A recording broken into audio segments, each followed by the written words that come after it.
Does this fit you? Well, my mum says they stretch back a bit more each time you wear them.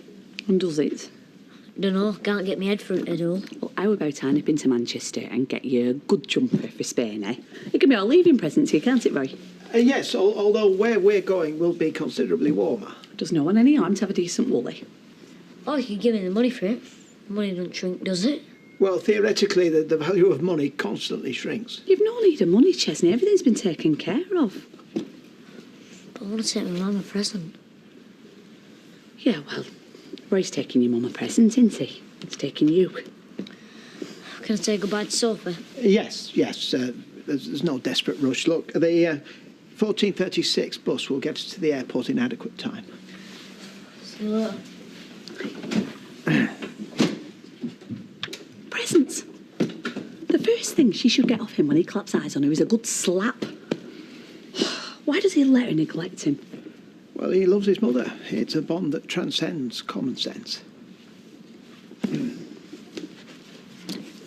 All I'm saying is, perhaps it would be best if I was left out of it. Nodder ain't bottling it, is he? No. No, he's just scared he might get labelled a pigeon rustler. It's understandable though, Jay, isn't it? So it's all right if I keep out of it then, is it? No, Noz, it ain't. All you've got to do is keep Frankie talking. It's hardly a balaclava and shotgun job, is it? Oh, ain't it? Soz, Noz. What shall I talk about? She's a woman. They don't need a subject. Well, at least tell me what sort of thing keeps us Frankie. Where are you two slinking off to? I was coming to join you. Bank robbing. It's all right, babe. Don't worry, I'm driving. Well, don't let him spend it all. Actually, wait up. Hey, here. Did you hear about the bingo on Friday? No, what happened?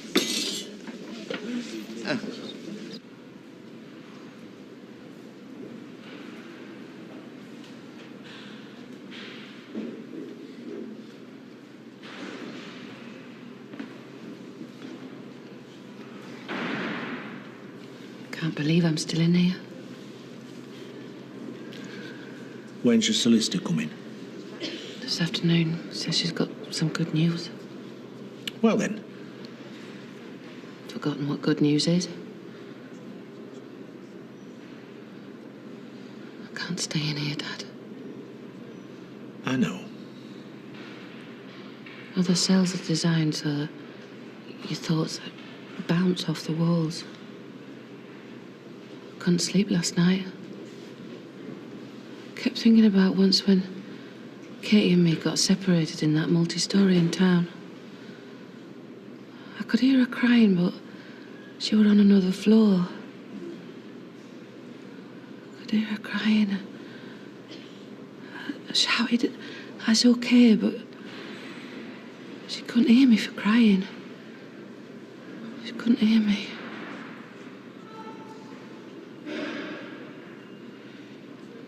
Craig needs me. And Craig will get you. He will, love. Until then, you'll have the luxury of a much better cook. Eh?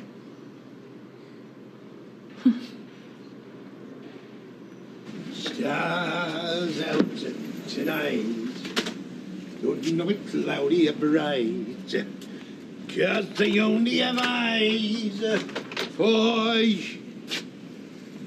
the pigeons. What the? Where the? Flaming Dora? Remember, tell your mum it can go in the washer, but not in the dryer, okay? Okay. Don't want it ruined first wash. I wanted to say goodbye. You mean you did? You really miss you. It's that used to you knocking about all the time. You can't imagine you not being around. You'll be fine. Craig, if you want to say something to him, just say it. Don't blame the dog. You're going to make Chez feel even worse. You all right, you two? Yeah. Yes. You know, you shouldn't have to be doing this, Roy. Well, it's what Chesney needs that matters. I wish I'd have met you two when I was his age. The number of times my man went AWOL would have made such a difference to know somebody, I was going to say cared then, but noticed would be a start.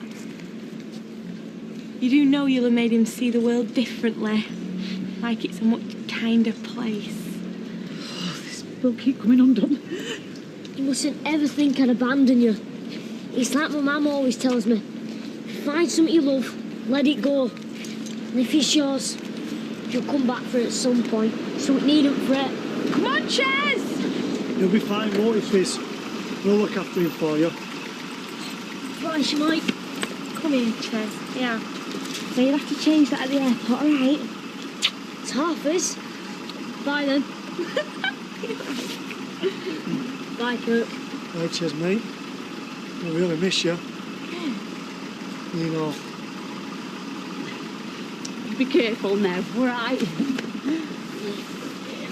Thanks. You be careful too, love. Yes, I will.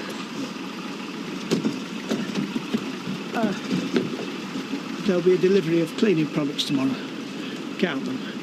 You can't always be trusted if I'm not present. Okay, bye.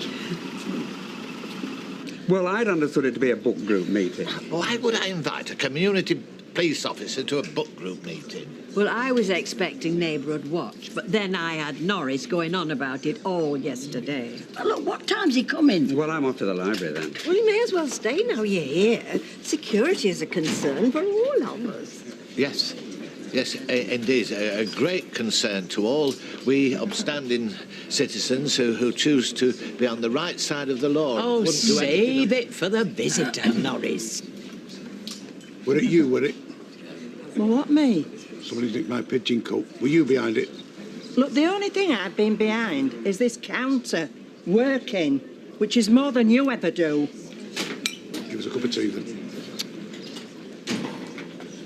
Which of you charming ladies is Blanche Hunch? Well, we've got a hunt, but we've got no hunches. Blanche, author of this exquisite letter. Mel Hutchright. Oh, I say. Mel Hutchright, as in grinding down. Hard grinding. I was mixing the experience of reading it.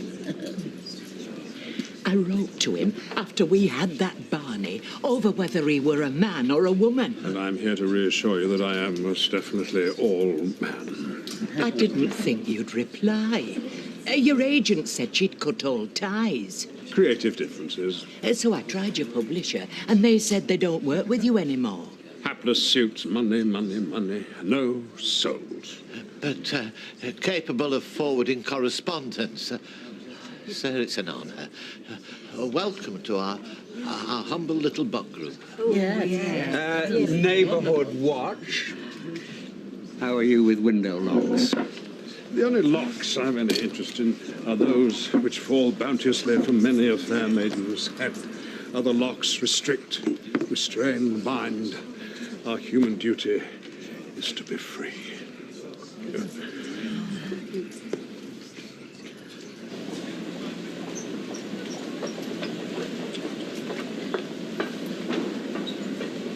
Embarrassing. That's what it is. Most people want to get through them checks with the least fuss possible. I only asked to be frisked. What if someone had planted some explosive on me? Look, the only thing that got planted in you was that security man's hands. Come on, let's go for a pint. Hang on, shouldn't we go and pick Chesney up from the croppers first? All right, Mr. Charity Flaming Do-Good. We'll knock. If we're lucky, they'll have took him off somewhere. Where? I don't know. Wherever anoraks go on a bank holiday. Oh, come on, let's go. Oh. Will you have shops we can go to? What, in Spain? No, here, so I can buy something to take to her. Look, I think it was Fizz's intention that the money was for yourself. Now we ought to check in. Desks 22 to 26. But I want to take her somewhere. Look, I think taking yourself to Spain is more than your mother could have hoped for. Now, she'll be overjoyed. Come on. Vamos.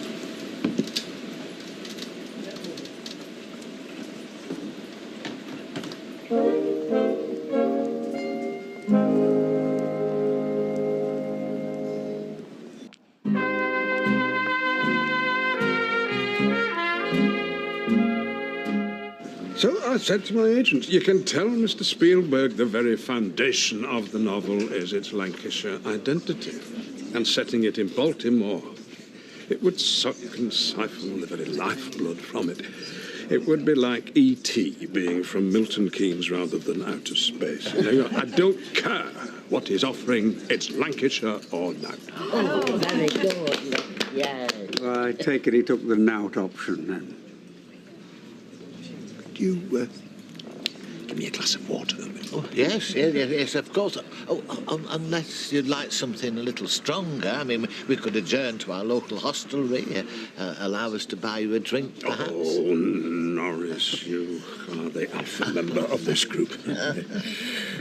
Do you know, over the years I've become attuned to identifying the roles fulfilled by members of groups such as yours. Rita, if you'll forgive my forwardness, are the passion. Betty, clearly the anchor. Well, I've been called worse. Emily, if I'm not mistaken, the conscience. Oh, well. And my dear Blanche can only be the facilitator. Hence my presence here. Oh, and you, Kev. Ken. Are the pretender. The pretender. You know, every group has a member who considers himself equal, if not above, the literature he's engaging with. The relationship with the text, one of domination rather than immersion. Is that right? Look, are we going to go to the rowers or what? Only I was on shift half an hour ago. Look, can the anchor make decisions? Well, I would have thought it was the facilitator's job. Hardly. Come along, follow me. Come along, group.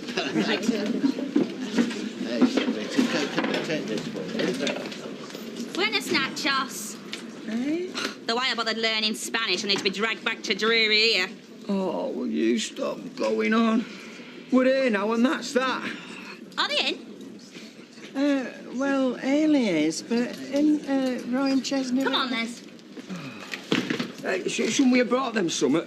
We can have that Maggie nicked off plate. All right.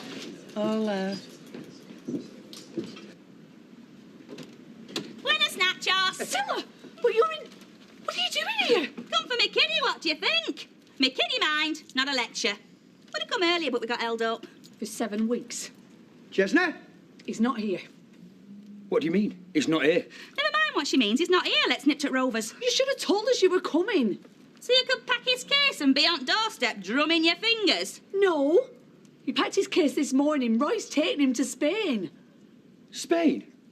What the hell for? To see his mum. But his mum's not in Spain, is she? No, I can see it. I might have known. They've done this before, you know. With another little red-headed kiddie. Abducted him and ran off. Now you flaming tell me! And after several weeks in a small cabin on the Cornish cliffs, with only the sea and the Gulf for company, you begin to hear the soul of the place. Soul? Every rock holds within it its history, Rita. And the sea holds within it its history as well. And you've written about this? I am about to write it, Kev. But doesn't discussing it at length make it harder to sit down and write it? Have you ever written? Yeah, I have journalistic experience. Oh, not just that, Kenneth. He still writes reviews, don't you? That upset the neighbours. Yes, electing to criticise rather than create, to tear apart that which another's sweat has put together. By far the easier job, Kev. It's Ken. QED, one consonant out and we're beating our chests and crying the end of the world is nigh. Norris. Oh, I must be hence. If I don't get my train, I'll be forced into B&B accommodation. Oh, no, you mustn't be hensing. It could stay with us, couldn't he, Emily? Well, Yes, we'd be honoured. Look, I'll just nip back home and make up front room for you. I don't want to overstay my welcome. Oh, no, nonsense, no. Can I facilitate another drink for you?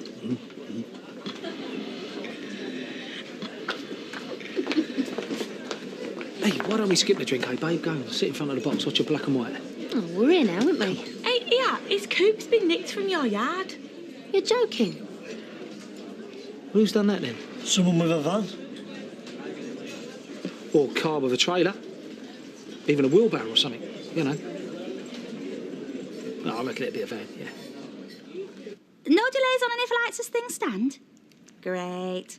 Thanks for info. Ta-ra! I thought you were going to ask him to make an announcement. What announcement? Well, how else are we going to stop him getting on that plane? We're not. Not? Why not? Chesney's always mithering about going on a plane. Well, this way he can. At your expense. We'll phone airport after they took off, get him to get a message to come straight back. So that's 2 planes he gets to go on. Keep him quiet for a bit. Hey, you're brilliant. She is not brilliant. She's unnatural. Well, if you won't get him to make an announcement, I will. Try it and I'll be straight on to police.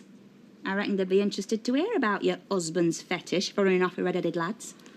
Before your announcement lady done a bing-bong, there'd be armed police swarming all over him. There's a good girly boy. Get kettle on, eh?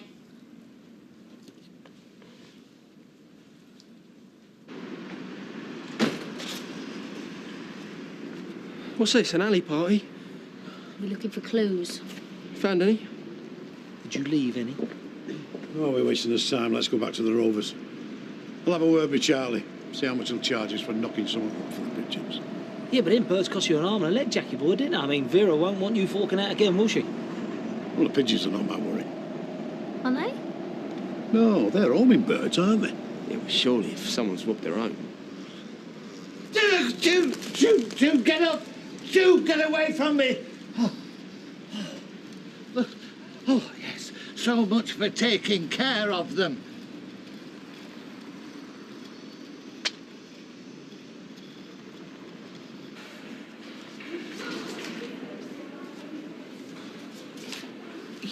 You said you'd got good news. It's the forensic report for the tests on the weapon. Your daughter's DNA was found on it. We would support her confession. Well, what she wrote enough? From the police's perspective, your daughter's confession could simply have been her way of getting you off the hook. Doesn't mean she committed the murder. She took her own life. I know. Angela, it's good news. The police still suspected you. They may still, for all we know. There was a lot of evidence against you. You could have been looking at life. But with this, the CPS, they won't want to take it to trial. I'm confident of that. There'll be too much doubt for a jury. So what's going to happen? They'll drop the murder charge.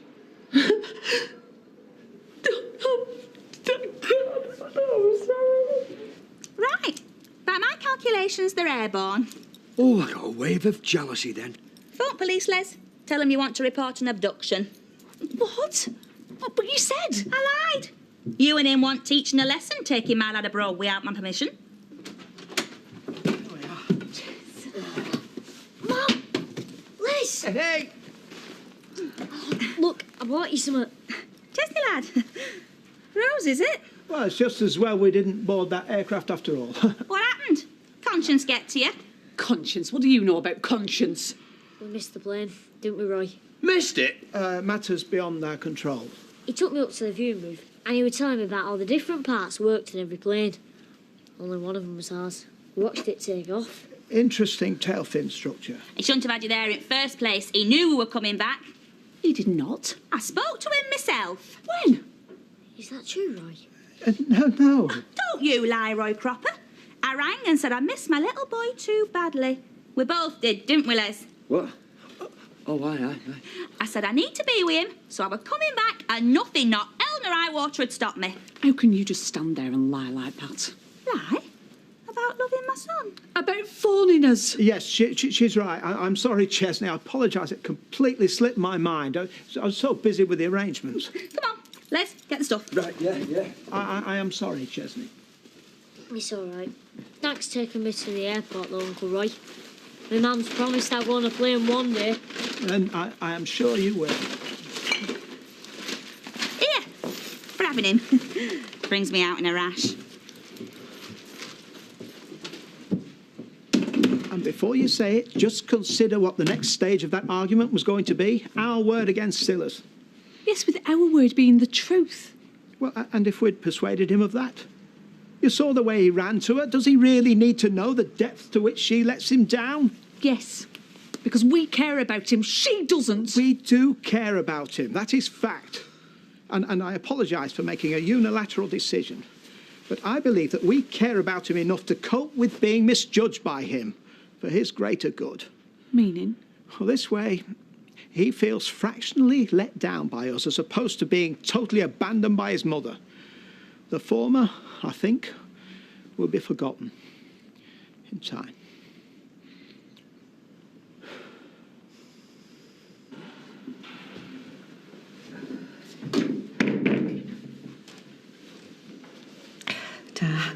Sure you're okay? Yeah, I'm sorry. It's just, I don't know. It's been so...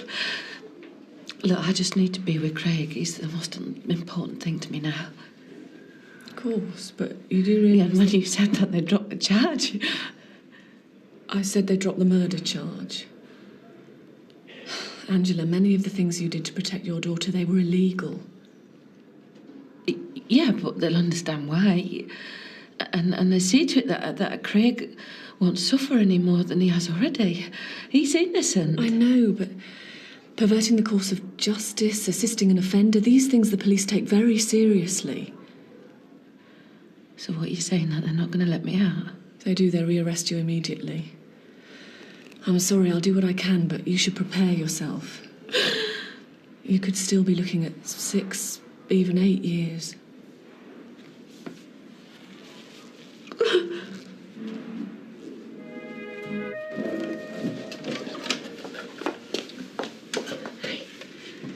Here, let me give you a hand. Oh, there's no need. I'm just sat up there twiddling my thumbs. Give me something to do. I must get down to the cash and carry later. We're running short of things. Yeah, coffee, Vera said. Right.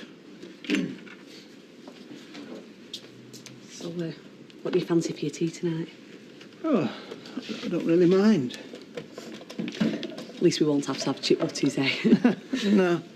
No, it's just surprising how one can get used to them after a while. Maybe we could go rovers. We've not done that for a bit. No. See how we feel, like. Yeah. Let's see how we feel. Beach were brilliant, weren't it, Les? Oh, aye. Brilliant. Sam were that hot, you could hardly walk on it. Did you go to the Prado Museum? The what? What would we want to be stuck in some musty old museum for? Well, it's not really a museum. Uncle Roy said it's an art gallery. Roy said. Luke, all you need to know about Spain is it's hot. Beaches are brilliant. And the bay's cheap. Did you have paella? Oh, no, son. None of that muck. Where we were, they did proper food. Fish and chips, toad in the hole. It was just like being in England, only in Spain. Yep, the experience of a lifetime. Oh, yeah, must have been. 7 weeks on a beach while you abandoned your kid. Did you get me a present? Hey, we weren't on holiday. We were working our fingers to the bone out there. Yeah, trying to make a better future for our Chesney. And we didn't abandon him. We knew he was safe with Roy and Ailey. We thought he was. Good job we came back. Anything could have happened with those loons. Yeah, and he did. He went to bed on time and he got fed properly. You should have stayed out there. Did you get I wish we had. Well, why didn't you then if it was so flaming wonderful? Anyway, I thought you were supposed to be working in some bar. We changed our minds. Decided it were too much of an upheaval for our Ches, didn't we, Les? Hey, yeah. You know, not knowing the lingo and that. So did you get me a present or not? Well, we thought you were coming out there, didn't we? Of course we did, son. She's just having you on. There you go. That's mine. Yours. Hey. Thanks. Did you get me one and all? Yeah, we got you a pair of castanets. Really? You're not going like that. Like what? When that get up, your mother will have a fit. No, she won't. Well, at least put a comb through your hair. I'm fine. Well, I suppose she's used to it.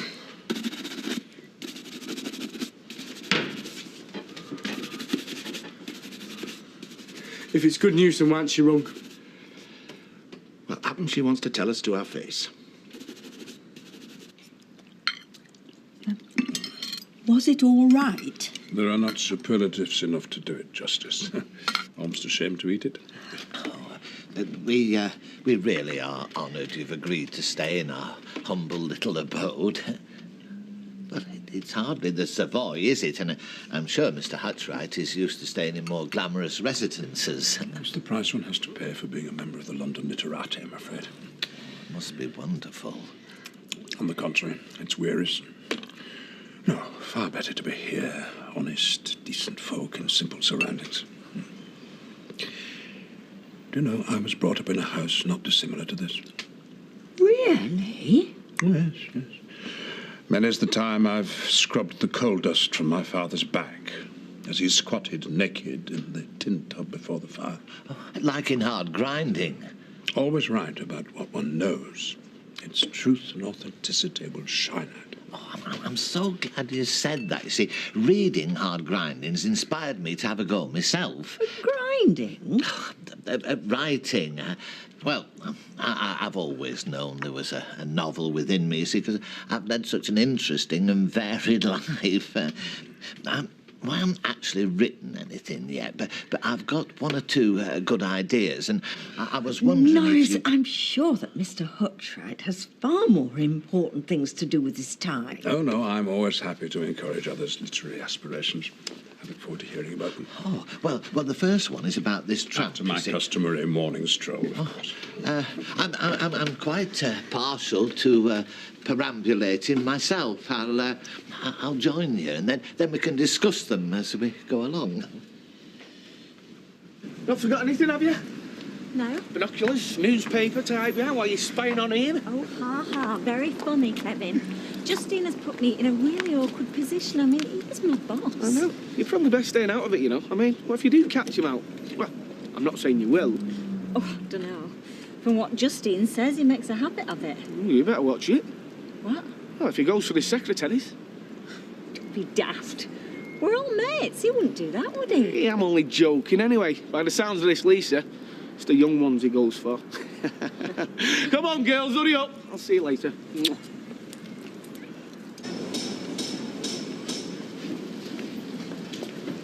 Right, I'll see you later then, Mother. Why? I thought you were supposed to be in Spain. Oh, I'll explain on way to work, John. See you later. Try. Have you seen this? Oh, yeah, they seem to be doing some work at the hardware store, yes. Exactly. Somebody must have bought it. Yes, I suppose. There's some fishy going on. How come we haven't heard about it at the Traders Association?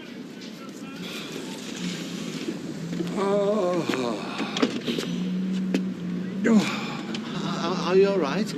Yes. I'm just inhaling the northern air. Oh, these dusty cobbles. Oh, I know, and the litter. And the pigeons, too. Noisy, filthy things. No, Norris, you are failing to open your writer's eye. Writer's eye? Where you see only litter and trodden down dirt, I see the history of generations unfold. What countless shoes have worn these cobbles down? What were their owners' thoughts and passions and lives? Yes, I can see what you mean now. Piece of paper there, carried by the wind. What could it tell us of the hands that have held it? Of course. And these, you know, they're such noble birds. Surviving against all the odds. They're a symbol of the working class struggle against the aristocracy. Yes, well, I may have to work on that one.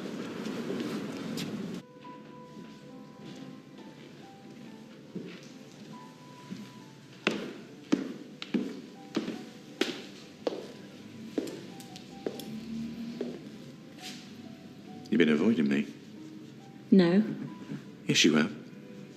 You're still angry with me about Lisa, aren't you? Why should I be? It's got nothing to do with me. I only work here. See, if I hadn't been so mad with jealousy thinking about you and Kevin, I'd never have had that fling. I can't help my feelings. Good job one of us can, then. Except you can't, can you?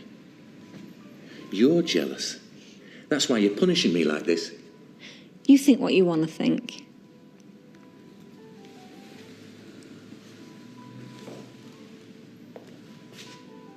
Anyway, that's all irrelevant now. I just wanted to clear the air. I don't want that thing hanging over us if we're going to go on working together. Well, it won't. Not on my part, anyway. See, Justine and I have had a long talk, and we've decided we're going to try and make a proper go of things. Right? Well, I'm pleased for you. Thanks.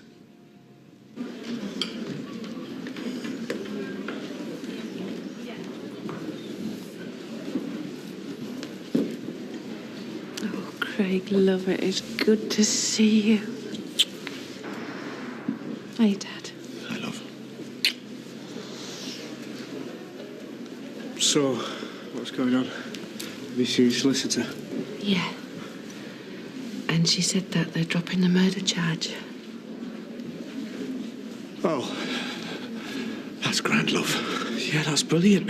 Yeah, but there's other charges, and what you've got to remember is that it's nowhere near as bad as if I was serving life. Has something happened? I've already pleaded guilty. What? It's what Miss Solicitor advised. She didn't think I'd get off. At least this way they'll reduce the sentence. It's for the best, Craig, believe me. So how long are you going to be here for? She reckons about 4 years.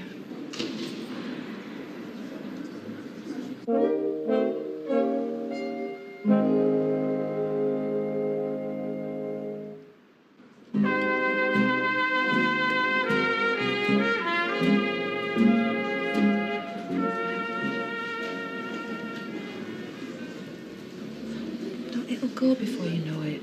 Seems like a long time, but it isn't really. I'll be 18. Well, I'll have to make sure I'm out in time for that, eh? Have a big party, Dad, yeah? Aye. It'd be a welcome home and an 18th. You could have got off. She said it was unlikely. Yeah, but you could have. There was still a chance. And now you've blown it, you've just given up. No, I'm just trying to be practical. But I need you, Mum. But I'm doing this for you. You've never done anything for me. Now, Craig. When my dad died, all you cared about was protecting Katie. Didn't matter if you lied to me. Look, I've tried to protect you too. I just thought I was doing the right thing. And now you go ahead with this. Don't think about asking me what I want. Because I don't count, do I? Craig. It's all your fault. Why couldn't you just tell the truth from the beginning? Katie'd still be alive and we wouldn't be in this mess. I hate you! Now that's enough.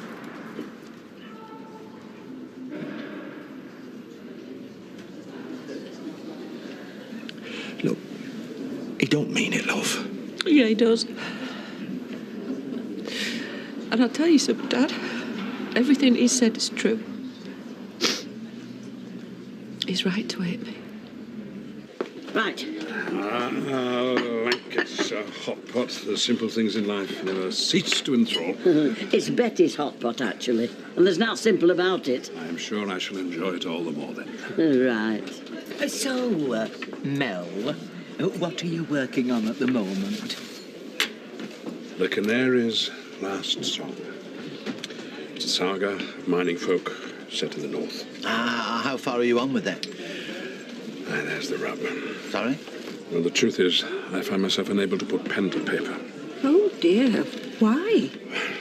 It's the curse that afflicts all literary genius from time to time. A plague that all of us dread. Repetitive strain injury? Writer's block. Oh, that's terrible.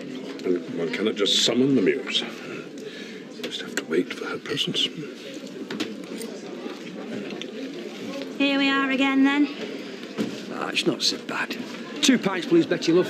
I thought you'd moved to Spain. Oh, can't bear being party from our Chesney. Hey, you should have seen this place we were working in. Now, that's what I call a pub. Flamenco dancing on the table, does it? No, it weren't Spanish. No, our pub were run by a bloke from Marple. Pig's Trotter, it were called. A plasma telescreen, karaoke the lot. Wonderful it was. £3.80. You don't take euros, do you? No, we don't. Beer was cheaper and all. Oh, charming. Look at us, back where we started. Hardly able to scrape enough money together for a pint. Well, worse than where we started, actually. I mean, we're out of work and all now, aren't we? Oh, Les, you know just what to say to cheer a girl up. Hang about. What's this? Hey, we're quids after all. You'll be able to afford tea now. Never mind tea. Get another round in. Well, we could meet up on Thursday evening, if you're not busy. I'm not. And even if I was, I'd cancel it. I'm flattered. Look, tell you what, give me your mobile phone number, then I can contact you if I need to. Sorry, got a piece of paper?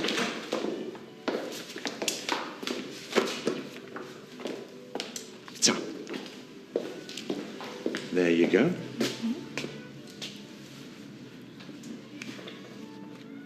Good.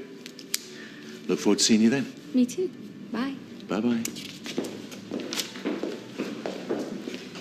Thanks, Sal.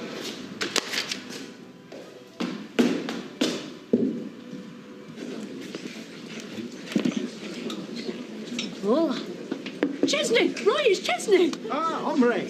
We meet again, I think, yes. My mum bought it back for me. Oh, you must be glad to be back home. Yeah, but it's still alright if I come and visit, innit? Of course. And can we still do cooking? Only, I might open my own restaurant over here now.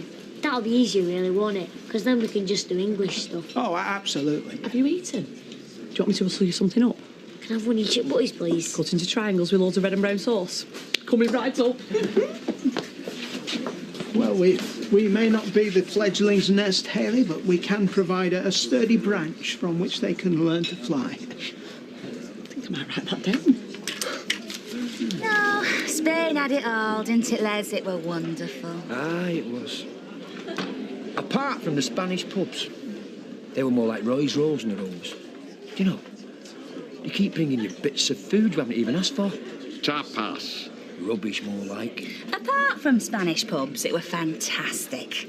I mean, all that sunshine. Apart from all the krauts hogging the sunbeds, you know, some of them would be up at 6 in the morning so they could just nip down and chuck the towels on them. That's cheating as far as I'm concerned. I'd still rather be there than here. Never mind. At least you've got a fantastic tan, my love. Yeah, apart from the fact that'll fade. Oh, might have known she'd be in here, losing away all the money that she's got left. You ought to be ashamed of yourselves, you two. Oh, great. For Arnhem here. I've heard all about you slagging off poor Roy and Early. Talk about ingratitude. Ingratitude? You were about to run off to Spain with our Ches. It's better than running off without our Ches. I thought you cared about that little lad. I do. Oh, and this is the way you show it? We were going to send for him. That's what she said to you, is it, Miss Piggy here? What do you call me? You heard. Oh, and by the way, your snout's peeling. Any longer in that sunshine, it'd have been roast pork. There's only one lady here and it's not her. Just ignore her. She's only jealous. Yeah, just because I never gave you holiday of a lifetime. I got that when I got my divorce, love. Right, come on, let's go. And that's another thing about Spain. We didn't have to put up with that mad cow. Come on. Draw, love. Can I have a pint, please? I'm so sorry. It's not normally like this. A pen, quick, a pen. No, I see it all now, no. My final chapter. The women brawling on the barroom floor. Mel, you're writing. The spittoon, the sawdust, and the men trying to pull them apart. Oh, this is marvellous. Oh, my dear facilitator, you are like my muse in disguise, beckoning me back to my working class roots. I shall stay here until my work is complete.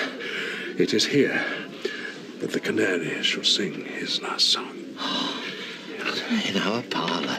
We ought to have a little plaque put up. Hang on. You've already hogged him for one night. It's my turn now. Well, you haven't got the room. I'll make the room. I'm the facilitator. And I'm the alpha. No more argument. We've had quite enough of those for one day. Of course you can stay, Mr. Hotchright. After such a short time, I feel we've all become friends. And I shall dedicate my book to you all.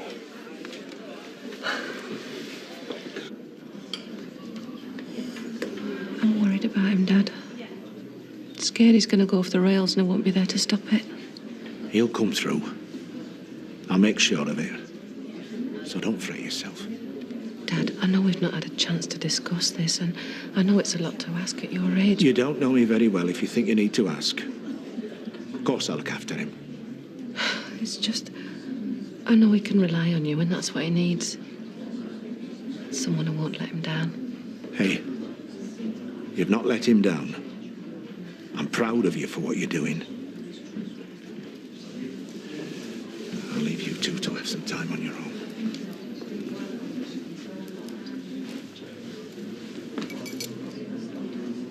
I'm sorry. It's all right.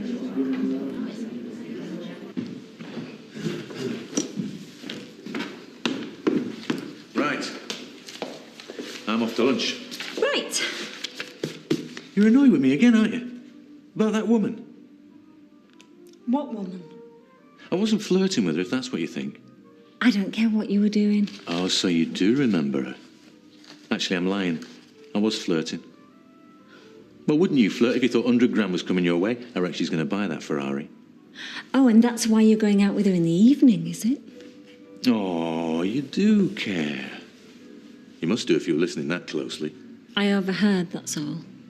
Well, what you overheard wasn't a secret assignation. It was me arranging a test drive. She works full-time. She can't come any earlier. And I'm supposed to believe that? Believe what you like. But you better enter it into the diary just in case I forget. Thursday, 6 o'clock. Oh, but then you probably already know that, don't you?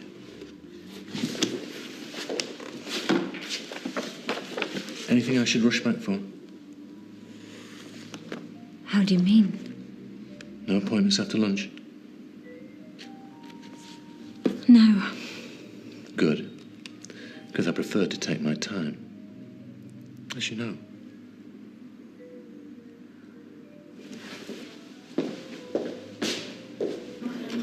Now you understand why I'm doing this, don't you? And the time will go really fast, honest. Last 14 years have whizzed by. I suppose that's why I kept trying to protect you, because in here, like, you're still my baby. But you're not. You're growing up. I mean, you'll be a man by the time.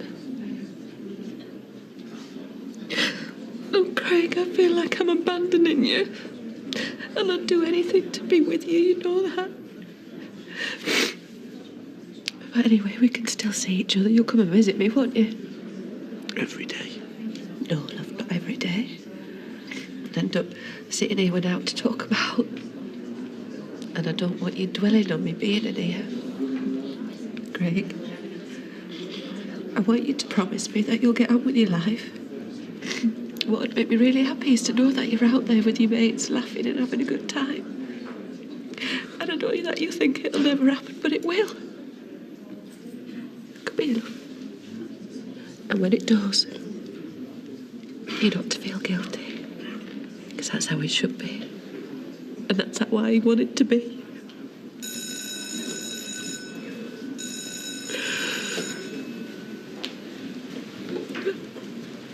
Time to go, lad. Take care, lass. You take care of it, Manolo. I will. Time's up. Come on now. Come on, we've got to go. I love you. You're not on your own, you know. You've got me. I want my mum. I want my family back.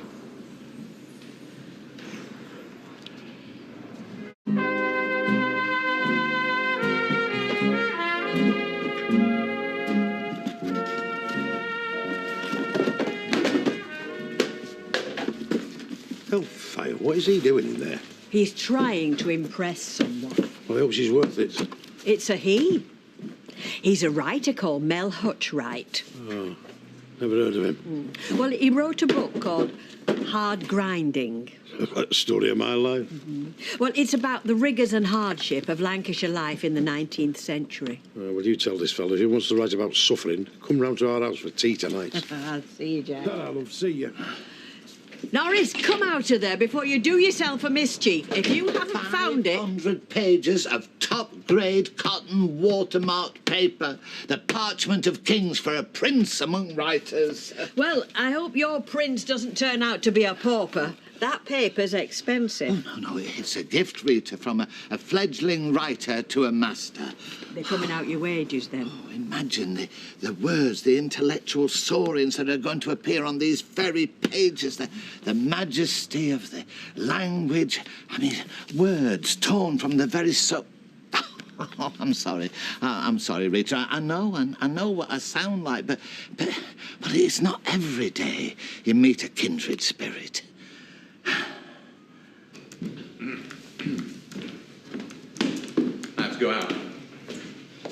But you've only just got back from lunch.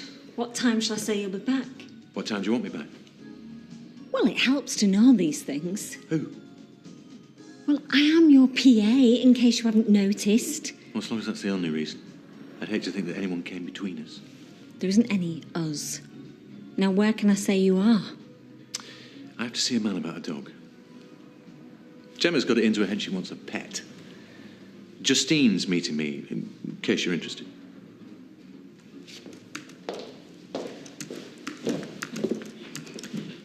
You know, poacher turned gamekeeper isn't all it's cracked up to be, Sally. Same hours, same money, less fun.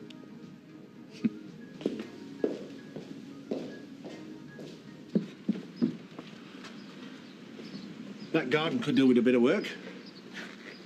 Yeah, We could make a start on it tomorrow. if you want. You never know. You might have green fingers. So what do you want for your tea? I'm not hungry. Listen, son. You haven't eaten all day. Look, I know my way around a chip I shop. said I'm not hungry. Look, Craig. And I don't want to talk. Well, what do you want? Stupid question.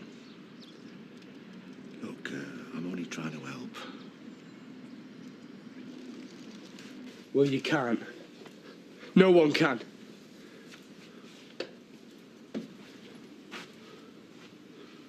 I know you mean well, but that's just how it is.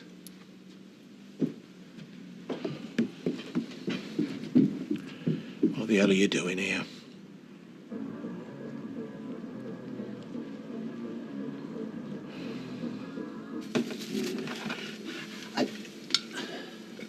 Mel? Norris. Didn't expect you back so soon.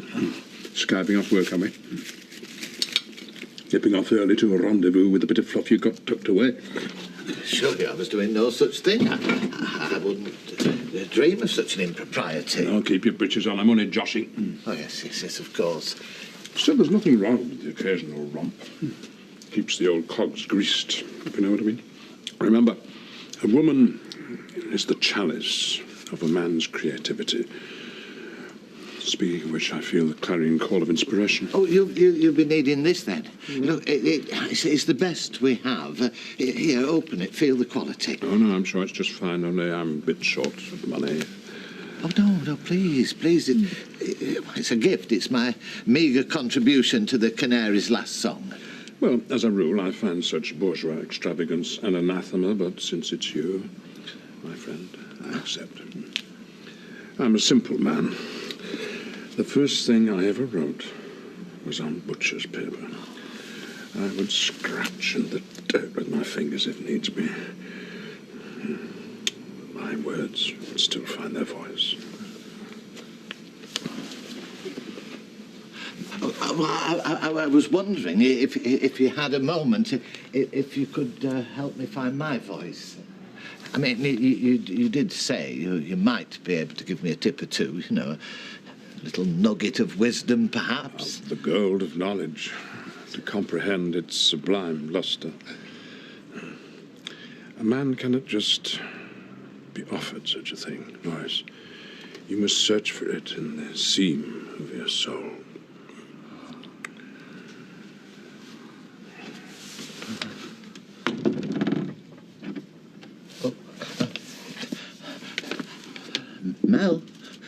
Mel, you forgot your paper.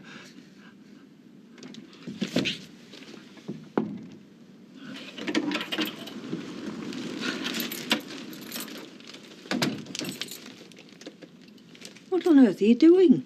Oh, panning for gold, if you must know. Oh, well, when you've finished, you can help me unpack this shopping. Stop torturing yourself, Liz. I can't help it. Once you've tasted paradise. You'll get over it, pal. Get over what? You've been on holiday. Shift. No, it weren't a holiday. It was a life-changing experience. Tell her, son. She'll never understand. Hey, the nearest you'll get to a life-changing experience is clean cakes once a week.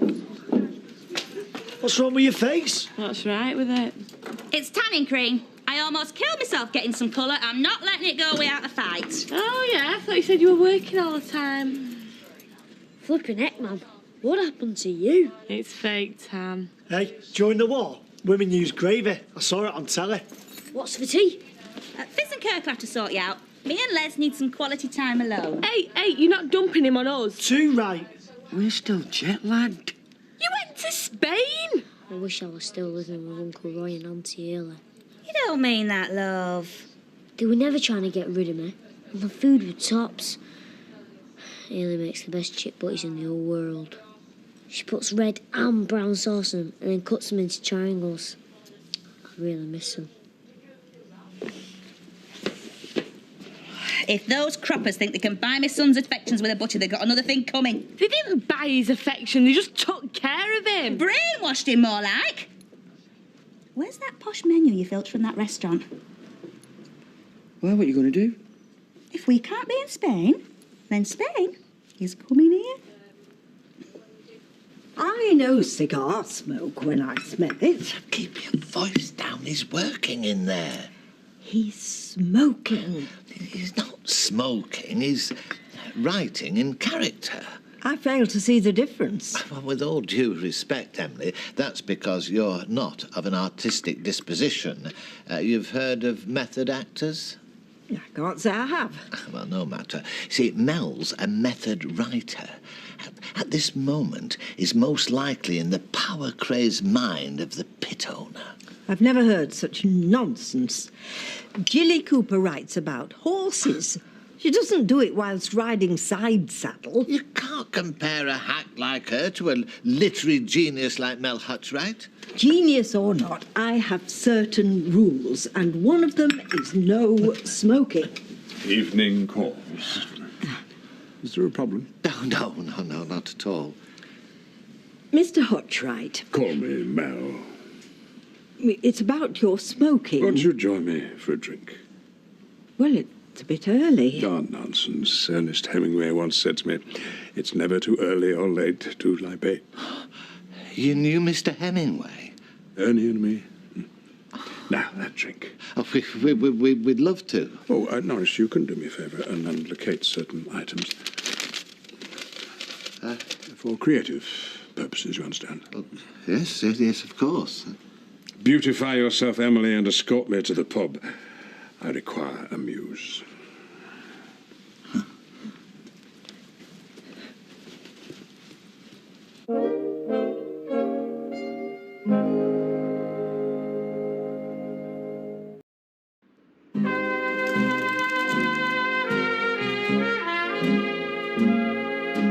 It's funny how things work out. I was supposed to be visiting her a few months ago, but I made some excuse to lounge about, having a touch of cold, but in truth, I couldn't face Tommy. I never could abide the man, if I were honest. But something my little girl said, which keeps coming back to me. She told me, "Don't worry, Dad, we'll always be here." How's Craig bearing up? I don't really know, to be honest. He's not talking to me. Well, give him time. He does need you, you know. He needs his mother. I never thought a grandson of mine would be wearing nail varnish. Oh. Still, whatever takes his fancy, I suppose. He'll grow out of it. It's the music I'm worried about. Look, I'm sure there's no harm in that. I hope so. I'm scared I'm starting to like it. Oh, no. Oh, hello, Audrey. Hello, Emily. This is Keith. We've met. How are you, Keith? Emily brought me a lovely shepherd's pie. Oh. Best I've had in ages. Mel Hutchwright at your service. Why don't you join us? Don't mind if we do. Hello. Well, I'll get the drinks, shall I? Marvellous.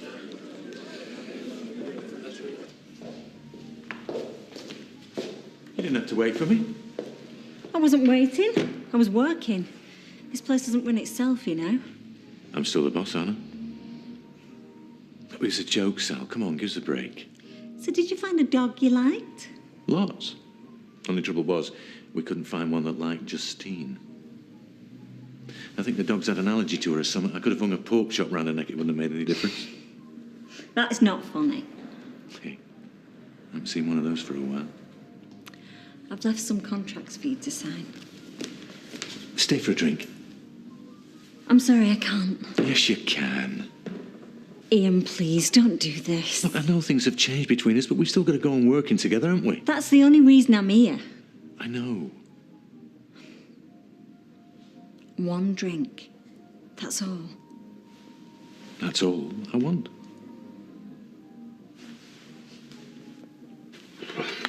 You've burnt the sausages. They're not burnt. They're well done. It's lumpy. I know someone will be lumpy in a second. What's wrong with you? I'm not hungry.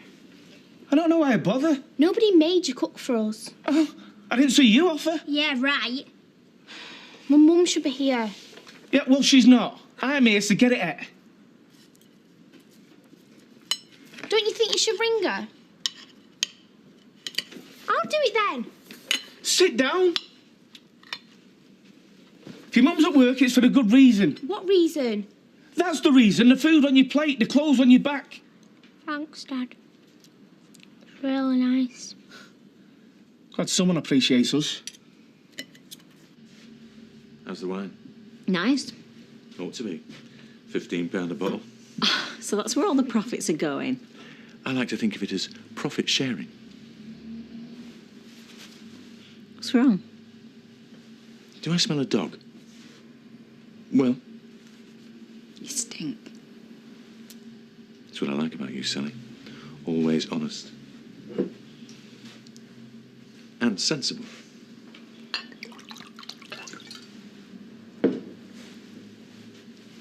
I asked Justine, you know. Asked her what? Oh, I think we both know what. She denied it, of course. Oh, Ian. Stool pigeon isn't part of your job description. No, and neither is this. Oh, I don't mind. Actually, I think it's great. What? Your wife wants me to spy on you and think it's great? That's sick. It's perfect. It means she doesn't suspect anything about us. I've already said. There isn't an us. Oh, but there could be. I don't care about the risk anymore. Well, I do. Justine found out about Lisa. Oh, Lisa was nothing. A consolation prize. You are everything. I have to go. No, but that's just it. You don't. You don't have to leave ever again. I don't understand. I want to be with you. And I don't care what it takes.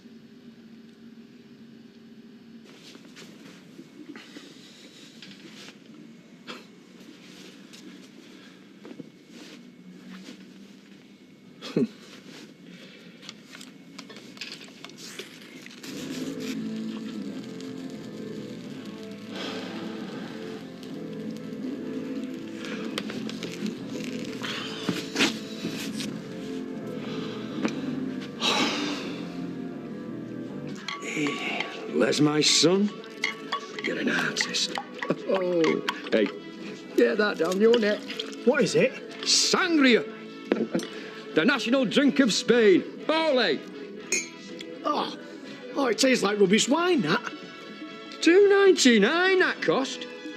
Deb's finest is that. It still doesn't taste of much. Yeah, well, that's because I had no lemons or oranges, did I? So it's just red wine? Just drink it, will you? What's Mum making? Hey, it's a surprise. Hey! You could have at least made an effort. Is that what you call it? I'm trying to do something nice for our Chesney. You shouldn't have come home then. So, what are you cooking? Tortilla. What's the ingredients? Eggs, onions, potatoes, garlic and tomatoes. Sounds a bit difficult to me. It's Spanish omelette. How hard can it be? Flipping impossible with no food in the house. Why the hell didn't you say before? Because you spent 2 hours trying to get into that coffee. Hey! Aviva les Spania. You get it? Who fancies a drop? How much money have you got? No, I spent it all on this. When's it ready? I'm starving. What about a nice chip butty, eh? I'll cut it into triangles. I hate it here.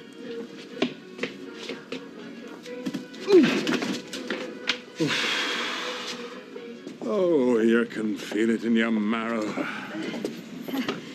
What are we supposed to be feeling? The beauty of an evening when the sun, like the working man, finds his rest.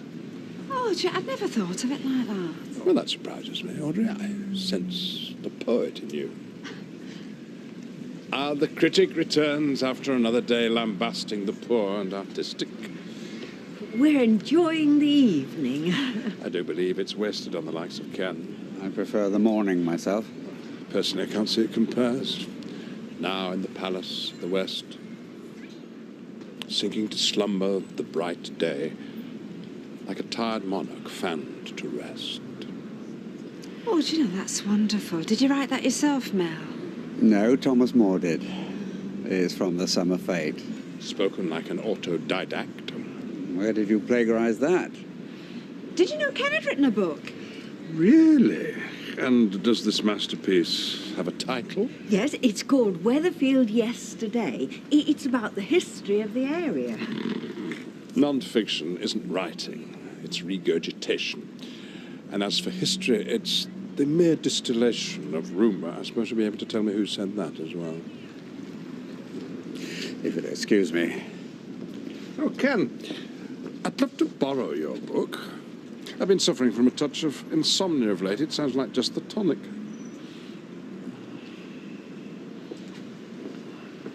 Don't you think you were a bit hard on him? Emily, he is a critic and hence my worst enemy. Now, why don't we return to the snug? This delightful evening has given me a raging thirst. Where did we get on? I'm terribly sorry, but nobody round here had even heard of absinthe. Why am I not surprised? Plebs, one and all. Did manage to get the cigars, though, and the extra strong lager. Oh, excellent. So, let's have one quick snifter with the ladies and then back to the grindstone. What do I owe you? Oh, the cigars were a lot. £12.45. What on earth was I thinking? A mentor doesn't offer something as vulgar as money. He offers wisdom, and you're going to get it, my friend. Try writing in the nude. It breaks down one's inhibitions.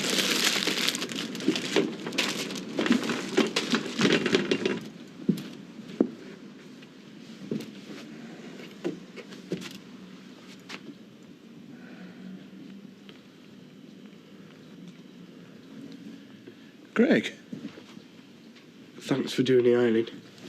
Oh, well, don't thank me too soon.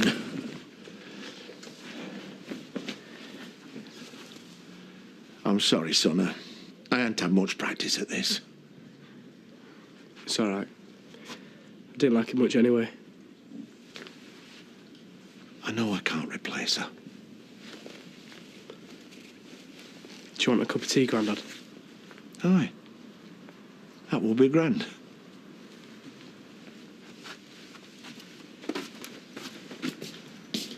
Come on.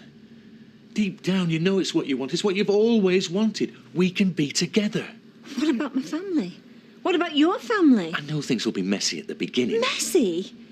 You're talking about destroying people's lives. It doesn't have to be that way. It's called change. It happens all the time. It's the way that we move on. It really is that simple to you, isn't it? No, it isn't. I know how complicated things are, but with you, it's simple. I love you. I want to wake up next to you every morning. And I want to wake up to my children. And I don't want to see hatred in their eyes. Well, then we'll wait till they're older. As long as it takes. That way no one really needs to get hurt. And in the meantime? We go on as we were. Oh. No, now listen to me. What, we go on as we were on that sofa? Oh, Sally, Do you really think that I'm about to give everything up for that? You called Lisa nothing. How long before you say I'm nothing? Yeah, but I love you. You don't know the meaning of the word.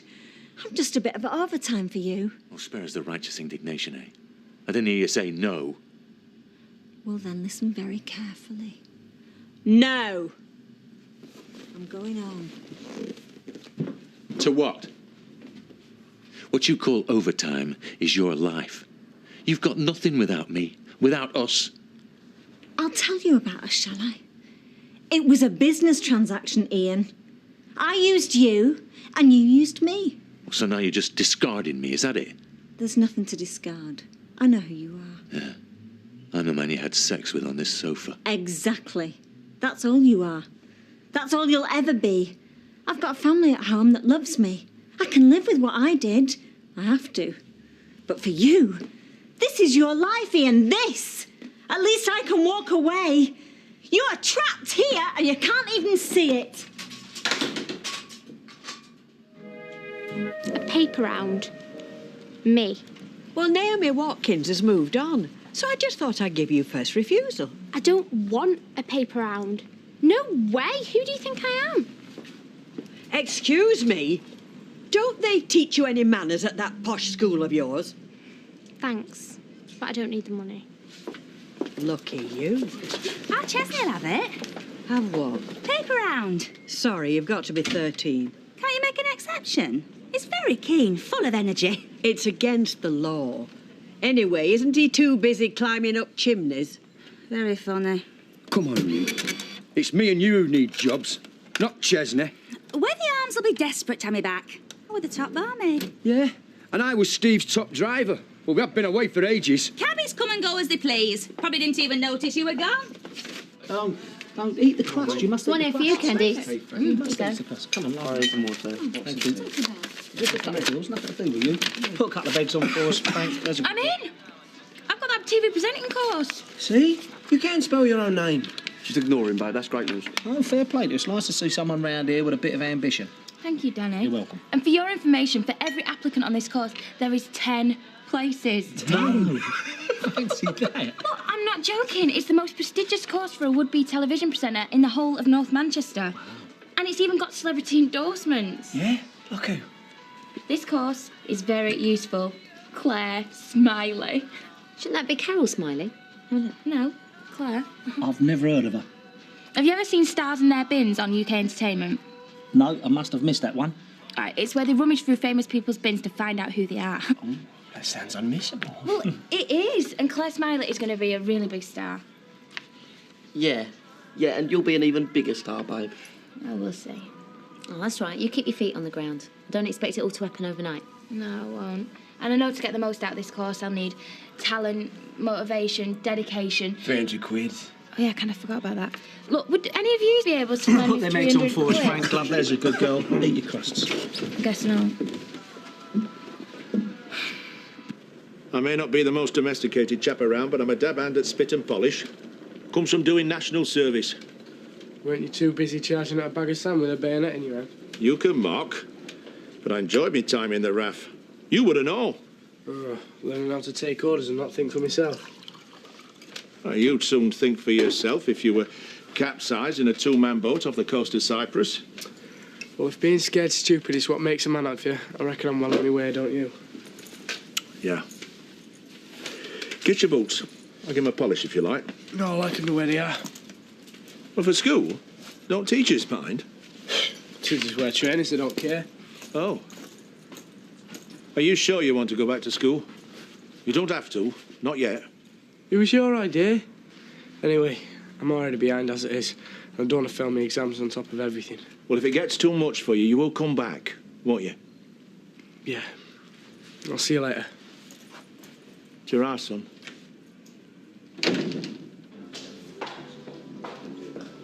Morning. What do you think you were playing at? Sorry? You don't honestly believe we can go on working together after what you said last night? Well, now we've cleared the air, I thought we could make a fresh start. Oh, no way, Sally. No way. It's not gonna work. We're both adults, Ian. I'm sure we can make it work. Yeah, but I don't want you here. Tough.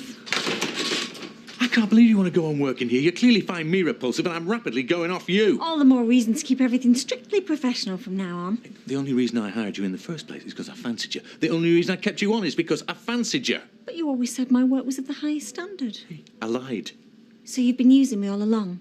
Abusing your position as my boss? You were the one using me. You clearly never fancied me. Oh, stop feeling sorry for yourself, Ian. Not every secretary you get into bed is going to fall madly in love with you. Did you really never feel anything for me? I hated every sordid minute of it, but I had to grin and bear it. And now it's your turn. This is my business. I decide who works here. Oh, now, you see, you've always got this thing about getting your own way. But modern management isn't like that anymore, Ian. Modern managers, they give and they take, they compromise. You can't bully your workforce into doing what you want anymore. I still get to sack people I don't like. Yeah? And you want to sack me, do you? You've left me no choice. What, for not sleeping with you? That's not the best reason I've heard for getting rid of someone. Okay? I don't like the way you dress. I don't like the sound of your voice. I don't like your smug grin. Take your pick, then go. I think we'd better ask your boss, don't you? You leave Justine out of this. Now, do you want to ring her or shall I? You're blackmailing me. No. I'm just making sure we both know where we stand. Coffee?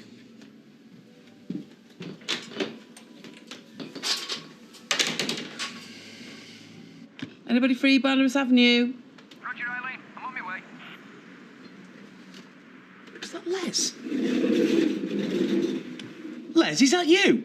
Roger. Was that Les? Just a minute. Les, I sent you to pick someone up from the multiplex on Hooper Street back in March. Where have you been? Spain. Over. Yeah, well, I know you've got a lousy sense of direction, but couldn't you just stop when you got to the sea? Not in the car, you idiot. We went on holiday. Then we got jobs. That's a long story. Les, return to base immediately. Do you hear me? Return to base. If you can find his way. I hate to sound like Jamie, but it is a lot of money. Yeah, but it's nothing to some people. But it's a lot to you, love, because you ain't got it. Yeah, but just think about when I'm on TV and I'm opening supermarkets and doing furniture adverts. I'll be on like 500 quid an hour. One step at a time, eh, sweetheart? Well, I'd love to do this course, Frankie. It'd be brilliant. I know it will. But can't you get an overdraft? Or a bank loan? I'm already overdrawn. I haven't worked for weeks, remember? Can you ask your mum? Fat chance of that. No savings. Well, I want this so badly, Frankie. And these past few weeks, I've really been thinking about my life and who I am and where I'm going. Okay, at first, I wanted to be a weather girl because I wanted to keep up with Warren, but after thinking things through, I want to be rich and famous for my own right, for me. I find it disheartening how young people crave fame for the sake of it. So what are you saying, Roy? That I should stick to my curling tongs, leave everyone else to make all the dosh? No, but wouldn't you rather be famous because you brought about world peace or discovered a cure for cancer? Well, who's to say I won't? I just want to get rich first. You know what? I could see myself as ambassador for world peace. Anything else in your 10-year plan? Thanks for this. Oh! Buenos dias, senora. What's that mean? Well, you should know. You've just come back from Spain, haven't you? Oh, they all speak English now. At least ones I met did. Yes, but I do find it's handy to pick up a few basic phrases, don't you think? One at Barman when me and Les worked taught us a few swear words. That's all you need to get by. So what was it, a bar that you and Les were running out there? Barcombe nightclub. Very upmarket it was. Step up from this place. So how come you're back? We were homesick. And it's not fair on Chesney, uprooting him like that when he's got his exams. He's only 10. Head of him. Right. So, what can I get you? I'll come to work. Here? Yeah? I thought you'd pack your job in. Why did they give me that impression? The postcard you sent. Oh, it came, did it? Glad I'm here and you're not. Won't be back, ever. Stick your job up your... I can't read that word. Love-silla. It was just a little joke. Anyway, since when have you been manageress? Since I got promoted when you were in Spain. No, listen, we'll sort it out tonight, Rosie, I promise. All right, bye, love. Bye. Bye. The dye's run on a lacrosse skirt. What has that got to do with Davenport's? I was only talking to her for 30 seconds, Ian. Yeah, 30 seconds of my time. Okay, I'll make it up in my lunch break. Dead right you will. So you can't expect special treatment anymore, Sally. We have a strict rule, no personal calls. What if a customer's trying to get through? We have got 4 incoming lines. Yeah, but only one PA. And she's too busy nattering to her kids to take their calls. I'm sorry. I won't let it happen again. No, you won't.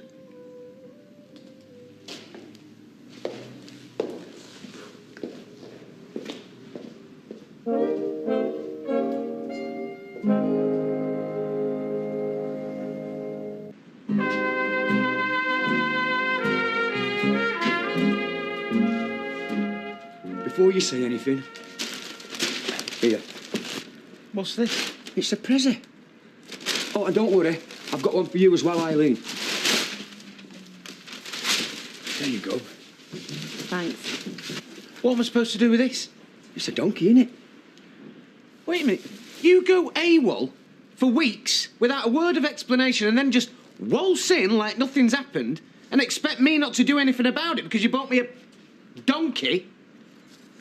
Nice perfume. Shame it's just half full. Oh, it must have leaked on the plane. Them baggage handlers don't half chuck your stuff about. Oi. You can't just drift in and out when you feel like it, Les. It's just not on. Other drivers do. What about Stalios? He hasn't been in here for months. He's Greek. He went home. Don't give us a hard time, Steve. Please. Not after what I've been through. Honestly, me and Scylla, they worked us like dogs. And what for? It was all just a big con. Who did? Who have you been working for? Senora Dondas, he called himself. He's actually from Marple. I heard him talk to his mum on the phone. He owns a few clubs and bars out there. And he lures hard-working Brits like me and Scylla to work for him by promising to let us run a flash bar. He sold us a dream, he did. And we fell for it. You're making this up, aren't you? No. If I find out you're making this up, Les, you will never drive a minicab in this town again. Do you hear me?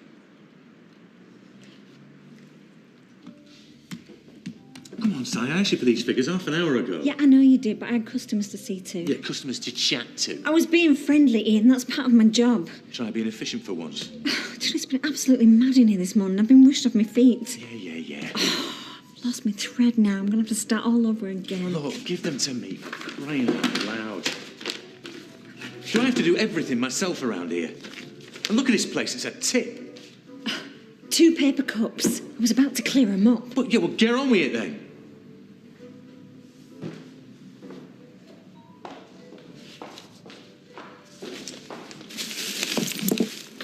It's funny the way older men shop.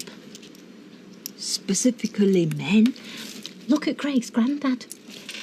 He's taking it so seriously. He's studying the labels of everything, whereas women just grab what they want and shove it in a basket. Yeah, well, I suppose for some men, shopping for food is still something of a novelty. He's been in here hours. That's exactly right, thank you. If you need anything at all, just give me a shout. I don't know what young people like nowadays. Pizza, pasta, burgers. Well, none of it looks very appetising. Well, no offence, but I'd sooner go and catch me own than buy convenience food. Oh? Well, I'm partial to a bit of shooting. I love the big outdoors. Well, I think they sell rabbits at Elliot's Butcher's. No, I'll make do with this. I don't think we've been introduced. Oh, sorry. I'm Sunita. Oh, Keith, Appleyard. Pleased to meet you. How'd you do? What I really need is a woman about the place. I'm not being sexist. Well, I suppose I am, really. Someone like my late wife who can cook a proper meal. Angela used to buy a lot of ready-made lasagnas. Did she? Yeah, she's a lovely woman. She's got a lot of friends round here. And you will too, Sue. Thank you. I hope so. Am I not allowed to go to the loo in Davenport's time? Of course you are. You all right? Yeah, I'm fine. Good. Because I've got a very special job lined up for you. Oh? Well, I wouldn't normally ask, but, we're very short-staffed, and people who work for me, well, they have to be very flexible. Well, you know me. Bend over backwards to please. Yeah, I thought we were keeping this on a strictly professional level from now on. Very funny. I know your work's been a bit sloppy today. No, it hasn't. But I have absolute confidence in your ability to carry out this job to perfection. It requires someone with very special skills. Oh? What size overalls do you take? Are you on your own? Yes, Maria's gone to the dentist. Cool, I wanted to have a word with you in private. Didn't think it'd be long before you came crawling back. Look, I'm really sorry I went to the papers about you. It was really cheap and tacky of me. Yes, it was. Mind you, I'm not sure I can let you just come walking back in here. I don't want my job back. No way. Oh. want to see if you'd lend me some money. What? Well, not lend it me. It's more of an investment opportunity. Yeah, that's what it is. Oh, I see. So my money's good enough for you, even if my salon isn't. Well, I've been offered a place in a course, a brilliant course to study TV presenting. Well, good luck. Problem is, I can't afford the fees. Huh? I don't think so, Candice. Do you? Oh, hang on a minute, Audrey. It's not what you think, okay? Look, the deal would be that you would pay for my fees, and then when I'm famous and I'm doing interviews in newspapers and I'm going on Parkinson and Frank Skinner, then I'll make sure I mention you. I'll say things like, I owe everything to you in this salon, and you were like the mum I never had. What do you think? I'm astounded, actually. I don't know how you've got the gall to show your face in here, let alone ask me for money. Yeah, but you get it back 10 times over. You'd be almost as famous as me. I knew you were deluded, Candice. But to think that you can just walk into a job as a TV weather girl, come off it. Yeah, well, I believe in myself, even if you don't. Oh, just go. Get out now. Ooh, the cheek of you. Careful, Audrey. I don't have to be nice about you when I'm famous. I'll dish you and this place. Diss me? Oh, diss what you want. And you know, I hope the papers do come sniffing around here, Candice, because then I can tell them how you have changed overnight from a nice, pleasant girl into a stuck-up, self-obsessed little madam. Just go. Oh.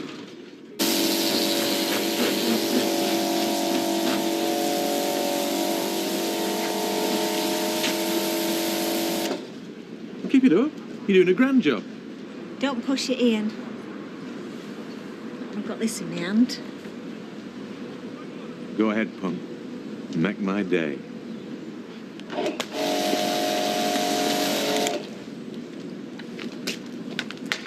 You know what'll happen now if you're not careful, don't you? I'll get wet, you'll get wet. We'll both end up covered in soapy lather on the bonnet of that car. What time did you say the customer was coming to pick this up? Oh, he's here already. It's mine. But you said it was an emergency. It is. I want it looking nicer when I go home.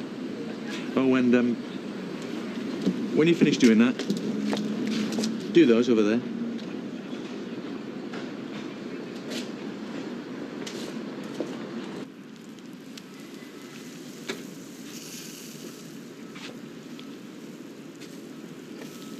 I thought we'd eat out today. Weather will clear up soon. It's like living with crocodile Dundee. Come on, it tastes much nicer. Yeah, well, we have cookers now, Grandad. You no longer have to make fire. I can't get on with that cooker in there. Come on, look. I've got sausages, I've got burgers, I've got chicken drumsticks. And are we going to sit round and sing Ginganguli or something? You're off your head. I'll get that. Here.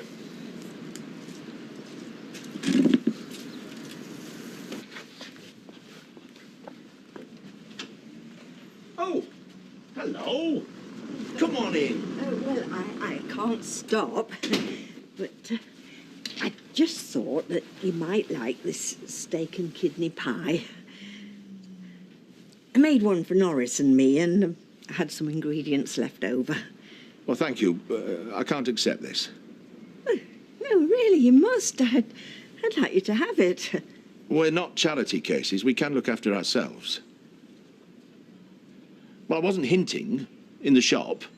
Oh, no, I know you weren't. I'm just being neighbourly. Well, thank you. Oh, it's very hot. Oh, that pie looks lovely. Oh, I'll bring the dish back when we've eaten it. Oh, well, thank you, and hope you enjoy it. Thank you.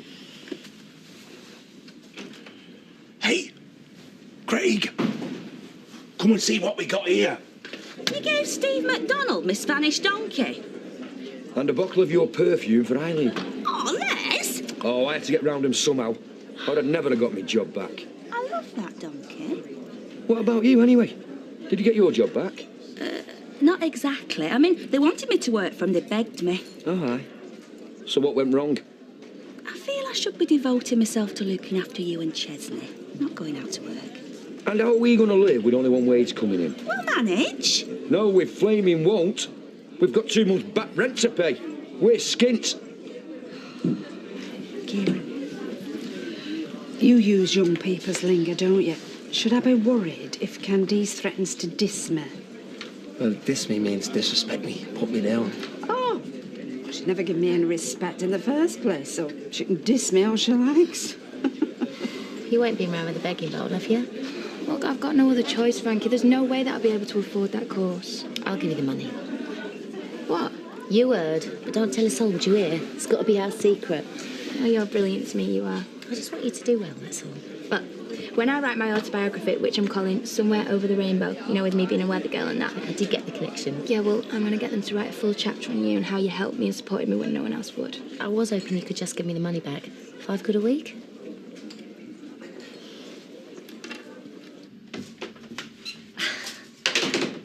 You're doing this deliberately, aren't you? I'm just trying to keep things professional. No, you're not. You've been picking on me all day, criticising my work and then making snide comments. As I've told you, you can't expect special treatment anymore. Well, it doesn't give you an excuse to victimise me. I victimise everyone else on the workforce. Why should you be any different? Oh, come on, Ian. Making me wash cars, it's pathetic. As I think I've said, we're not frightened of getting our hands dirty round here. You've been foul to me all day. Well, you've gone too far now. Enough is enough. Oh, no, Sally. I'm just warming up. I mean it. You want to carry on working here, fine, but you're in for a very bumpy ride. You're not the first dumb blonde to answer back, you know. Ask Della Hopkins what I'm like, or Claire Barnes, who worked here before her. They'll both tell you the same thing. I can be very ruthless when I want to be. And I always get my way in the end. Yeah. Right, I'll get back to you in a couple of hours. Yeah, I promise. Hiya. Hiya, has Jason left yet? Just missed him, love. Listen, if you're worried about Jason going out in public in that vile yellow T-shirt, don't panic. I've hidden it. I've just been offered a fortnight in Ibiza. You lucky mare. When? Today. Oh, Jason will never be able to get the time off without notice. I mean, Charlie's snowed under at work. Actually, it's just me. You know Louise? Louise, lovely complexion, don't need all that makeup. Yeah, well, she was going with Lisa, but now Lisa's broken her leg, so there's a ticket going cheap. And I mean cheap. Well, if you don't want it. What do you think Jason's going to say? Does it matter? You can't miss a chance like that. Oh, stay with me. Throw a sickie. If you're going to be a lady of leisure, I've got to bring some money in. What am I supposed to do? Stuck in on my own with no money. Should have thought of that before. What's up with you? Scylla, she's only gone and packed her job in. Wants to spend more time with her family. You mean she got sacked? No, they pleaded with her to stay. Oh, she got sacked. Les, the Where the Arms is the best pub she's ever worked in. At least she's not having to hose broken teeth off the carpet at closing time like she did at the ferry. Come on, Kurt. Oh, for crying. Morning. Morning. David, Barney. Can't you feed him? You know the rules. I feed you, you feed him. Thinks he's too old to look after pets. Is he interested in gardening? Only if there's goalposts at one end, a sound system at the other, and the grass cuts itself. Missed out the plasma screen telly in the middle. I thought I might get our Craig out here. I used to love helping me dad with his allotment. Used to make me feel really grown up. I wish you luck. Mind you, they've got different distractions to what we had. I didn't think you could do out with lasses but pull their pigtails till I was 16. I don't have pigtails these days, and most of them are into kickboxing. You had it easy. He's got an answer for everything. Do you think our Craig will get back to being like that? You just give him time. Hey, how do you fancy going to Derbyshire tomorrow? Hiring some bikes and having a nice long ride. You're not working? Nope, I've got the whole weekend off. Don't you fancy just putting your feet up? I took the job at Davenport's to help our family, and all I do is work. I reckon we deserve a bit of quality time together. Bike riding's a bit extreme, though, isn't it? Well, I fancy some fresh air and a bit of exercise after being stuck in a flipping showroom all week. A golf? On a bike? She'll look well stupid. I'm not going. Bike riding's for kids. It'll be fun. Rosie doesn't do fun.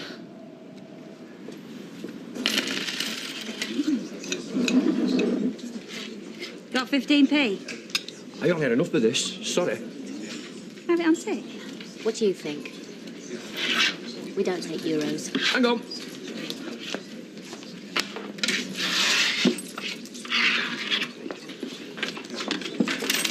If you're staying home, don't go opening the door to strangers. Aren't you getting me mixed up with Chesney? They're coming to repossess the teller if we don't cough up 3 months' payments. So that door stays shut. Are you gorgeous? How much? No, I've not come to borrow anything. Sexy. But Shelley says I can have a fortnight off if you'll cover half my shifts. When? From tonight. Look, I've been offered a holiday in Ibiza, really, really, really cheap. It's got to be worth a kiss. Do you believe in fate? I've used that charlotte line. Never works. You're a barmaid down. I'm a barmaid who happens to have some free time. You mean you got the Evo from the Arms? I resigned. And don't bother going for it, you need a winning personality. You're looking for a job? I were going to take one of them satanicals, but I'd be glad to help out if you're short. The word sabbatical. And had you been looking for something more permanent? I know someone that's looking for somebody just like you. Oh, yeah? He's in the restaurant business. I'll organise an interview.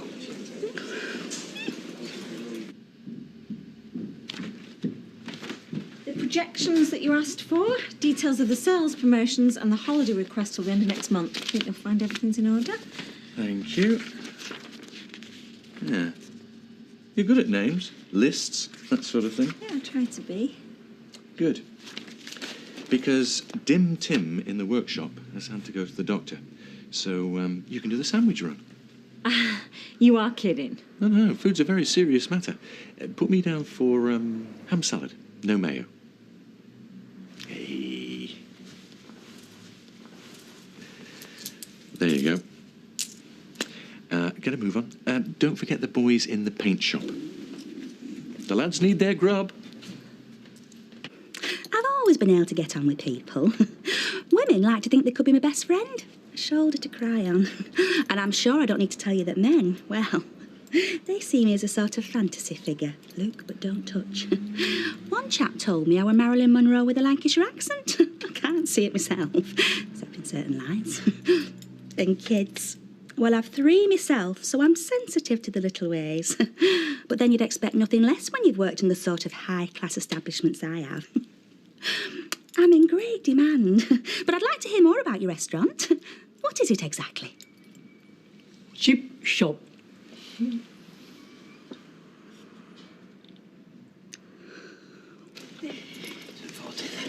Just a writing pad, please, Rita. Another one? Well, I've not much else to do on my nights off but write to Jim. And he's not much else to do but read him. Thanks, love. Perhaps you could give a few tips to him. Like what? How to smuggle drugs in? No. I meant more, how to cope when a loved one's incarcerated for murder. The diplomatic corps really missed out with you, Norris. Can you tell me what magazines Craig likes? Only if it's not out with half-naked lasses on it. When my lads were 14, they wouldn't read anything without half-naked lasses on them. Then Andy moved on to books and Steve didn't. Have you heard anything from Angela? What's that got to do with you? She's bearing up. Incidentally, while you're here, there's a paper bill outstanding. Well, I'd best pay it then. There's no hurry. Nay, I'll not be beholden. Well, it were only for about £8.50 or so. £8.62. If there are any magazine Craig wants, we'll be only too happy to get them in for him. Thanks. You don't happen to have any books, I suppose? No, sorry, there's not much call for them. Yeah. For the paper bill, take it out of that. Yeah. I shall be wanting a receipt.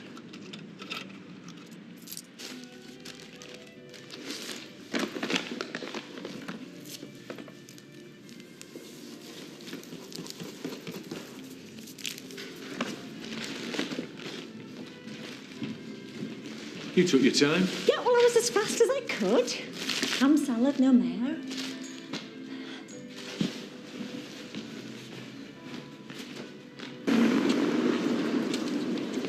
Oh, at last!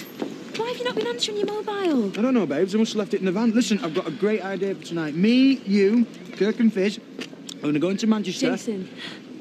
What? I'm going to be in Ibiza. Ibiza? Yeah, it's a long story. Well, actually, it's not, but I haven't got time to tell it to you now. Tell me you don't mind. It's Wong's Chippy. Oh, it's fantastic. I'm a barmaid. Yeah, an unemployed barmaid. I told you, I wanted to spend more time with my family. Hey, don't you worry. You'll be seeing a lot more of all of us. Oh, and Chesney can come to you for his tea and that. Well, he couldn't do that in the weather arms. I'm not taking it. Oh, it's perfect. Bottom of the road. So no bus fares. And we won't have to buy a single meal. So no food bills. Oh, and the thoughts of you. Smelling of chip fat. Morning, noon and night. Oh, what a turn on that'd be. Oh. Oh.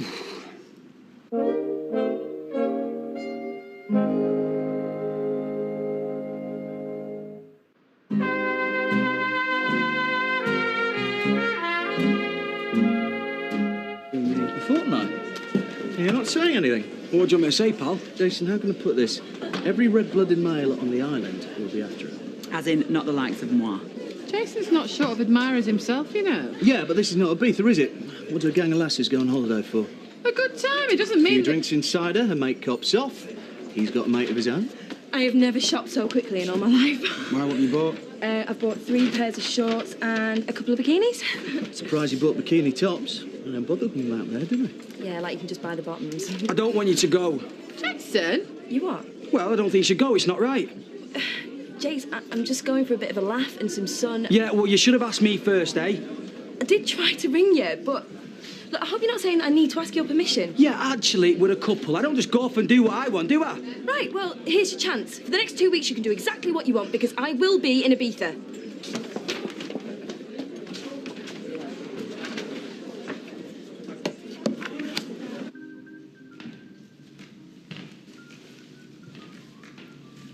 Duncan from service reception is looking for you. Oh, yeah? Yeah. Something to do with his sandwich. You see, I fancied chicken instead, so I swapped with him. Lucky. I think he wants his money back. And since you messed up the sandwich run, perhaps you can do better taking this to the dry cleaners. My dinner suit. Justine and I are going to a reception at the town hall.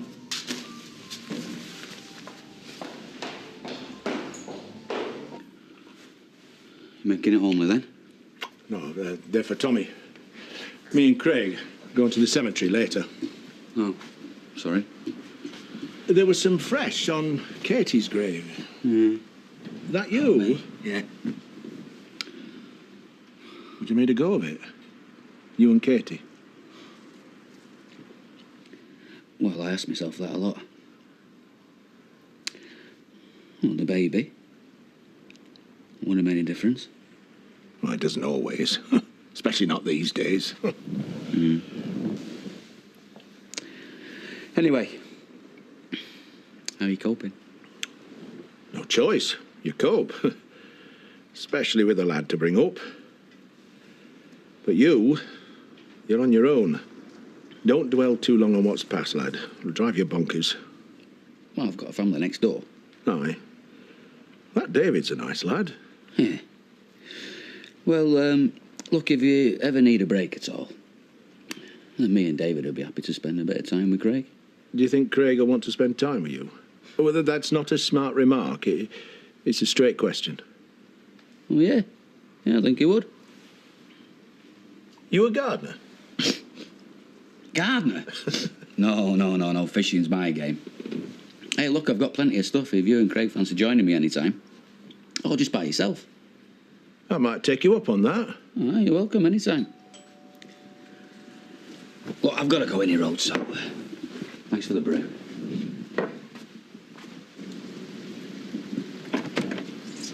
Ah, Norris. We're not interrupting anything important, am I? Well, if you ever won't tell you. Right, see you later. Yeah. Look, I'm not one to gossip, but that one's been on the periphery of rather too many unfortunate occurrences. I'm glad you're not one to gossip, because I'm not either. No. You said you were short of reading matter. Oh. Well, that's thoughtful. It's Mel Hutchwright's book.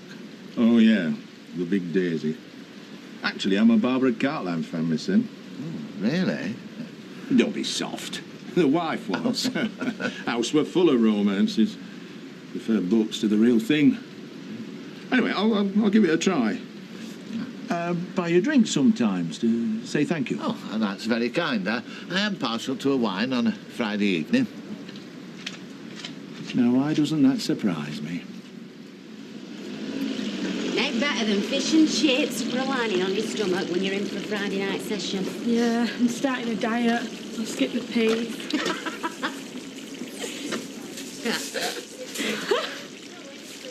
What? She always did have a chip on her shoulder. Now she's got a shop full. Mum, she gone yet? She'll be on her way to the airport. Free agent. Hey? If you'd spoken to me like that in front of the entire pub, I'd be on the pull from the minute I got on the plane. Well, can you get us a cab? I might be able to get to before she checks in. Sorry, no, got nothing for an hour. Right, well, ask Charlotte, lend me the van then. The way he wound you up, he should have to fly out there. Well, what if she meets someone? And what about you, you know, while she's away? Just get lost, will you? So that's not an option, then? No, I am not interested in anyone else. So what makes you think that Violet would be? All going on. You said... You deserved it. Hey.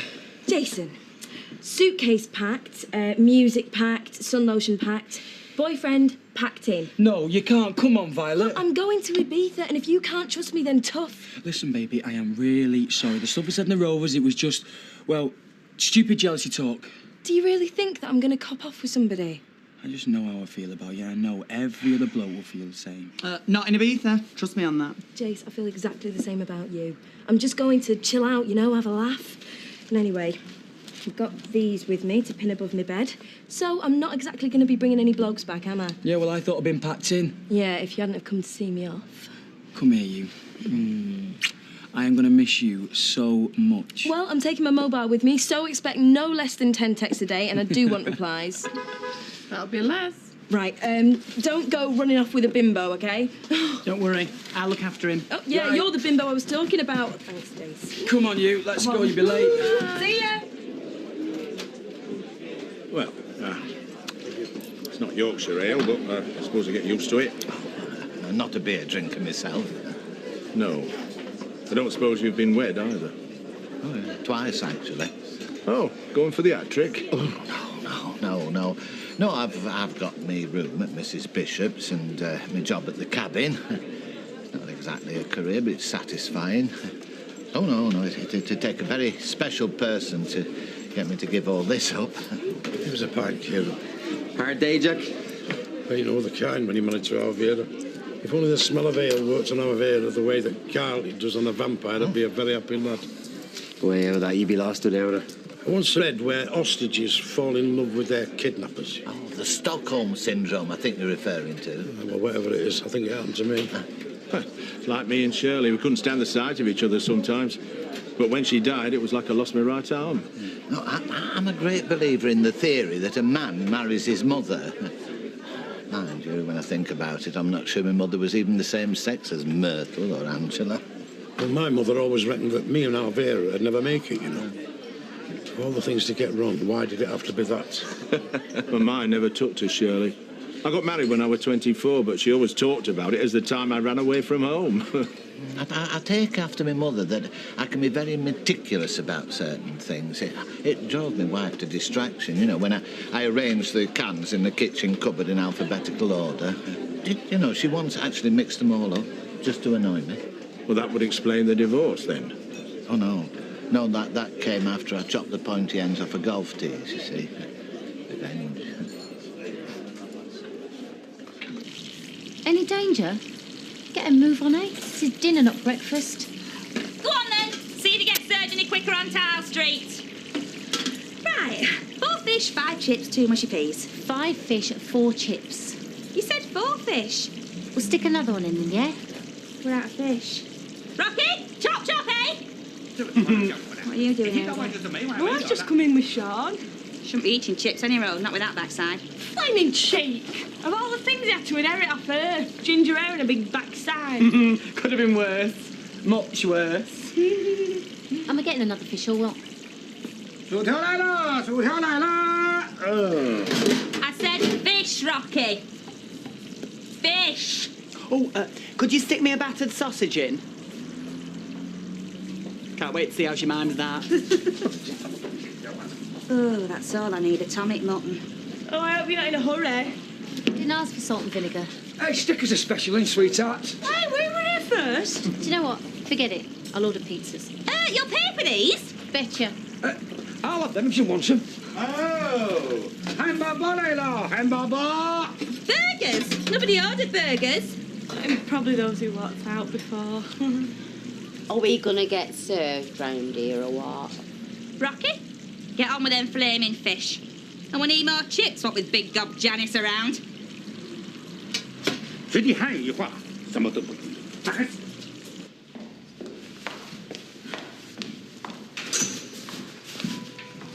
Where have you been? Oh, the dryers on the laundrette were on the blink. Laundrette? Well, you need a dryer after a 90-degree wash. It'd never be ready for your reception otherwise. You little cow. Oh, is that the time? We usually have a glass of wine about now, don't we?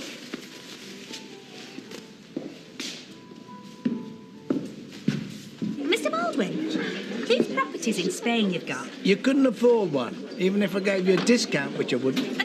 No. Me and Liz have just spent some time there. We could look after them if you like. Do you speak Spanish?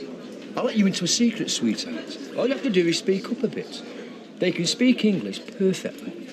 You need someone you can trust. Someone who knows Spanish tricks. I wouldn't trust you or him to look after my bike. Now, go on. Adios. And all that to you, too. Well, I'm surprised at Mr. Wong. I mean, Les and Company used to spend about £40 a week in there. They won't be paying now. Like Doris ain't dipping into your dolly mixtures a second your back's turned. I've warned you, keep your hands off my dolly mixtures. Yep. Godzilla's already in. Ooh, the trollop with the scallops. You'll be able to eat nothing but soup if you make one more smart remark. Maybe she's done a customer relations course yet. Right. Take no notice. They're just jealous. You want to talk? A jumped-up tartar when he got where she is by stealing someone's husband. And you do know but look down your nose at me. At least my hair colour's nearly natural. Oh, someone's inhaled too much chip fat. Keep out of this, or you'll need your machine to sew your bits back on. And who are you to start calling folk for stealing people's husbands? He chose. And by heck, he's glad he chose right. You lot, look at yourselves. Mostly on your own, like Gobby here. There's barely one of you could get someone. I'm worth 10 of any of you. And anyone who says any different has had their chips. You make me flaming sick. Every last one of you.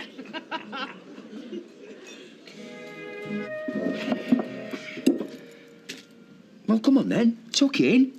It's not same. Last week I were eating me fry-ups on a veranda looking at palm trees and blue skies. Hey, do you realise there's only one ring working on this cooker? Oh, that's all right. We only need it for eating up beans. Now my lovely lady's bringing home 3 chips every day. Oh. Come on, tuck it. How'd you like your eggs? Fried, boiled, scrambled or poached? Poached, please. Oh, well, I don't really like doing poached. I'll rephrase the question. How would you like your eggs? Fried? Fried's fine. You know, I don't know why women complain about cooking. I like messing around in there. Yeah, that's because you only do it once a month. The rest of the time you either eat out or heat up a ready meal for one. Hello? Oh, hi, Jan. What can I do for you? Really? Right. No, I'll come over straight away and sort it out. No problem. Okay, bye. What was all that about? My neighbour, Jan Sykes. No, you don't know her. She said my alarm's going off. Yeah, well, that's probably a bird or the wind or something. I'll tell you what, you go and sort it out. I'll have a nice breakfast waiting for you when you get back. Okay. But in that case, I will have poached. It'll give you time to practice.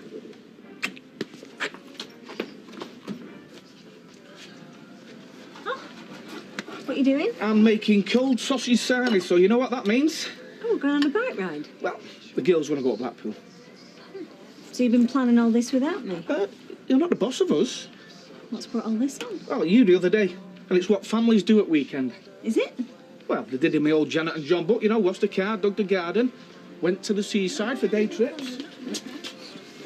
Are they for me? They're for all of us. Oh, can I have lots of sauce on mine, please? But can't you have cheese and pickles? Daddy, have to have crisp. And don't forget to put some fruit in. Hey, stop pestering you two. Your dad's trying to do something nice for you, a treat. Let's have a bit of appreciation, all right? All right, don't have a thrombie. Yeah, take a chill pill, eh? I think you need a day trip, you. Stick a drop of vinegar in the water, give it a good stir around, and then drop the egg in gently. Yeah. All right. See you later. Bye. Warren, Yes, Mother? look at me when I'm talking to you. Thank you. There's lamb stew in the fridge, peas and roasties in the freezer. Yeah, that's nice, but we're going out. Going out? Going out where? Round to Lazar's. Not Lawrence Ashworth, former midfield dynamo at White Hart Lane. How many games did he play for Spurs? He made it to the sub-bench a couple of times. And now he's captain of Weatherfield County. Yeah, he's top bloke. His wife's making a Sunday dinner. Well, good for you, son.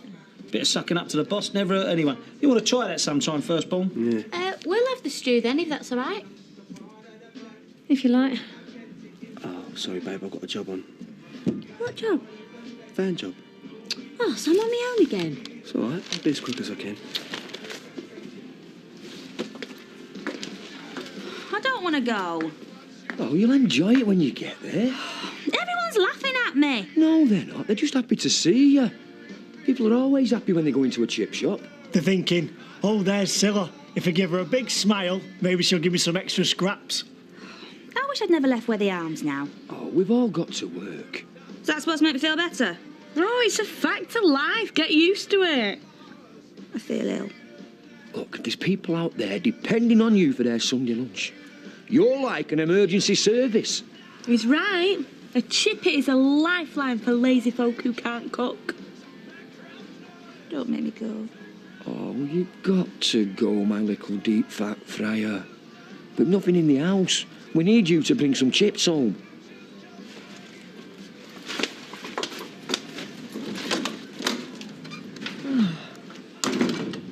She'll be off soon. You what? Oh, yeah. It starts with her feeling sorry for herself, then she moans and whines and whinges, then she does a runner. No, it's just post-holiday blues. Oh, I've seen it before. She looks at you, and then she looks at this house, and she thinks, I can do better than this. Then she's off. Oh, you won't see it. You'll just wake up one morning and she'll be gone. So what can I do? Well, I don't know. Give her something to look forward to. Give her something to make a meaningless life seem worth living. Morning, Kenneth. Morning, Fred. What can I do you for? Half a bitter, please. Morning. I don't care what they say about secularisation of supermarkets. There's still something special, isn't there, about Sunday morning? I can't help feeling there's something distinctly Laurentian about you. Really? D.H. Lawrence. I am familiar with his work. The sensitive working-class youth, led out of his father's simple world by his grammar school education, destined for middle-class, middle-brow mediocrity. And soon he discovers he doesn't fit in. There's the touch of the coal pit clings to him, so he goes back, looking for comfort in his old home. And what does he find? Doesn't fit in there either. He's neither fish nor fowl, doomed to forever straddle the classes, knowing he'll never belong to either one. You could call it tragic if it weren't so pathetic. Interesting. Really? No. I just said that to be polite. That's terrible. I thought it was a false alarm. You know what these things are like. Oh, no, half my car alarm goes off if you breathe on it. No, take much. Oh, anything worth taking? Jewellery, TV, DVD player, some antique vases. Oh, I hope it was insured. Well, thankfully, yeah, but it's not that. It's the mess. And knowing someone's been in your house. It's a good job you had Mike with you and all. No, I didn't. He stayed here. Michael, you didn't let this poor woman face a burglariser all on her own, surely? I was cooking breakfast. She didn't need poached eggs. She needed a bit of support. You said it was a false alarm. No, you said it was a false alarm. Fair play, Hank. I think a bit of grovelling's due here, mate. I was cooking. Look, if you want us to, we can go over there later and help you sort it out. Oh, no, it's all right. I've sourced it all now and had a bloke in to change all the locks. Oh. Well, if there's anything we can do, hey, Danny. Oh, yeah, anything at all, yeah. There you go. You can pick the burnt bits off. Come on, then. The state of them. Show me your hands. You what? You can tell a lot about a man from his hands. Oh, yes. These are the hands of a working man. 4 set of fingers and all. Not every butcher can say that. Do you know, I think I found what I've been looking for all these years. Pardon? My hero. Steady on. I say steady on. A man whom women love and men admire. Beating heart of his community. The essence of working class masculinity, a man of quiet steel who, at the climax of my great novel, as the coal shaft creaks and cracks and starts to collapse, puts his massive shoulder against the black rock and becomes a human pit prop holding up the crust of the earth, whilst his fellow colliers escape to safety. Does he get out alive? I'm afraid not. But in death, he becomes immortal. And, do you know, I've been looking for a name for my hero, my underground atlas, and now I think I've found it. Fred Elliot. My name in a book? Oh, yes, if I may. My name. Immortalised as the hero of a great novel. Fred Elliot, a giant among men. Oh, let me get you a drink. A pint, is it? Oh, no, thank you. I prefer a brandy. Large brandy coming up. Rocky, get in here. I can't manage on my own. I thought this were a chip shop. We've run out. Should have fried some more then. Rocky, if you're having a fag out there, I'll rip your lips off, deep fry them and stick them in your ears. Do you know I get some chips on Quicksilver, love, because this cute could turn nasty. She looks like she's feeling the stress. What's stressful about serving chips? I mean, she should try my job. Or mine. Hey, I don't like the look of this. Hey, careful, silly love, you could burst a blood vessel. Her egg's going to explode. I saw that once on a film Les took me to see. Stand back!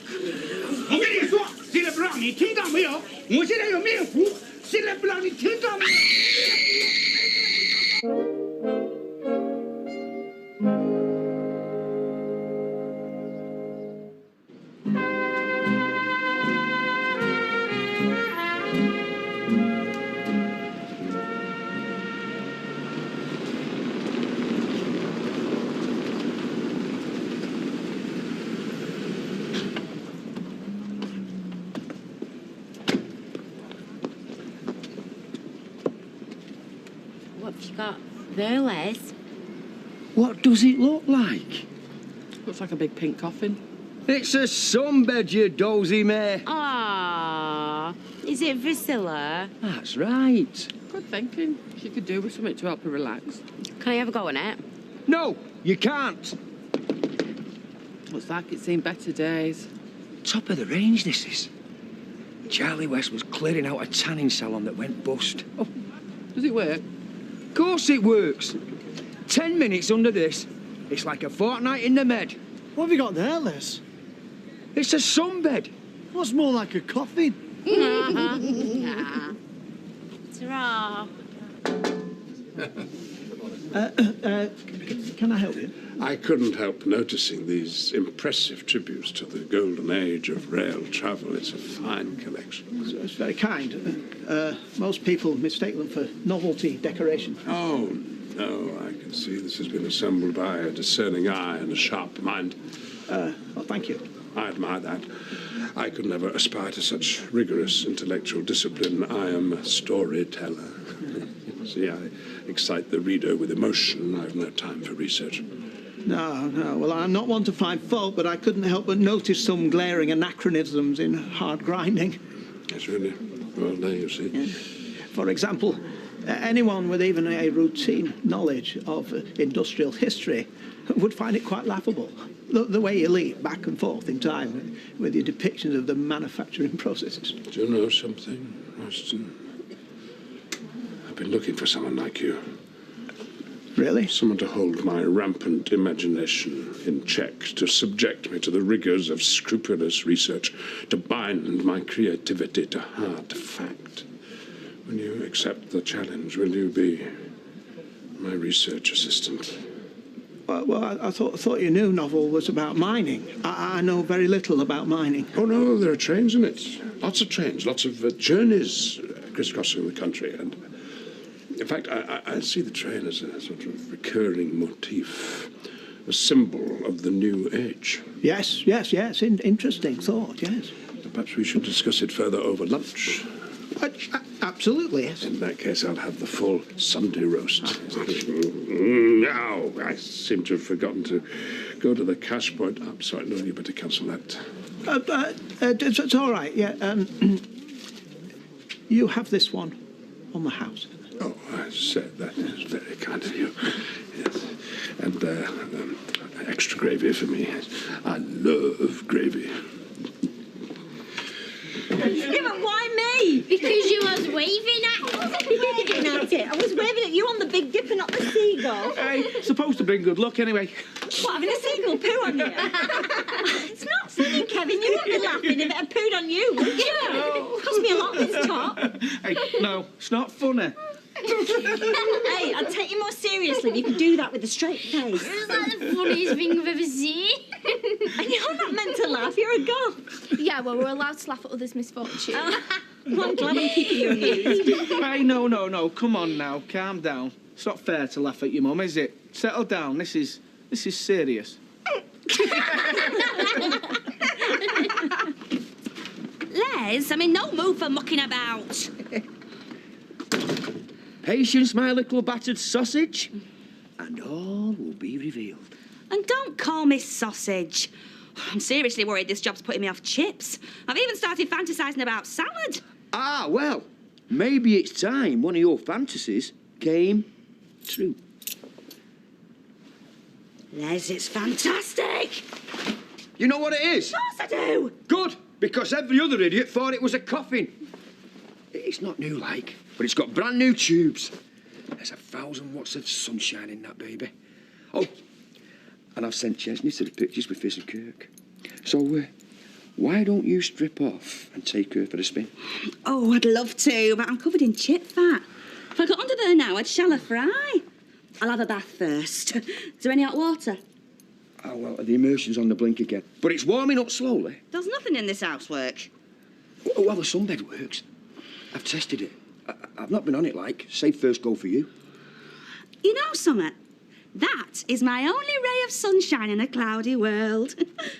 Boiled kettle, I'll flan up that off. Yeah. Then cracks open up in roof in a minute, and brave Fred Elliott wedges himself in the shaft and hauls up tons of rock so that his fellow colliers sulking, thinking. All right. Well, what are you thinking about? Nothing. Have I upset you? Not really. Well, look, I may have an uncanny understanding of the workings of the human psyche, but I am not a mind reader. Fred Elliott. What's about him? I understand he's to be the Collier hero. Oh, he has a symbolic, functional role. And of course he dies barely a third of the way into the book. Really? Oh, yes. Totally squashed. I shall devote far more pages to Mr. Cole. Mr. Cole? The Mine Workers' Union chief. Self-taught man. He's a voracious reader, an intellectual, and yet an indefatigable leader of men. Of course, the greedy mine owners, they tried to beat him down, but he fights fire with fire, and by the end of the book, he triumphs. And his victory is justice for all working men. Oh, and another pint, is it? You know, I don't mind if I do. Right. Cheers, Michael. Very best of health. I must say it was a lovely lunch, mate, and we're very grateful for your generous hospitality. You're a selfish old fool. My wife, on the other hand, has a different way of expressing her gratitude. Gratitude my eye. You've seen the way he treats Penny. It's a disgrace. Yes, and if you don't mind, that is Michael's business, not yours, all right? No. Let her speak. Let her? I don't need his permission to speak. Are you living in the Dark Ages or what? You asked for that one. What is on your pretty little mind, darling? If you want to lose Penny, you're going the right way about it. Why? What did I do? You let her go and sort her house out on her own, and you let her go home to a place that only got burgled today. Yeah, but she likes her independence. Oh, is that what she said, is it? Sounds to me like you like your independence. You want to have your cake and eat it, never mind what she wants. Have you even asked her what she wants? Well, have you? Like I said, lovely lunch. Do you know, I really enjoyed today, being out together as a family. That's what it's all about, isn't it? We're very lucky. I'm very lucky. Except when it comes to seagulls. Yeah. You know, I don't understand the Devonports. Why? I don't know. Having affairs, spying on each other. Yeah, I know, but it's different now, isn't it? I mean, I look at what we've got and I just wouldn't change it for anything. No, me neither. I mean, today was just like the perfect family day. I mean, the kids being kids, having a laugh, messing about. It's just a shame we've got work tomorrow. Yeah. Right, Candy, hey, can you see that? Yep. I'm just imagining loads of little cars and lorries driving on them lines. What are you doing? Candy is going to be the eye in the sky on the radio. What are you talking about? Well, Naomi's got a new presenting job on the Makeover Magic Lifestyle channel. Who's Naomi? Loz's wife. So she's given up her radio job and they're auditioning loads of new girls for it tomorrow, but she's managed to get me on the list. Auditioning for what? For Eye in the Sky. Look, they're going to fly me around in a helicopter and I have to tell people where the traffic's all bunged up and that. Because you know all the main roads around here, don't you? All the public landmarks, all the junctions. I expect you know Manchester like the back of your hand. Yeah, and that's why I'm practising. Yeah, Leanne, look, it's okay because we've got a map. Yeah, but I think you might find once you're up in the sky that the roads are not actually labelled. Go make us a cup of tea, babe. Freak.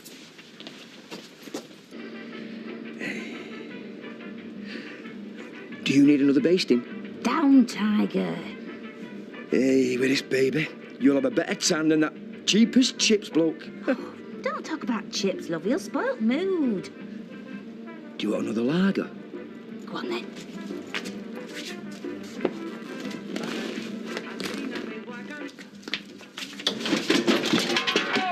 Blimey now! What's going on? The flaming fridge door's come off. It snapped its hinges. It's still working though. The cans are nice and cold. There you go. So the fridge is broke now. No, just the door. Everything's falling apart, Les. Not everything. Cooker, fridge, toaster, nothing works. Everything in this house wants chucking on scrap heap. And to think, a few days ago we were living in Spain. Could have had it all. And instead we're stuck here up to our necks in junk and knockoffs. Things are a bit tight right now, but they'll get better, you'll see. When? I'm sick of making do with busted stuff. We can't afford new. Besides, that fridge has done well. I've had that since me and our Jan got wed. That's it. What's it? Propose to me. What? How'd you get a new cooker, toaster, fridge? You get married, that's how. You invite everyone over for a vol au vent, glass of pomade and a quick okie-cokie, and they give you wedding presents. You, my little sunshine senorita, and a flaming genius. One cheapo wedding and this house could be packed at gills with brand new consumer durables. Come here. Oh, Les, say them words I'm longing to hear. Cilla Brown, will you do me the very great honour of becoming my third wife? Too damn right I will.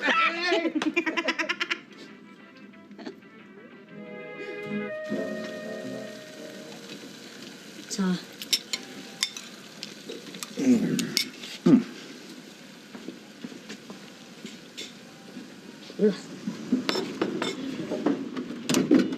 Hi, Fizz. Oh, hi, Fizz. All right, what's this important news then? Why couldn't you tell me on the phone? Ask your mum.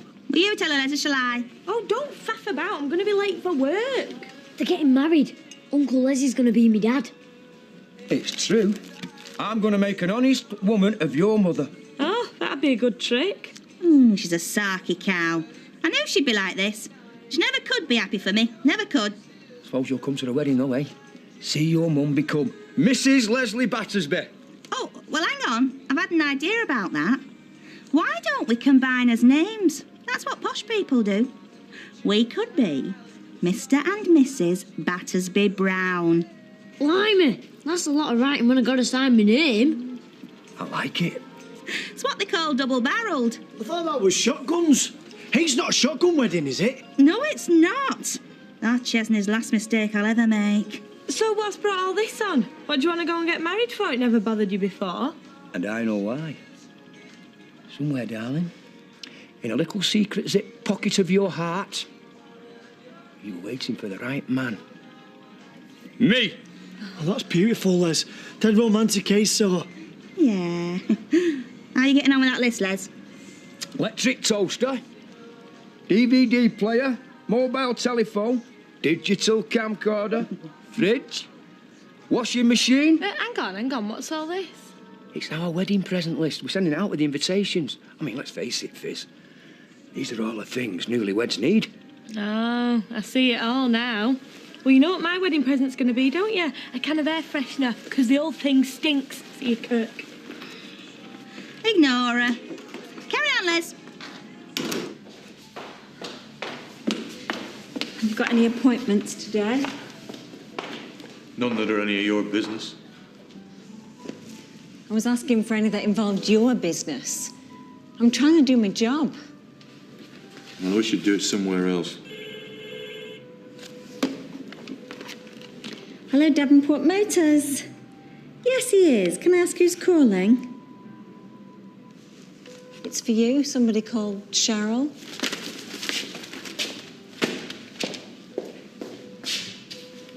Cheryl! And there was me thinking what a dull and boring day it was going to be. Ah, well, if you say you've got to see me, I'm hardly going to object, am I? Yeah, well, the sooner the better as far as I'm concerned. Hey, I've always got time for you, you know that. Yeah, you're right, it's been far too long. Yeah, okay, I can hardly wait. Yeah, see you later.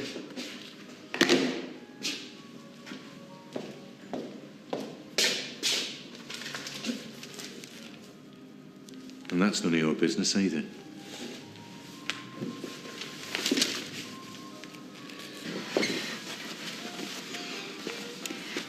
What do you think? How do I look? You look stunning, babe. Yeah, but you'd say that regardless of what I was wearing. Only because you do. Frankie, look, you'll tell me the truth. Does this look all right for the audition? It's great. And just the job for getting in and out of helicopter. You look terrific too. The listeners aren't going to see me, are they? That's the trouble with radio. You just can't see it. The producers or whoever's in charge should sooner take on a good-looking girl, wouldn't they? I mean, it's human nature, let's face it. Don't let them take liberties, eh, babe? But you ain't got to do that, because you've got talent. Well, I know I'm really good at talking, so I think I'm great for the job. Yeah, and there's nothing wrong with your eyesight. So when you see a traffic jam, you can tell the listeners, can't you? Yeah, and this is my big opportunity, so I'm just going to go for it. You've not heard what kind of a shop it's going to be, then? Not made any inquiries? No, I've neither the time nor the inclination. It's not going to be a butcher's, that's all that concerns me. How do you know it's not going to be a butcher's?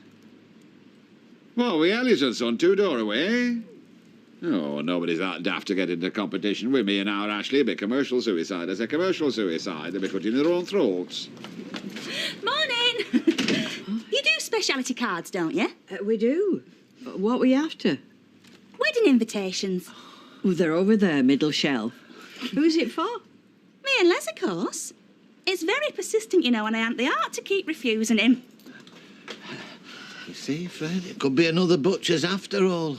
There's always a few idiots about. We've just heard proof of that. I suppose I ought to say congratulations. Thank you. These are quite nice. I want something tasteful. No, I think I'll bring Les in. Let him have a look. We haven't decided on a date yet, but when we do, you'll all be getting an invitation. What, all of us? Oh, yeah. We want all our good friends and neighbours there. And, of course, Les will be wanting a best man. Well, I'll let you get on.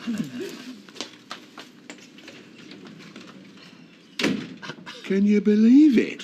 Why would be thinking of asking me? I mean, now, had it been a funeral... And why is she planning on asking me of all people? I mean, after what she put me through, does she think I'm a friend?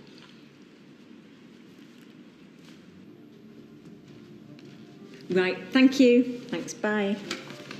The spare parts we wanted are on the way. There's an unwanted spare part right here in this showroom. Do you know, I am sick to death of your constant sniping. So, do something about it then. Cheryl! Hey, you're looking wonderful as ever. Thanks. You look well. All down to clean living. Oh, yeah? Hey, it's really good to see you. You know, I've been meaning to give you a bell. Oh, well, that's what they all say. But it's true. Anyway, you're here now. Let's go up to the office. I'm not here, right? I don't want to be disturbed. And what about phone calls? I've just told you. I'm not here. You still drinking white wine? When it's offered. It is.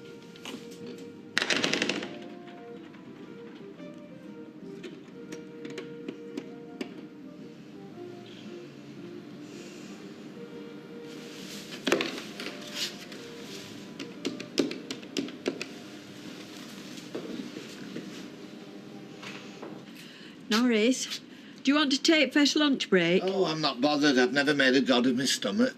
No. And I found I can't think of anybody else who's likely to worship it.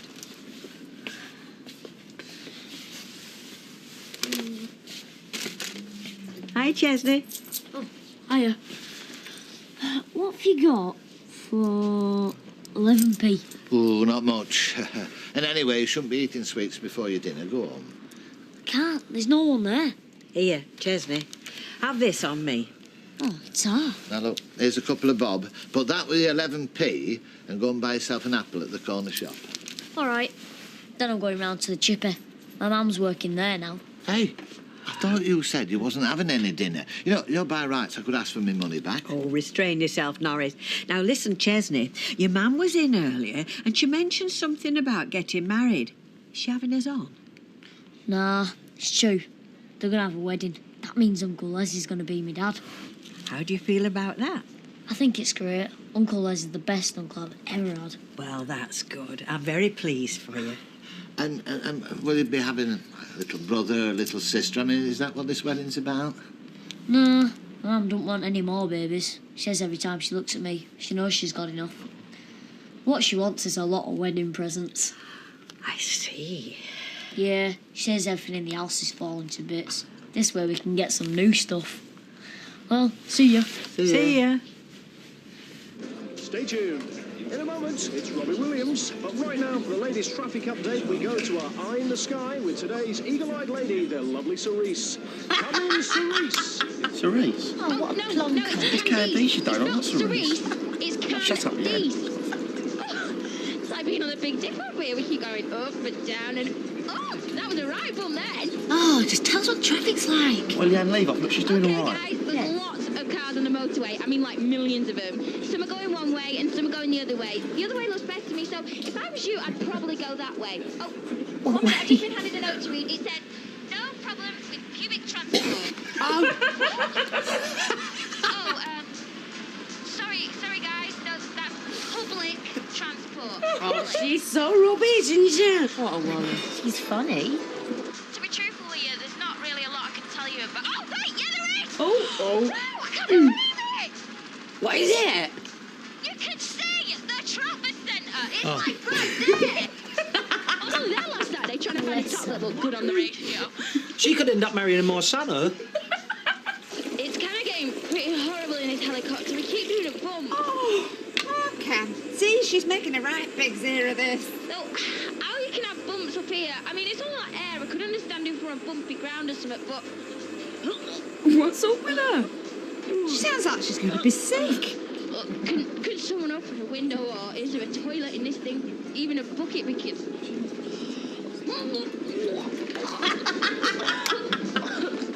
Sorry.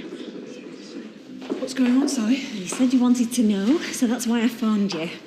Ian is in there with a woman, and he's been in there at least an hour. I see. And when he took her up there, he said he hadn't to be disturbed. I'll disturb him.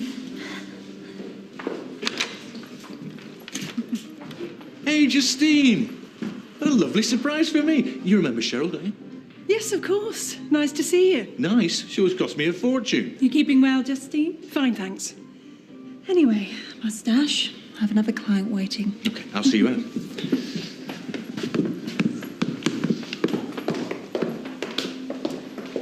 That was our accountant. Accountant? I know I asked you to keep an eye on Ian. I shouldn't have. Clearly it wasn't a good idea. I could very easily have made a total fool of myself just then. I know, I'm sorry, Justine. Let's just forget about it. Now then, darling. How about some lunch, eh? You know, your turning up like this has really made my day.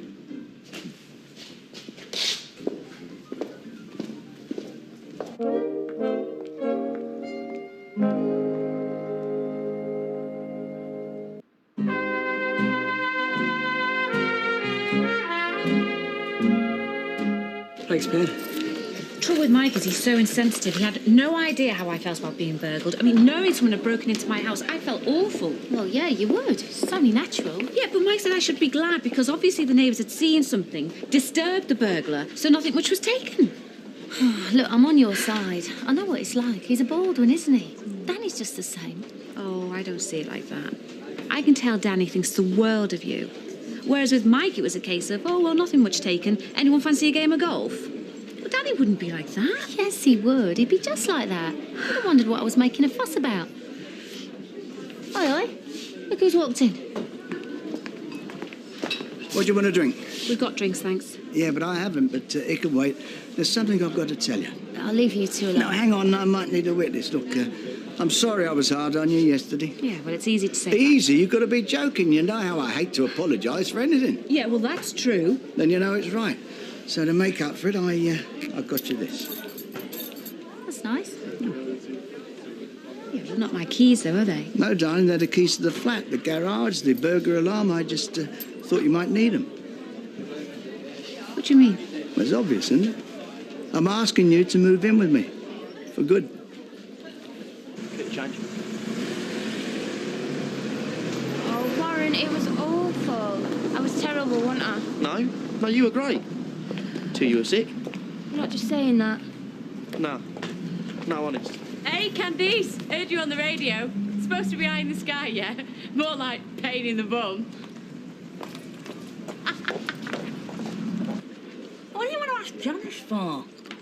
I reckon she'd be good for a toaster. It's people with money we want. I've been thinking about that. I'll need a best man, right? Who do you reckon will give us the best present?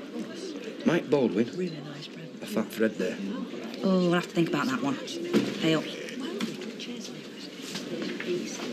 Leanne says there's a rumour going round that you might be getting wed. Norris in Cornish shop, it were him that told her. Is it right? Oh, I didn't want you to hear it like that, Janice. I wanted to break it to you gently. What? I know deep down you've always dreamed that one day, you and me... Well, you know. Don't bottle it up. Have a good cry, you'll feel better. No. Believe me, I am so pleased. I think you deserve each other. Nice of you to take it like that. You'll be getting an invitation. Oh, gee, thanks. Do you know what? I think I might start celebrating right now. Kieran, a pint, please, love. Yeah, well, I say the best of luck to the pair of you. You're invited too, Kieran. You're all getting invites. With a wedding present list attached? Oh, I hadn't thought about that, have you, Liz? No, we hadn't. Still, that is the modern way, I believe. Well, I'll save you the price of an invitation card. Don't bother to send me one or your wedding present list. Nor me. Or me. Why not? Because I have a prior engagement on your wedding day. We haven't decided when it is yet. Whenever it is, I'm not going. Audrey, you'll come, I know. Oh, not with my allergy, no. I don't understand this. Well, I'll explain it to you then. We're all allergic to you, and nobody wants to go to your wedding, let alone spend hard-earned money on presents for you. And it's no good pretending to be Mr. and Mrs. Nice, because you're a pair of public nuisances. Public nuisances? Celery. Warm-hearted, sunny-natured, salt of the earth. And me? I'm like a lovable rogue, me. About as lovable as toothache. And as for her, she's one of nature's gumboils. Was that part of your spy deal with Justine? I don't want to talk about it. Oh, I bet you don't, but I do. What if I do the same favour for Kevin? What do you mean? Fill him in on all the games his wife's been playing. Tell him all the things he ought to know about your goings-on. You wouldn't do that. Oh, you want to bet? Ian, please, you wouldn't do a mean thing like that. No, you're right. Phoning a man to tell him the facts about his wife. That's the mean way. The coward's way. The way to do it is face to face, man to man. Ian! Kevin should be at home about now, right? Ian! Oh!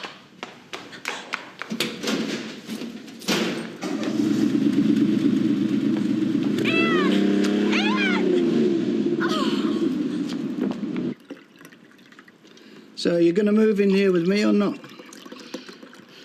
Well, I'll admit I'd rather not sleep in my house for a day or so. I suppose that's what being burgled has done to me.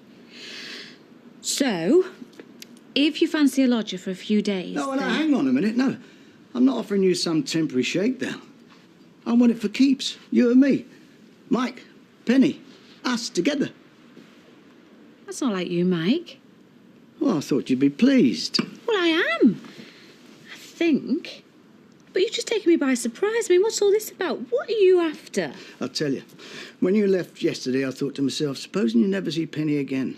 And I didn't like that idea. Because you are very, very good for me. You think I'm difficult? Well, yeah. Because you are. Yeah, but without you, I'd be impossible. We're good together. We suit each other. Look, this isn't some sort of passing fancy. I'll tell you what I want, shall I? And this is it. I want you to be the last woman in my life. Mike? From you? That's almost romantic. Because it's true. That's what I'm offering. From here to eternity. What do you say? Well, if you say it like that, how can I refuse?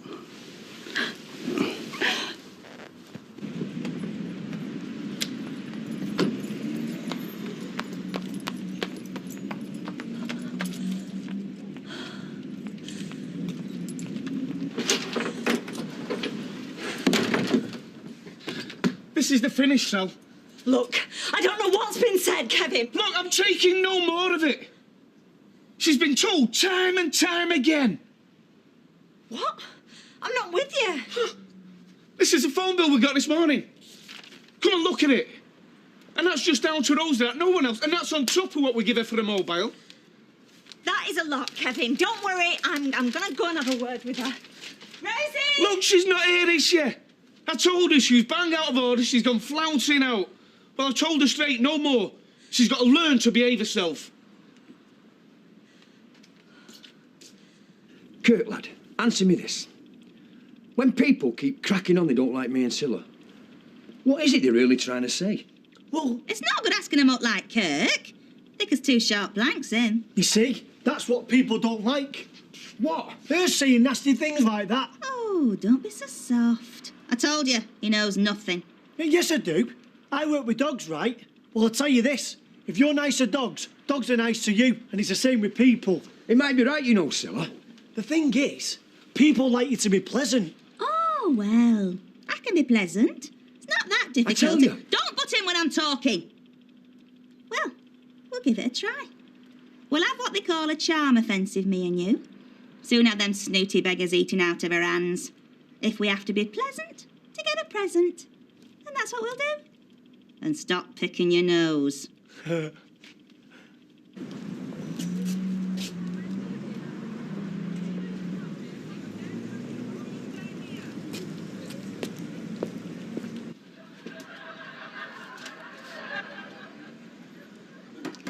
I'll get it.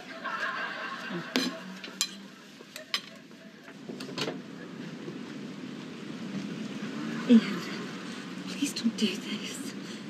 It's got to be done. Is that Ian? Come on in, mate. Hey, Kevin. Look, why don't we have a drink, eh? Kevin, nip to the corner shop and get us a bottle of wine. No, don't bother. I shan't be stopping that long. It's a bit difficult, this, Kevin, but I have to tell you something. It's to do with what's been going on at work. How do you mean? Well, I'll not beat about the bush. I've taken 2 new mechanics on. Well, it makes business sense for me, but the downside for you is I shan't be putting servicing out to you anymore. I see. I mean, I understand. It's a bit of a blow. Suppose all good things come to an end, eh? They certainly do. Well, I'll say good night. I'm sure you've had enough bad news.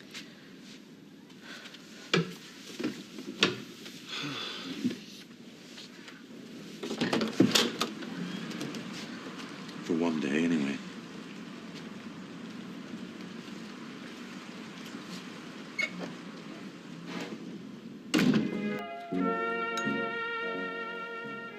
Of course, you know what this is really about, don't you? Ian tearing up the contract. Well, he reckons he's taken on 2 new mechanics. Don't add up to me, that.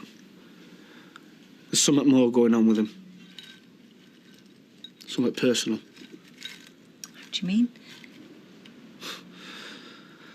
First of all, his wife asked you to spy on him. Then you stopped doing overtime. This is his way of getting back at you. He wouldn't be that petty, surely. Who could blame him, Sal? I mean, he doesn't want you interfering with his marriage. Did you see the looks he was giving you last night? No. Yeah, well, I'm going to have it out with him anyway. What? Look, I'm not going to take it lying down, Sal. It's going to be a big drop in earnings for us, especially without your overtime. I'd leave it. Look, me and him had a deal. You're only going to make things worse. Sally, I've been turning down customers to accommodate him. Well, look, let me talk to him. Why? He needs to hear it from me. Yeah, well, I'm worried that if you two have a row, I'm going to end up losing my job and all. I suppose there is that. Just leave it, Kevin. Let me sort it out. All right. I'll see you later. There's a lot of banging and hammering coming from there this morning. Best thing that can be said is they're getting on with it. It's been an eyesore, that place. Hello, Fred. Diggory? What are you doing here? I've not seen you at a WTA meeting lately. No, I've come to survey my latest acquisition. You're never buying it, are you? Already bought, Fred. Past tense. There's no call for a baker's round here. Oh, I would beg to differ. Having done me research, like. Observing Mr. Cropper's cafe at dinner times, for instance. Beg your pardon? Oh, them queues you have for your takeaway sandwiches and soup. No, I'll be relieving you of some of the strain there, don't you worry. I'm quite equal to the strain, as you call it. Thank you very much. As long as you don't start selling joints of beef. No. No, I'll be selling pork pies and the like, mind. Anyway, excuse me, gents. I've got a dash. Hey, Fred. All we need now's the candlestick maker. Hey? Did you get it?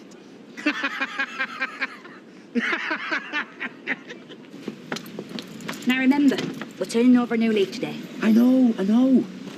Oh, and there's our first 2 victims. Good morning, ladies. Oh, morning. Good morning. Them bags look heavy, Betty, love. Do you want me to give you a hand? No, thank you. I'm all right as I am, thank you. I thought you said you had a bad back, Betty. Eh? Oh, yes, now you mention it. Yes, I have. I'd be very pleased if you could help me, yes. Thank you. Give her me. Thank you. Bye then, Betty. Oh, can I help with that, Emily? Oh, no, well, I'm going all the way to the hospital. Oh, I'll run you in. Could you? I'll just get rid of this stuff for Betty's and I'll be right back. Oh. If you can't help your neighbours now and again. Do unto others as you would be done by, I always say.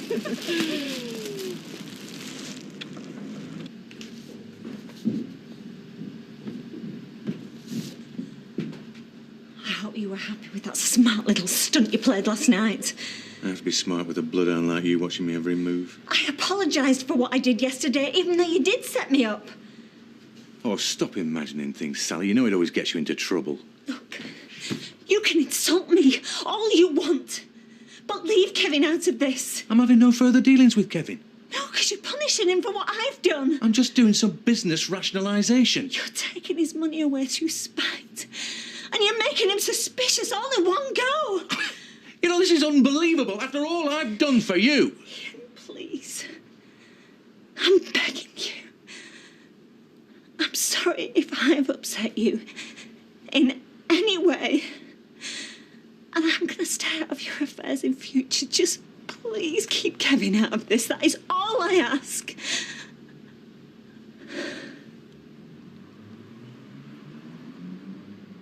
All right. You will. I think this stupid feud's gone far enough. We'll only destroy our marriages if it continues.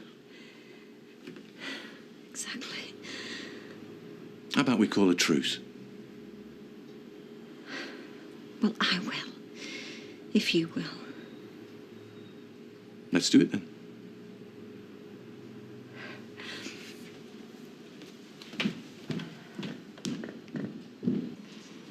I'm afraid I bring bad news. Why, what's happened? Your old adversary, Diggory Compton, he's opened a baker's in the old hardware shop. So? So? You sell bread and cakes, don't you? Sandwiches, snacks. He'll be eating into your profit margins. People come in for all sorts besides that. They won't if he has his way. I say they won't if he has his way. He's already got his eye in my pork pie empire. Don't be ridiculous. No good ever come from a baker's shop. Great Fire of London started in one of them, you know. Sounds like you've got a bee in your bonnet, Fred. Catch it. No, I call this. It's water, you have a leak. I am Tava. Oh, there, see. There's a puddle on floor. Oh, no. Oh, I'm keeping well out of the way of that. You want to put a bucket down? Where's it coming from, I wonder? Oh, what's up there? The flat. Oh, this is all I need. Oh, well, I'll get it seen to. Small leaks can turn into waterfalls before you know it.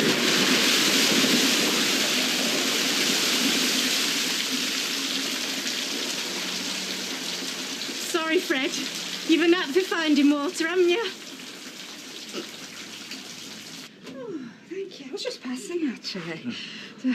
Hello, Hayley. I just popped in to find out about visiting Angela. Yeah, I went to see her this morning. How is she? But, well, she's not good. Oh, dear. Well, I just wondered if you needed anything, Keith. No, thanks. I'm fine. I'm just brightening the place up a bit. Right. Oh, that's nice, isn't it? Is that Angela? Yeah, that's when she was the last with me and Shirley. Yeah, we didn't have a care in the world when that picture was taken. How's Craig? Well, he's much the same. I'm running out of things to say to the lad. Oh, I bet. I thought I'd seen everything as a parent, but not prepared me for this. Oh, well, I think you're doing very well. Yeah, me too. Oh, hello, Emily. Come on in. Oh, quite a gathering. Morning, Emily. Well, I did your laundry. Oh, thanks, love. And I thought you might like this casserole. Well, you already made me a pie the other day. Well, it's no trouble. Well, stay for a cup of tea. I can't let you go empty-handed. Well, aren't you busy? No, I'm just putting these pictures in frames. And then I've got naught else to do till Craig gets home from school. Emily Haley, why don't we keep him company for a bit, huh? I'll put the kettle on. Oh, very well. Well, it's a pleasure. 3 nice young ladies to look after me. Pleasure's mine. You look nice and brown, Cilla. Oh, my new sunbed.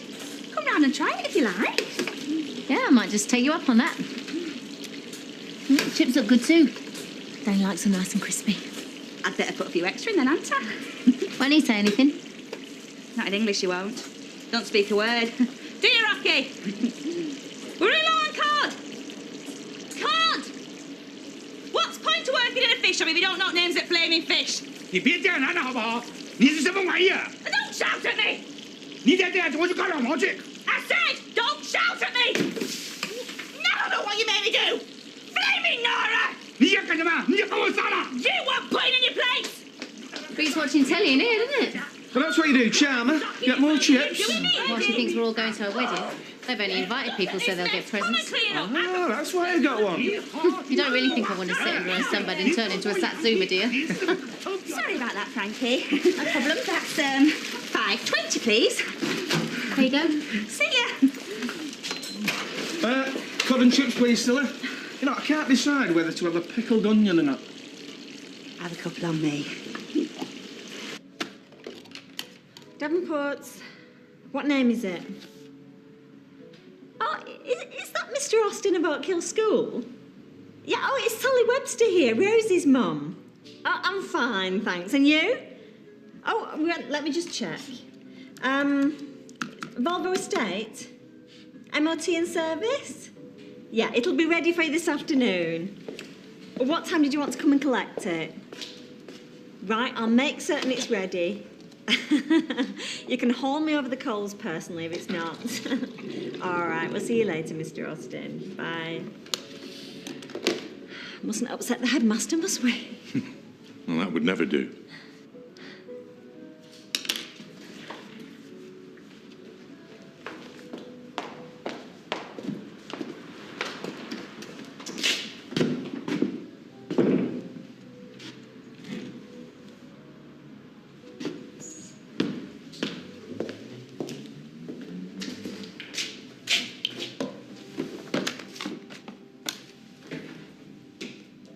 Yeah, Clive. How's that fleet car service doing? Only I want it finished by tonight. No, don't worry about the Volvo estate. Do the others first. The Volvo can wait till tomorrow.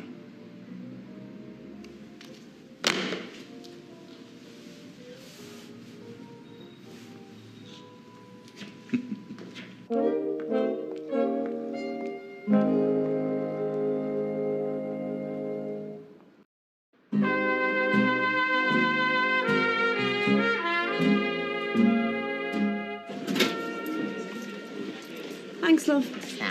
Oh, Jan, I've come over all queasy. Have you got any paper bags handy? I am so sorry, love. No, I used all mine up yesterday. I heard something on the radio that made me just want to throw up. Now, what was it? Look, lots of people get sick the first time they go up in a helicopter. They don't throw up all over Parlour, though. I'd like to see you two being brave enough to do it. Brave? Going up in an helicopter and prattling on about traffic? Yeah, I'll be in the same league as lifeboat work on the fire brigade. She's following a dream like I did. Ooh, well, dream on, love, that's all I can say. Yeah, I won't mind. She didn't give us a squeak about you for the old time she was up there. Yeah, well, you just wait. I'm going to prove you all wrong. Well, I'll keep my eyes peeled for them flying pigs then. Oh, I hope they don't get her sick. Nice one, John. Nice one. Hello?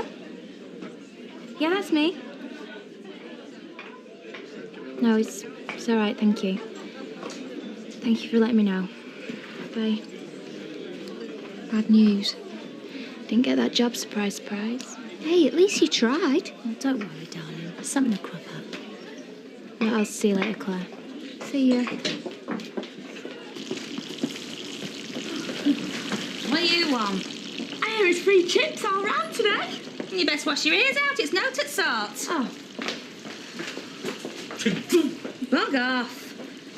Oh, hello, love. I was sorry to hear about yesterday. Yeah, sure you were. I was. My heart went out to you.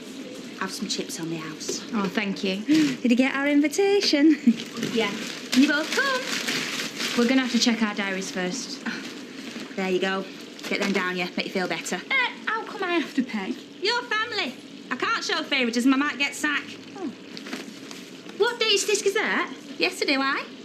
Well, they've got an advert for a weather girl. Oh, is that what say? Look, window of opportunity for outgoing female. Must love being in the public eye. That is so me. You see what you get when you come in here. I don't believe it. Frankie said something else to crop up. Look, I'm going to have to go and ring these because this is fate. 这土豆猴里一样是群猪，群猪。 Oh, yours. Oh, Mum, it's not fair. Why can't I have some chips? Because your backside's big enough. Mr. Austin, I'll go and get the keys for you. I won't be a moment. Oh, thank you very much. Another hard day at the chalk fence? In front of a computer, actually. I'd give anything to be back in the classroom. Except for the drop in ink. Yeah, there's that, of course. You all right for time? Well, it should be okay. I'm taking my wife to the theatre tonight in Leeds. Well, the M62 is pretty good this time of year. Light evenings, decent weather. Anything the matter, Sally? I don't understand. The car's in the service bay and it's only half finished. What? But I put an instruction docket on it saying priority by 4 at the latest. How long will it be? Well, that's just it. I mean, all the mechanics have gone home. It's going to be tomorrow now. Are you sure you put the docket on the right car? Yes. You can't have done. I did. And you didn't check that they'd finished it before they went home? Well, I didn't see the point. We'd never made that mistake before. Yeah, but this wasn't their mistake, was it, Sally? I do apologise for selling Mr. Austin. How am I going to get to Leeds? Well, I'll lend you a car. Top of the range, of course. It's the least we can do under the circumstances. And I'll make sure that yours is ready by tomorrow, without fail, and free of charge. I'll see to that personally. No. I'll see to it. And I'll drop it round to the school myself. I think we've had enough of your assurances for one day, don't you? Come on.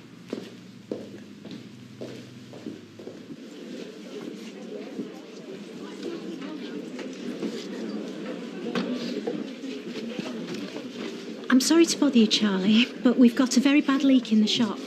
You call a plumber? The thing is, I think I know what's causing it. It's a nail in a floorboard that's gone through a pipe, and it's a floorboard that you put in. I haven't put nails through pipes. Well, maybe Jason or someone else.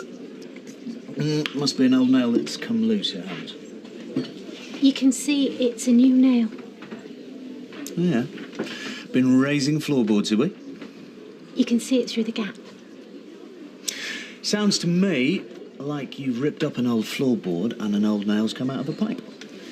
It's a new nail, it's a new floorboard, and it's still in the pipe, which was put in when you did the work. All the work I did for you is up to standard. Deb was happy, I got paid. Far as I'm concerned, that's it. Well, at least come and have a look at it. Like I say, you got a leak, you call a plumber. Not my problem.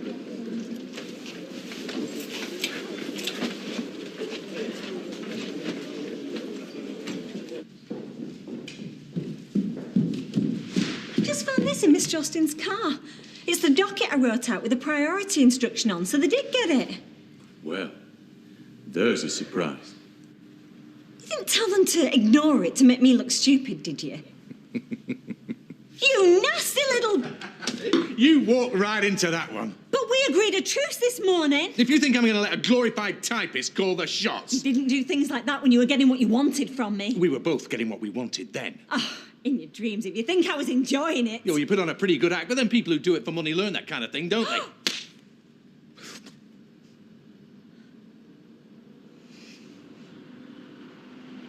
I'm sorry. That was unforgivable. Everything you've done recently has been unforgivable. Oh, Sally, please, wait. Let's talk about this reasonably. Reasonable? You? I can't believe what I'm turning into. You said it. Look, I had every intention of telling Kevin when I came round last night. Oh, then why didn't you? Because I looked into his eyes and I saw the damage it would do. And I pulled back just in time. We're going nowhere, aren't we? I'm just tired of all this. Me too. I think it's time we parted company. I've told you. You're not getting rid of me just like that. No. Hear me out. I know you need the money from this job. I was talking to Arthur Brooks the other day. You know Brooks' auto sales. What about him? Well, he's desperate for a new PA. I'm sure if I put in a word for you, he'd take you on. What do you think? You only make things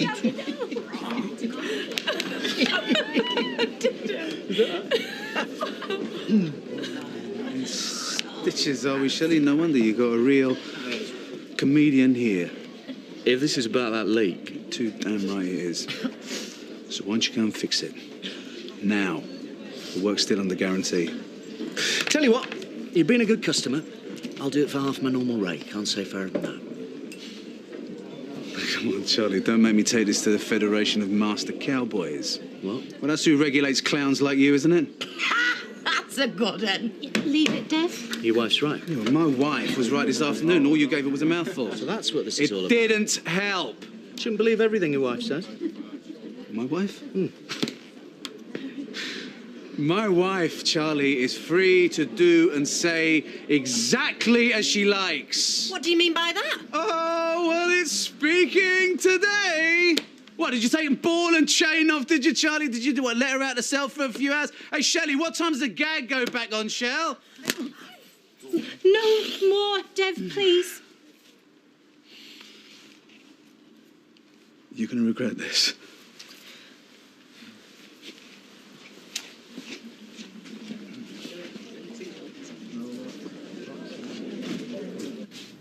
Aren't you sick of all this endless bickering? Sick to death of it, but Well then, let's make a clean break. how can I be sure about this job? Arthur and me go way back. I'll give you a glowing reference. Good PAs are hard to come by. I was a glorified typist 2 minutes ago. I want to do the right thing by you, Sally. Why? What's in it for you? I don't want things to end on a bad note. I don't think it's fair that you should suffer financially just because we've fallen out. But you can't guarantee he's going to give me a job just like that. Just go and talk to him. See what you both think. If things don't work out, come back, we'll arrange something else. And what would I tell Kevin? Well, tell him that things have gone sour because of Justine asking you to spy on me. It wouldn't be a lie. And there'd be no mudslinging afterwards. What would I gain from that? You'd give as good as you got. We'd both suffer. All right. If you can assure me of all that, I agree. I know this is the best way forward. Can't believe this. I should have thought of this before. It's been like a weight lifted from me. This will be a fresh start for both of us, Sally. You watch.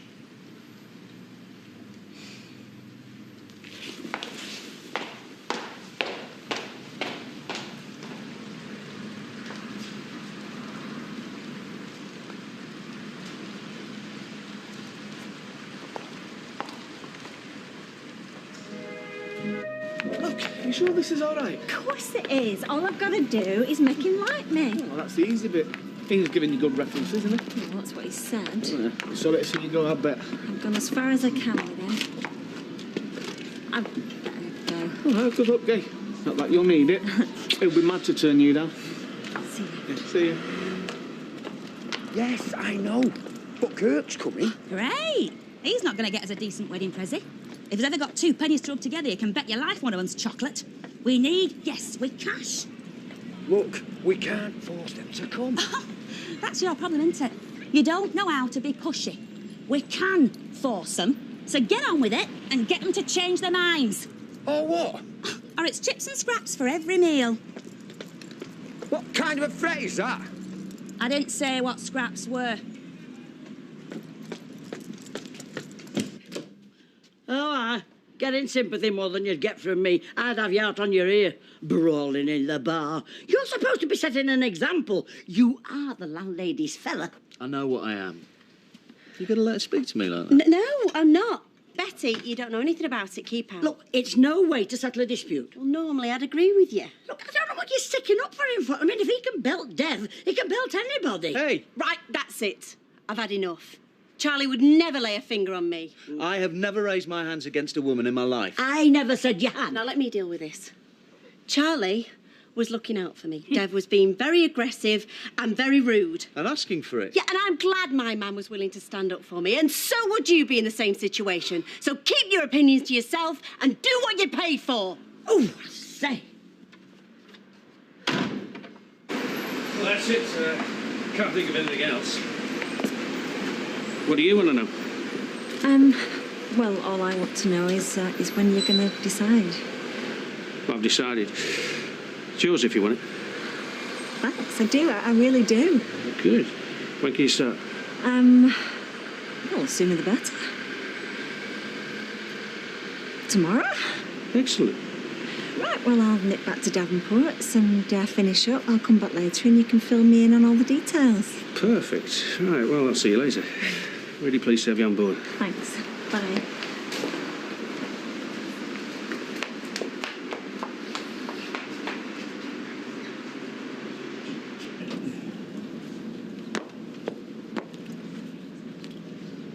Looks ingenious, Keith.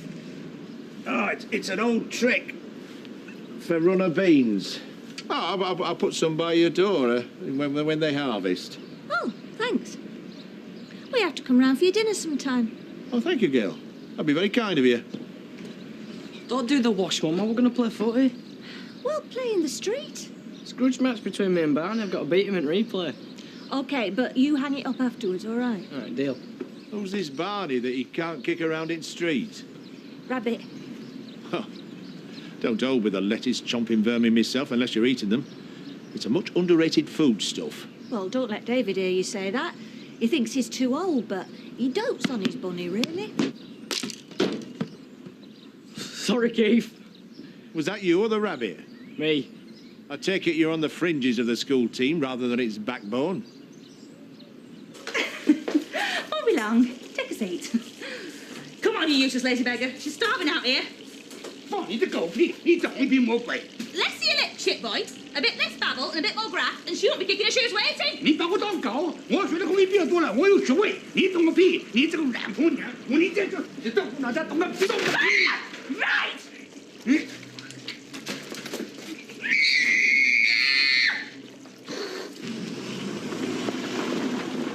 Oh, it seems I owe you an apology. Do you?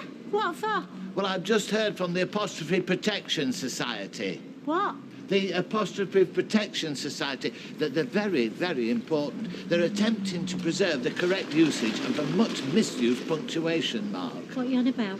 Well, you see, when I first saw your new sign, I mentally placed the apostrophe after the S instead of before the S, where it is now. But it seems I was choosing the incorrect object for the sentence. What are you saying, we've done something wrong? Au contraire, it's correct.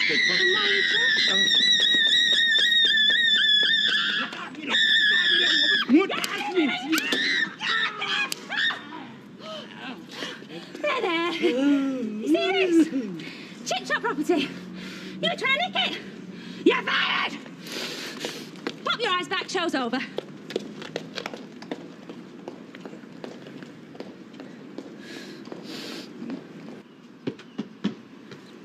I haven't seen that bunny make a single telling tackle. Yeah, I'm playing him off the park. Not the most exciting of pets, are they? Oh, he's mega boring. Mum thinks I love him. See, he's high maintenance and low fun. It's all cage cleaning, really. This is the closest you get to having a laugh with him. Black shoots! I'll take that as a second warning. What do you mean? We'll have to wait and see on that one, won't we?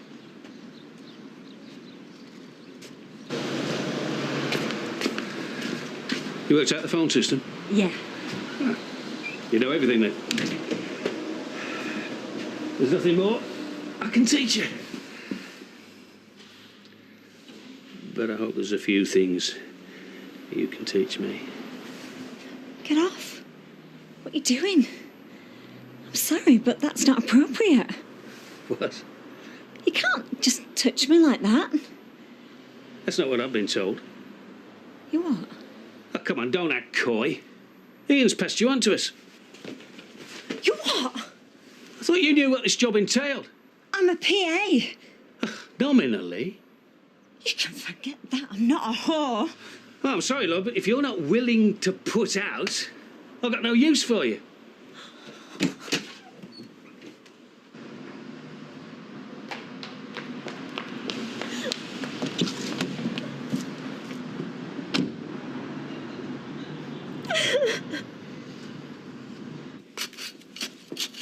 And Barney the Rabbit makes the late challenge. He's too slow for Platt. Platt's through on goal. He shoots. I'm sorry, son. You've had your chances. 3 strikes and you're out. What did you do that for? Got to teach you a lesson, ain't I? I gave you 2 warnings and I acted on the 3rd. Firm but fair. Fair? You're not a psycho, are you, Keith? I don't think I am. But I got me principles and I stick to them. But what if Barney found his way into your garden? Would the 3 strikes rule apply to him and all? Well, we'll have to see about that, won't we? Come on, Barney. Time for you to take shelter from this weirdo.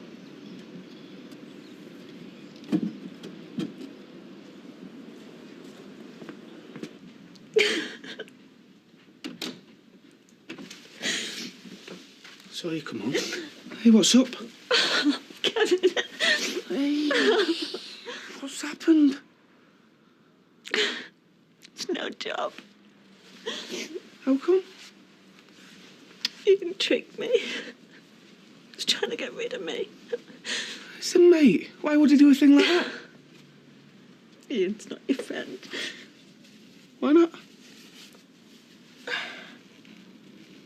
Go and ask him myself. No, Kevin, come back. I knew this sounded dodgy, Sal, so tell me what's going on. Right. Don't, Kevin, please. Talk.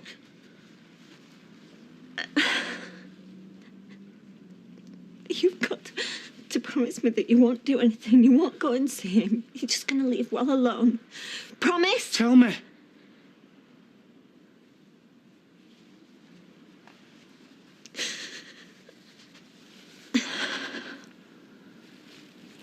Work hasn't been quite as hunky-dory as I've been making it out to be. Ian's been coming on to me. How?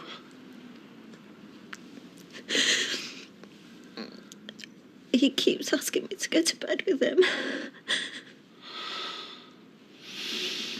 When? All the time in the office after work. Are you sure? It's not something you misinterpret. So why didn't you tell me before? Because I thought I could handle him. You didn't need to handle him, Sal. That's why we're a couple. So we could deal with problems together. We needed the money. Not that bad. The first sign of him trying anything on like that, you should have phoned me up. And what would you have done? I would have flown down there and sorted him out. Exactly, Kevin, and that's why I didn't tell you. Because when you're a couple, you have to deal with things together. You have to think about it and talk about it, and you just go around there and act on your own. This isn't my fault. I know who is to blame. So when did it start? What? Him! You! Soon after I started. How often? All the time. But it's been worse recently. What did you say? I said no, of course. Oh, this isn't right. Kevin, come back. Look, I'm going to have a word with him. No, leave it, Kevin. You He promised. needs seeing to. No, just leave it. You're only going to make things worse. Worse? How can it be worse, Sal? Let go. I'm going to go and see him.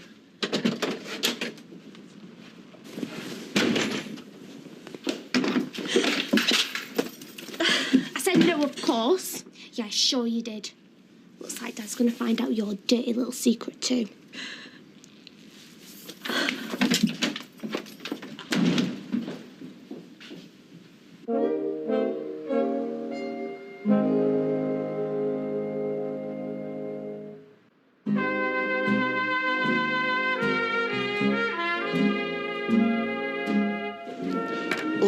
Is it paper time already again?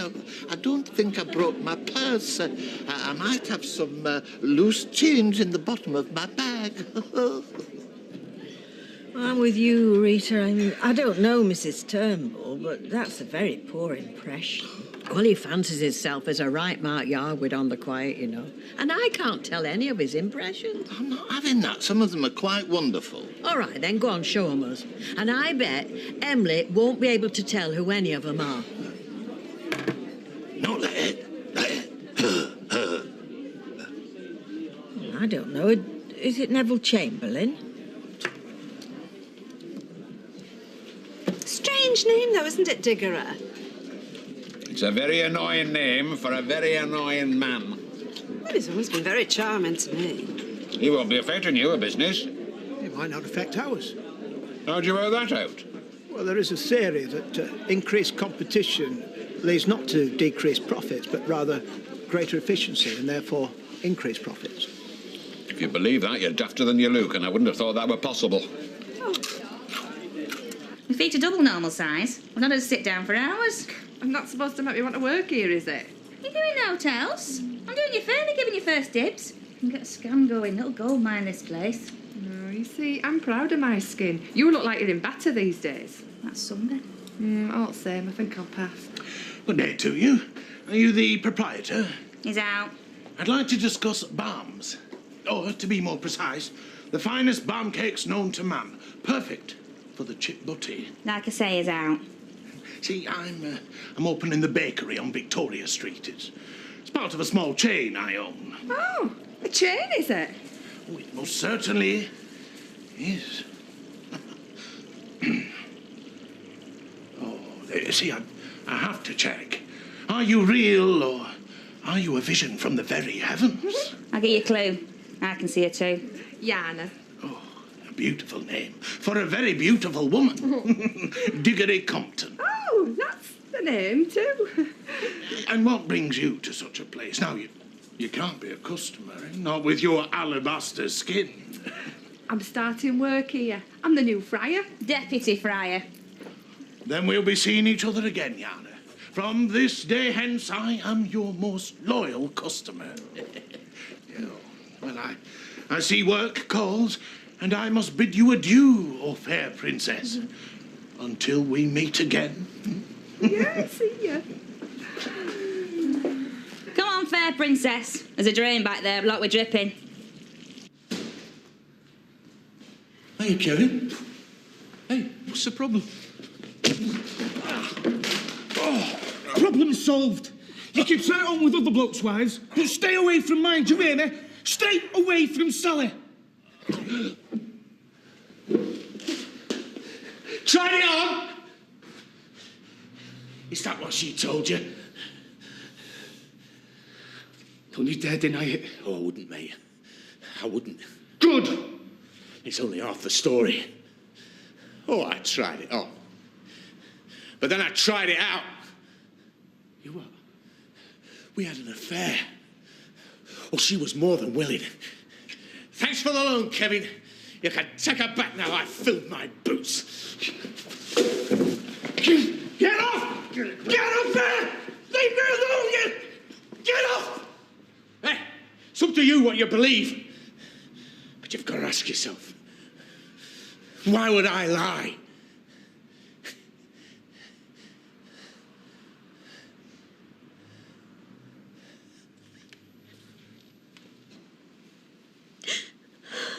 So what's your plan then? I haven't got a plan. But I thought that's what people like you did. You know, when they had their affairs, they worked out how they were going to get out of it first. They had a plan. I'm just going to tell him the truth. Are you serious? Well, Ian might tell him everything anyway. Oh, I get it. You're going to give Dad the I did it for the family stuff? Like he's going to believe that. He'll guarantee he's out of here. I can't tell any more lies. Oh, shut up, Mum!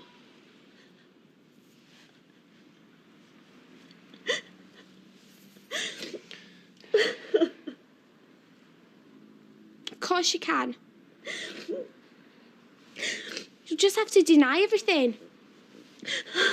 If Ian has told Dad, just say he's a vindictive little sod, that Ian, and you would badmouth me. Yeah, that's good. Accusing someone else of lying. And if Dad pushes it, act all offended like and refuse to discuss it. I don't know. Well, what else are you gonna do?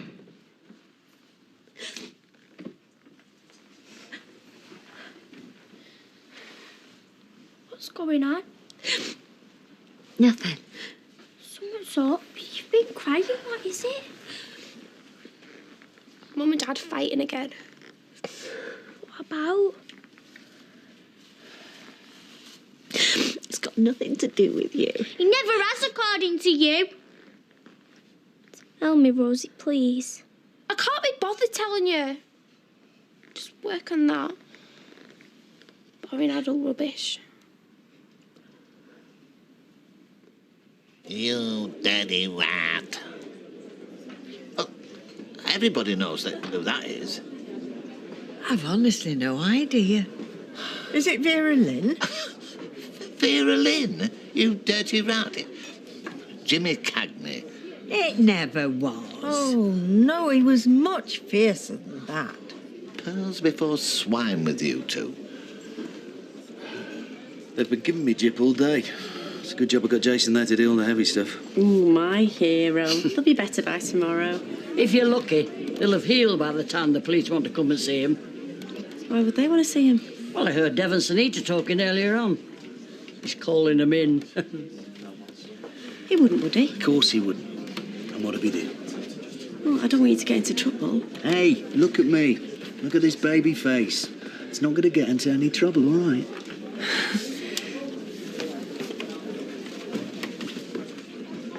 2 pints when you're ready here, please, Betty. Right. And whatever Fred and Audrey's having. Oh, well, what have we done to deserve that? It's what you will do.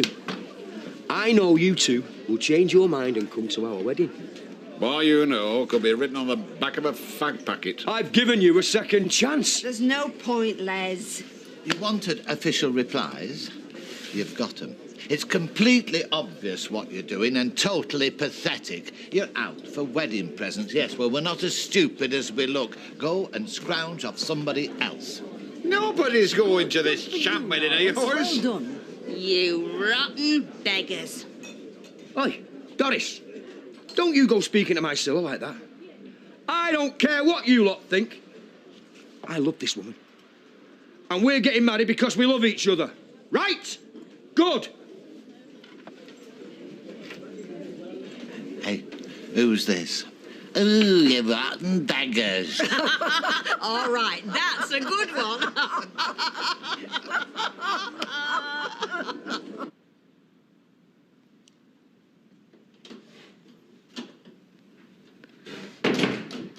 Go upstairs, girls, please.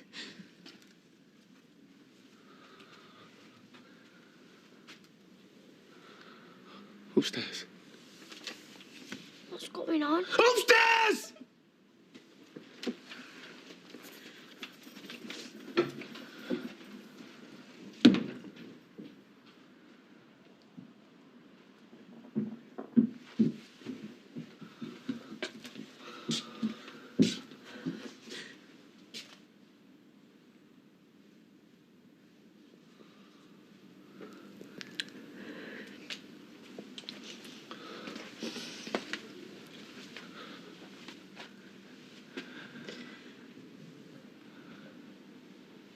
I'll come near you again.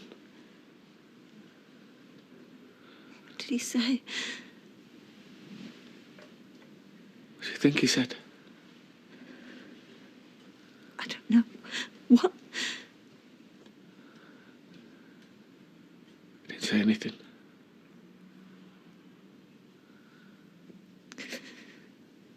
So it's over.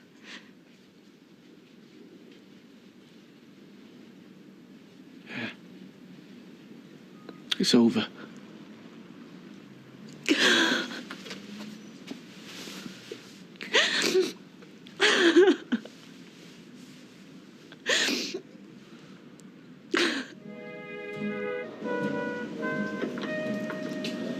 You're an early bird.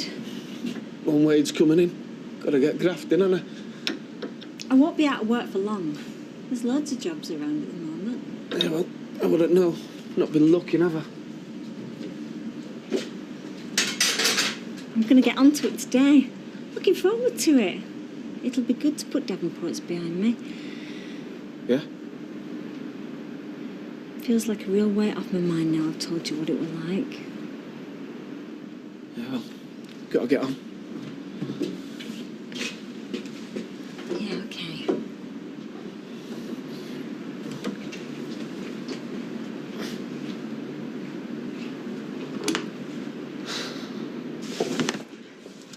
Oh, thanks, love. You're too good for me. Oh, I wouldn't say that. Thought you were getting some extra Zeds. Well, I couldn't sleep. Why not? Well, it's all this trouble. It's upsetting me. What if Dad goes to the police? Why do you have to worry everything to death? I don't. You do.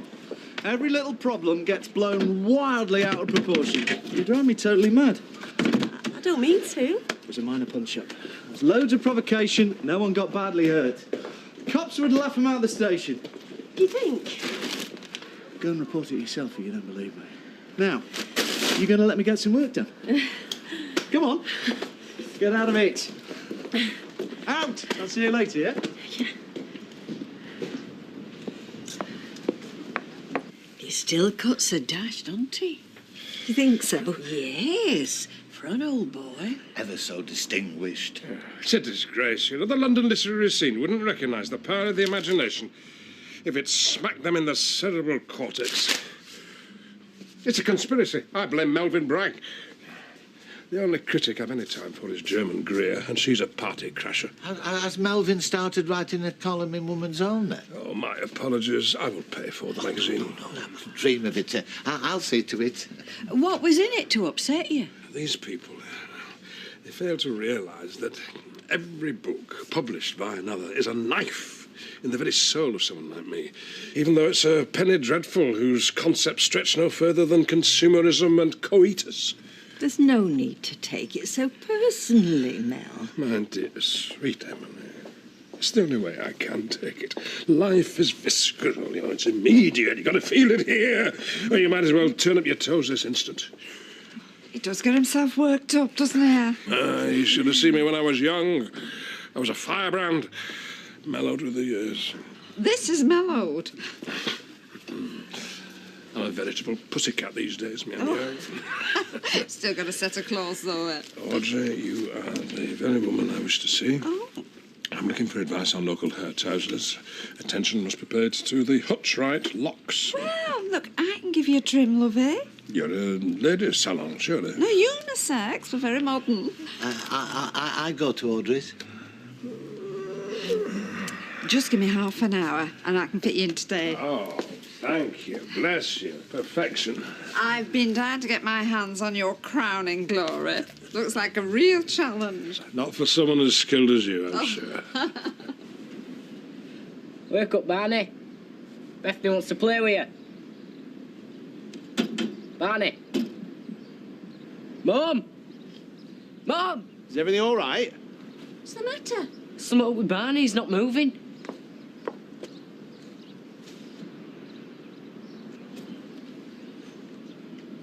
Oh, no.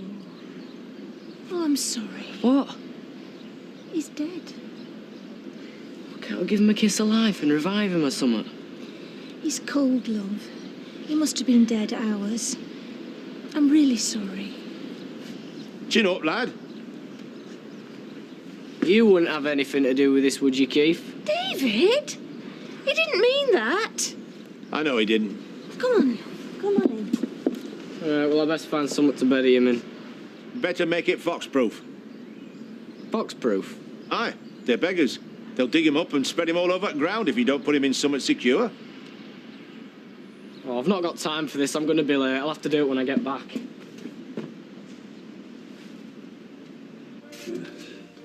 Hello. Audrey's expecting me.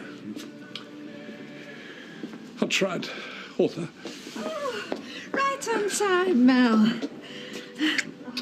Hello, Mel. Oh, Kenneth. Oh, is it you? Yes. Oh, you did give me a surprise.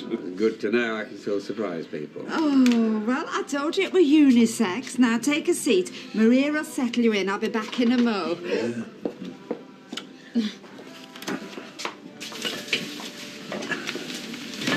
Are you following me around? Almost. No, I saw you coming in and I thought it to be friendly to have mine done at the same time. Can you fit me in? What for? A quick polish? Oh, now that's a very old line and baldness isn't nearly as funny. What, as it looks? Can you fit me in or not? I'll have to go and check in my book. Aye. Right, Norris. I can do you at 1 minute to 2 minutes past. That should be long enough, eh? It's very difficult to maintain a semblance of dignity in the modern world. Oh, banish your dignity, Norris, I have. Right, I'll do you after Ken. Go on. Ken's corner. This is you, is it not, Kenneth? It is. Yes. Do you do this as a favour, or do they pay you money? They pay me. Really? For this? The Queen's coin? Well, it's real money. Well, it is superficially impressive. It's like a dog walking on 2 legs. It's not done well, but one's amazed it's done at all. I'll take that as a compliment. It's such fascinating stuff. And will the council fix the cracked pavement? I can hardly wait for next week. Yes, well, it's important to the people involved. No. Norris, come here quickly. Look at this. He's used disinterested to mean uninterested when any slack-jawed fool knows it means impartial. Oh. I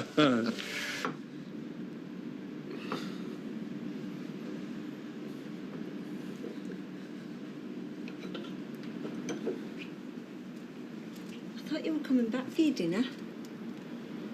Changed my mind. Is everything all right? Because you've just been a bit funny with me.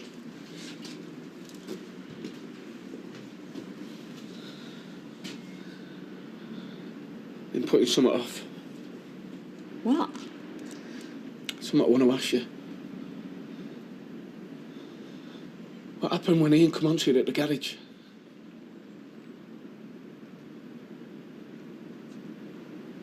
He asked me to go to bed with him. We joked about that. Why didn't you tell me then? Because I didn't want to let anybody down. Oh, yeah, right. Just like that. He asked you to go to bed with him and you say no? Yeah. And then he asked me again a few days later. And you kept saying no? That's right, I said no. Did he ever try to touch you? No. Why the 3rd degree? Because he told me a different story. Did he? He said you said yeah. Oh. He said you had been having an affair. Yeah, well, he would say that, wouldn't he? Because he's a nasty piece of work. I've been thinking about it. All last night, all this morning. And I believe him. You were having an affair.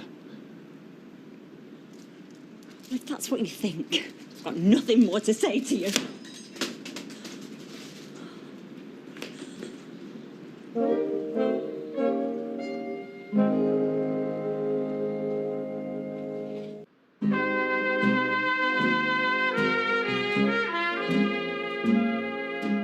So, did you get many words written today, Mel? It's for the bean counters of this world to do the totting up. I'm an artist. I count quality. That's a no, then. I've been typing like a demon all day. I'm surprised these fingers aren't dripping blood. Oh, I can vouch for that, I heard. And although a lot of what I wrote was good... I'm sure it was. Some would say very good. It wasn't perfect. So, I ripped it up and started again. You'd never get your column finished if you did that, would you, Kim? No, I don't suppose I would. And the world would be spared your many solecisms. Solecisms? Does that mean wise words? No, it means grammatical errors. Oh, you knew that without looking it up in the dictionary. I am impressed, Kenneth. Don't tease him, Mel. like this? Yeah, that's about right. Oh, and how long do we do it for? Till your arms are tired.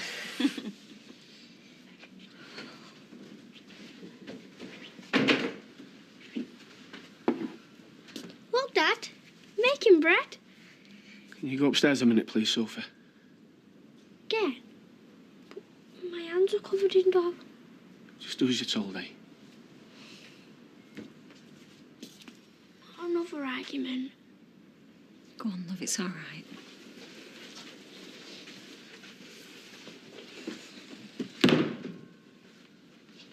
Playing the perfect mum. Should tell them what you're really like. I'm ready for my apology. I've got wet my cheek. You still got to front it up even now? I can't believe you're doubting my loyalty. I know Ian told me the truth. How do you know? Because I believed Tommy when he said you was having an affair with Marty. I got the signs right. It was just the bloke I got wrong. And what are the signs, Sherlock? Sherlock? Coming home late. Bringing back little treats, being nice to me. Being nice to... Come on. But mainly, I know in here, Sal. I knew there was something going on, but I trusted you. I must be the most stupidest man in the world, and you make me feel like that, you lying, cheating...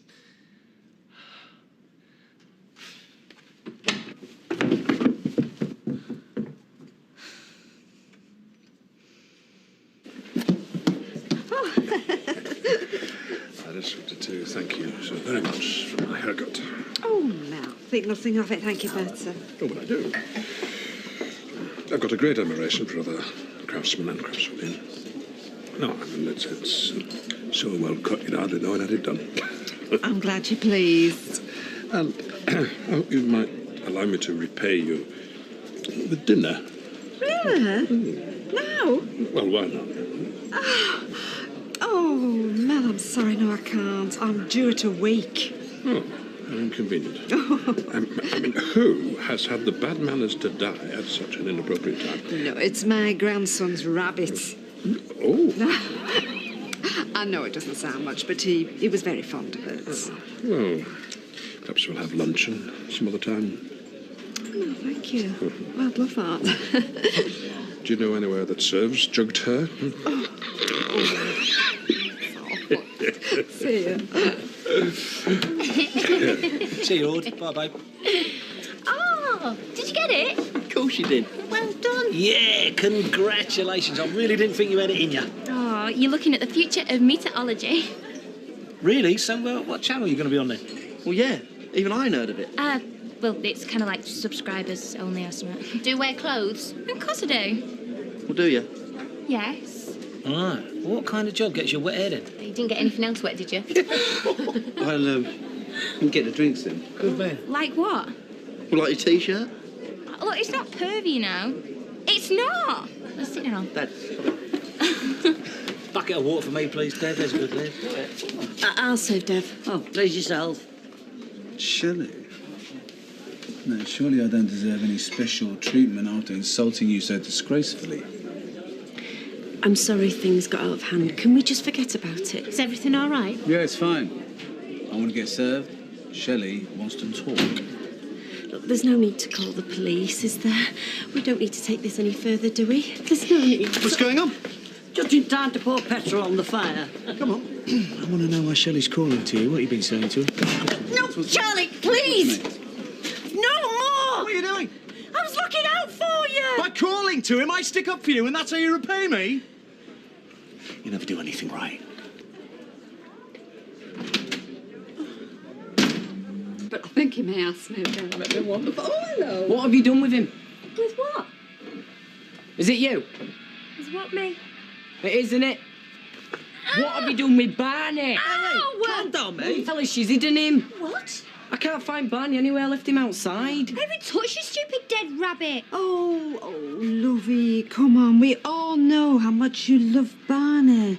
And, well, death is an awful thing to have to deal with. But all you can do now is try and remember all the happy times you had with him. Concentrate on that.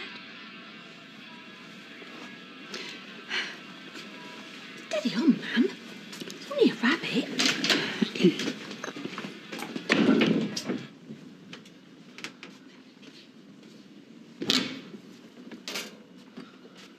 Cool. I'll give you that. I'm not cool. I'm not taking it seriously. I'm a loyal wife. What's loyal about banging the boss? Don't be so crude. And keep your voice down. The girls are upstairs. Don't tell me what to do. Look, I know what you did, Sal. You don't know anything. You get everything wrong. You always have. Not this time. Take your hands off me. I don't want to. What I want to do is smash you through that wall. How could you do this to me, Sal? Do you not think about me at all, eh? Look me in the eyes and tell me nothing happened. Go on. I know you've been sleeping with that slime ball. Admit it. Nothing happened. Just leave her alone, Dad. Mum wouldn't have an affair. She wouldn't.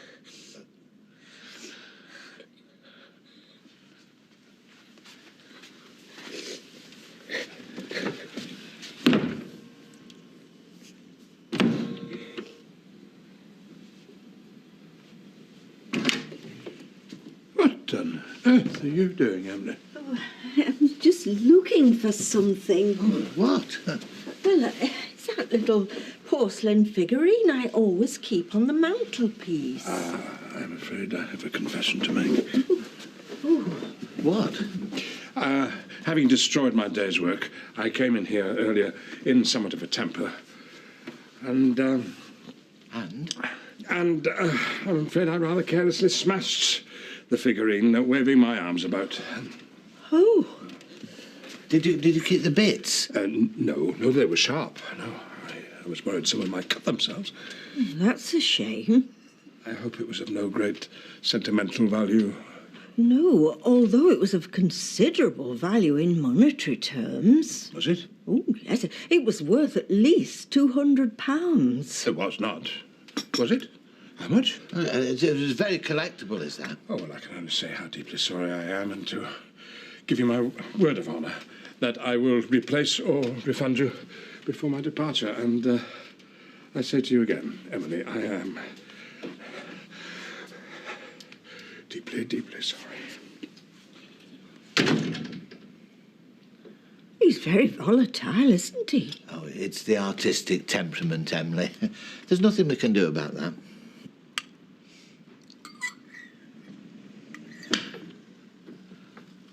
Sorry about that.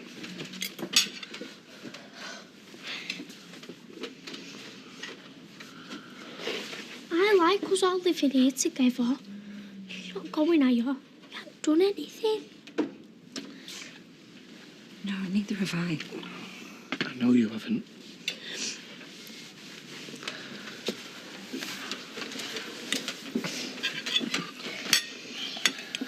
I don't want him to go. I want him to stay. So do I. I don't want to get divorced again. We got back together so we could be a family, you know. And nothing's changed. We're not going to live together in the same house. Really? Really? And you're not going to be arguing all the time? Got a few problems, but we'll sort them out, don't worry.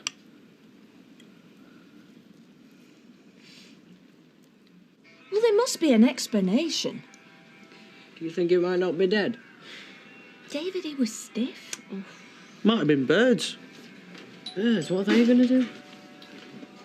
Don't think that's very likely, Scooter. Hello, Keith. What brings you here? I've come on solemn business. I saw young David earlier when he were grieving for his rabbit. Which has mysteriously disappeared, Keith. And I could see he was struggling for a proper memorial. So I created one for him.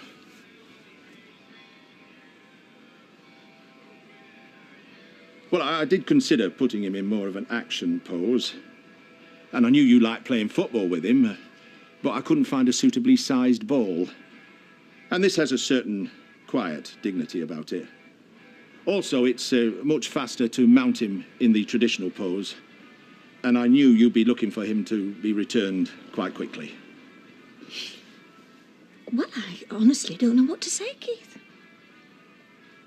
You've stuffed Barney? I've mounted him. No, I don't think I want to know that, lover. Well, that's what we call it, mounting. Anyway, I'll not intrude on your grief any longer. I'll bid you good night. Well, thank you, Keith. It's an extremely unexpected gesture. I don't believe it. That is awesome. Oh, I'm glad you all think it's funny. Oh, lovey, I'm sorry. I'm sorry. We shouldn't laugh. Oh.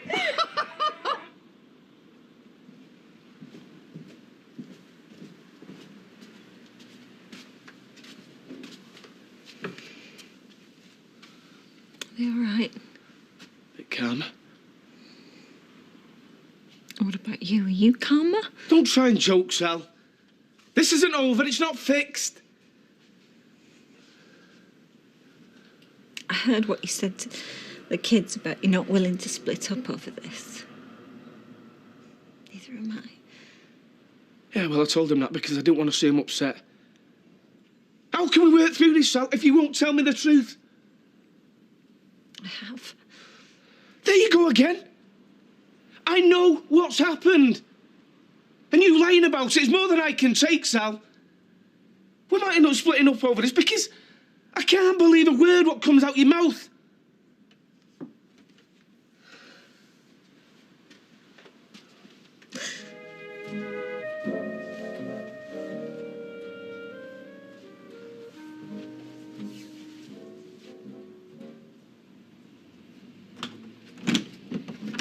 Kev?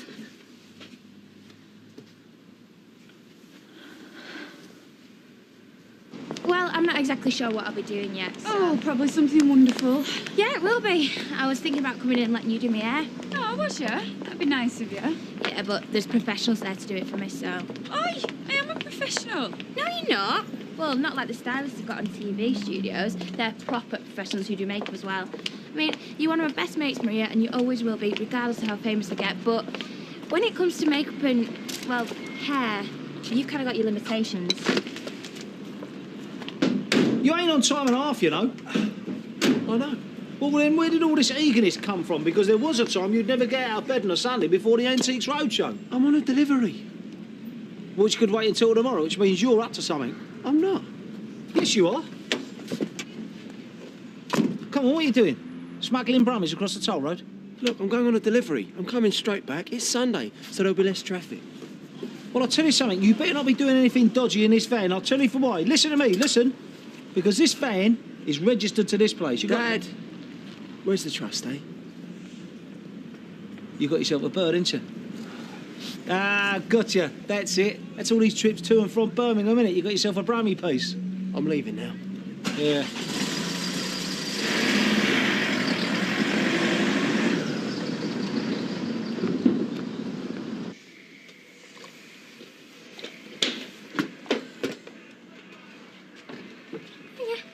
Did you see him at the garage?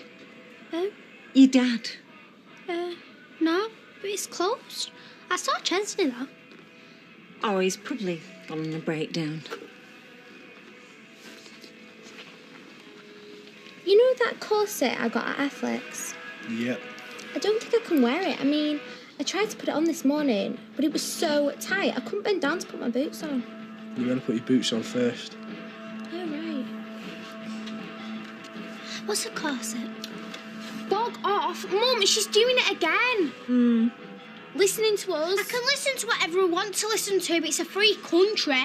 They still sit upstairs with headphones on listening to devil music. It's not devil music. Yeah, it is. Dad says it is. And he says you look gay. Mum, will you tell her? Rosie, will you stop moaning? It's our house as much as yours.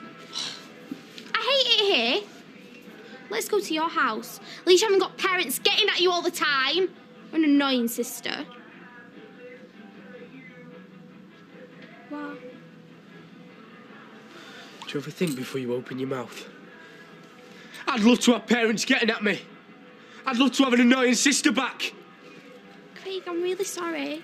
Yeah, well, forget it, Rosie. You've been doing me head in for ages now. What do you mean? You're dumped. You can't dump me. You love me. No, I don't. Not anymore. You're not even a proper goth. Mum, Craig's just still rosy because he ate some guts.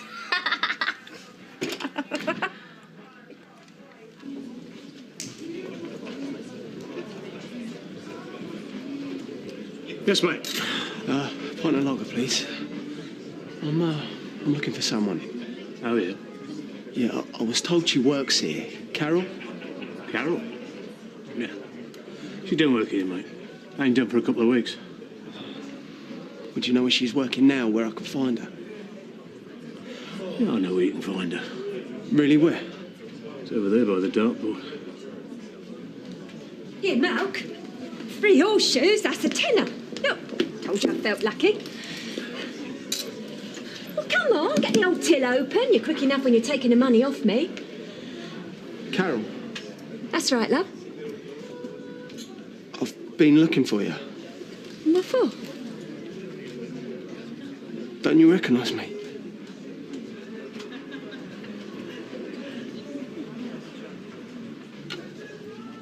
Jamie? Hello, Mum. See, I did like the diamanty ones. It's not that I didn't like them, but I just preferred them in black. But when I said, have you got my size, she said no, so... Mind you, they did have the pink ones, so... Tyrone? Are you? I was only looking.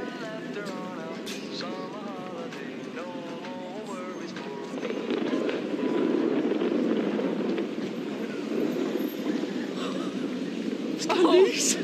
Oh, no way.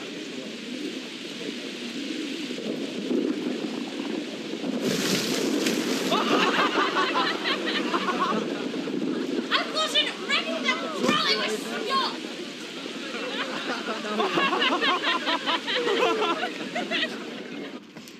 You're very quiet. Not got much to talk about. Oh. Are you having a nice day? No, actually, I'm not. I'm having the worst day of my entire life. Oh, dear. What's happened? If you must know, I've been dumped. Craig's dumped me. Oh. Oh, well, that's a shame. A shame. You're just like my mum. If it happened to her, it'd be the worst thing in the world. But if it happens to me, oh well, never mind. You're only young. What's that supposed to mean? I know I'm young. I hate being young. I can't wait to get older, leave school and leave this place. I hate it here. I hate it at home. Mum and Dad rowing. Sophie following me around like... Mum and Dad are rowing? What about? Well, Mum's got self-sacked and they're worried about money. They're talking about cutting me allowance. Not like I care, it's only 30 quid a month. You'd pay me more than that for a paper round, wouldn't you? Well, yes. Great. Well, I haven't any vacancies. But you offered me a job the other day. Yes, and you turned it down. And you were very rude to me, so I gave it to somebody else. Well, can't you sack them and give the job to me? No, I can't. Why not? Oh, I can't just sack people for no reason. And helping me out isn't a good reason. Well, thanks, Rita. Thanks a lot.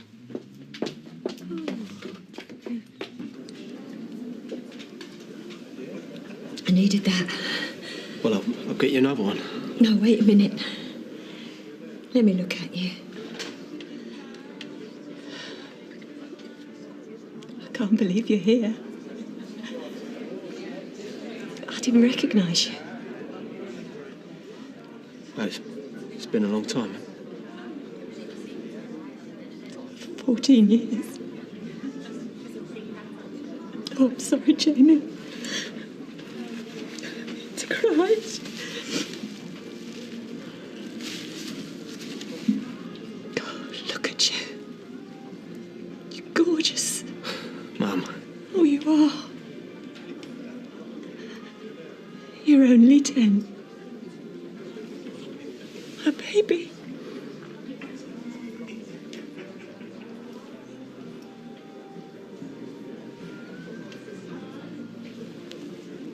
You still play the violin? I only played that for a couple of terms. pictured you carrying on with it. Whenever I'd hear a violin, I think. Do you want that drink now? Yeah. Yeah, it'd be nice.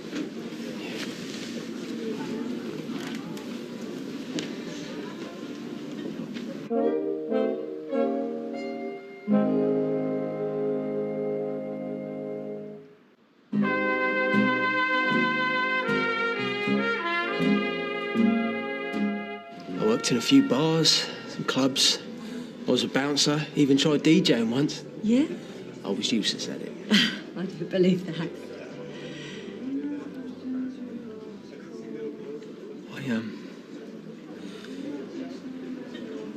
I understand that it must have hurt.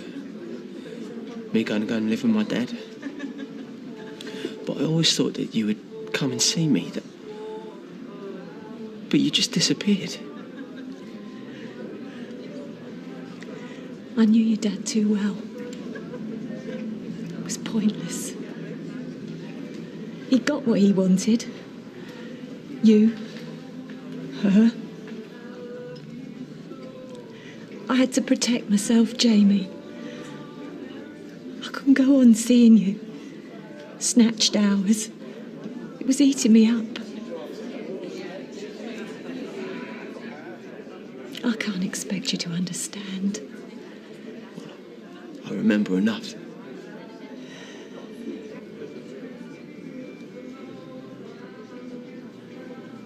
I saw you, you know. I was walking past a school years back.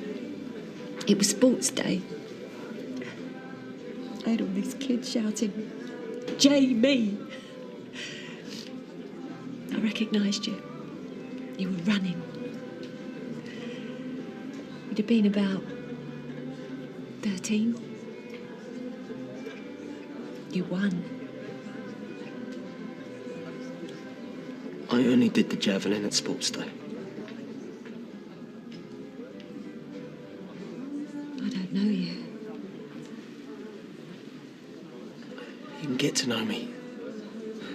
I'd like that.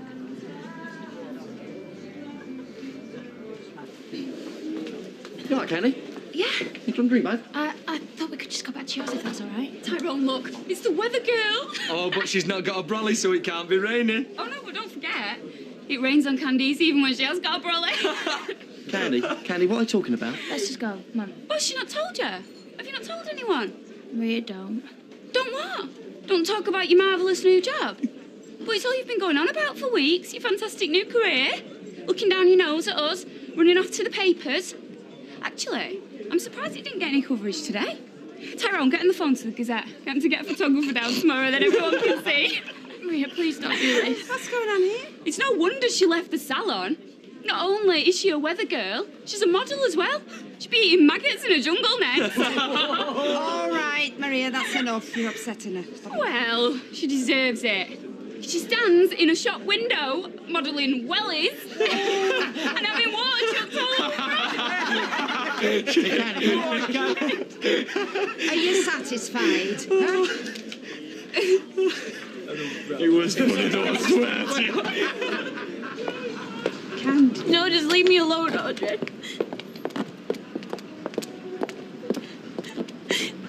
The agency said I was going to be a weather girl. Oh, Candice. Maria's right. I'm never going to be famous. I'm always going to be a nobody. It's not fair. I love him so much. Who? Oh, lovely. Is this all because you want to please Warren? Oh, you silly thing. You're not a nobody. You're a lovely, lovely girl. Look, you just want to stick at what you're good at. I'm not good at anything. Well, I always thought you were a very promising stylist. Did you? Yes, I did. So why don't you forget all these silly ideas, which is all they are? Come back to the salon. Please. I'd like that. You. But I really love him, Dad. You'll sort it out. No, I won't. It hates me. After everything he said. Never gonna last though, was it? Why? 'Cause we're kids? That's what you think, isn't it? I don't know why I even bothered coming over. I thought you might have cared about me. Rosa.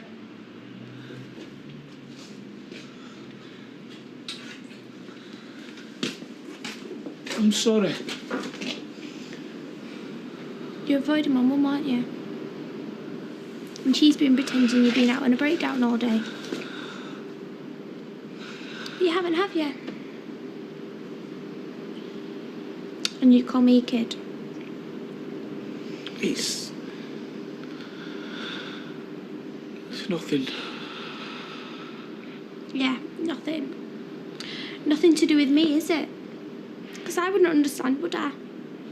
Not about something so big and growing up like loving someone. Loving someone so much and then just chucking it back in your face.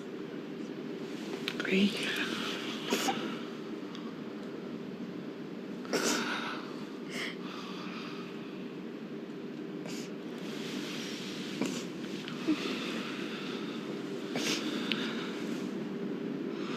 She never had an affair with Gemma's dad. I know she didn't. You shouldn't even be talking like this. I'm telling you, Dad. You're to believe Mum. She wouldn't cheat on you. Not ever. She loves you.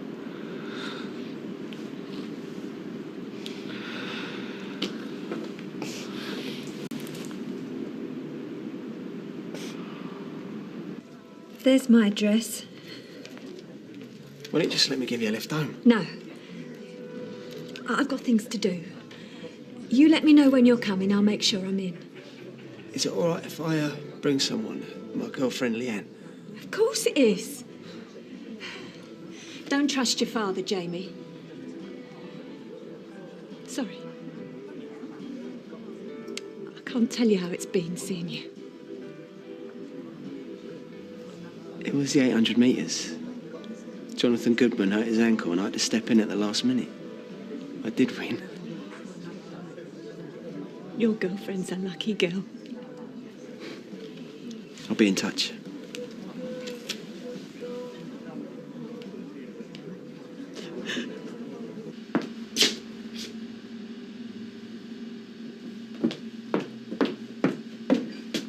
Jamie, He's on a delivery.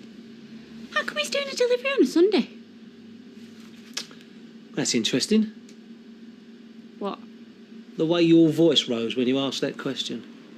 You reckon he's playing away, don't you? No, I don't. Yes, you do. You're standing there thinking to yourself, factories don't open on a Sunday. Yeah, well, this place is open. Ah, yeah, well, you see, it's the only time I can get any work done, isn't it, when the place is empty? Jamie wouldn't play away. He's got me. He won't go looking for something else. Really? Then why are you looking for him? Are you bored? Do you want something to do? Something to play with?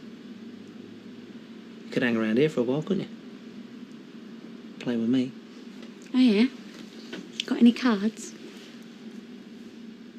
You don't need props, love. Fancy a drink? Is that all you've got?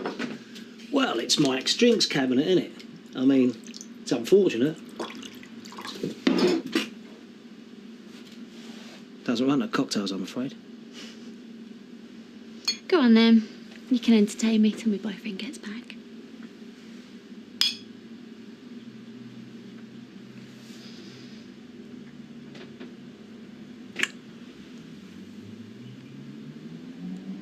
Right.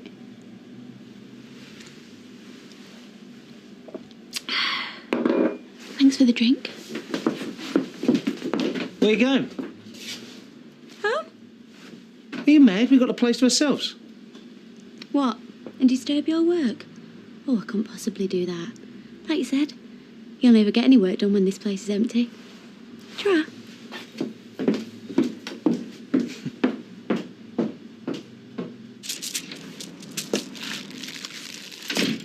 Hey, you've only just caught me. I should have shut up half an hour since. I'll see you then. Sally, is everything all right? Only Rosie was in earlier, and she said something... What? Well, she said that you and Kevin had been rowing. I don't think she meant to say it. It just slipped out. She wanted me to give her a paper round, but I've no vacancies at the moment. Well, she shouldn't have said anything. Well, to be honest, I was very surprised at her attitude towards money. I mean, she dismissed the pocket money you give her as if it were nothing. I mean, £30. Which is only, what, 14? Whatever I give my daughter Rita is nothing to do with you. No, of course not. I'm only just saying. Yeah, well, don't. I mean, why don't you just say what you really think?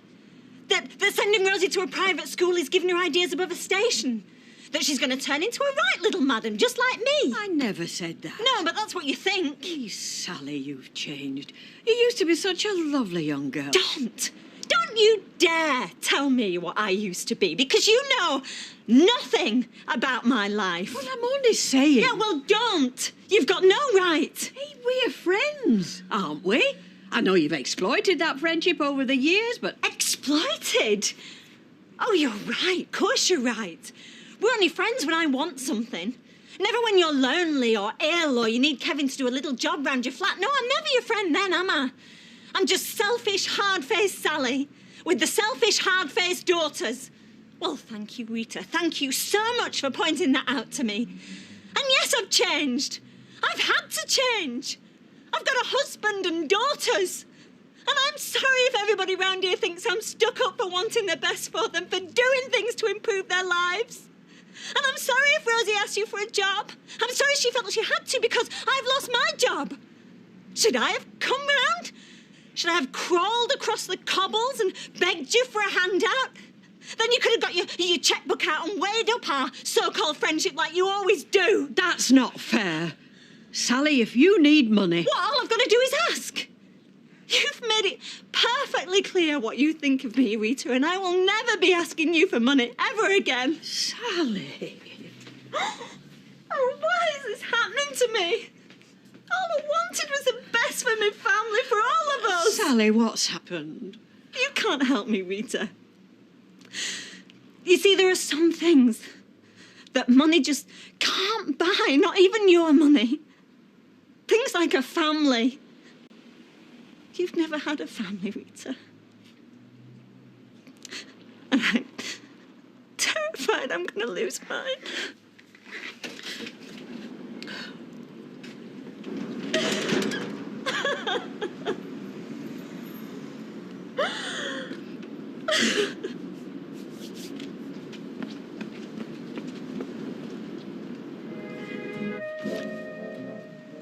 You know what I'm wondering, don't you? Why it took you so long to get to Birmingham and back? The traffic was bad. The traffic was bad. You're not kidding. It took him 12 hours to make one delivery. I could have walked it quicker. Yeah, well, the traffic can be bad round Birmingham. That's why they built that new motorway, isn't it? You know what I reckon? I reckon you got a woman down there. Danny. Yeah, I'm right, ain't I? You've got yourself a little brummy girlfriend you keep dropping in on. No.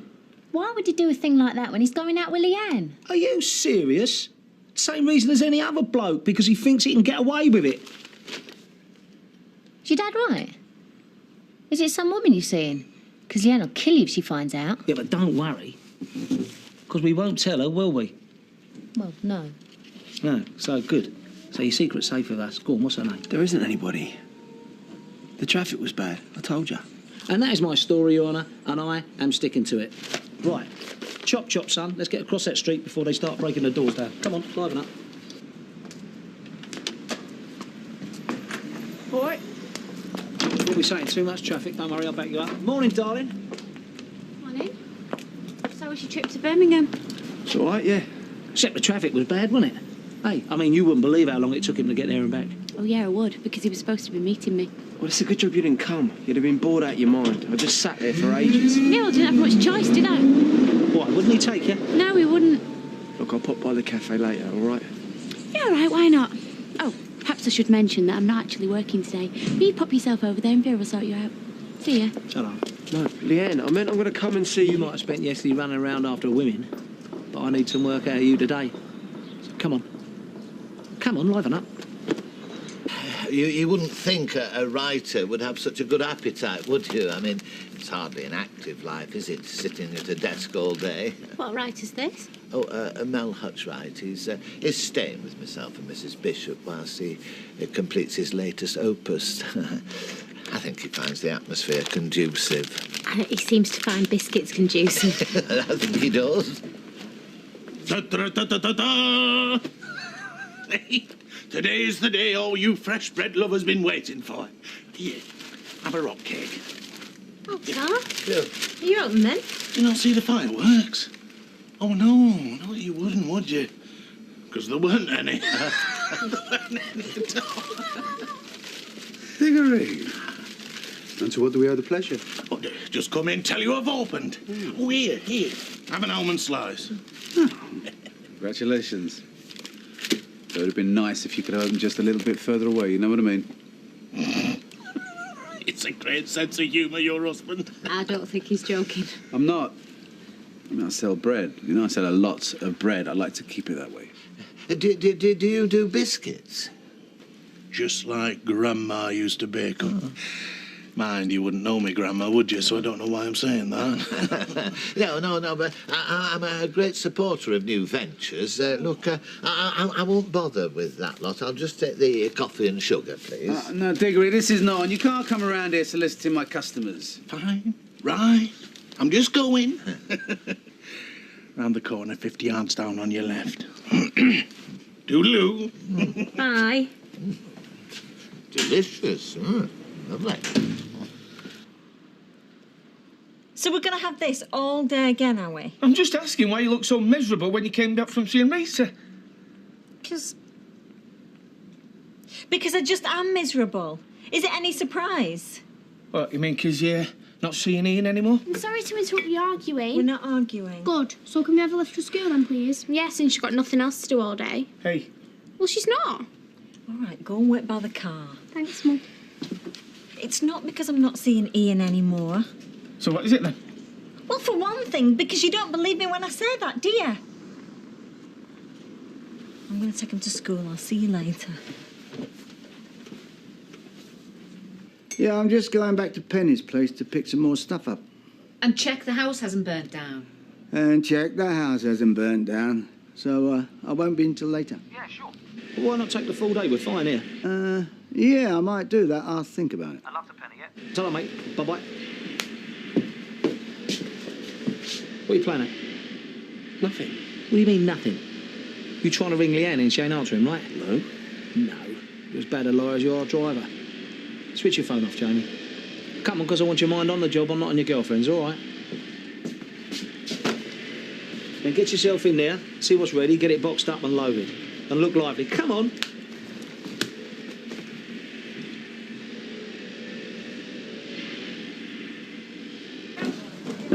You get here sometime then? Well, not late, am I? You're not early. I want to make a start on that kitchen extension in Barley Street. Yeah, no problem. So, go on. What happened with Brunshaw Road? We finished it. Yeah, I know that. But, well, it didn't stop you going back every day last week, though, did it? Oh, I get it, Stubbsy. Husband come back, has he? Hey, am I good or what? He has, hasn't he? No, only in a strop. Here you go, lads. Get your lapping gear around one of these. Oh, cheers, pal. So, you know what they say people want? Bread and circuses. Well, I'll let other folk do the circuses. I haven't got a tent big enough. But the bread we can manage. So, well, you know, spread the word, won't you? Hey? Yeah, of course you will. Well, I best get back. I've got a bun in the oven. I'll see you.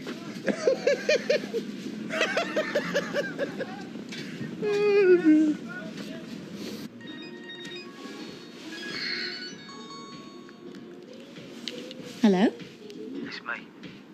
The man who can't stop thinking about last night. How did you get this number? Oh, it's, just one of my party tricks. Anyway, I was thinking, we're both a bit, how can I put it, inhibited, aren't we, on the fact that you're going out with Jamie. But after what I saw this morning, I don't suppose you're doing that anymore, are you? Is he seeing somebody else? What can I say? He is. Well, he has been spending a lot of time in Birmingham recently, and that's time that can't be accounted for. Well, then he can stay there as far as I'm concerned. So you won't be going out with him then? No. So now you're wondering when you can come and see me? I suppose I am, yeah.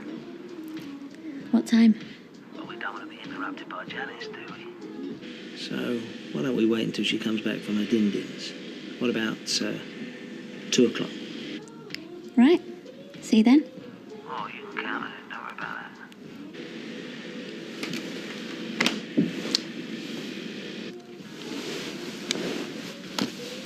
that. Audrey-Lo, Oh, hello. you are going to let me buy you a drink. Oh, well, not today, Fred, thank you, no.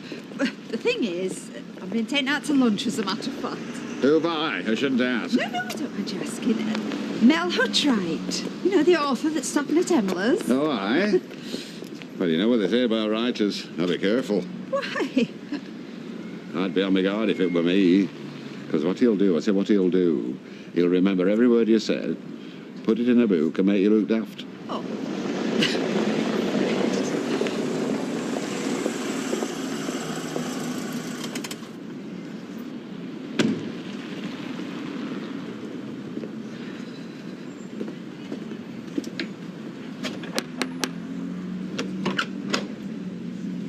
Justine, I think we need to talk, don't we?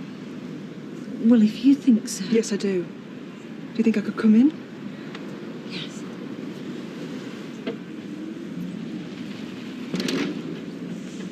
He's been non-stop all morning. Oh, right, he'll be ready for his lunch then. Oh, no, I don't think we should disturb him. Norris, how is he going to know I'm here? This is a man clearly in the throes of a creative passion. If we just go barging in... He stopped. Well, unless he's just marshalling his thoughts. Where am I? It's sometimes like this. Well, of course, I'm here. You are. And it's now. It is. And it's Audrey, isn't it? Oh, I'm so sorry, dear lady. I have been elsewhere and take a little time to return. Oh, well, you must do. He'll be all right now. We're having lunch, are we not? Well, he did say, Mel. Oh, wonderful. Right, Norris, get me some paper, will you? Oh, yes, For yes, this of afternoon. course, So there you go. And, I want you to tell me all about yourself.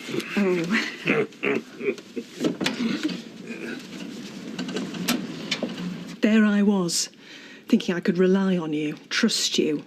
In fact, telling you everything I was thinking and feeling about my marriage. And Ian. Next thing I know, he's in a fight with your husband and you've left. Because I didn't want to work there anymore. More like because Kevin had found out what had been going on. So it was you and him all the time, was it? Well, I know it was, so there's no point in you carrying on lying. Hey, what's all this? Well, I think you know. I think I'm the last out of the four of us to find out, aren't I? To find out what? What's been going on between your wife and my husband, which is why you knocked him about.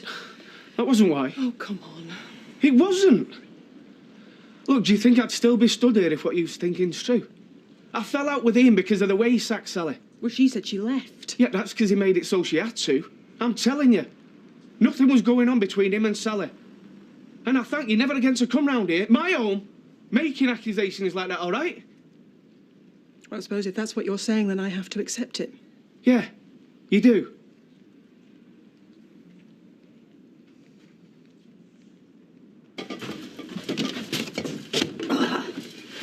I don't know why you can't have a bonfire with this lot. Some of these things cost a lot of money. I think there's someone in the bedroom there. Leave that. Get out of here. What are you going to do? I'll be all right.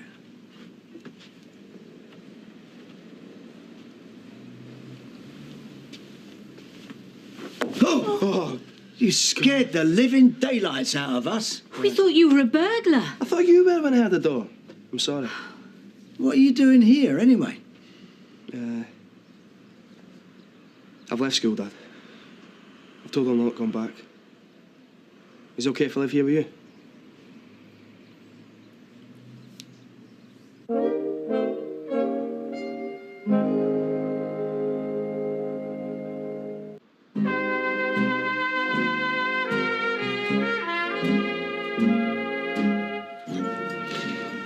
don't want fame. Well, no. And I don't want fortune. All I want is to communicate with my readers. Oh, you still need to live, though, Mel. Do I? I sometimes wonder. Especially when I've toiled for months and years, only to find that my work is met with cynicism and derision. Oh, really? Oh, dear, I don't think that's very nice. Oh, come on, have another glass. Which is why I so value your support. Me? Oh, I haven't done anything. You buy me lunch. Oh, well, yes. And lending a sympathetic ear while I bleat on. No, I really must think of some way to repay you.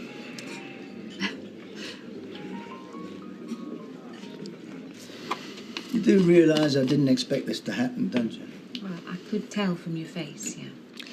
And I do realise when you said you move in with me that you weren't expecting a hulking youth to be lounging around all over the place. I wasn't, no. Just a neat and tidy elderly gentleman. Oh, thanks a bunch. Here we are. It's your way of showing us your house train, because I know different. He makes you a coffee and that's the thanks he gets. Well, I'm grateful even if he isn't. Look, let me ask you this.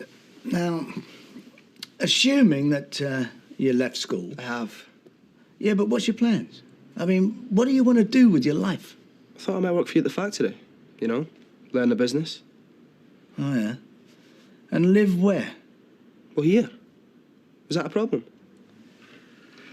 Look, can you give us 10 minutes? There's something I've got to sort out with Penny.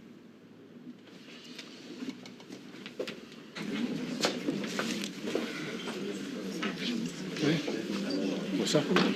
Nothing. I just wanted to come and say thank you. What for? Well, for the way you stood up for me in front of Justine. Yeah, well, she's no right barging in, shouting the odds. Who does she think she is? Well, she thinks she's the woman that I've betrayed, doesn't she? So you can't blame her for behaving like that. I don't think she ever believed a word I said to her. I only think it was because you said it that she thought she must have been wrong. Got to stick together, haven't we? Support one another. Well, you certainly supported me, Kev. I won't forget it, honest. And then when he does have a bit of time on his hands, say in the evening, all he wants to do is surf the net. What's he after? Porn? Of course he's not, Janice, for goodness sake. There's a lot more to internet than pornography and all. News to me. So what is he after then? Well, I don't know, do I? He puts screensaver on every time I go anywhere near. The reason I was in Birmingham was not because I was seeing another bird. Jamie, you can keep saying and saying it. Doesn't mean I'm ever going to believe you.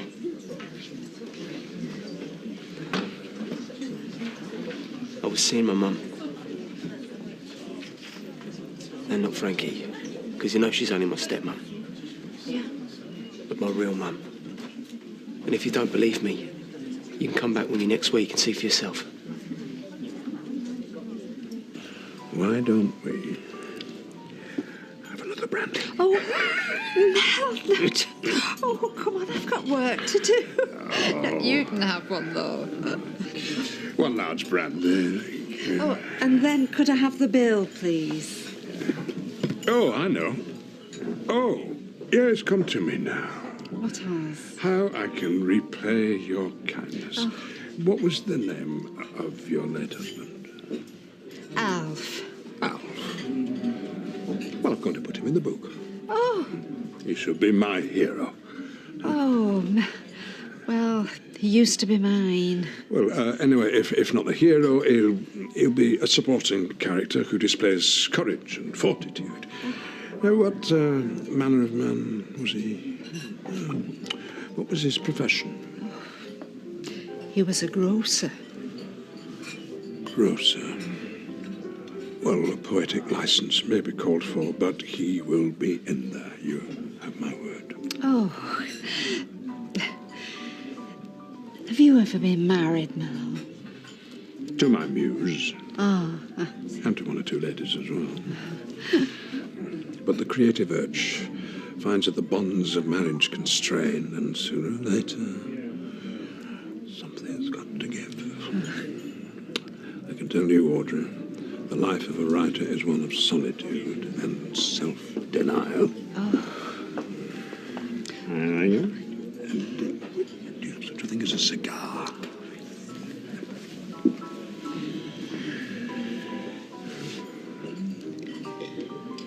Tell you what, pal, I'm knackered out of that. Yeah. I mean, you called Charlie? Yeah, I have. Been doing a job on Brunshaw Road. That's sweet, yeah. Best pay you what I owe you, then. Hey! And there'll be more where that came from if I see you anywhere near my wife again. Come on!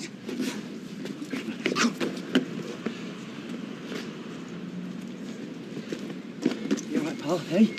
No. I guess that was your husband then. Obviously not happy with the job you've done. I am sorry. I'm really, really sorry that I didn't tell you about it from the start. It's all right. Just didn't want Frankie and Dad to find out, and I still don't. You won't say anything, will you? No, of course I won't. I just think they'd both be dead against it, especially Dad. I mean, whenever he's talked about it, he's never had anything particularly nice to say. Jay, I'm sorry. I'm really sorry. I've got to go and do something. What? Just something. Are you going to wait here for me? Well, if you're sure you want me to. Yeah, of course I am. I'll be back in 2 minutes, right? Here, dish these out to your mates, will you, ladies? Tell them Compton's is now open for bread, pies, cakes, high-class confectionery of all kinds. Hey! You can't go advertising yourself in here. What do you think you're playing at? I'd do same for you. Anybody comes into my shop asking where there's a pub, I'll send them here. Don't be mean, Fred. Yeah, he's not doing you any harm. I would recommend he stays out of the cafe, though. You see, they're all on my side. Here, have a rock cake. I don't want a rock cake. All right, I'll make an exception for today. But I don't want to see any of this in future. I'll make sure you don't see it at all. Hey, I best get back, ladies. I've got a bone in the oven.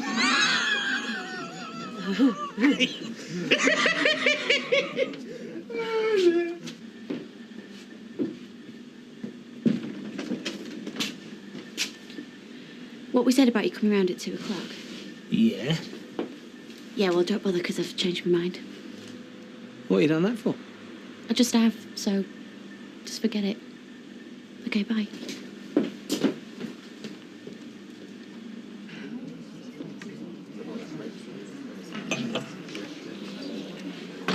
You are a remarkably beautiful woman. Oh, now stop. Remarkably.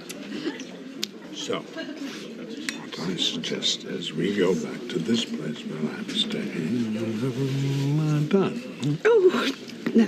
The place that you're staying happens to be the home of a very good friend of mine. What, do you want her to join us? No. No, right. It must be somewhere else.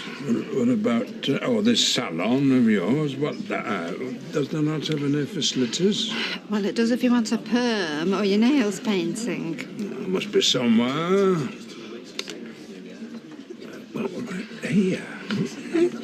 Yes, this place. It's an inn, isn't it? Perhaps if I just said a word with the landlord. No, come on. No, don't be silly. He's a man of the world. He'll understand. Come on, pal, don't be like that. Let's have a look. Yep, it's terrible. I'll have to keep saying it. Yeah, well, it is, pal.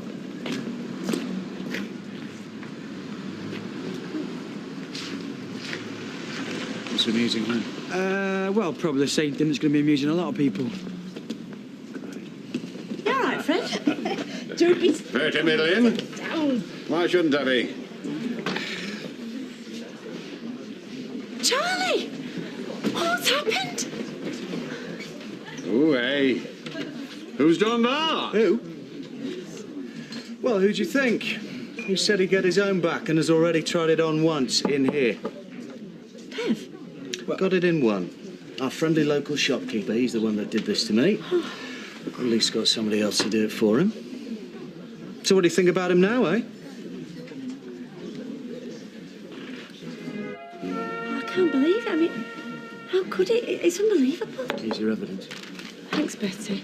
So, what happened? Some bloke just came up to you and punched you in the face? Yeah, so this is from Dev Allahan. Nay, Devendra may be a lot of things, but he's not a lily-livered coward. Oh, it's getting out of hand, is this? Poor face. Look at the state of you. I know. If you and Devendra had a modicum of common sense, you'd stop this right now. I'll leave you to your ministrations. And I hope this is an end of it. Hey, you'd know that man's face, would you? I mean, if you saw him again. Well, I don't know. Maybe. Probably not, no. Well, but make your mind up. Doesn't matter who threw the punch, it was Deb's doing. Better get yourself over to the yard, mate. You're not going back to work, are you? You could have concussion or anything. No, my second-in-command will sort everything out. I trust you to take care of things, Jace. Right, boss. Wait till Sunita hears about this, she'll go ballistic. What? Oh, you don't think she was in on it and all, do you? Nothing would surprise me. No, she wouldn't. Not something like this. She's not like that. Look, I know things have been difficult lately, but deep down, she's still an honest, decent person. Yeah, sure, you're probably right. You know her a lot better than I do. She knows how much I think of you. She knows that if anyone hurt you, they'd be hurting me too.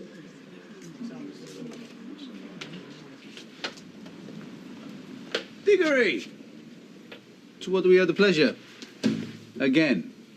Oh, I just popped in, past the time of day.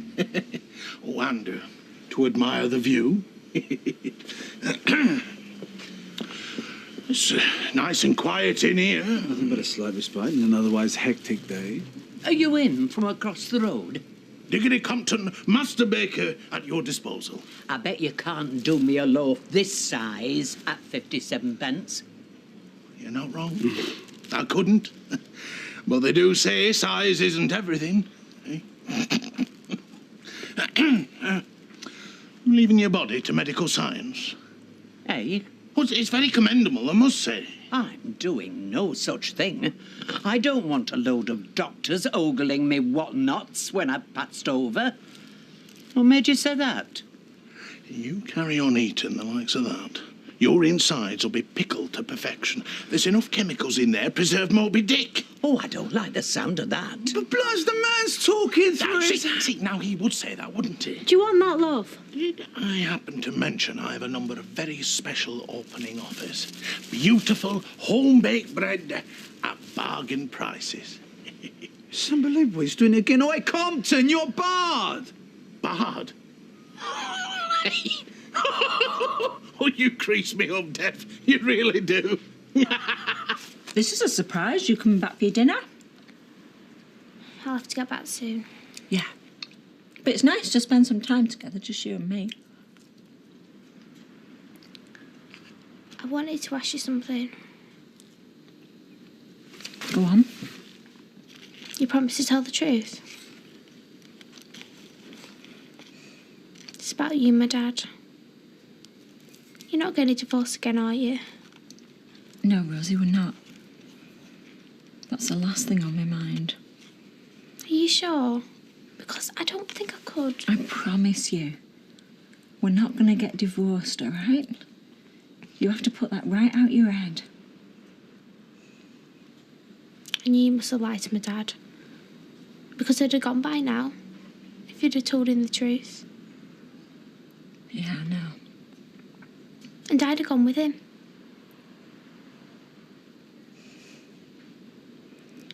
I lied to him and all, you know. Don't tell me you discussed this with your dad. I told him. I said there's no way you'd have an affair with Ian. But Gemma tells me everything and that should have told me. Oh, Rosie. It was horrible, Mum. My heart was beating dead fast.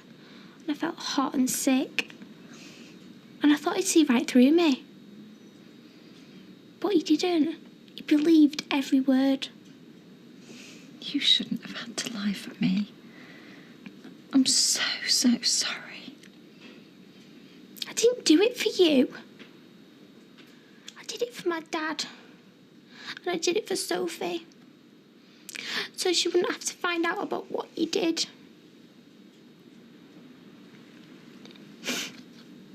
I can't ask you to forgive me because I've asked too much of you already.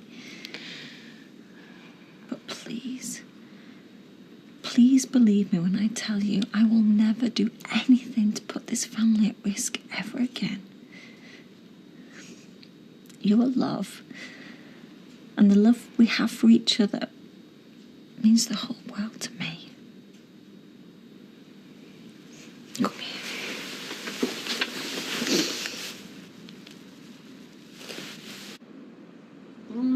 This is lovely, Mr. Diggory. Light as a feather. And them cakes look delicious. Can I tempt you? Go on then, you've twisted my arm. Vera, I was wondering where you got to. Roy Cropper, how goes it with you, sir? Eh? Have you come to wish me well? Yeah. Maybe something like, good luck with your new venture, Diggory. Yeah, well, oh, yes, all right, good luck then. Very gratifying to hear you say that, Roy. Dev Allahan has given me a decidedly lukewarm welcome, I must say. Do you know, this is lovely. I can feel it sticking to my ribs. Would you look at that sorry sight?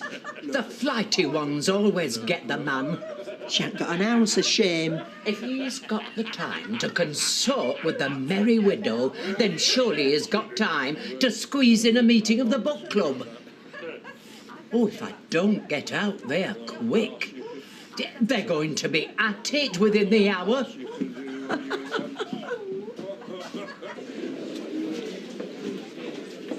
Alexander, how's it going? Adam, what are you doing here? Honestly, them posh schools, they give them brats too many holidays, if you ask me. I'm not on holiday. I've left school.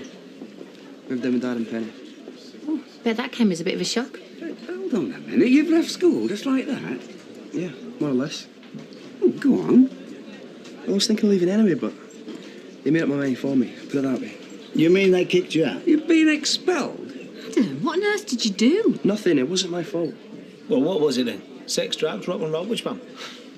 Well, actually, I kind of had a thing with the headmaster's daughter. Well, sort of. Well, either you did or you didn't. Okay, then I did. But it's no big deal.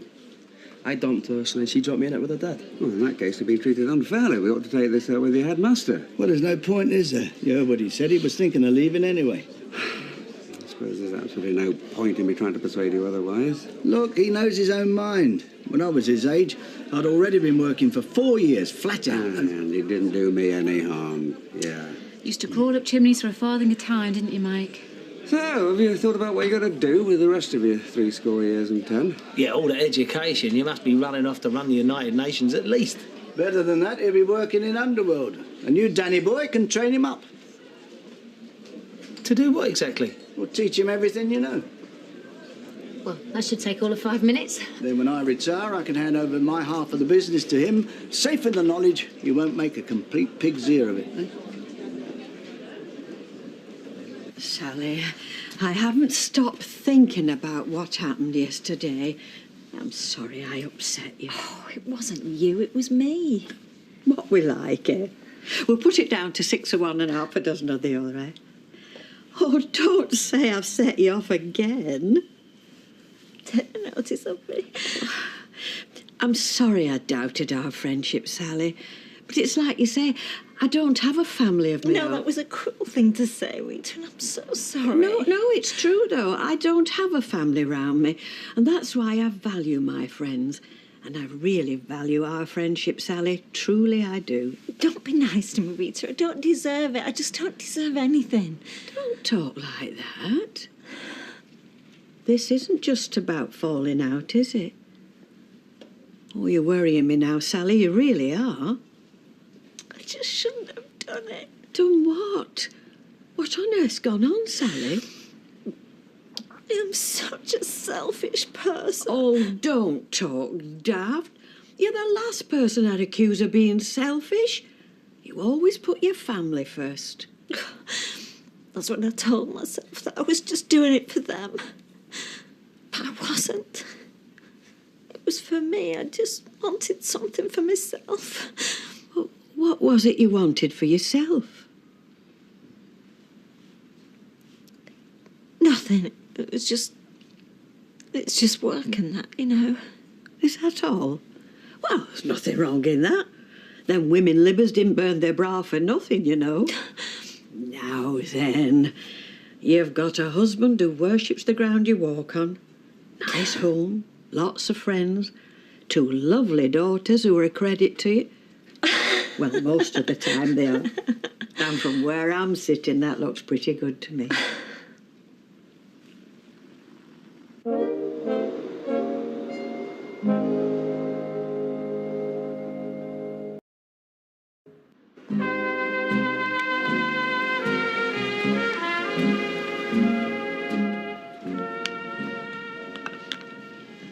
Emergency supplies for later. You know, when I'm writing, my blood sugar plummets at the drop of a hat. I'm borderline diabetic. Oh dear. Oh,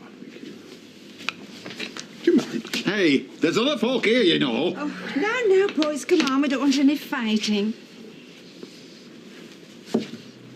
How was dinner? Oh, very satisfying. Thank you, Fred. How satisfying. Got good food, fine wine, and a most wonderful companion. I hope you've gotten out with the best intentions towards Mrs. Roberts. I've heard about you writers. Oh, yes. Yes, all your bohemian shenanigans. Fred, Well, should we what let you you like? start? Yes. Tide and time wait for no man. No, just a minute, Mal. Just a minute. We seem to have some interlopers. Vera, Audrey, Fred. You're not exactly members of the book group, are you? Well, I'm staying. I mean, I might as well. There's not much on telly. Well, that's hardly the attitude. What's your excuse? She's Mel's groupie. I beg your pardon. And Fred Elliott's her groupie. Hey, that'll do. You are most welcome to stay, Fred. No, I, for one, am very keen to hear the opinions of such an erudite fellow. He's a butcher, for goodness sake. He's more at home with the smell of blood and sawdust in his nostrils and the cry of £5 scrag end in a meat pie, pleased than he is with the cut and thrust of literary debate. Norris, that's almost poetic. Here, what about me? Yes. Salt of the earth. Sit down. Can we get on, please? I hope you'll be treating us to some hard grinding this evening. Well, I thought I might read a passage or Oh, two. not again. I was hoping we'd look at something more modern, more cutting edge. I don't know why you bother to come if all you can do is moan. Why don't you go home and write one of your columns about dog muck? Well, at least I tackle contemporary issues. Oh, yes, the angry young man who turned into the slightly peeved old man. Not so much look back in anger as look back in a rather bad mood. Hey,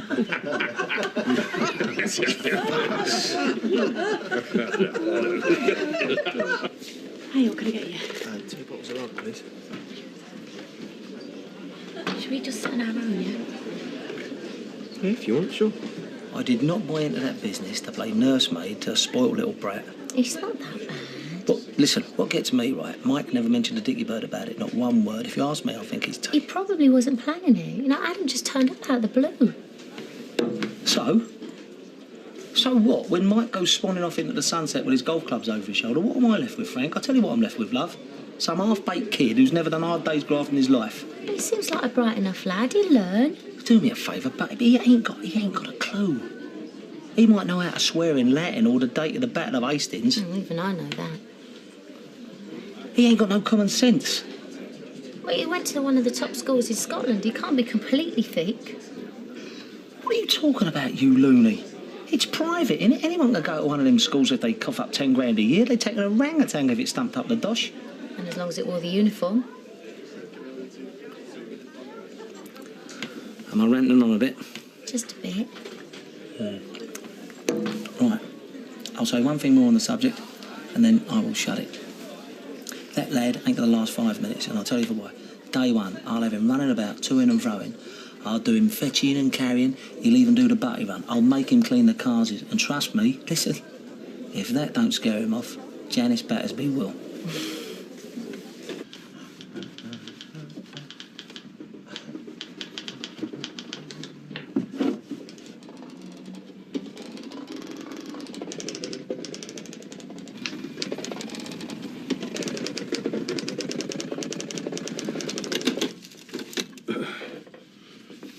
Oh, Norris. It's a tape. All that typing.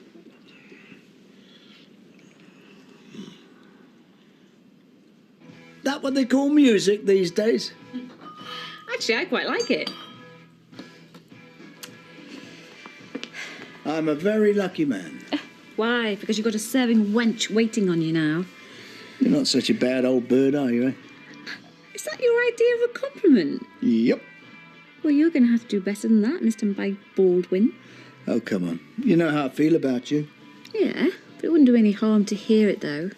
Not my style, talking about feelings and things. Oh, go on. Try. Sorry.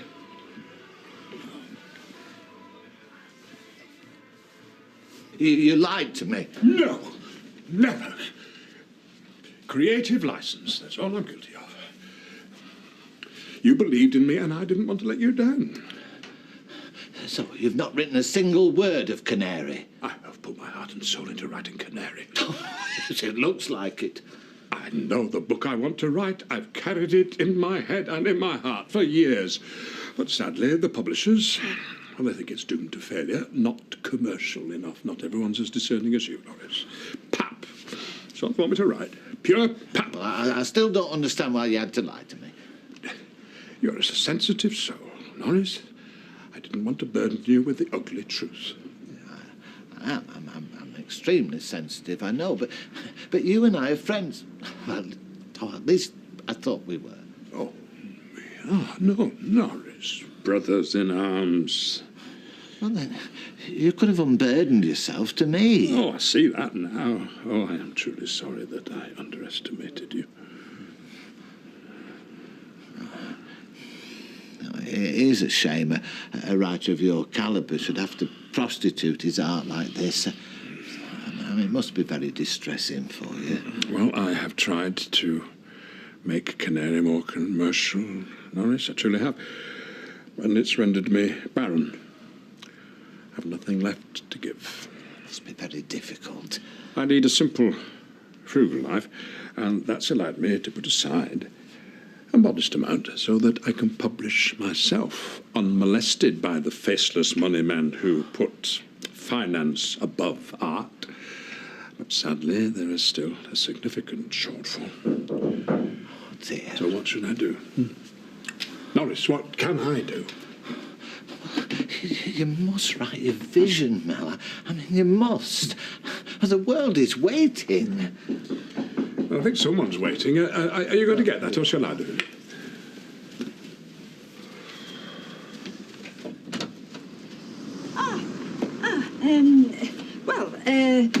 Mel left his tie in my car. Yes, well, now's not a good time. And anyway, why couldn't you give it to him at the book group? Audrey? My dear Audrey, do come in.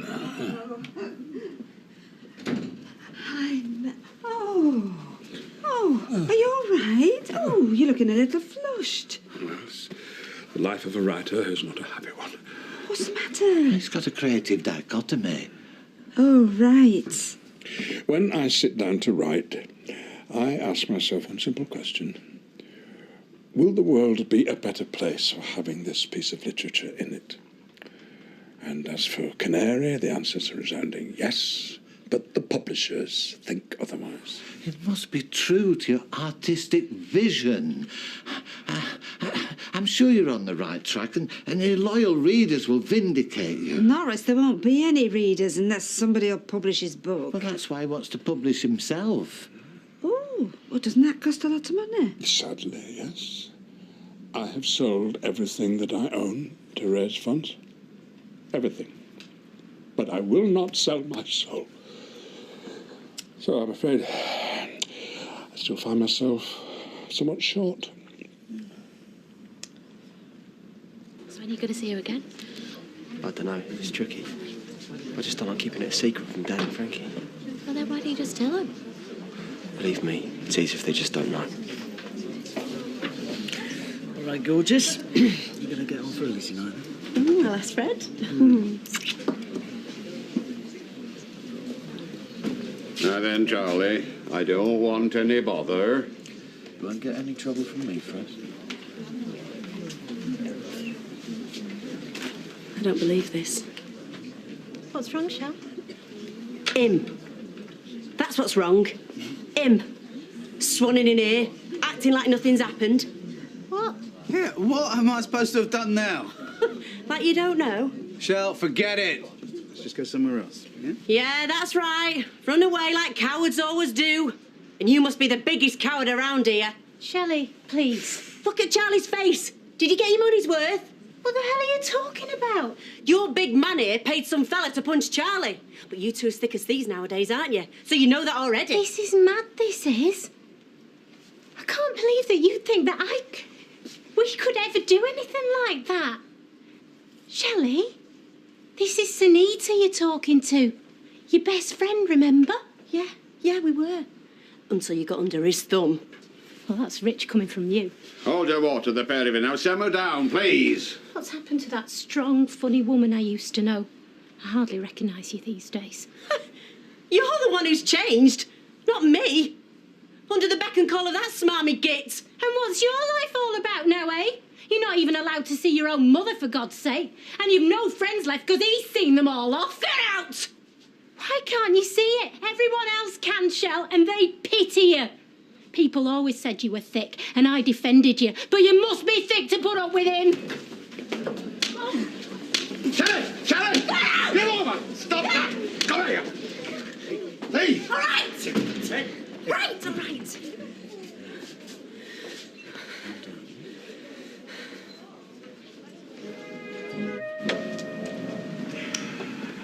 Right. You want to see to the till? I don't mind. You do it if you want to. I'll get on with the shelves. Okay.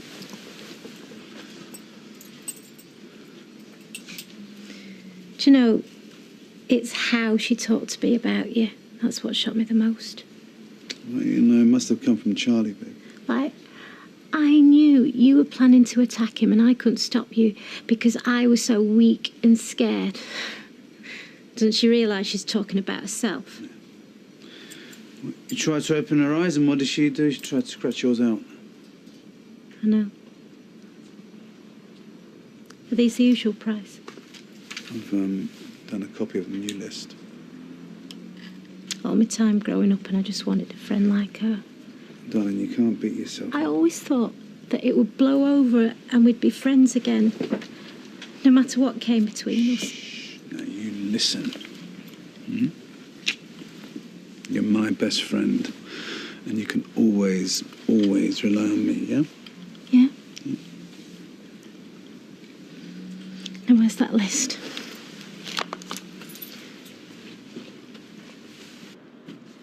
Now, see, I trust that everything that was said last night has sunk in. Of course it has, Fred. Could you replenish, Betty, love? Oh, yeah, right, yeah. Excuse me.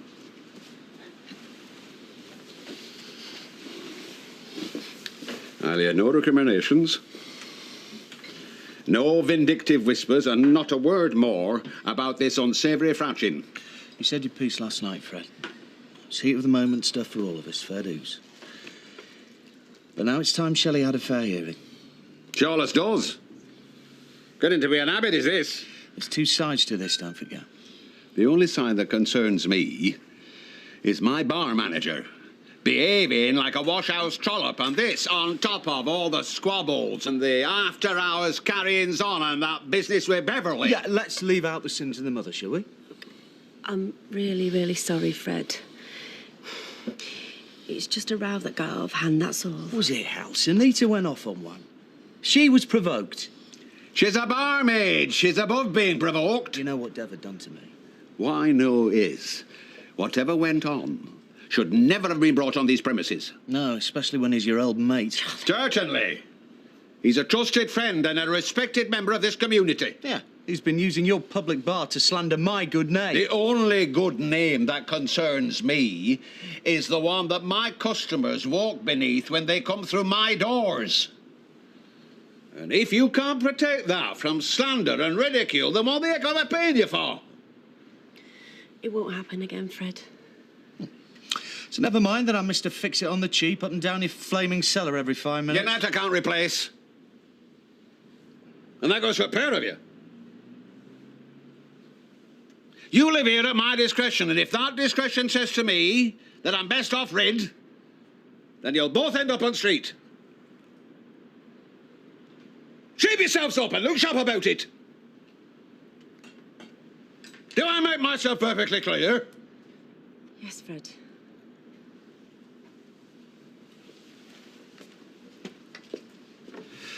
He's got it coming, Jeff. I swear to you. Hey, we've had enough threats round here to be going on with, thank you.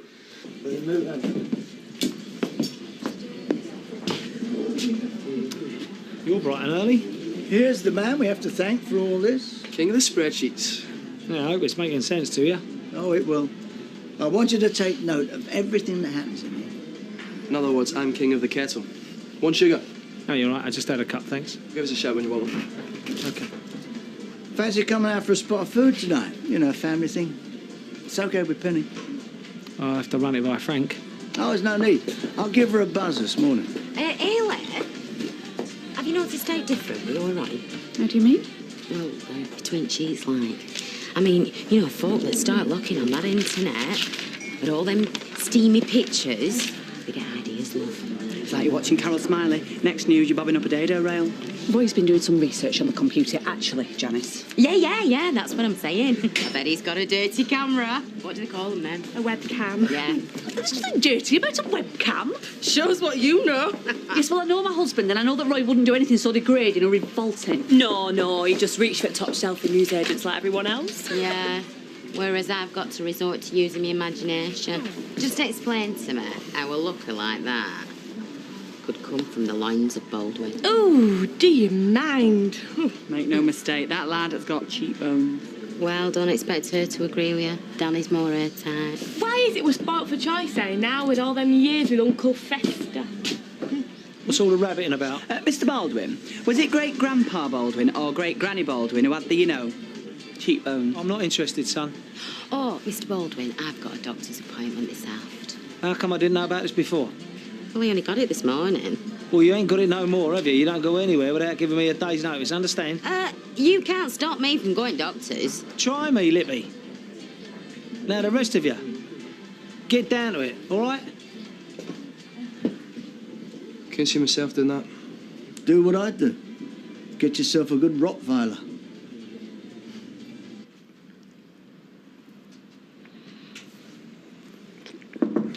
Sorry to barge in, Mel, but I've done tea and toast. Did you not hear me? My apologies. I seem to have lost all relish for the day ahead.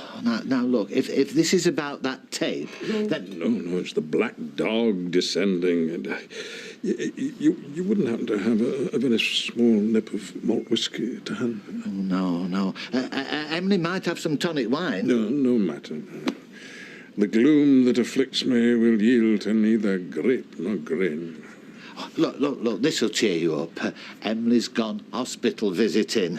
I mean, I know the sight of her in a pinny must send the muse scurrying for cover, but now you've got a whole day of peace and quiet just to write. To stretch my creative sinews on the rack of self-delusion. Oh, don't say that, Mel. Look, I'm sure you'd feel better if you just try and write something. Try, Norris. Have you ever observed the salmon? It struggles its way upstream, and then the price for its efforts is death. Mind you, at least it spawns. I'm barren. Look, we all go through a rocky patch. A few years back, I thought I was done for. I mean, I'd lost my job and my marriage was finished. But you see, then Rita threw me a lifeline and everything changed.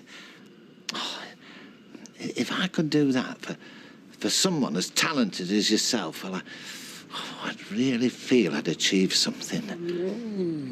Norris, if only loyalty were the currents of this vulgar, money-obsessed world.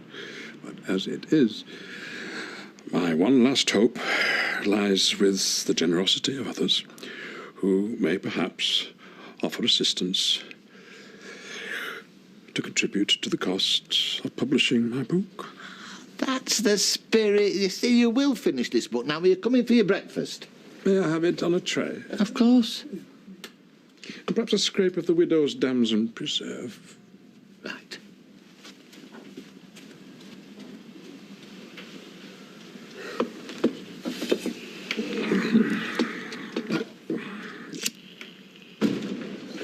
Go easy on the kitchen, Betty. Don't go slopping your hot pot around till the adhesive's dry. Right. It's our love. Always odd is that one. I can never make out, what's going through that mind of his. Who can? Huh? You should have seen him last night. I swear he was getting a kick out of it, Why was he getting a kick out of it? It's not like they were fighting over him. What gets me is she always sticks up for Charlie, but will she stick up for herself? No way. Come here, do you reckon Dev didn't pay 50 quid to give him that china? Who knows? Now, why are my ears burning? Well, we weren't talking about you, love. Oh, no? No. So why did he climb up when I walked in? No, I was just saying to Betty that I didn't think Dev would be the type to pal around with the kind of pond life that would take 50 quid to give a bloke a slap. So you're trying to say that Charlie wasn't attacked? Oh, well, the sort of scrapes that fellas get into. Are you sure that Dev was behind that punch? Oh, so Charlie's lying to me now, is he? What is this? She's not calling anybody a liar. Not much. Now, you listen to me. Fred may own this place, but never forget that you answer to me. And if you want to slag off my partner, then I'll give you your cards, and you can do it in another pub.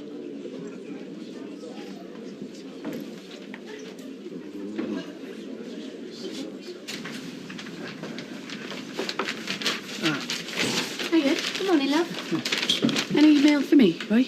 No. Usual, Hayley. Please. Looks like you got my share. That looks intriguing. Not really. All right, Jimbo. Morning, love. Now, Roy, when are you and me getting down to brass tacks? Something just ordinary, then. Very mundane, yes. I'm sorry, Diggory. Bread, lad. Bread. You need it, I bake it. I have a long-standing arrangement with my supplier. Aye. The van's beeping, endangering kiddies. Why? When you've me next door. What was it, then? My responsibility to my customers is to supply them with the best bread, not merely the nearest to hand. Why, there's a gauntlet to throw down. Why won't you tell me, Roy? There is such a thing as privacy, Hayley. I'll supply you 20% off for first month. See if we won't change your tune, eh? And that's your last word on the matter? Yes. Splendid. We'll call it a gentleman's agreement, eh? We used to call it animal magnetism. Touch of the Richard Burtons. Speak of the devil. Oh, do you think so, Rita? Yeah, well, Mel certainly has a way about him. Quite a persuasive way, actually. Do you fancy being the next Liz Taylor? Oh. Bit long in the tooth for schoolgirl swooning. Oh, good gracious, I wasn't swooning. He's seeking inspiration, not trawling the cobbles for a concubine. Well, his charm certainly hasn't rubbed off on you, has it? Female company is a distraction he doesn't need, and he's getting all the creative support he requires from me. Yes. Well, from what he told me, it's not creative support that he wants. It's a few bob to get his book published. You know, Rita, I'd chip in myself if I thought it would help. I think you're mistaking this man of letters for some sort of gigolo. Norris? I said chip in, Norris, not make him a kept man. Phew, talk about possessive. Well, can't he come up with the money himself? I mean, he's written a bestseller. That was years ago, Rita. I mean, you don't catch John Grisham trimming his little shirt cuffs with nail scissors. No. And, there's something that almost breaks my heart when I see a man of his age who hasn't set himself up in life. Well, how much does something like this cost? Yes. Come on, Mr. Know-It-All. Well, I don't know off the top of my head, but now I think on how many are there of us in the book group? I mean, if we all pitched in, maybe we'd be getting somewhere. Well, thank you. And if we all work with each other, maybe we can help him out. Yeah, but don't let's use words like help him out, because that smacks of a begging bowl, and he's a very proud man, is Mel.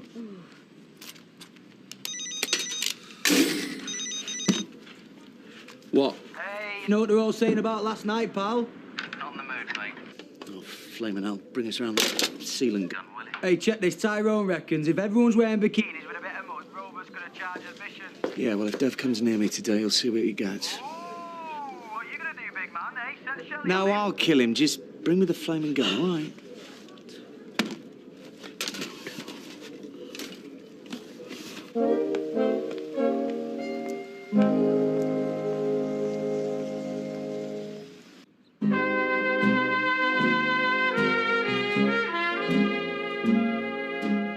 Well, I'm telling you, no one did ring, so... Right, well, I won't have time to get changed then, will I? Right, bye. Mike never left a message about going out for a meal, did he? No. No, that's what I said. Of course, my darling husband swears blind I'm the one who's forgot. We've been summoned by the Godfather. A meeting of the family. Frankie, how's Roy been today? All right. Honestly, I'll tell you, the day my Danny sides with me rather than Uncle Mike, well, I'll probably find an horse's head under my duvet or something. Yeah, well, it's all hands to the pumps. They all have the quirks, don't they? Men. Urges. Tendencies. Come again? Desires that we can't always fulfil. Speak for yourself. They're not like us, that's what I'm saying. Well, you're more like them than most, darling. And I know about secret lives because I've lived one. But with me and Roy, everything's out in the open. It's the one thing they've always put me faith in, but now I'm not so sure it's true. Frankie, you don't happen to have seen what was in that big envelope that came in the post for Roy this morning? Yeah, something about the Bay of Naples. Naples, Italy? Oh, Hayley, for crying out loud. Hey, the mafia's big out there and all. Should be me going. I'd feel at home. Right. Catch you later.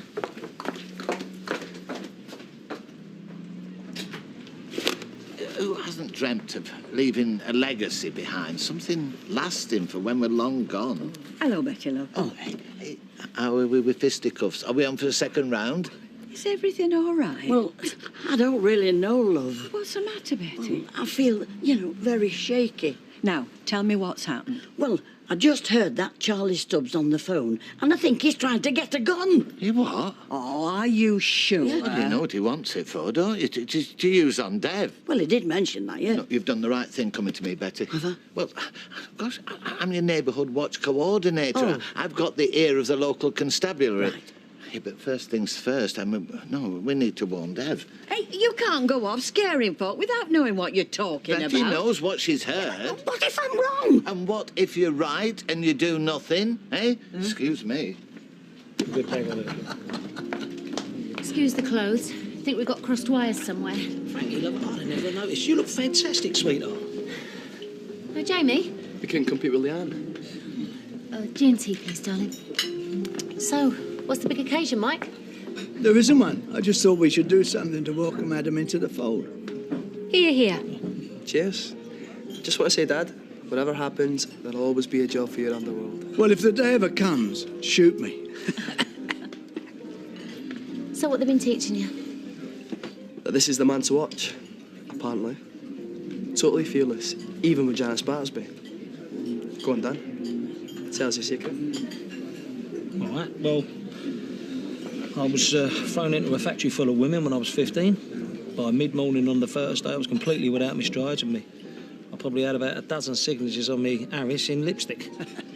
It dawned on me pretty sharpish if I wanted to get home with me clobber intact and a bit of self-respect, I had to watch them girls, learn how to play them. Because I tell you something, son, one mistake and I'd have been back to square one. That's about it, really.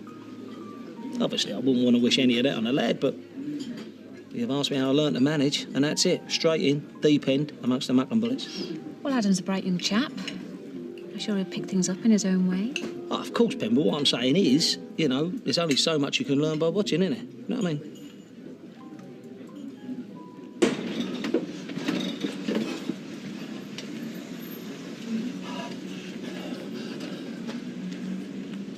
Oh, yes. Please.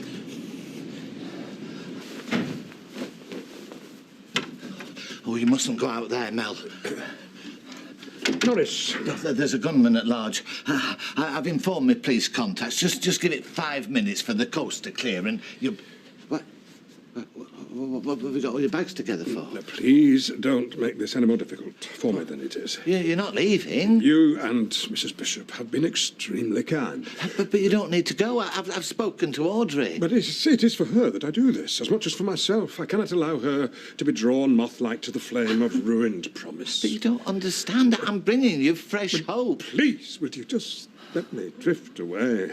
Much as Eskimos lash themselves to the icebergs when they become a burden to those around them. But that's it. You're not a burden. Norris, if I can achieve nothing, please let me beat an honourable retreat. But I think I can get the members of the book group to club together and raise enough money to get your book published. Really? Yes. You'll be back on the shelves where you belong. But excuse me now, because I must go and inform members of the watch. Truly a gentleman and a scholar, Norris. Oh, Norris, I thank you from the bottom of my heart. Right.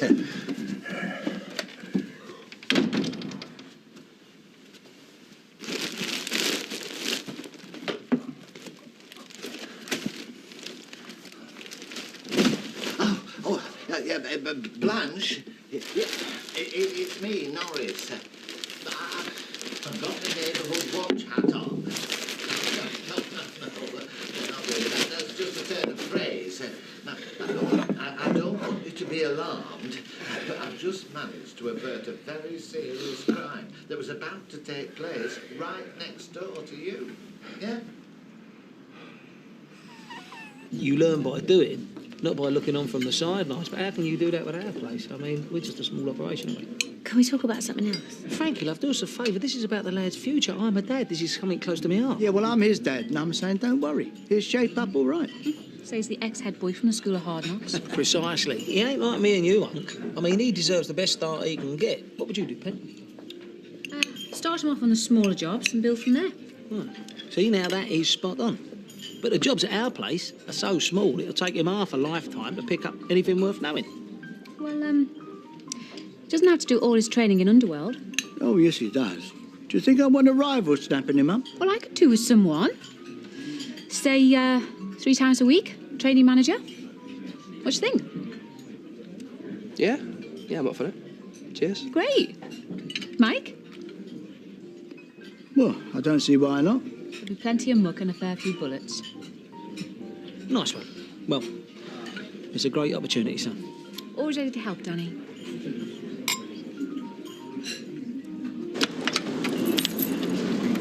Hey, Dad, look.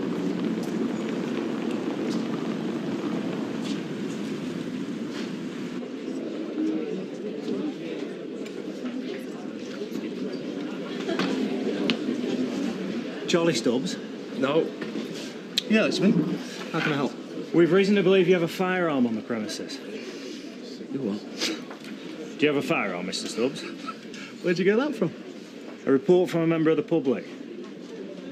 Oh, I get it. You lying piece of scum. Get off me!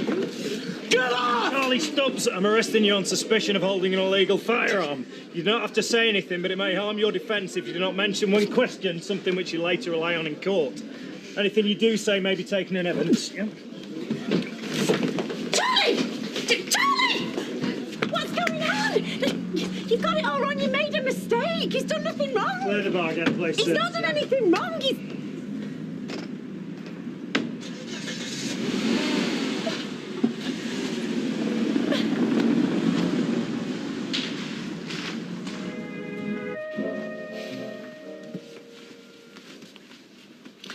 Is it her? Yeah. She's just taken her coat off. She won't be a sec. Are you sure it was her? Positive. Right. Morning. Do you know what that is, Betty? Is it something to do with tiling?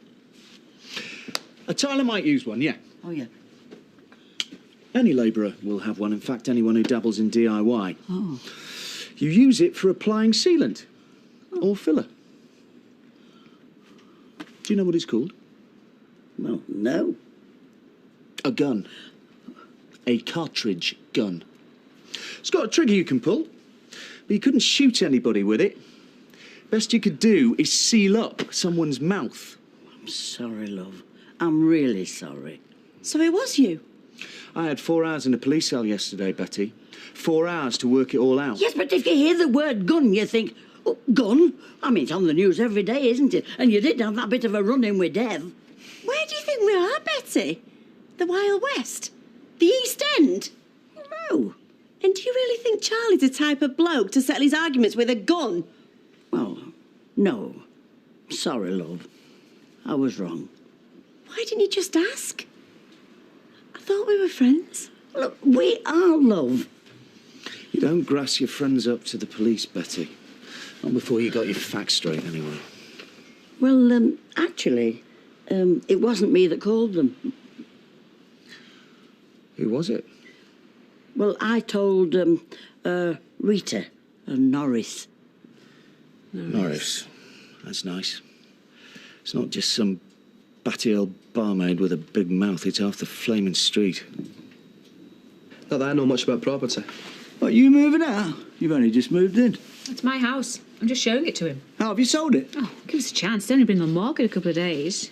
So what are you thinking about doing with the money you make on it? I'm looking at a property abroad. I know just the place. Oh, you would. Saw it last time I was in Spain, not far from my villa. It's a bit pricey, but if I sold mine and we clubbed in together, then... Hang on. I'd rather look at myself before I committed myself to anything. All right, well, I'll book the tickets. We can go tomorrow. You heard this. Yeah, I tell you what. Why don't we all go, eh? Make it a sort of family holiday, eh?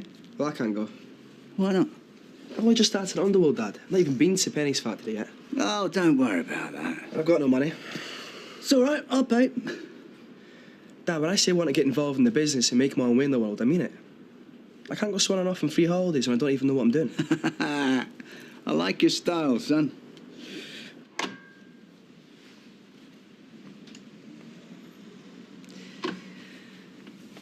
Do you want me to get rid of her? Everyone's already got it in for me. Getting Betty sacked won't help, will it? People would understand. Would they? I don't think so. Somehow, somewhere along the line, they decided I'm the bad guy. Just wish I knew what I'd done. Wasn't long ago I was pulling people out of burning buildings, 0 to 0 in 6 months, Shell. How did that happen? It's just a terrible mistake. We'll laugh about it one day. Oh, I can see the funny side. People thinking a sealant gun's a deadly weapon. It could be funny, I can see that. Norris, nobody ever takes anything he says seriously. Exactly. Let's just forget about it, eh? Yeah, but people did take it seriously, Shell. People I say hello to every day. People I smile at in the street. When my reputation sings so low, Shell. There's no Charlie Stubbs I'm worried about. You should be after yesterday's fiasco. Well, listen, my conscience is clear on that score. No, it's Diggory Compton I want to discuss. Oh, him. And I'm as irritated by Diggory Flaming Compton as the next man. No, well, has he halved your bread sales? Has he made constant, ill-disguised passes at your wife? Happen not. But I've no respect for a man who's more interested in the volume of his voice than the words he utters. And you know he's negotiated a knockdown price for next door, don't you? It was empty for a long time. Champion toasted this, Roy. Oh, thank you. Have some. No, come here. I think he's used his position as president of the Weatherfield Traders to gain a commercial advantage. Eh? And if small businesses like us, we don't work together, cooperate for each other's mutual benefit, then the big supermarket chains, they will pick us off one by one. One by one, aye. Where you get a bread, Roy? Well, use a Quisling cropper, use a traitor, and a Quisling.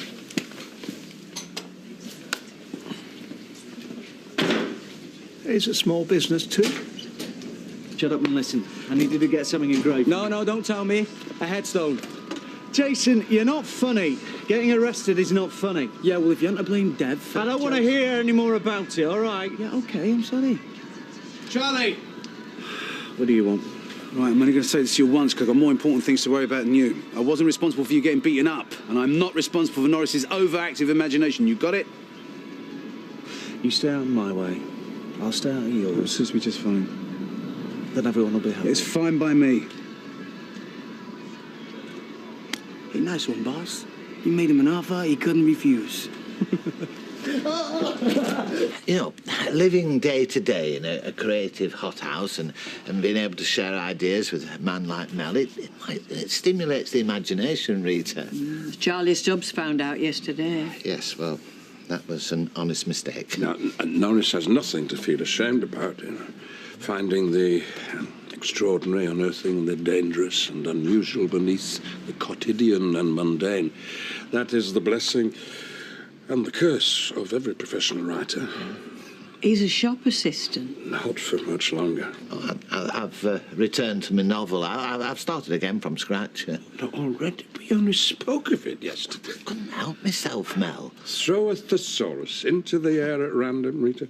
It'll hit someone who'll tell you they've got a book inside them, but how many actually sit down to the task? I'm only on page 3. Oh, wonder I couldn't find a pencil this morning. Well, that's what I came for. You know, a pencil, by the way. Pencil? It's a thriller set in the world of stationery. Very original.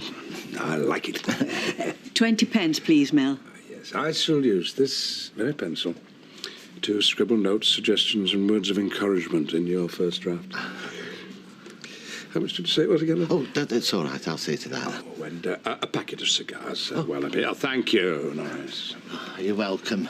And don't worry, I'm arranging an extraordinary general meeting of the book club tonight. Excellent. So we'll be discussing your novel, of course. Oh, no. It's a fundraiser to get the money together to publish your book. Remember, we talked about it last night. Well, I suppose we could float it as an idea, but, I'd much rather hear some of your manuscript, Norris. Alpha, passion. He's so self-effacing. If it was left to him, he'd never get this book published, here. Or pay for a packet of cigars.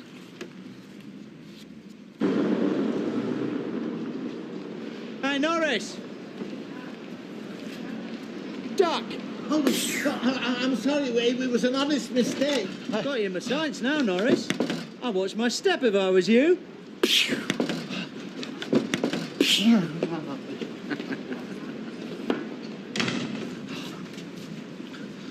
Are you all right?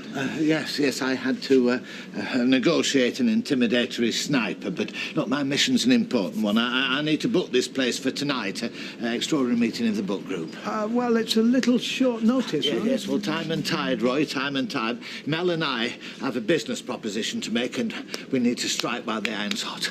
All right. I don't like keeping it a secret from Frankie. I made a decision a long time ago that I was going to live with her and Dad, and I don't regret it. It's not like I think Carol's more of a mum to me. Well, then what's the problem? Well, there isn't one. It'll be okay.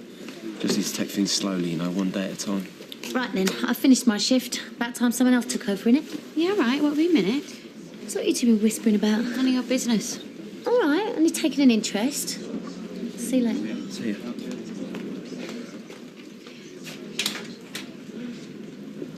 So will you come? Oh, go on then. She can't be any worse than Frankie, can she? Thanks, Leanne. Do you think I should tell Bev about it? Oh, what's to tell? I mean, the whole thing is a stupid mistake. Well, Betty must have had some reason to suspect him. Police must have had some reason to take him in. Yeah, but Charlie's the innocent victim in this, and the last time he got Bev involved, she made matters worse, remember? It would have been the point, as far as Shelley's concerned. Charlie can do no wrong. Why didn't you just make a joke of it? Excuse me, Charlie. Was that dial a gun you were on the phone to? Oh, no, I went cold. Oh, no, I couldn't do anything. And then, of course, Norris, he took the decision out of my hands. We should have been there. I always miss the fun. Oh. What are you two gassing about? I was just asking Betty who she fancies for the cup final. Do you think I'm stupid? Come on, Shelley, you have to see the funny side of it. Did you? Yes, Lord. Oh, vodka and orange and a pint, please. Okay. What happened in here yesterday? Oh, yeah, we were all talking about it in the salon before.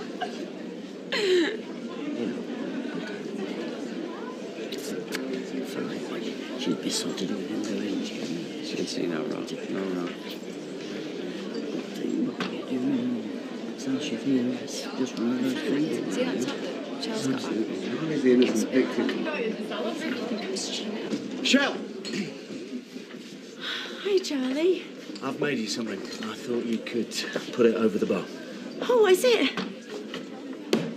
I've had my gun mounted. See this, everyone? Just so you know, this is my gun. Yeah, and he ain't afraid to use it, all right, people? Yeah, so watch your step. I'm Charlie Stubbs. Licence to fill.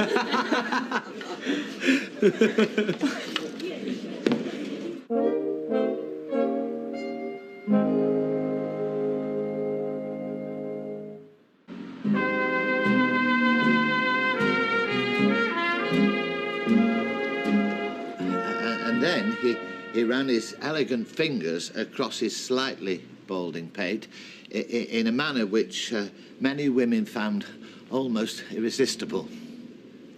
"There's more to paper clips than you might think," he said, rakishly.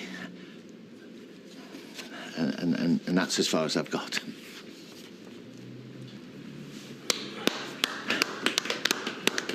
Do you know, that's breathtaking, Norris. What an astonishing debut. Absolutely astonishing. Oh, don't be so polite, Mel.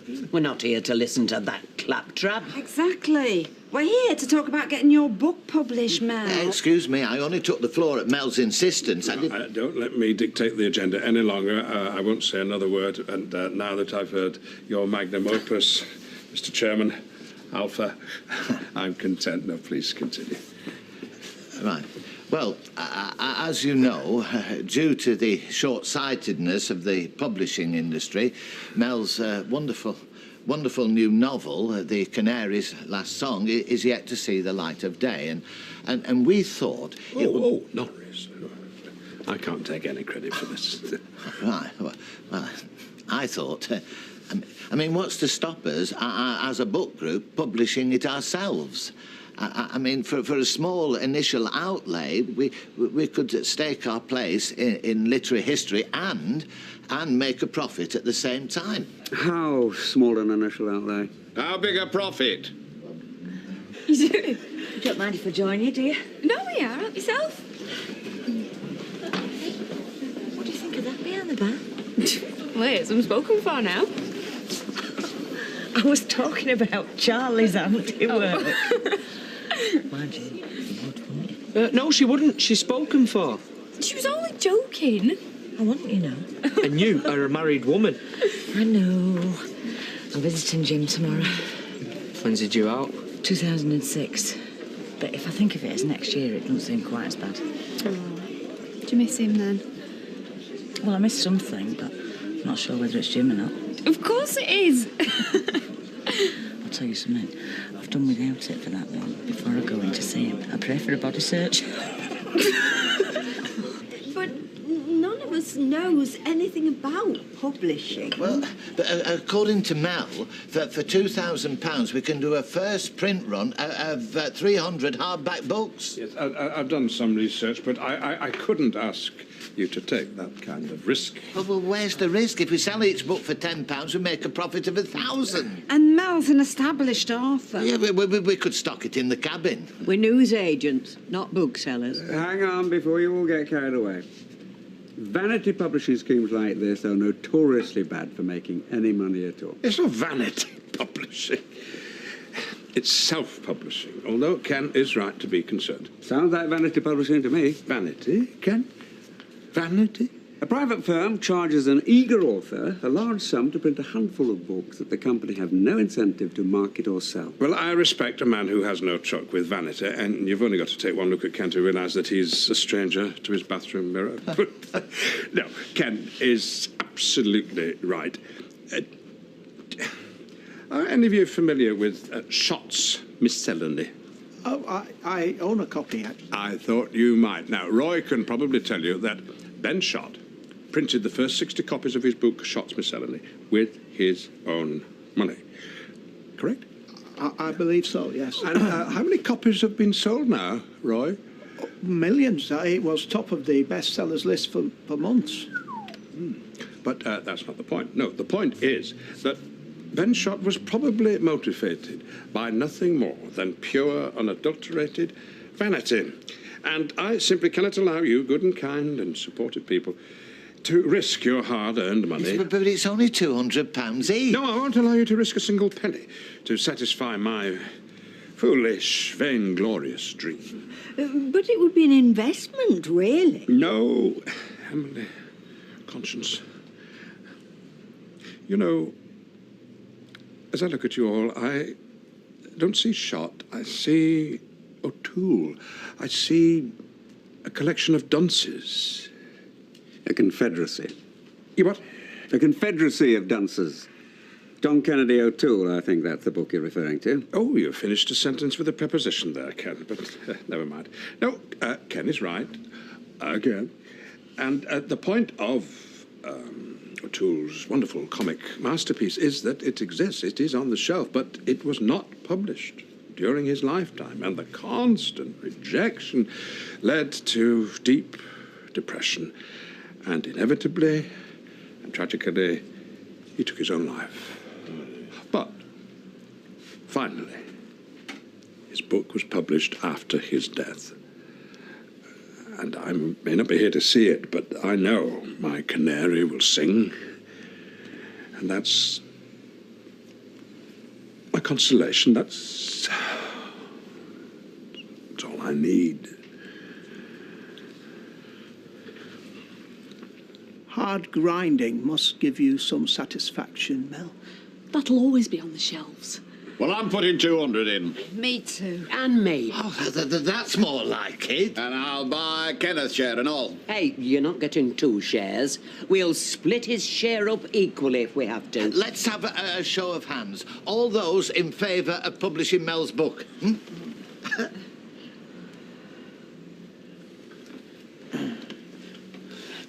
Hi.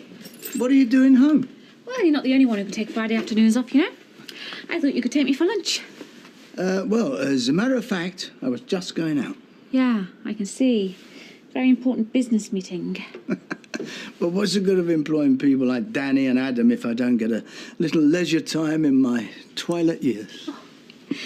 Do you really want to go and play golf when we've got the place to ourselves? You don't mind Adam moving in, do you? No. Makes us feel like a proper family. Why don't we ask him to go to Spain with us, eh? He did. He wants to run up to speed on how the factories run first. Remember? Yeah. Glad to see he's got his priorities right. All right, Norris, this first round's on me. Oh, no, Mel. I couldn't allow you to do that. Allow me, please. I insist. Right. Would you just excuse me for a minute, please? All right. So, ladies, what are we going to drink to celebrate the birth of our new adventure?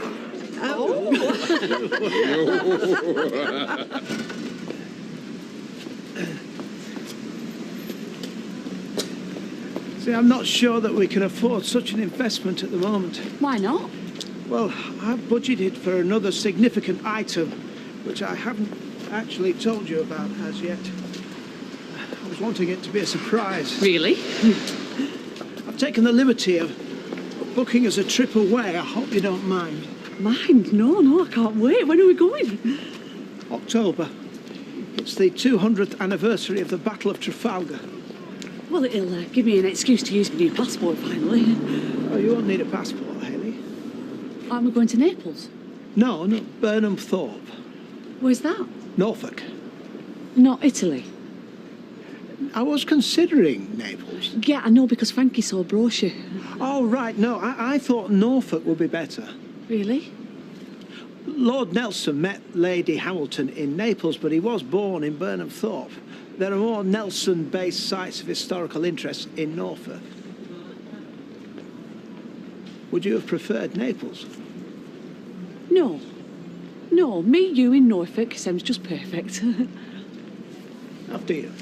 To be honest, Ryan, I've had enough at book club for one night. Why don't you and me go for a walk? Good idea.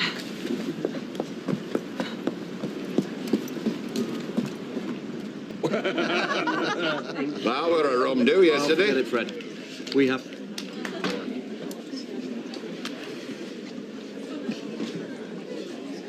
You should be very grateful. You've got a good and trustworthy man there. That is exactly what I keep saying to her. You were made for each other. Isn't it about time you thought about moving in together? Yeah, probably. Are you serious? Oh yeah, why not? Drink to that. Friends and investors, patrons of the arts, I give you the Canary's last song. I'll tell you about this too. Are you sure this isn't just sour grapes? I don't trust him, Rita. OK, he knows how to cadge a freebie. But aren't all writers like that? I'm going to find out the truth about Mel Hartright if it's the last thing I do.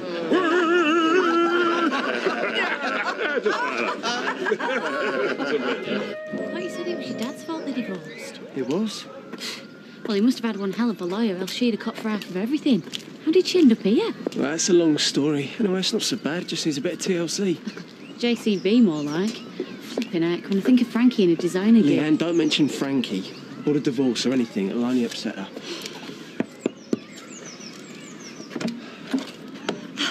There you are. I was starting to worry. I looked at the time. I thought maybe you weren't... Oh, the traffic was a nightmare. Was it? Yeah. It always is on that flaming expressway. Oh, I'm so sorry. The last thing you want to do is spend your Sunday stuck in a... Don't worry about it. It's fine. And you must be... Leanne, hiya. Leanne, of course. Oh, my memory these days. I tell you, it's a miracle I remembered his name when he tipped up the other day. Anyway, come on in. We got chicken for dinner. You're not veggie or anything, are you, Leanne? Oh, no, chicken's great, huh? Great. Well, as long as we don't all want a leg. I will be forever grateful to you and your friends. Really, there's no need. There is every need. Do you know what you're doing? Do you know what you saved me from? I don't know. Cuban rebel girls. Eh? Errol Flynn's final film. Hollywood's greatest swashbuckler took his final bow in a miserable B-movie. What is Chevalier? The epitome of Gallic sophistication and savoir-faire. His valedictory performance? Monkeys go home. Tailored chimpanzees trained to pick olives. Yeah, it's hardly Gigi. Suffice to say, no one remembers it well. No, there are few more pitiful sights than a great artist dancing for pennies in the twilight of his career, and you saved me from that. My final work will be my monument. Oh, yeah, but don't say your final work. Well, I fear so. Just like the mighty salmon at the end of its epic journey, I have but one spasm of genuine creativity within me before I die. What about hard grinding? I mean, that was what... That's mere foreplay. When I go upstream to meet our publisher, I will consummate my genius, if I may be so immodest. Oh, you may. I shall miss our little chat. I rarely get the chance to rehearse the battle between narrow and broad gauge railways in early Victorian Britain. Indeed.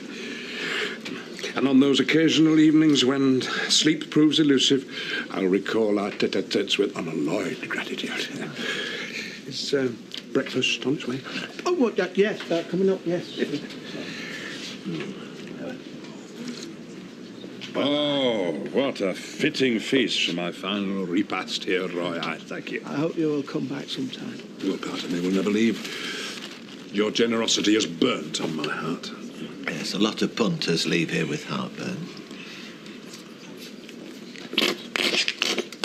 Do you really have to leave tonight? I've been at your breast too long, Norris, and I'm not one to take advantage. Thank you. Besides, tomorrow I have to meet Lionel Hipkiss. Who? Lionel Hipkiss, our publisher. He's highly respected.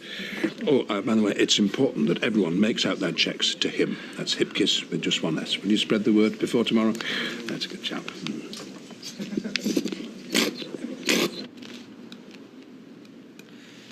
So, what have you been up to since I lost? Oh, nothing really. The usual, you know. Oh, sorry, you wouldn't, would you? I'd like to. Well, there's nothing to know, really. Nothing very exciting. That's a smashing outfit, Leanne. Oh, Ta. Got it yesterday, Jamie, helped me pick it. Made a good choice, son. Good all round, I reckon. I like your top and all. It looks dead expensive, that. Age is old, I'm afraid. All my decent stuff is. Lucky I've not put on weight, I suppose. You got a lovely figure yourself, love. Oh, I work in a cafe, me. No chance of me putting on weight. Not working with slackers like Vera and Frankie, eh? Oh, so she's working in a cafe, is she? All that little trollop's good for. Waiting at tables, showing all she's got to lorry drivers. She always knew how to get a good tip, that one. Should have seen it coming. Mrs. Baldwin this, Mrs. Baldwin that, and all the time she...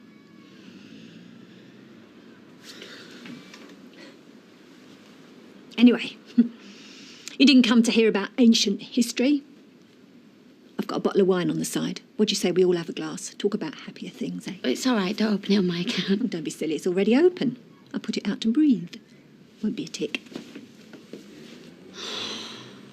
Don't worry, you're doing great.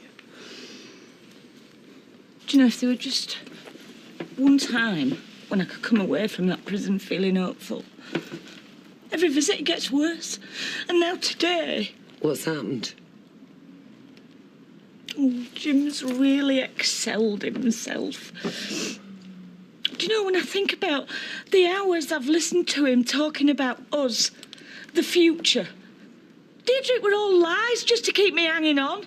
What did he say?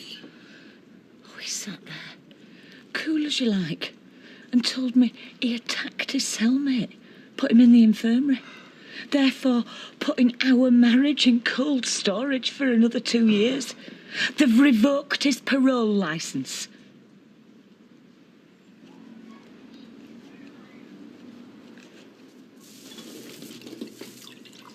Can I top you up? Oh, no, it's all right. I'm fine, thanks. This is Ace, Mum. I don't usually bother cooking for myself. How's a chicken? He's great, Dad. He's a good-looking fella, isn't he, my lad? Come on, Mum. Modest and all. Gets his looks from his father, but not that. You're a lucky girl, Leanne. Don't say it too loud, you'll get a big head. Told you he's not his father. He always had a sweet nature. At least he did as a kid. Do anything for you. Yeah, for the right price. That's Baldwin talking, not you. We might have been apart, but I know you, son.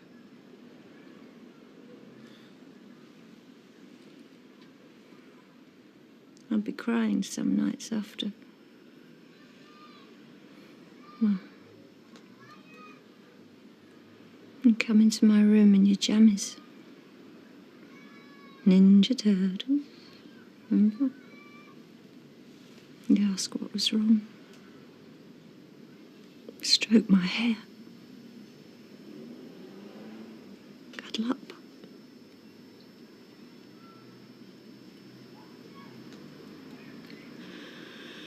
You know, if ever I pushed you away, son, it wasn't because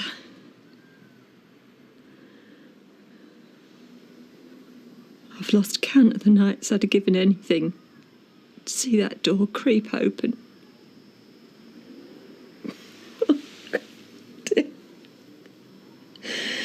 Yeah, I made a proper fool of myself in front of your girlfriend. No, you've not. It's fine, honest. Anyway, I best sort out that Viennetta. Oh, it's all right, Carol. I'll do it.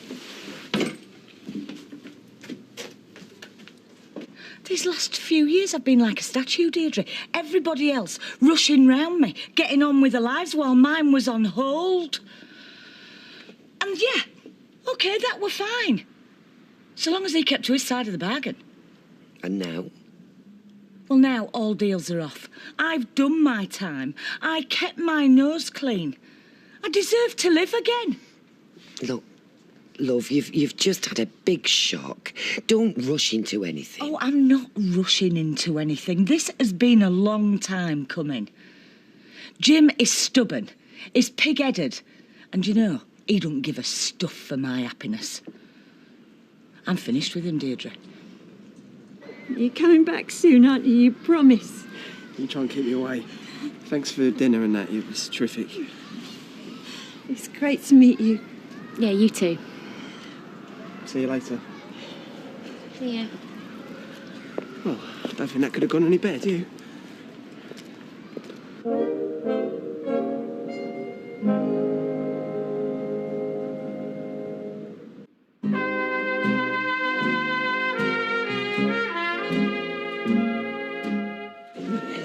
Steady on, Mel. We've got the meeting later. Well, indeed, but if I'm going to read tonight, my creativity requires oiling. Yes, well, don't you think it's oiled enough for now? You know, tonight, I'm going to give you a recital you'll never forget. I think my patrons deserve nothing less than my chef d'oeuvre. Oeuvre? Oh, that's an egg, isn't it? Not quite, Norris. No, in this case, it's a bird. The canary's last song. Yes, indeed, gentlemen. This evening, I'm going to shovel fresh hutch right into your ears, and if that doesn't deserve a drink... Will my character be in it? Yes, perhaps, but, I'm torn between a variety of extracts. A little libation might help clarify my decision. Come on. No, Tar. I wanted a word with you, actually. Yeah? Well, I'm not sure he is quite the right place. Well, what is it? Is your dad? Is he all right? Oh, yeah. He's all right. But the other prisoner he attacked is very badly hurt. So they've cancelled your dad's parole. Idiots! Look, could you all have your cheques ready, please? All right. Keep your hair. Oh, happen I know how you lost it now. There you go, made out to Lionel Hipkiss 1S, like yourself. Thank you, Audrey. Thank goodness senility's not catching. I'll still have my marbles in my satchel long after you've gone gaga. Here. Well, now, Blanche, you can officially say you are a patron of the arts. Hardly. You've made this out to Lionel Blair. I think he's got enough money, don't you? Oh, give it here. Oh, I know what it was. I was watching Tony Blair on the news. I'll make out another one. Now, in your own time. Is cash acceptable? Oh, eminently. It feels so vulgar, so cheap to take this from you when I know how hard... Well, it's an investment. There is 400 there, if you want to count it. Oh, no, I trust you. Well, if you insist. Yeah. Bless you, Roy, bless you. I've got all the cheques in. Signed, sealed and dated. Perhaps if I might just say a few words.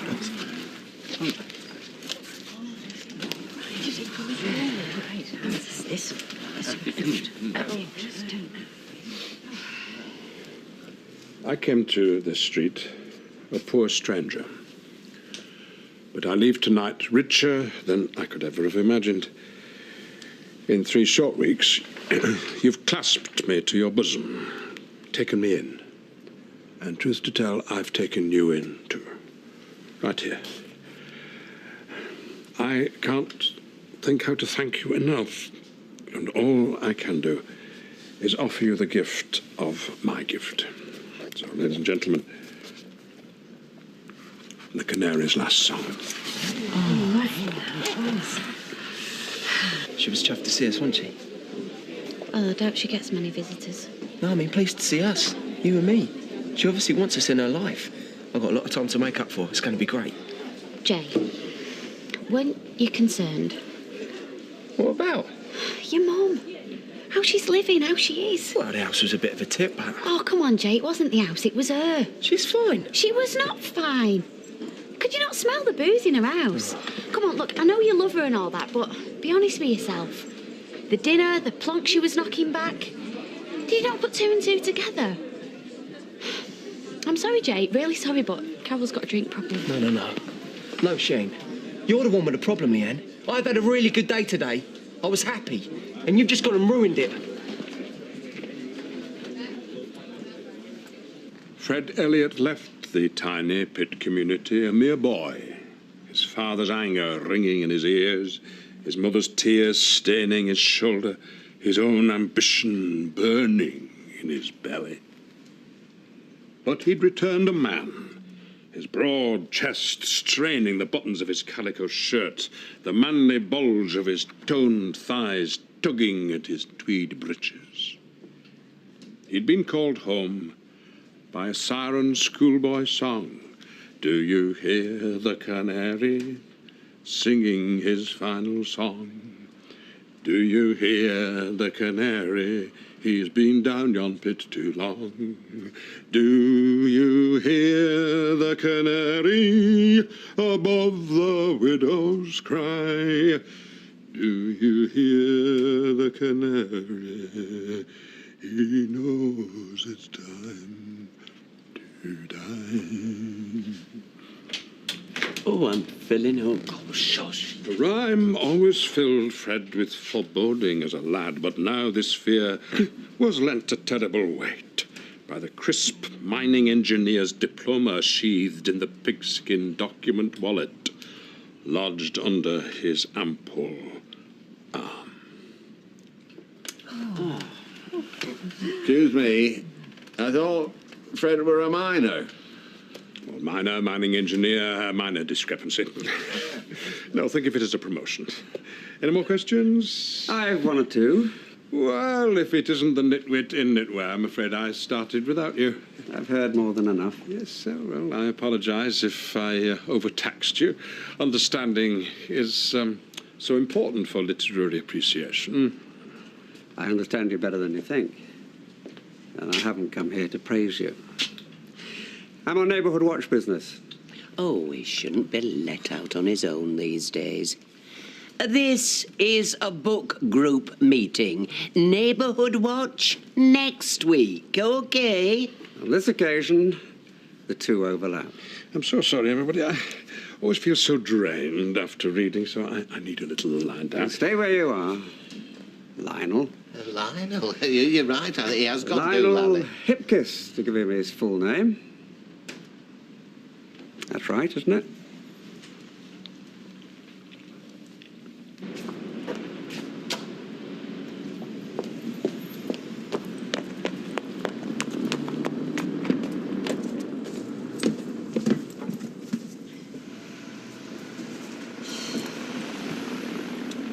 I didn't want to tell you this. When I went into the kitchen to sort out the pudding, I opened a cupboard and it was full of bottles. Empty spirit bottles, mainly. There's probably a reason why. Yeah. Well, I know why. See, when her and my dad split up, she was in bits. I mean, despite what she said today, she loved him. So it was the divorce? Yeah. No, kind of. You see, I chose Dad. I left her on her own. I left her and I never looked back. So you see, all this is my fault. I did this to her. I did this. And I can never forgive myself for that. He didn't write hard grinding. Oh, he does enjoy that dubious distinction. Mel Hutright was a pseudonym that he used during a mercifully brief writing career. He said that Lionel Hipkiss was a publisher. We wrote out our cheques to Lionel Hipkiss. I didn't want to confuse you. I just thought it'd be simpler. And he didn't want to confuse the King's Lynn readers, the Deal and Dover Literary Society and the Solihull Book Club. They invested, like you, that no book ever saw the light of day. From what I've discovered, our friend here has been living off the kindness of strangers for years, including Her Majesty. Con artist. And far more adept than he ever was as a writer. He's made a good living out of this scam. That's why your publisher and your agent cut you off. To think that I had you in my home. And I let you take me out to dinner. All them double brandies, gratis. All those free breakfasts. I haven't contacted the police. He deceived you, not me. You can decide his fate.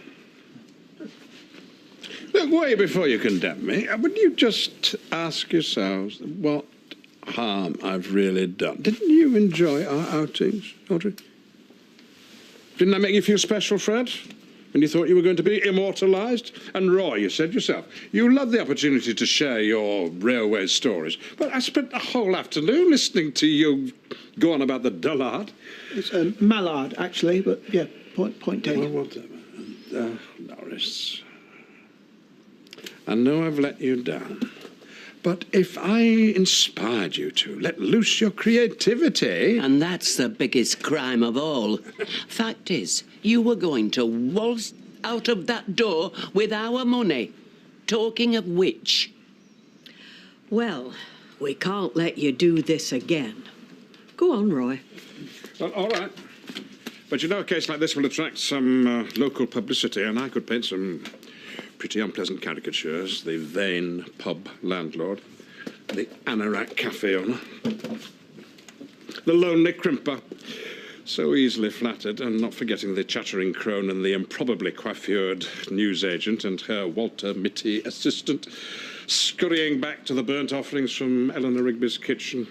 And at the head of this sorry band, Billy Liar himself, lying every time he says to himself that he made the right choices. Village intellectual and village idiot rolled into one. And, it could make some really unpleasant reading, couldn't it, this? And it's all anathema to me, you know, because if you don't...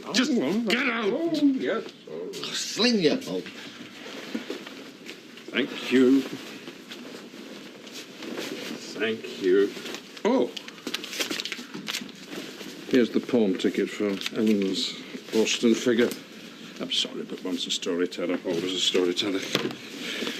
Good luck with your book. Just go. Adieu, Norris. Alpha.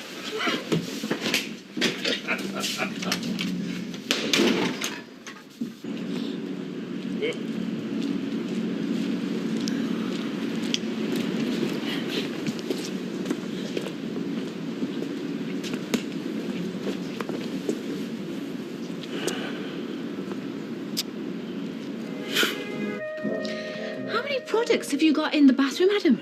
I'm a new man, Penny. It's like having another woman round. And did I see moisturiser for men? I get shaving rash unless I use it. And bath gel, hair gel. Watch your muesli, Mike. You were using it as a face pack. Have you ever used moisturiser, Dad? Oh, a bit of after sun on the Costa Brava. Did you know hemorrhoid cream is really good for bags under the eyes? Oh, too much information, Alma. What? Well, do we have to listen to that sort of thing? Just called me. Senior moment. At the breakfast table? Alma, you just called me. No. No, you're hearing things. I watched that. First sign of madness. What time did you get up? Didn't look at the clock. Do you want another brew? Do you think she starts every day with a bevy? I've only ever done that a handful of times myself. Mad weekends, misspent youth getting caned. Look at you, old father time. We get back to someone's house when the club shuts, sit there, watch the sun come up. Maybe it's like that for her every morning. And maybe she just likes the odd drink. That wasn't what you were saying last night. Yeah, well, I've slept on it now, and well, loads of people like to drink, don't they? Look at me dad. He's seriously telling me not a day goes by when he's not cracking open a can of lager. You'd have to make me feel any better. And you know what, I reckon the only reason he's with that Scylla is because of Perfume's 100% alcopops. I'm going to be part of her life, Leanne. Right, if that's what you want. Yeah. I'm going to be part of her life. I'm going to help her. She's my mum. No, seriously, Charlie, there's something not quite right there, man. Do you know what I mean? Well, it's not everyone I'd assume had brought a firearm behind bar. I say it's not. He gives me the creeps. There's no smoke without fire. He thinks he can play me like a banjo. I see right through him. Morning, Charlie. Morning, Fred. Through who? Cub Scout. Came round on a bobber job. Wanted to examine the contents of my tall boy. Oh. Do you know what? I can't think of a single happy memory that involves my mum. Oh, not even one. I know. Bring out the violins, eh? Well, then you just have to make some nice things happen with her, won't you? Then you will have some good memories. Do you know what I mean? Mate, it's not a bad idea as it goes. Oh, I'm just full of them today, me. Not just a pretty face, are you? No, I've got the body of a supermodel and the brain of a boffin and all. Come here, then. You give Ellen that diner, yeah? Diner? Where do you think you are, you, the Midwest? I don't know. See you later. See you, cowboy.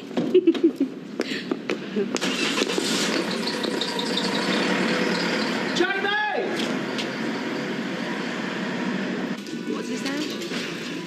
He said what? Oi, no personal calls in the workplace. Got it? I'm going to have to go home. Where's your Jamie, Mr. Baldwin? No sign of him. Search me. Why, any in? He's supposed to be out on a delivery. Oh, well, keep your hair on. Where's Janice when you need her? Oh, Hope we're not paying her. we're not. I do have a tongue in my head, thank you. Right. Any coffee on the go? Do the honours, please, mincemeat. Mr. Baldwin, the machine's playing up. Every time I press double espresso, I get minestrone soup. It's been a bit dicky since I put that passata in it. I can send one of the girls to the cafe. Need your caffeine fix. Well, the girls were busy. Why don't you go? I'm waiting on a call from the last 6 people. Maybe Jamie can go when he gets here. What did you do that for? Well, I left me other glasses. When is he supposed to be showing his face? What am I, his keeper? Yes. Have you got high quality on, sir? Shut up. Have you got pants on, sir? He never has VPL, does he? Oh, I wouldn't know. I never looked. I have. Charlie, they were talking about you, and I'm sick of it. You know, the more I think about this, the more I think you might be right. How do you mean? It's that Betty. She's at the root of all this. I hate to have to say it, Shell. But you were right all along. I'll give her a call now. Tell her to take a little bit of a break. Yeah, you do that. I think we can live without her for a while, can't we? Anyway, darling, I'll see you later. I've got chicken cakes for tea. With your special mash. If you're a good boy. Hot under the collar when you talk like that. I'll see you later.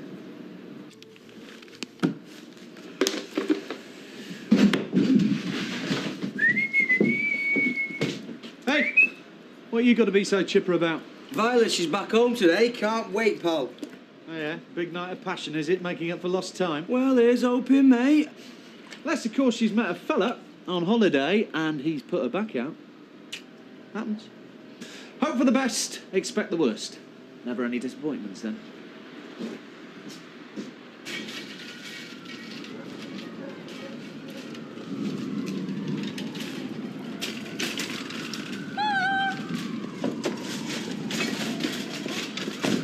You're all bright and early. Just done my weekly shop. Girls got to eat. Right. Guess hand in with these bags, then.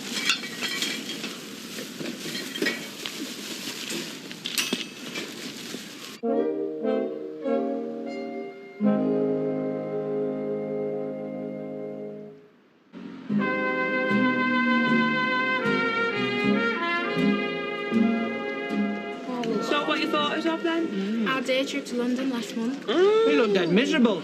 Oh, yeah, we were. I got my bum bag pinched on Portobello Market. Oh, no. What did you have in it? Packet of crisps, bag of pork scratchings. And the new words to the song we were writing. The Love Bus. Oh, no. I bet them robbers were thrilled with you. Well, I said to her, I said, they could have pulled a knife out on you. Or a gun. Yeah, well, this is it. I mean, I am lucky I didn't die. What's this one called, Judd? Where's Betty got to? She's having a few days off, actually. Is everything okay with her? Yeah, she's absolutely fine. Why? Can you not cope without her? Is that wise? Violet's back tonight. She's niftier on her pins than Betty. Shelley, love. I hope you don't mind me saying. You're looking a bit peaky. Well, yes, actually, Fred. I do mind. I've never felt better in my life. Yes, I wonder whatever happened to Judith Chalmers. You know, that is a question that's never been very far from my lips, Vera. She had a lovely life, you know. Island hopping round the Med. With naught but a vanity case and a couple of wraps. Yeah, and it was thanks to her that I first started home tanning. Home tanning?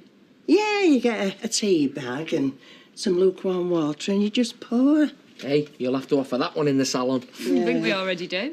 Mind you, I think holiday programmes have got right down, if you ask me. The little points here, Vera, nobody did. Jack, did you ever not stop to think that I might be dropping an hint? What? You want to be a telepresenter? What is the world coming to? No, I want to go on holiday. Oh, take her on holiday, Jack. Do you know, even Monica's had more holidays than me. Wait, where are you going with that? I've not finished. Well, you should eat it quicker then. And you should take her somewhere nice and hot. Yeah, Vera, we'll tidy up for you. Do you know it won't take me nowhere? Aw, Vera. Can you not picture it? Vera there in her flip-flops and a kiss me quick app.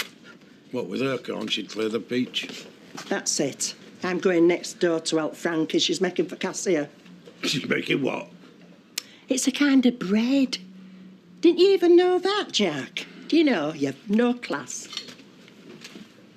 You know, you should take her on holiday. Somewhere hot, it'll do you the world of good. No, I'm not the kind of holiday person, lad. I hate getting sand in my nooks and crannies. No one's saying you should go to a nudist camp. Don't you mention that word in front of our Vera.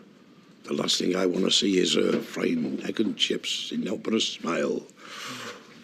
Didn't half cry as a baby. You drove me up the wall. It was this one day, right? Dad was out at work and you would not shut up. This is going to sound awful, but I hadn't slept in days.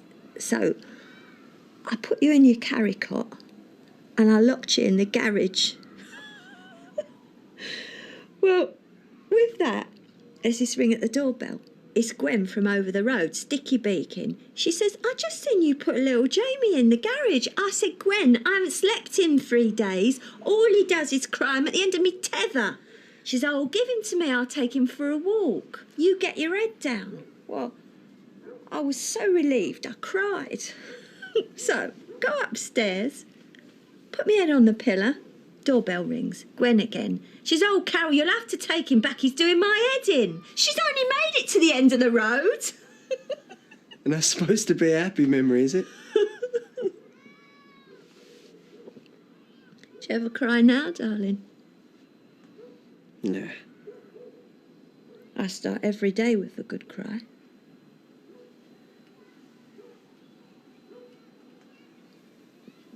I missed you, Mum. Have you? That's nice. It's sort of self-inflicted, though, isn't it? What is? You had a choice. You chose him. I was 7. In fact, you made me like this. Killed me, that. Kill me. Kill my soul. But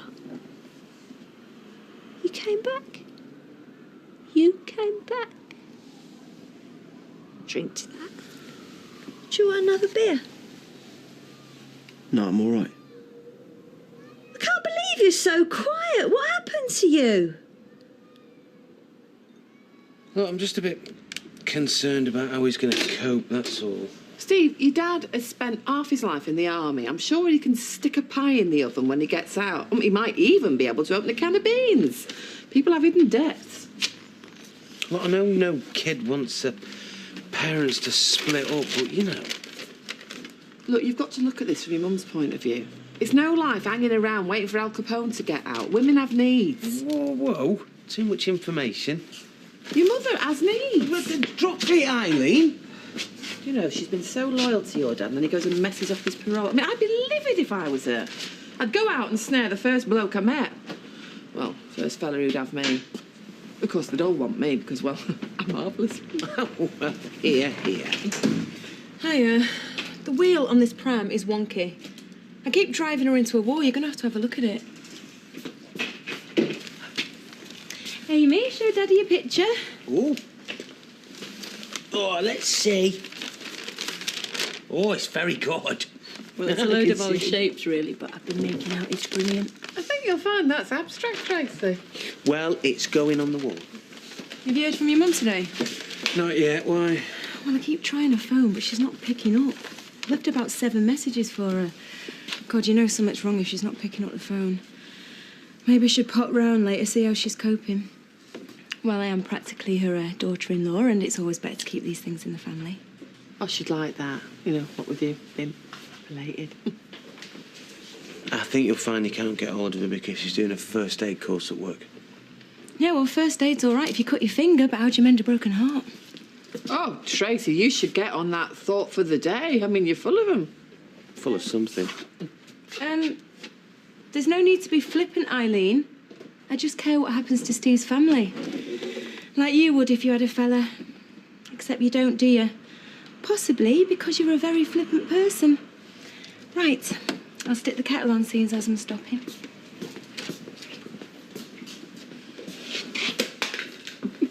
out the oven. It's hot. Oh, Watch out. move out the way. Cheers, girl. Oh, is it done? Yeah, look, it looks good. Oh, it's lovely. I'm seeing out the cafeteria. Has anyone heard from my lay about Son today? Am I watching the telly?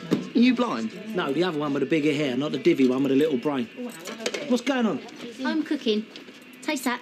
Yeah, it's for Cassia with rosemary and garlic. And cracked black pepper. Yeah, well, I'll be cracked in a minute if I don't get a cup of coffee. Eh? Well, I'll have to oats kettle down first. We need sticking flour in there. Yeah, it'll have to be instant because I brought you cafeteria when I slipped on a dough ball. Well, just forget it, eh? Ooh, who rattled your cage? Yeah. Your brother and my cousin. Do you know how patronising that boy is? And the age of him, he's nothing, I tell you. Mike's about as much use as a pogo stick and a paddling pool. Coffee machine's up to Swanee and all. I've been drinking green tea all day, driving me mad. Well, it's put you in a delightful mood, I must say. Well, it's calming. It's ying-a-lang-a-ling. And just to top it all, Vera, I come home here to be greeted by the two fat ladies. And that, by the way, is disgusting.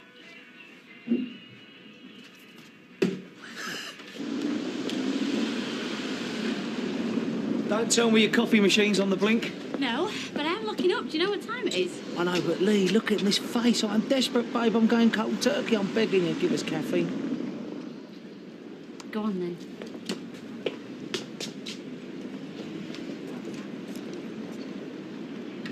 So, if anybody breaks their arm, at least I can put it in the sling now. Hey, this is lovely.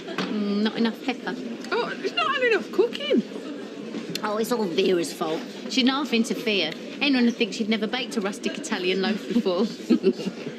Oh, sorry, Liz. Is it sticking to your dentures? I haven't got dentures, you cheeky cow. Well, we might one day. I mean, then we've got that to look forward to, haven't we? Taking our teeth out at night, cuddling up to a hot water bottle and thumbing through a Barbara Cartland.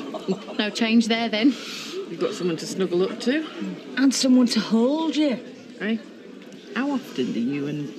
Varies. Some weeks famine, some weeks feast. This week we're experiencing a definite famine. You know, really, that's the only thing I missed about Jim.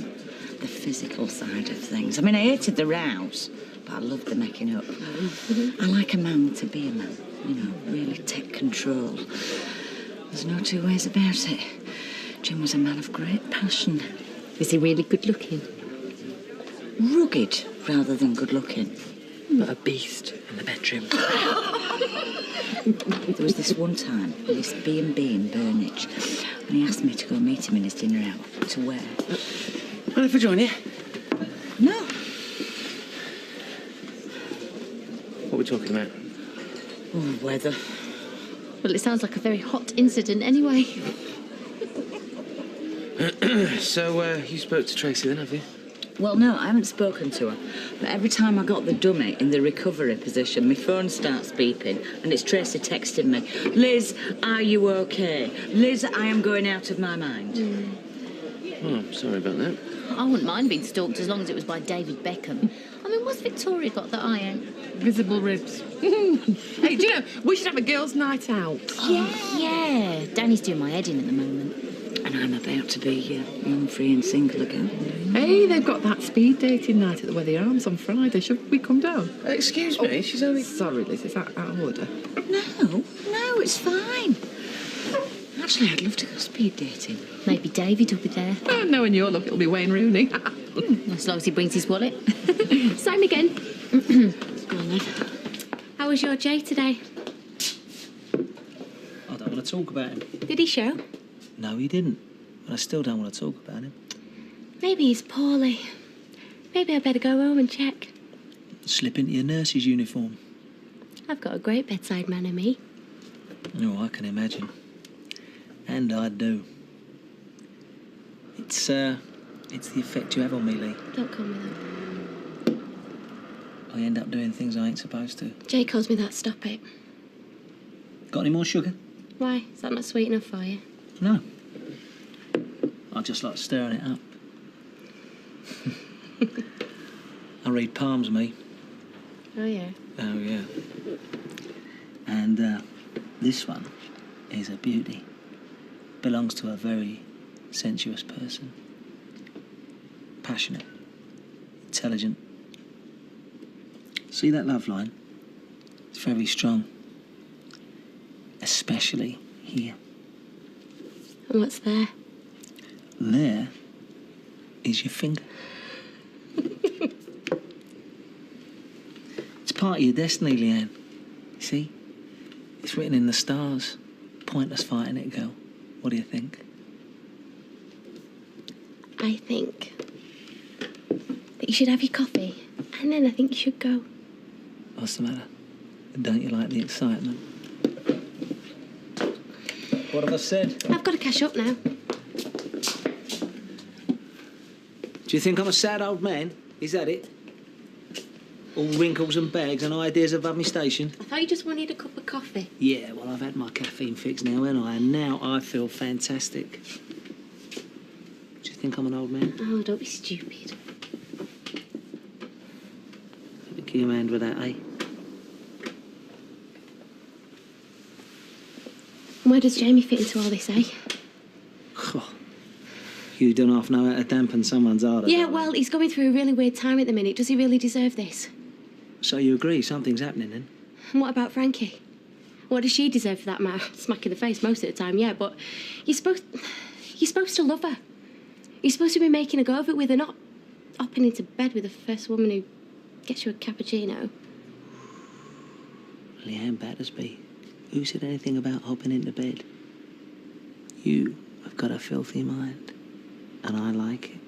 I think you should go now. And I think you should give me a kiss. Just a little one to see me on my way. Go on. Why don't you just get out there, Danny, and find the local bike, eh? Lee, I told you, stop calling me that. I can have any woman I want. Hark at you, Mr. Modesty.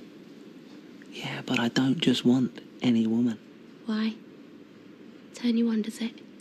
The thought of you with your son's bird. How many times have I told you? I don't want to talk about him.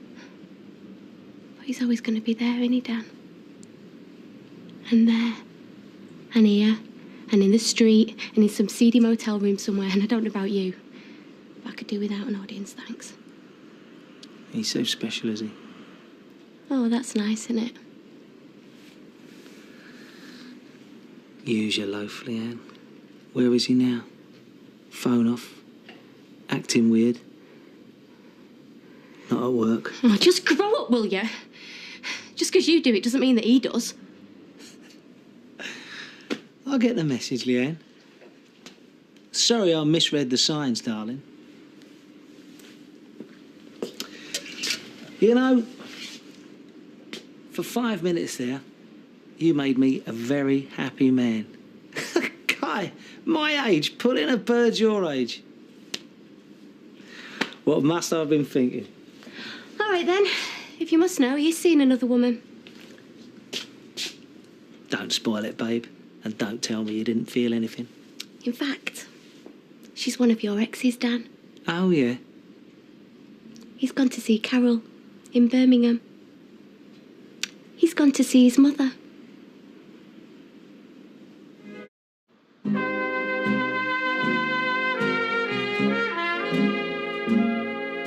Why didn't he tell me what he was up to? Well, you don't tell him what you're up to, do you? Neither do you. The finger can point in all directions, love. I wasn't supposed to let on about Carol. You did, though.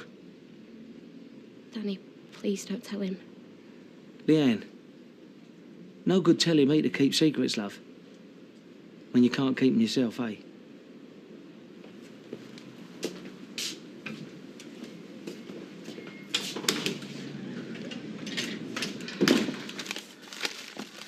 Mum, it doesn't matter.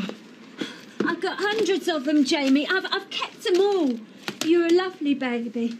People used to stop me in the street. Yeah, but we've got a photo album at home. Oh, they're the official ones, the studio portraits. I've got the snaps. There's one where you're on a swing. Yeah, I know, I've seen it. We've got it. No, you haven't. You haven't got this one. And there's one with a snowman. And one where you got a little hat on. Oh, honest, I've seen them. I'm telling you, you haven't. Why don't you just show me next time? Because I'm going to show you now. I want to show you now. Mum, I can't stay. Sit there. I know exactly where they are. Well, you just said they were on the table. What's the matter with you, Jamie? You've been gone for years and now you can't even give me 5 minutes. All right, I'm sorry. I don't like seeing you upset. Don't you?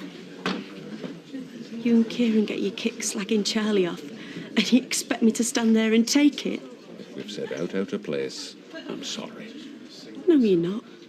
You do it all the time. Shelley, I'm your friend.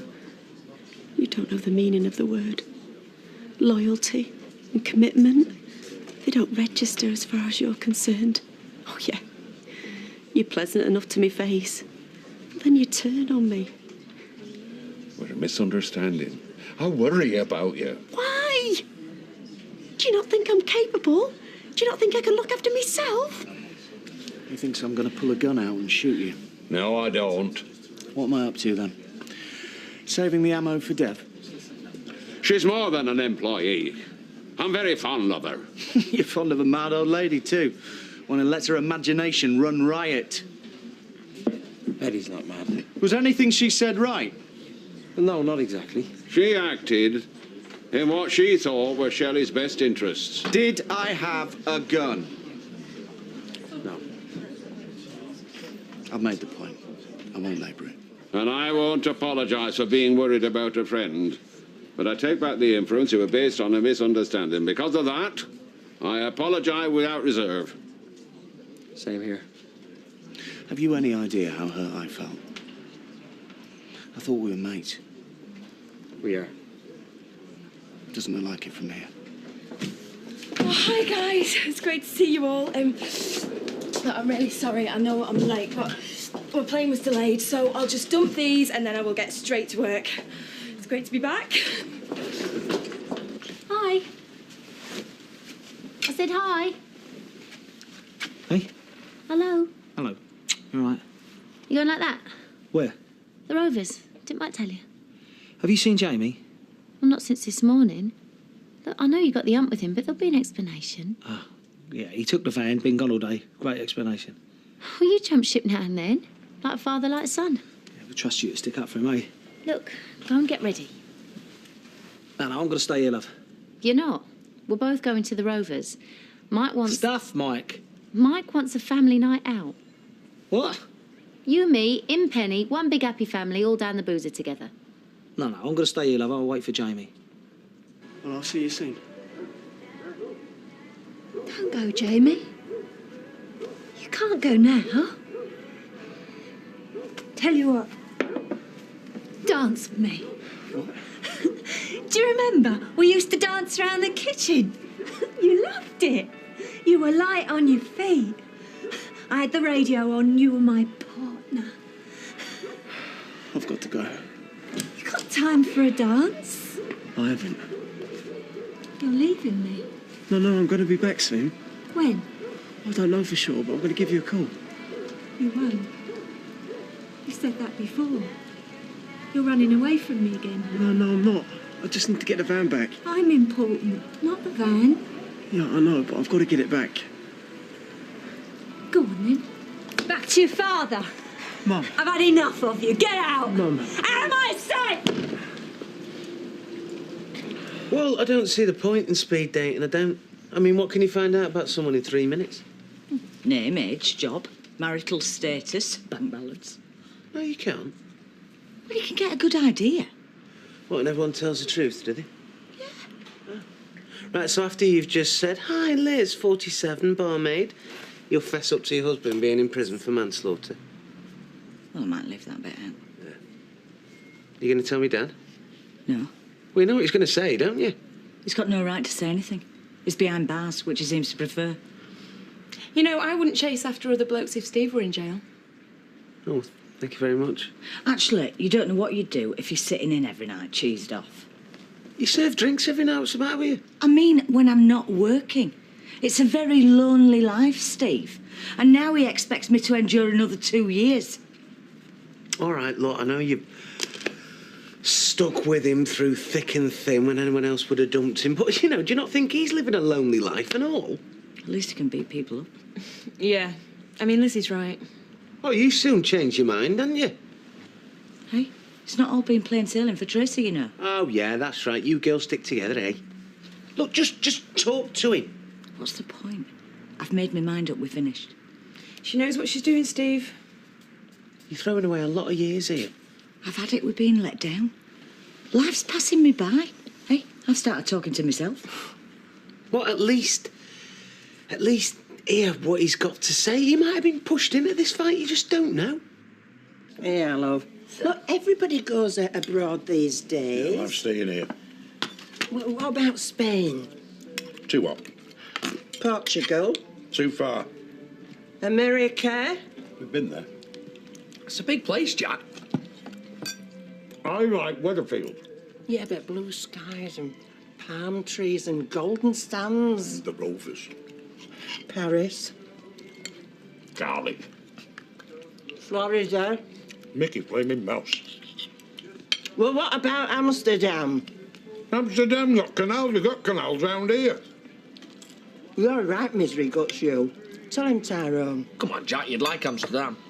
I'm going to have nobody to talk to, only her and little lads sticking thumbs in dikes. Yeah, but that was a story. It never happened. Yes, and us traipsing about over there is never going to happen. Neither I am staying put. You're back. Well, looks that way. How'd you get on? How do you think? Well, I don't know, because I haven't spoke to you. Did you enjoy yourself? I had to. I couldn't help it. Everywhere I looked, there were just gorgeous blokes stacked on top of each other. Oh, right. Suntans, rippling muscles. What's a girl to do, you know? I had no bar counter to protect me. And, was there anything else you want to tell me? Actually, I'd rather just draw a veil over it. Oh, if that's how you feel. Ah, that's my boy. He worked wonders in that factory today. I was on off my feet. Yeah, well, some of them didn't turn in, did they? Can't think who that could have been. Usual suspects, who do you think? Well, come on, hey, move up, let Adam sit down. What's he want, half the pub? Well, I hope he's as efficient in King's Robes. He will be. I mean, his name may be Barlow, but he's got ball-blowing blood in him, hasn't he? Once he learns the ropes, he'll have your factory going like clockwork. Going in on executive level, are you? No, but I'll get there. No, don't worry about that. We will teach you everything you need to know. But not this week, when we get back from Spain. Yeah, well, that's a lesson in itself, isn't it, eh?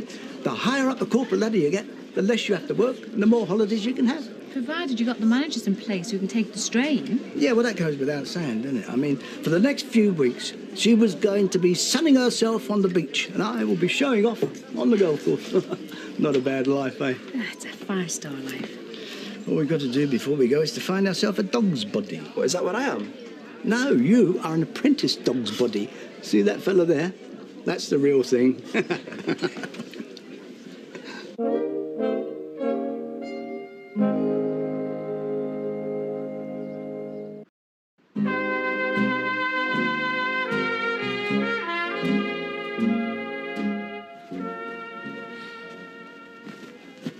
That's better, isn't it?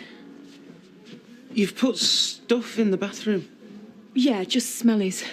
Well, there's nothing feminine in there, Steve. You just got shaving gear. Well, that's all I need. This place looks better, doesn't it? I haven't changed much. It was fine the way it was. Listen, Steve, why don't you talk to me about your mum? It's just that sometimes another person can smooth things over. There's nothing to smooth over. You're angry with her. No, I'm not. Look, isn't it time you went and got Amy? Yeah, in a minute. I don't want you dumping her on Deirdre again. Look, she's her grandmother and she'd have her any minute of the day, and so would Liz. Well, whatever, she's still only a baby, and I think it's time you put her to bed. Yeah, and I think it's time you started to view Liz as a woman and not just your mother. Give her a cuddle from me, won't you? You know, in some ways, I'm like Liz, so I can totally understand... Tracy, I haven't got a problem with me mother. OK, well, I'll go and see to Amy, and then I'll come back for you. Look, if I'm going to go to the pub later, I'll pick you up. I don't want to stop in all night, Steve. I've got stuff to do. Right, well then do it, and then I'll come back for you in half an hour. There you go. Like. Right, ladies. Right, come on, you lot, help me. Right, who's the holiday for? Me and Kurt. Oh, think of your own slogans. Ailey, you're good at stuff like this. They want words beginning with S. So Spain is... Sunny. Oh, that's a bit obvious. Ailey? Sandy. Shut it. Sexy. Oh, everyone will put that. Shimmering. Yeah, that is a much better word. About in Seville, it always sizzles. What are you on about? Spain is sultry. Spain is sumptuous. Spain is sensuous. Sensuous is a dirty word. Can't put that. If we put that, I'll get disqualified. It can't be a dirty word if Ailey said it. What do you mean? Well, you're a bit straight-laced, didn't you? I mean, when was last time you... When was first time? I don't know what you're talking about. No, that's it, you never do. I bet the only thing that sizzles round your place is Roy's sausages, and I am talking all-day breakfast, not afternoon delights. I think you're very insulting. No, I just tell it how it is, that's me. Yeah, not socking it, Kelly. Oh, that's another S. They're coming thick and fast tonight. Yeah, thick and fast. Remind you of anyone? The mouth on her! I'm a really sensitive person. I don't think people realise sometimes. Sensitive, that's another S. Oh, She is a drunk. She's just a drunk. She's at it all the time. She don't know what she's saying. She flares up, makes a show of herself. Well, maybe she was just having a bad day. And the place. It was filthy. Yeah, but you're used to Frankie's standards. Not everybody's that organised. That's her now. I've had enough of this. Oh, Jay, you can't just switch her off. I don't want to listen to her. I'm sick of her whining and crying. I don't want it. I can't cope. What's your dad going to say? Well, nothing. He don't know where I've been. Well, he knows that you've not been at work. I'll just spin him a yarn sales with you or something. Be fine as long as you back me up. Jay? I'm not telling him. I don't want any of them to know about her. She's a wreck. There's no way I'm telling any of them the truth. You're too quick with your fists. You always were. Yes, I know, and I'm sorry. Well, don't tell me. Tell me mother. It's her that's going to be stuck on her own while your release date gets further and further away. I'll make it up to her. How? I don't know. Look, when I get out, I'll... How do you know she's going to hang on that long? She will. Why? You know, you're not exactly a great catch anymore. Stephen, look, you know what it's like in this place. Same faces day in, day out. You just lose the bat occasionally, you lose it, you know? You lost it over a tube of toothpaste. Is that how much she means to you? Don't be stupid. Elizabeth is the only thing that keeps me sane. The thought of coming out to her. Yeah, but you're not, are you? You know, it's going to be another 2 years that she's got to look at you through some piece of glass or across a table. Stephen, I don't need a lecture. I'm in this place. I know what it's like, right? Yeah, but you don't have to be in there. This is what I'm saying. Yeah, but I am in here, and there's nothing I can do about it. Well, you can tell her you're sorry.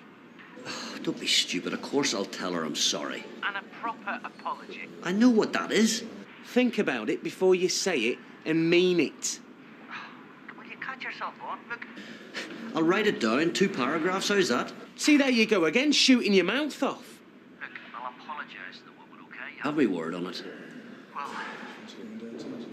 If you don't, I don't think she's going to be here when you get out. She will.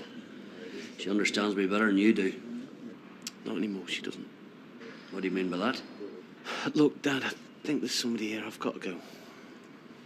I'll see you later, yeah? Ta-ra.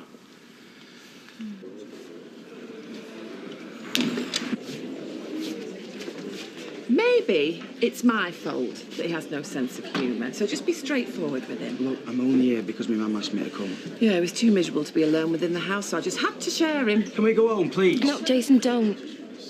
I'm really sorry. There! What did I tell you? It was a joke. I thought you'd laugh. He's been bawling his head off. No, I haven't. Well, I have, near enough. Look, Violet, I know there was loads of blokes in Ibiza. I never looked at any of them. Yeah, and I bet they're dead good looking as well. Not as good looking as you. Oh, now, this sounds all right, but a bit more, just an itsy bit more. I missed you the whole time I was away. I didn't want to say. Why not? Yeah, why not? In case you thought I was stupid. Well, he is. I am not stupid, Mum. See what I mean? He doesn't understand jokes. A bit like Roy Cropper in that respect. I am not Roy Cropper. Proof positive. What did I say? Yeah. I can't tell you how sorry I am. I've been trying to get away all night, but Betty's off, so I've been stuck here. Look, just join the dots up for him. Why were you trying to get away all night? To give you this. What's this? A present. For him? For you. From Ibiza? Yeah. Oh, Jason, isn't that lovely? Thanks. Well, go on then. What? Kiss her. Yes, please. Right, I could die happy now. Look, I booked it over the phone and the check's in the post, so we're going on Sunday. We're not. We are. It's nice. My mum took me there once. Your mum never took you anywhere. No, honestly, Jack, I went with school. It's really peaceful. Well, it would be. It's in the middle of flaming nowhere. Look, it's in the middle of Britain. You wanted to stay in this country, so we're staying. I wanted to stay in Weatherfield. Well, you're going to Formby, so shut it. It's on the coast. The sea air will do you good. Yes, the Irish Sea, no but gales. It'll blow the flaming caravan over. Oh, you love it. I won't. You will. Oh, I know why you're so glad to see the back of us. You think your love life's going to take a turn for the better, don't you? Well, I wish mine were. When were the last Whoa, time whoa, don't be going down that road, woman. Well, I'll tell you straight. Somebody's going to make this house into a love nest for the next 2 weeks. And if they don't want to, we will. What have I got out to do with it? Tyrone can go and stop at Maria's, and I can stop in my own home and get a bit of peace and quiet all through the night. Well, you won't get it. Because the minute the sun goes down behind that viaduct, I'll be pulling the curtains and having my wicked way with you. Oh, that's dead romantic, Jack. No, Maria, love, you're very young. Now listen here, you. The only way I'll keep my hands to myself is if you take me to Formby, where the sea air'll knock me out for the count. Will it? Yes, every night. You sure? Yes, it always does. And besides, we'll have a bed each in caravan, won't we? I mean, we don't have that here. What do you say to that, Jack?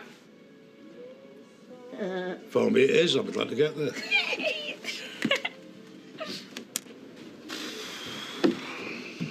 You don't mind, do you?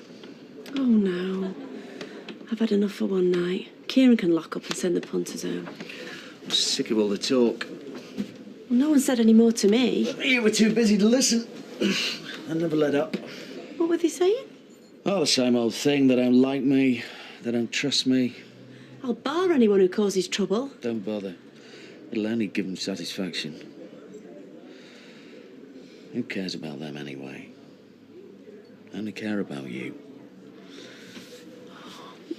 I hate to see you upset. Well, I'm happy now. Shut the door.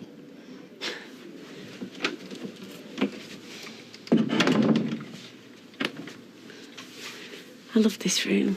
Me too. Shall I get the curtains? Yeah, make it cosy.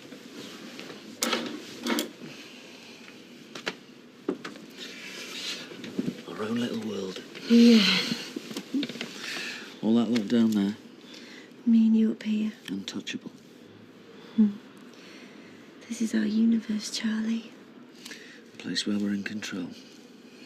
I love it. And I love you. We are brilliant by ourselves. Trouble doesn't get through that door. No. It won't. And it never will.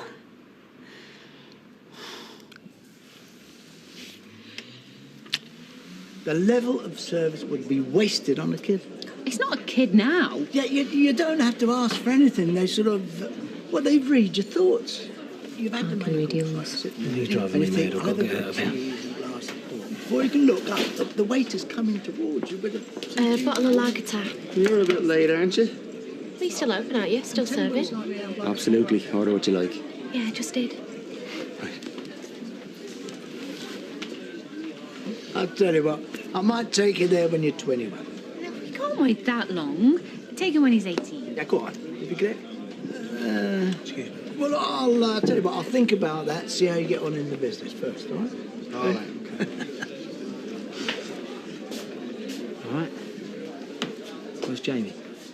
I asked you before. Please don't say anything. Where is he? He's upset. He needs some peace and quiet. So he's at your place then? You're going to tell him, aren't you? Seems like it. Although maybe there is something you can do to stop me. What do you mean? As if you didn't know. Well, then spell it out. All right. If you insist on being treated like an idiot, you make it worth my while. How? Well, you're a good-looking girl, aren't you? Fanciable.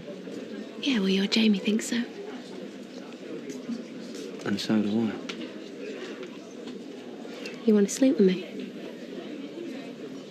Well, we've all got our sacrifices to make, haven't we? What do you say? All right.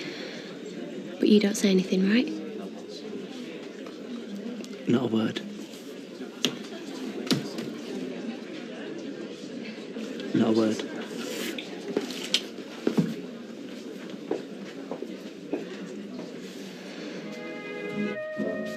Ten messages, all from her. Oh, she's obviously keen to speak to you. Yeah, well, I don't want to speak to her. No? Was I right to get in touch with her in the first place? I'm not so sure now. Well, then, don't bring her back. Just walk away. Nobody will blame you, Jay. Yeah, I know. It's not that easy, though, is it? Listen, I know this might sound a bit mad, but why don't you just talk to your dad about it? He's the last person I want to know about this. I told you that. Yeah, I know, but just listen to me. You're here tying yourself up in knots, and I want to help you. Of course I do, but... Well, to be honest, I'm not really sure how. Well, here's a clue. What you just said is no help at all. All I'm saying is, wouldn't it be better if you just had it out in the open? Then you could both talk to each other like grown-ups. No, there's no way I'm telling anybody else in this family. And don't you go blabbing either. No, I wouldn't. There she is, my little ray of sunshine. Are you being sarky? Oh, just stating a fact, me. Brightens up my day coming in here. Really? Aye, it does. And I'm sure I speak for the rest of the customers. You know, Dev says I should try and be more friendly, but I just think it sounds really false if you're too friendly. I quite agree. You know, all this have a nice day rubbish. You and I, we obviously see eye to eye when it comes to customer services. Eh? See, I'd rather somebody were downright miserable than false. Get 'em in, get 'em served, get 'em out. That's my motto. Exactly. It's a corner shop. Easy change. In fact, I can't help wondering if... Oh, no. No, it's a mad idea. What is? Look, is Dev around? He's gone to spy on you. You know, you two should swap the amount of time you spend in each other's shops. Oh, no. No, I don't think Dev could do my job. See, I'm not just a bean counter, me. I'm a craftsman. Here, how about the delightful Sunita? She's gone the doctor's. So you're all on your lonesome? Yeah? Good. See, I might just have a little proposition for you. Hey, no, don't say anything. Just hear me out first. You all right? Yeah, I'm fine. And you've hardly said a word all morning. Not frightened. What of that, then? No. There could be quite a handful of don't mind telling you. Just working out my strategy for how to get them on sale. Never mind about strategies, son. I mean, just show 'em who's boss. You're a Baldwin, aren't you? Yeah, maybe you're right.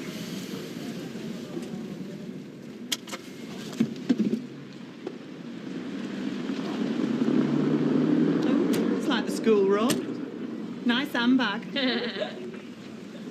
Take no notice of them. They're just a bunch of losers who would never do well. I'm sure if my dad gave me a factory when I was 17, then I would make something of myself. Oh, no, you wouldn't. You'd sell it, blow the money, and end up being a machinist again. Dad hasn't given me the factory, all right? I'm just getting some experience. Yeah, whatever. The only thing my dad gave me for my 17th was conjunctivitis. You what? She's right, you know, it's dead contagious. I mean, you only got it from sharing a crash helmet with somebody else. Excuse me. Right, playtime's over. Get yourselves inside. Morning, Mr. Baldwin. Morning. Did you sleep well? I did, indeed. Thank you. Morning. Good morning. Michael, good morning. How you doing? Good to see you. failing duty again. To begin with, yeah, why? Just wish I could do something a bit more challenging. Well, why don't you look after the factory for a bit, eh? Excellent. What do you think? Do I look all right? Yeah, fine. Gorgeous, Liz. You look really great. Maybe I should change into something else. Going speed dating, are we? Not exactly. I'm going to visit your dad this afternoon. Speed dumping, then. Very funny, Steve. I'm not looking forward to this. Oh, that's why you're so concerned about your outfit, is it? Well, yeah, it is. Because if I look too glam, it'll be like I'm rubbing it in. Yeah, but on the other hand, it's your big farewell, innit? Things could get emotional. You've got to look your best.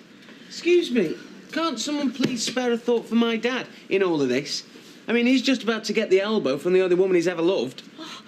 You don't have to make things worse. Oh, come on, Steve. The writing's on the wall. He can't expect to behave the way he does and hold on to your mum. Thank you, Tracy. I'm glad somebody understands what I'm going through. It's all right. You don't have to come looking for me. I'm on my way. OK, take your time. But you're not mad at me. Oh, no. I'm sure you got a perfectly good excuse for why you disappeared yesterday. Well, yeah, there was bad traffic both ways. I went round the ends. I just forgot about it. Phone call would have been nice, though, wouldn't it? I'm sorry. Bit of honesty would be even nicer. No, I'm being straight with you. I know where you were. Now, instead of me and you screaming our heads off each other like we normally do, why don't we try communicating for a change, eh?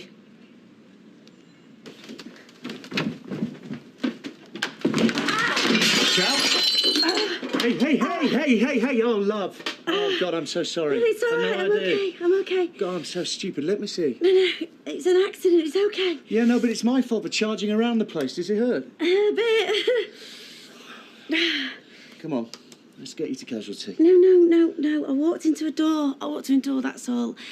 I just feel a bit disorientated. Yeah, well, the doctor's in. At least let me take you over the road. I just need a bit of a sit down, that's all. Right. Ah, You sit down. I'll put the kettle on. darling, it's okay. You just got off to work. I'm not going to work after this. No, honestly, it's summer now. It'll be fine. I don't care. I'm going to stay here and I'm going to look after you. Now, where'd you put the first aid kit? Leanne's the only person I told. Thought I could trust her. Just shows how wrong you can be. Don't go blaming her. She was just trying to protect you. Well, by betraying me? Oh, leave out the melodramatics, will you, Jamie? It was bound to come out sooner or later, son. Anyway, you should have spoke to me first before you went off thinking about doing this. Oh, yeah, and you would have really encouraged it. Well, I knew it was going to happen one day. Her name has not been mentioned for 10 years. I'm hardly going to swan in and say, hello, I've just been round to see my mum. You could have talked to me. Oh, come on. We're hardly best mates, are we? I don't come to you with my problems. I would not have stood in your way. Spare me this caring dad routine. You hate the fact I've gone round to see her. You want the past under the rug where you think it belongs. You listen to me, boy. I'd sooner we sort this out as a family rather than you going your own sweet way. So come on in. Has it been going on long? You make it sound like a sordid affair.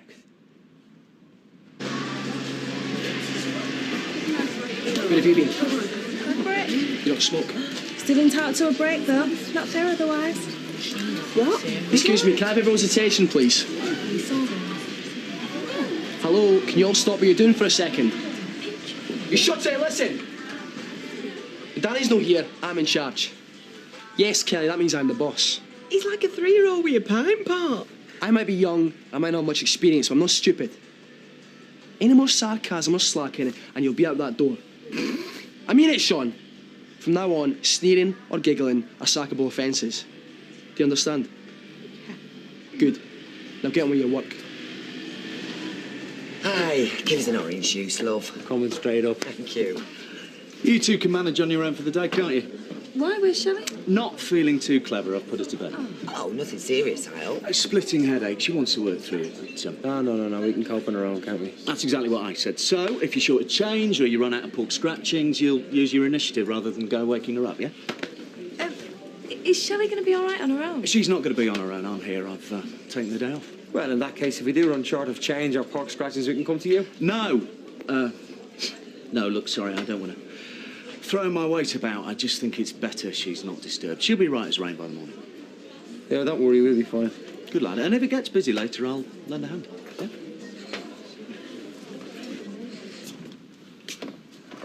So where's she living in? Birmingham.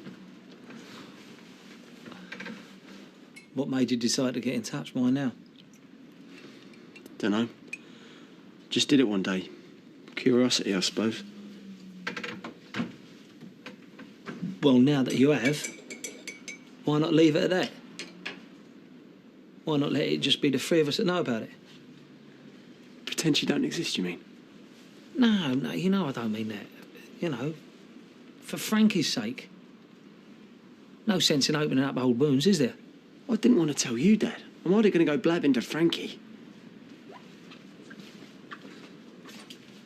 So why Birmingham? She loved London. Starting new life, I suppose. Doing all right, is she? Yeah. Remarried, I take it? No, she's on her own. That's a surprise. She was a good-looking woman. Dad, she's a mess. An alcoholic. Well, she's definitely got a drink problem. The house is a tip. Yeah, but she always was a bit unstable. No, she weren't. How would you know? You're just 7 when we split up. Yeah, I remember it like it was yesterday. Yes, and I married her. I know what she was like. A good mother. And a loving wife. You don't know what was going on behind the scenes. Well, like you knocking off the babysitter. Look. All I'm trying to say is things aren't always what they seem, Jamie.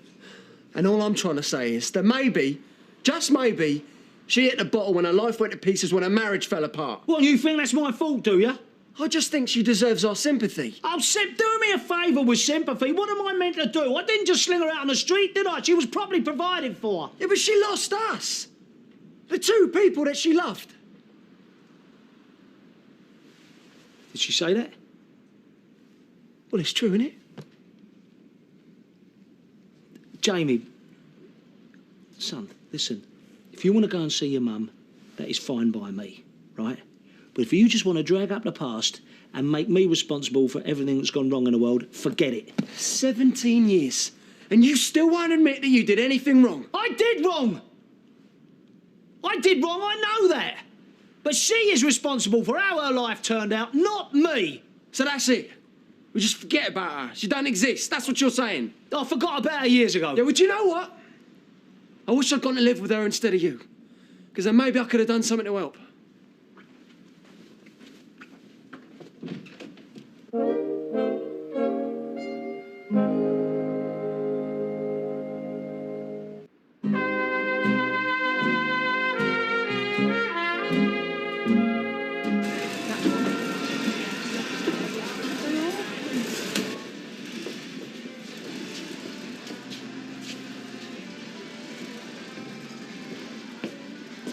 Everything okay? Uh-huh. Girls not giving you jip? No, they're fine.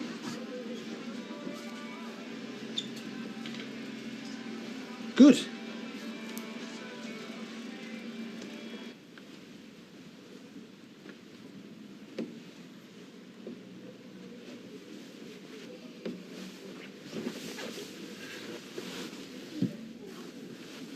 Shh, shh. It's only me. Oh, I should get up. What time is it? Just after 2. Oh, I can't lie here all day. I've got a bar to run. It's dead down there. Violet and Kieran are coping fine. Did the drain man come? Yeah. Me and Kieran sorted it all out. Oh, good. How's your head? It's still sore, I must admit. Those painkillers I gave you not doing any good. Yeah.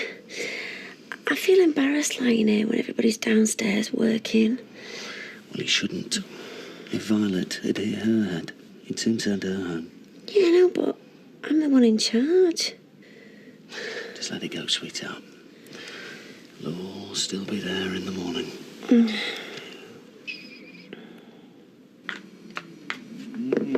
Cheers. And by the way, I've been offered another job. Really? That's it's a bit sudden, isn't it? Mr. Compton, the baker. Diggory. Well, how dare you offer you a job? You can work for me. You haven't said yes, have you? Sarah, you haven't said yes, have you? Well, he has offered me more money. Oh, well, if he's offered you more money, then how can I possibly stand in your way? Well, I won't go if you can offer me more than he's offering me. Hang on, what? He offers you a few more pence an hour? 50 pence, actually, and more flexible hours. Well, and that's it? You're just going to walk out, leave me in the lurch? Well, I can work my notice. No, have you never heard of the word loyalty, Sarah? Oh, come on, if it's a straight choice between working here for less money and then... Who does he think he is? I'm not having this. No way, he can't do this. Where are you going?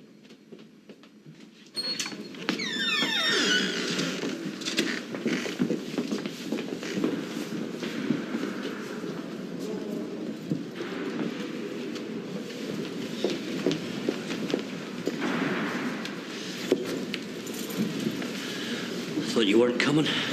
Must we late? Come here. Oh, you look beautiful. Don't be daft. No, honest to God, and you look younger every time I see you. One thing I'm definitely not getting is younger. Look, sit down, Elizabeth. Come on. Elizabeth, look, I am really sorry about what happened. I was just buck stupid, that's all. No, Jim, it was totally unacceptable. Fine. That's just what the governor said. It's not just your sentence that's got longer. It's mine. I'm really sorry. It was just one split second I lost the bab. No, you blew it. You proved to me that all your promises mean nothing. Your temper will always get the better of you. One split second. Why don't you just let me explain what happened? Because I've heard it all before. 1,000 times, Jim. You thump first and think about the consequences after. That's why you're in here. That's why they've just made your sentence longer. And that's why I can't take it anymore.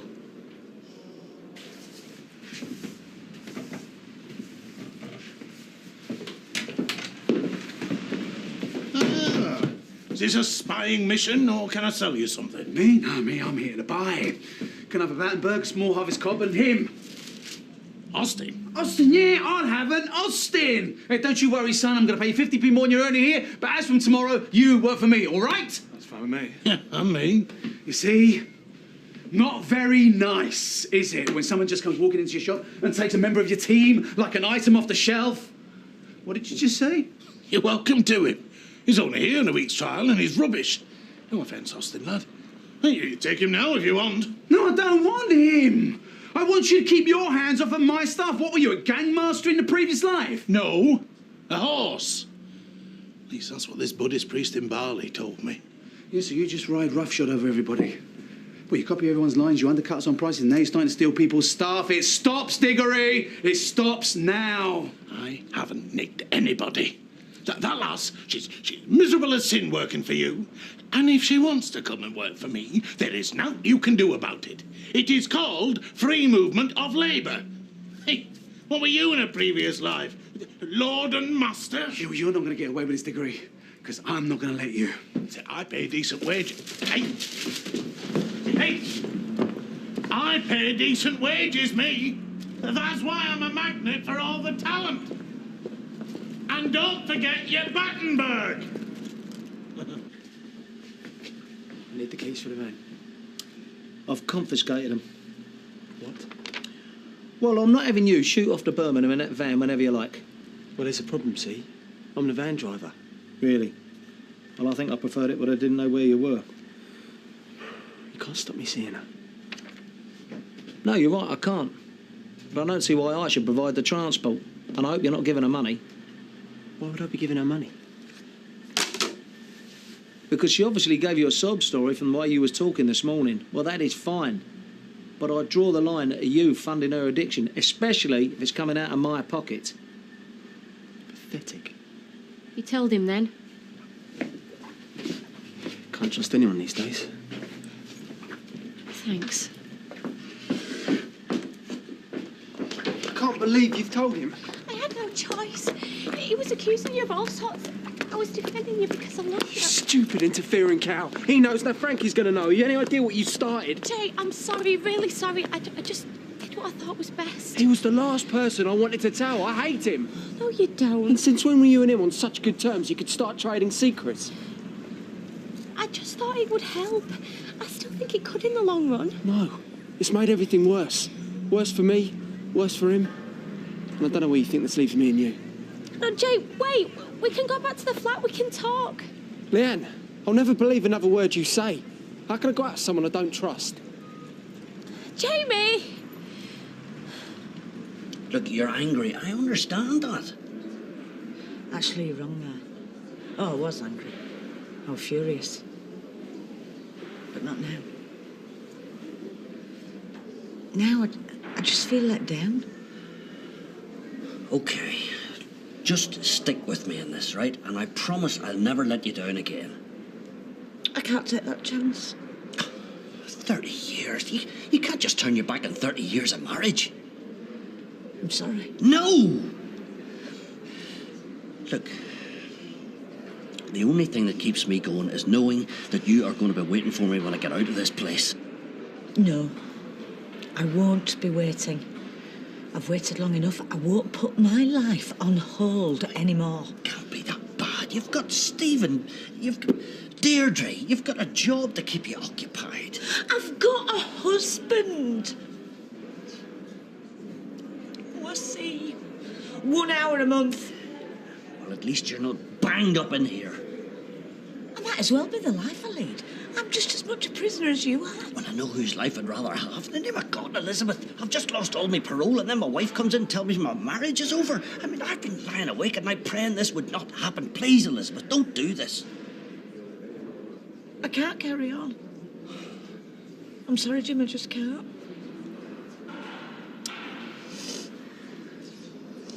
Is there somebody else? What? Is there? No! Are you sure? There's no one else. But there will be, I hope. Because the minute I walk out of here, I'm a free agent. So one moment of madness, I'd lose it and lash out, and that means my marriage is over? If that's what helps you to deal with it, then yeah. Deal with it? I hardly think I'm going to be dealing with it, do you? You will. And once you get out of here, you'll be able to start your life over. Get out of here. I tell you what, they might as well bang me up and throw away the key. I think I should go now. No, Elizabeth, don't go. No, please. Please, Elizabeth, no, please don't do this to me, Elizabeth, please! Elizabeth, no! I love you! No! Don't leave me! I love you! I love you!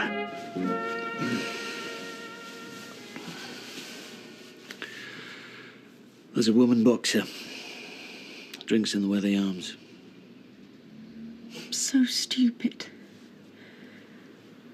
What are they going to say? That you're stupid. That's if anyone believes that I walked into a door. They won't. Which is why they'll say you're stupid. For being with a man that'd do that to you. I can't stand the thought of them whispering. They'll be taking bets on what happened. I can't go down there. Then don't. Go back to bed. You're the important one, not them. Come on. Take that to your dad, Jamie. Jamie, I've just ironed that. Take it upstairs now. It's all right, babe, I've got it. Right, see ya. You ain't finished your toast, son. Am I missing something here? No. Danny? Oh, you know what he's like in the morning, babe. And last night. And all day yesterday. You keep your mind on your job, because you ain't a multitasker. All right, Dad, I can do my laces up. A small, crusty one, please. Talking of which, eh? Talking of which. Somewhat funny. Not at all, love. Good morning to you again. Has he ordered out for me dinner? Only he's having a nice spread, while I'm stuck at home making do. Blanche, I'm not going to this funeral just for a bit of lunch. I'm not going at all. Oh, you never met the man. Better give me 2 pasties as well. You only worked with him for 3 terms. You're practically strangers. Well, I want to pay my respects to him. Ah, my lovely assistant. Hey, give us a twirl, Anthea. You've got a twin sister, works in the corner shop. Dad couldn't afford me. Now, you want one of these in size 8, gorgeous? Do I have to? Oh, yes. And this. Now, I want full use of the net. Because, as I always say, a hair in your pasty, things get nasty. I'll swap them for sausage rolls.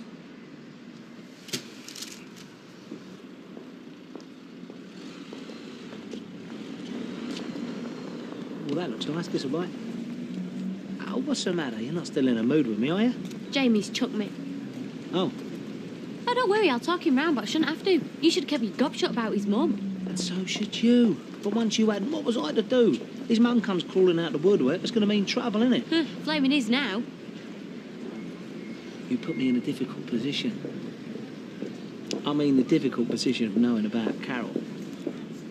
Oh, come on, Leanne, lighten up, love. Hey, let's not go 10 rounds over this. No, let's not. Let's just go one, shall we? There you go, 1 round. What are you doing? I can't let them win. I'm going to face them.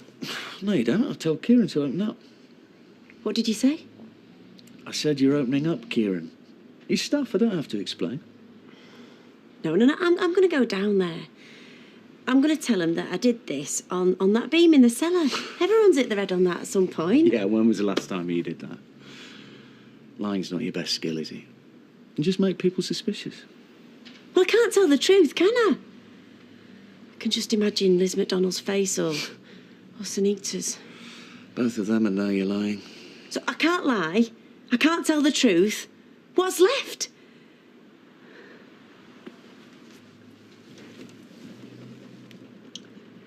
Do you think it'll look any better tomorrow?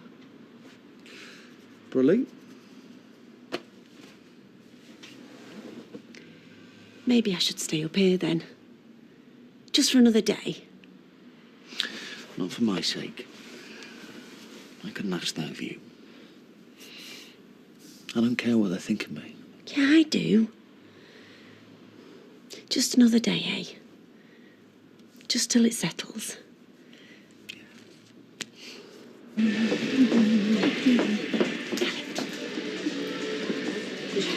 You cannot blame me for getting wound up about your mother, all right? Especially after what she put me through. Oh, yeah, go on, slag her off, and me as well. No, I'm not slagging you off, Jamie. That's the last thing I'm doing.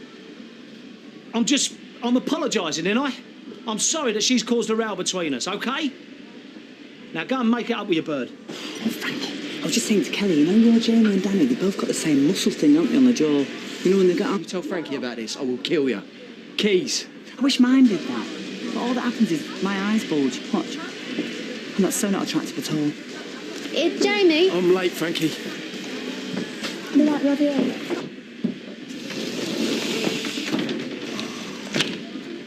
Right, come on then. What is it with you two? Nothing, just having a discussion. That was not a discussion. Yes, it was. It was about work, that's all. When you row about work, the pair of you can't wait to ear-bash me with your side of the story. No, it's something else. What have you done to him? I tell you what it's about. It's about him and Leanne have been fighting again. They'd have told me that. You're having a laugh, ain't you, the way you are about Leanne? Well, what are you two rowing about then? I've told ya. I've just told you, didn't I? Look, I said that he should talk to you about his bird upsetting him. He disagreed, it got out of hand, that's it. So it's about Leanne then? Yeah, but you know what they're like, babe. You know, it's going to be all right. There's nothing serious, is it? Do us a favour, love, whilst you're here. Take that down to dry cleaners for me, eh? I had a run in with something a little bit unsavoury. Thank you very much.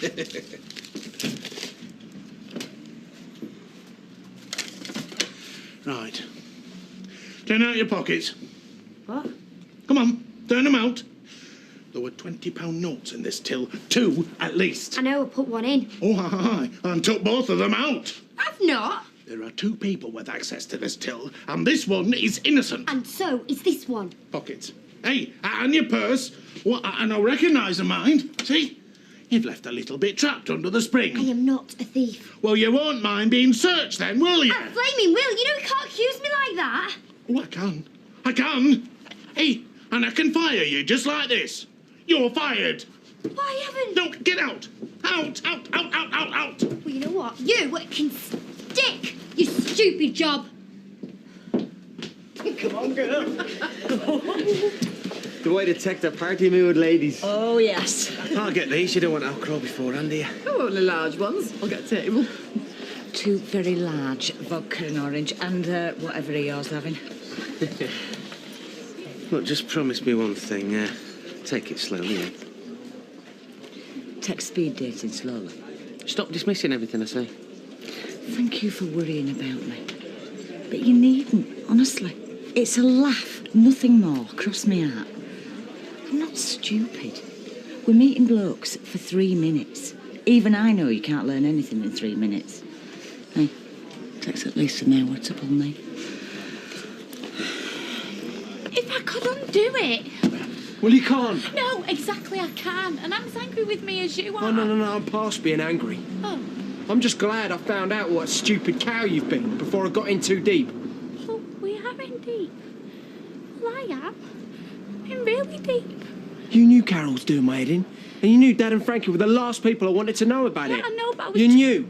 So you must have told them on purpose to cause trouble. Frankie's been right about you all along. No, I was just defending you, that's all. And what do you think this was going to do? I mean, my dad, of all people. What happens if Frankie finds out? What do you think she's going to have to say about it? What can I say except sorry? I'm really sorry. Come on, Jay, it's not worth finishing over. It is. And we are.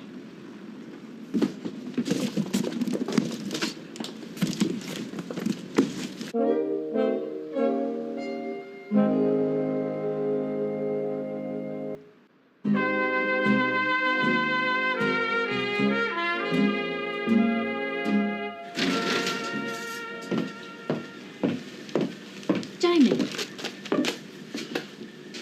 would you like to tell me what I've done wrong? Well, come on, because obviously I've done something. No, you ain't. Well, then why are you cutting me out? I'm not, Frankie. There's nothing to tell. Well, that's not what your dad said. What did he say? Look, I'm not going to blame her. Well, maybe I am, but I'm not going to kick off, all right? If Leanne's hurt you, then talk to me, eh? What? Yeah, you're right. We finished, and it's doing my head in. Sorry I didn't tell you, but now you know. We'll be all right. We'll be fine. But don't go bothering Leanne about it, OK? All right, then. Well, thanks for keeping me in the picture, and I'm glad that one's sorted.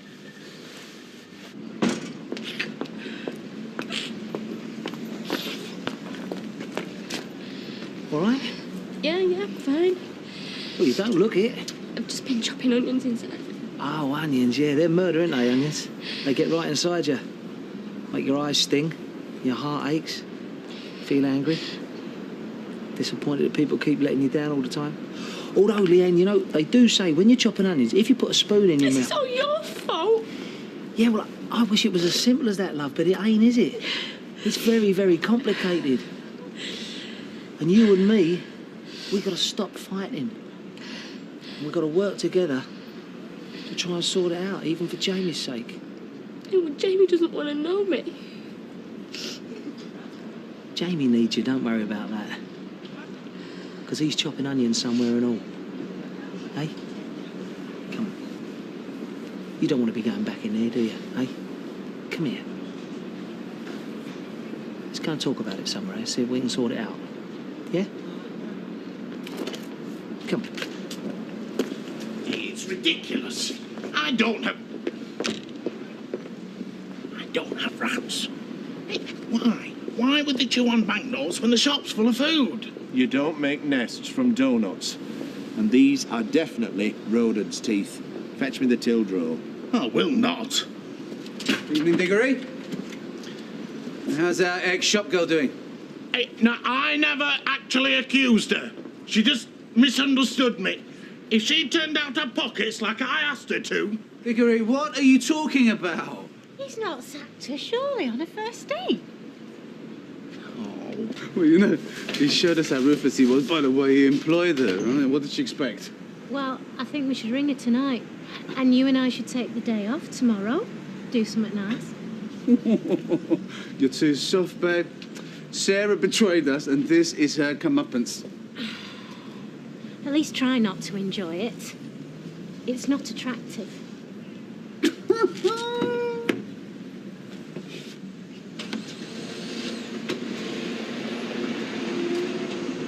Hey. You've tunnelled the way in. I can't have rodents. I'm a baker. And I'm a trapper. Come on, let's wreck it.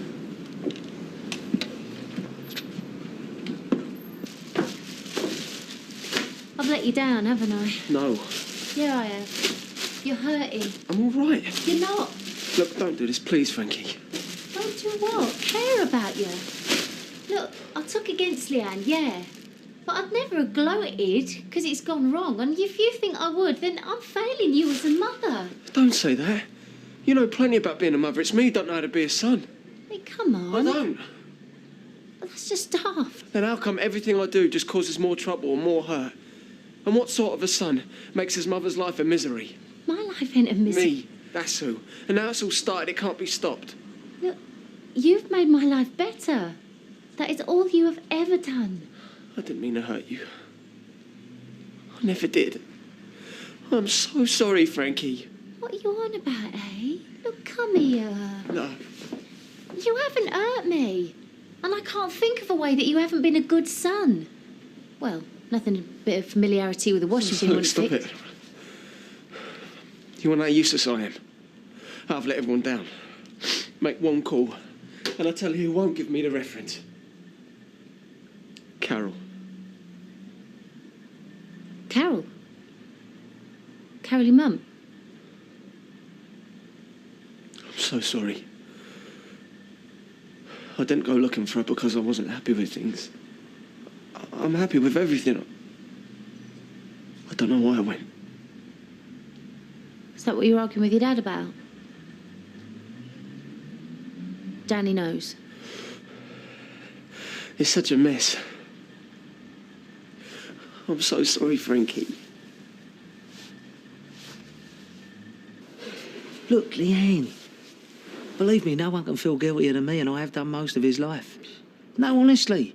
You know, between the ages of 7 and 10, all he ever knew was being dragged from my house to Carol's and back. Normally the soundtrack of me and her screaming our heads off at each other. It's amazing the kid functions at all, mate. You probably just got used to it. I went to a parents' evening once, and as usual, me and Carol had a massive barney, even before we'd clapped eyes on a teacher. So I went wandering off to look at the kids' work, you know, on the walls in the classrooms. Just to calm down, really.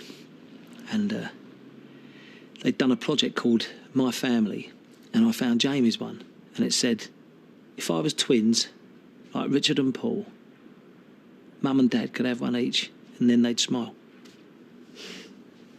It's quite clever, really. How old was he? 7 or 8, I suppose. So I decided it was time to do something radical. And the choice was that me and Carol do the unthinkable and somehow make another go of it, or one of us had to have Jamie full time. What, you thought about getting back with her? Did Frankie know? Hang on, didn't you have Warren then? Shouldn't have told you that, really, should I? Why? Because I can't keep a secret. Jamie wouldn't give you a reference, would he? Look, all I'm saying is I'd have done anything for that boy, even that. But it's not his dad he needs now, is it? It's his girlfriend. Yeah, well, he doesn't think so, does he? Right, I'm going to go home and get him round here, even if I have to drag him. Yeah, right, and he just walks straight out again. Yeah, well, I can't do everything, can I? Once I get him here, the rest is up to you. He's not speaking to you, but you reckon you can get him here to talk to me, who he's also not speaking to. Yeah, but I like a challenge. Right. All right, then. Then you can give him this. Tell him that I want him to have it. So that any time he wants, he can let himself in. Day or night. Especially if his dad's doing his head in. Right, I will. That should soften him up. Expect him. Be ready.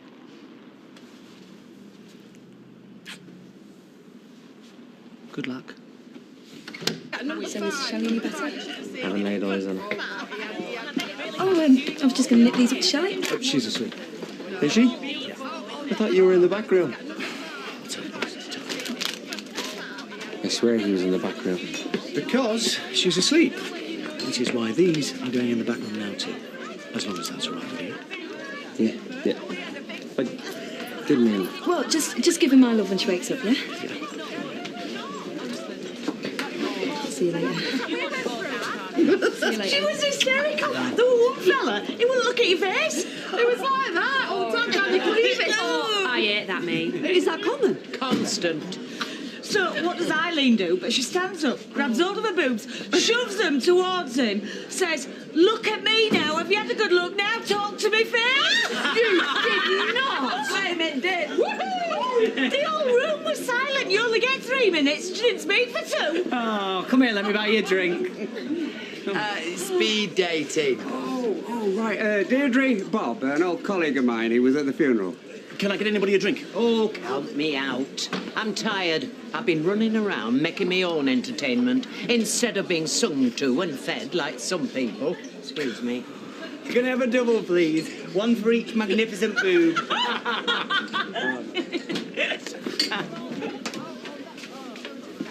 do you think you're doing? I wanted you to get me a tonic water. Do you think you're invisible? I've been telling everyone you're ill. Nobody saw. Well, it'd just take one person to see you this way. Just one. I never thought. Get back up there. Bring your tonic water. Sorry.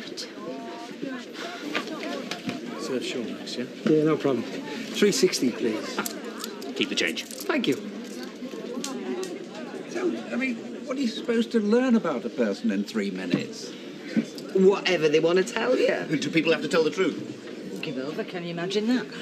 Hello, I'm Liz MacDonald. Penniless 47-year-old barmaid, husband inside for manslaughter, one son who's escaped to Spain, another son who's got a kid with this lot, dislikes prison visiting, likes whole packets of brandy snap. Now, please form an orderly queue. Well, I think we'd all frighten the punters off if we were that honest. Well, you're not supposed to be there in the first place. You're married. What about you, Bob? Are you married? Is this my 3 minutes? Yes, why not? And come on, complete honesty. Okay. Well, I'm 60, but I say I'm 55. You're 60? Shh, go on. Widowed and divorced, in that order, so 2 separate women. No kids. Can't be doing with them. And I cannot wait to retire from teaching geography to the computer games generation. Oh, likes. Wine, dogs. Oh, and I'm very partial to brandy snaps and all, as it happens. There you go, baby. What if I chose her instead of my dad? She might have been all right. You were a kid. Jamie, look at me. You were just a child. What if I made the decision over something daft? Something like, well, I don't know, say my dad had a better telly or a tape player in his car. Well, so what? If that's all you'd have been getting, you'd have soon changed your mind. It was Carol disappearing off that made that decision final, not you. She's an alcoholic. Oh, Jamie. I wish you'd have told me. Well, I hurt you as well. Haven't I done enough? Look, the only thing that's hurt me is knowing that you've been going through this without me. I love you, Jamie. Don't you forget that, all right? Not ever. I know, I'm stupid. Stop saying you're stupid. I'm sorry. Why is everything so complicated? Why can't we just go away together? Not have to worry about what people are saying. Just disappear. People would think I'd murdered you. Don't say that. Why not? They'll be expecting me to murder you once I've seen that. You should have gone down there this morning. Faced him. I couldn't. Anyway, you said... I'm gonna get caught out now. No. Because I'm not going to go down there. Not until my eye's better. Can't stay up here. I'm ill, aren't I? People are ill for a couple of weeks. Yeah, and their mates come and visit them. What mates? I've only got you. Please, Charlie. Just a few more days.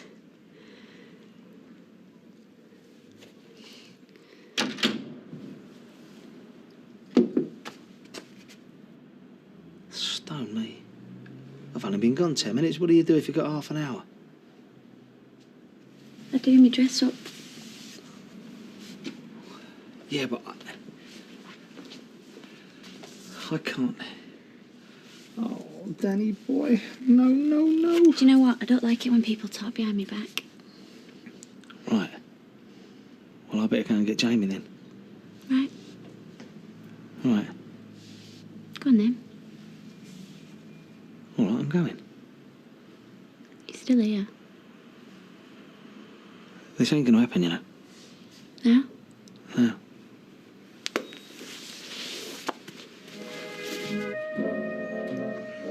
Tomorrow's world were my favourite. Aye.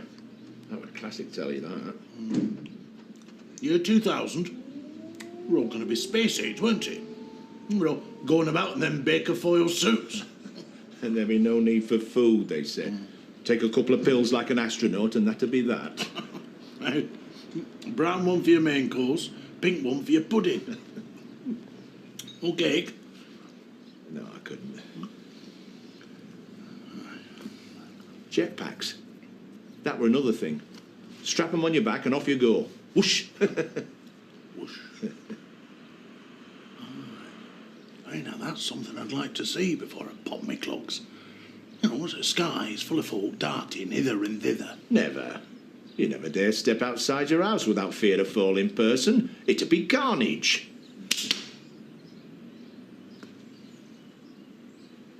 Result. Morning. What time did you get to bed last night? Oh, late. And so did you, by the look of you. Talk about the living dead. I hardly slept a wink. Yeah. What's up with you laughing, boy? Leave it out, will you? Oh, you ain't still sulking about splitting up with Leanne Battersby, are you? Are you? Well, don't bother, because there's plenty more where she came from. Don't be so vile. Jamie still cares about her. Well, he wouldn't care about that, would he? The only person he cares for is himself. Jamie told me he's been to see Carol.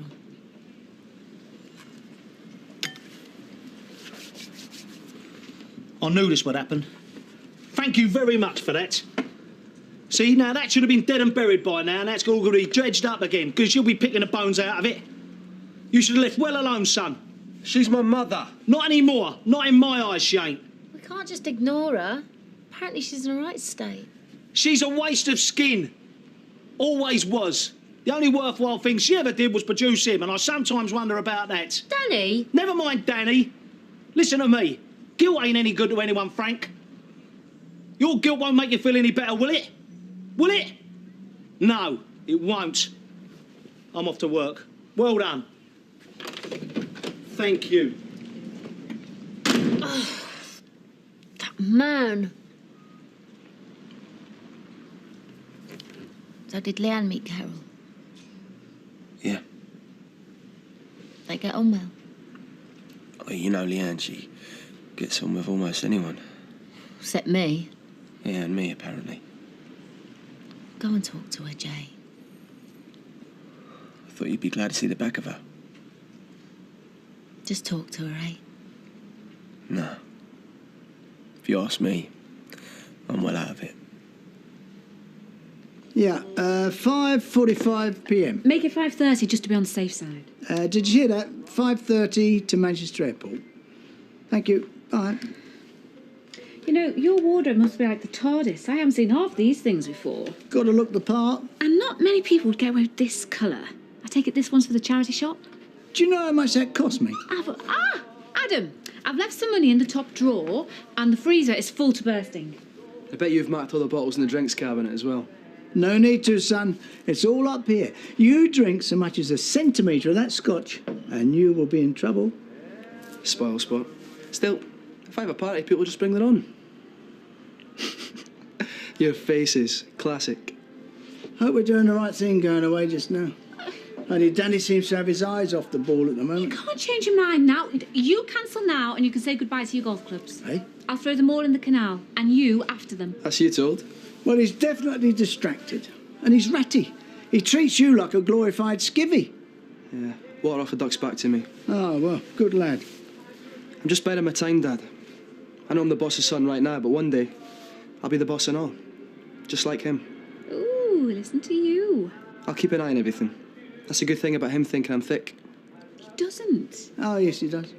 No, it's good. Because it means he underestimates me. While all the time, I'm watching and learning. And taking everything in. Do you feel better now? Yeah. Yeah, as a matter of fact, I do. Good. Well, you get yourself off to the factory and do whatever it is you think you have to do. Then, you get yourself back here. Right. Eyes in the back of my head. Nice strides. Yeah, well, there are different rules on the golf course, son, so don't mock what you don't understand, all right?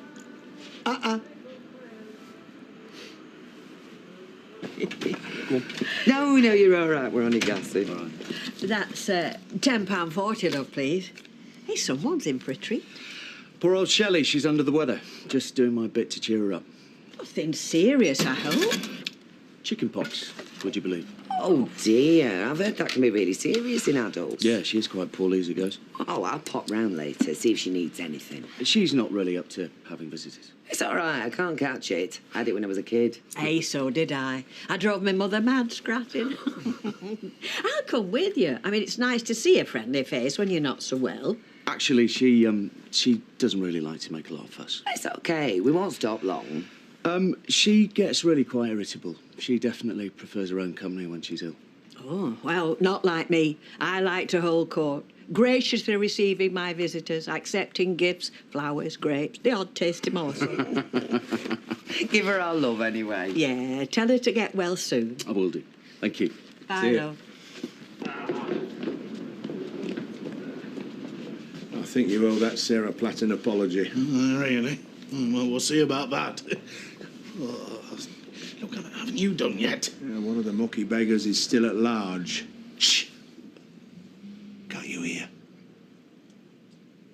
Oh, not that nosy. Here, quick, loose and stiff. Hey, Diggory! Don't tell me you've gone bust already. No, just doing a bit of stock taking. Come on, open the door. Yeah, shove that trap somewhere, Alan won't spot it. What is it? What's going on? Of course, not like you to miss out on a retail opportunity. So what's that? Latest look? It's de rigueur in the baker's world. What was that? What's what? Come on, you both heard it, that kind of squeaking sound. Oh, Keith. Practicing his ventriloquism. Honestly, Keith, there's a time and a place.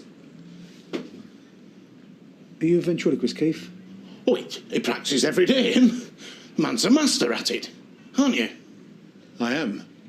A master. So you're closed on a Saturday morning so Keith can practice his You're up to something. Look, next time you're in, I'll get him to show you his emu. All right?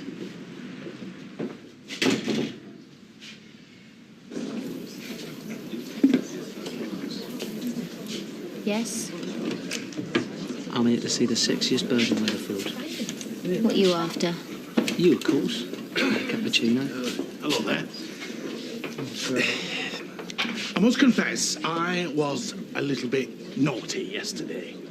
You're well out of order. In the light of which, I've decided to give you the benefit of the doubt and, well, to give you your job back. Oh, so you don't mind me dipping my hand in the till then? I know it wasn't you. So who was it then? It was now but a little oversight on my part. You called her a thief. I think you wore an explanation. Oh, surely it's enough that I'm here, eh? Offering the hand of friendship. Look, I tell you what. Finish your cuppa, get yourself over to work, and I'll pay you for the whole day, even though you've not worked the first hour and 42 minutes. Hey, that's me all over, that is. I'm generous to a fault. Oh, I see. Well, I suppose you've got a few job offers on the table, haven't you? Or do you reckon Dev will take you back? After you gave him a mouthful and flounced off? I'll see you in 5 minutes, shall I?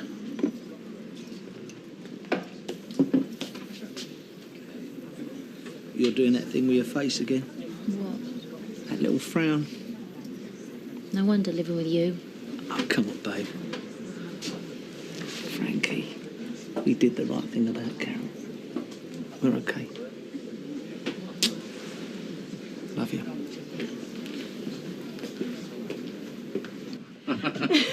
Charlie, you're spoiling me. Sorry about the milk bottle. Couldn't find a vase. Oh, it's perfect. Thank you, love.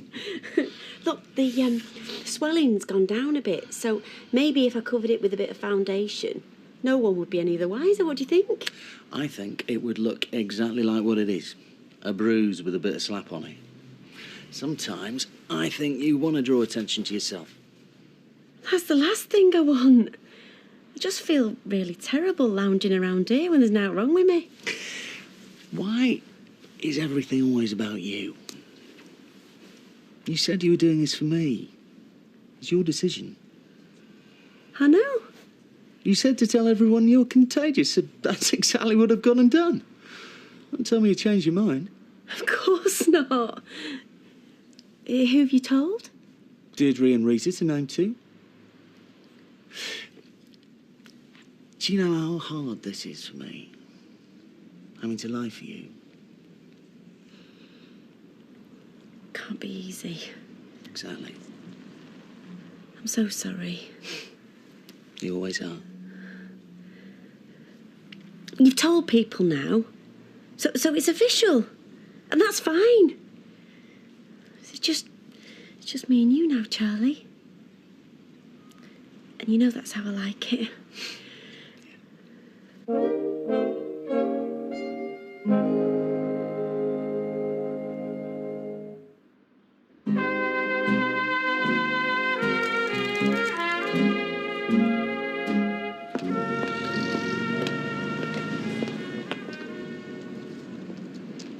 look who it is. The doting husband. What's the matter, darling? Jealous? As if. If you loved her all that much, you wouldn't be doing it at home with me, would you?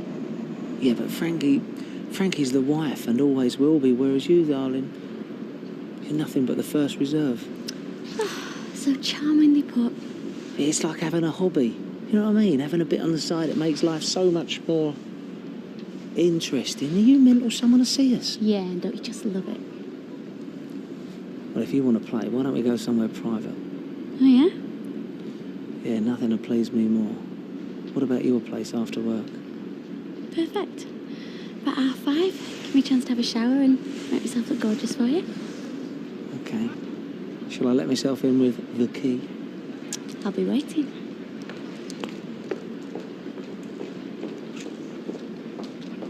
Yeah. Hey, you! Why do you not have no nuts? Come again? Nuts! In a little bowl for your regulars to nibble on. Oh, I'm starving. It's unhygienic. People use the lab, they don't wash their hands, and then they come back and help themselves. You should make them all wear rubber gloves. So now you see why we don't bother with nuts. Ooh, everyone's mollycoddled these days. I were in muck up to my eyebrows when I were a kid. It didn't do me any harm. It were on telly. It's good for folk to have to fight a few germs. My chesney thrives on them. Now look at this, all singing and dancing. Michelle, keep her occupied while she's stuck upstairs. She's still not feeling great then? Yeah, she's going to be off for a week at least. Chicken pox. But when you're sick and tired of playing Florence Nightingale, give me the nod and I'll go and keep her company. Don't think so, mate. She doesn't want anyone to see her in all her spotty glory. If you do go up there, she'll be hiding under the bed. Oh, I've had enough of this. I'm a working man, so I need me scran. I'm going to have a nut pot. We're not wasting good money on food. Get yourself over to Mr. Wong's again for a freebie. You know, I never thought I'd hear myself say this. But I can honestly say I am sick of the sight of chips. A man who's sick of chips, Les, is sick of life. Leanne, you're looking all over for you. Oh, yeah? Want another go at me, do you? I had to go at you because I was angry. You had let me down. Jay, I said I'm sorry, and I am. But I did it because I was worried about you. If you don't believe me, you know what you can do. I'm miserable without you. Stop being good to me. At least when you shout at me, I know where I am. I can shout back and then we can have a row and I can storm off. I've missed you. You're too soft, Jay. You need to be with somebody, I don't know, nice. I don't want nice. I want you. Nice would bore me to tears. Leanne? Being up here like this, it's giving me time to think. There's not many men who'd do what you're doing for me, you know. Somehow, you seem to know what I want, even before I know I want it. Steady on, Shell. You want to be able to fit into your clothes when you get out of here? You're right. I always eat when I'm bored. Not that I've had any time to be bored, and not with all this. magazines and now a DVD player. You're spoiling me rotten. Just want you to be happy, Shell. Oh, I am happy. In this room, just the two of us. You and me against the world, eh, Shell? We don't need anyone else. Still engaged. Something must have come up. We missed the plane because of him. He could be on his way home as we speak. Oh, I told him to be here. Have you tried his mobile?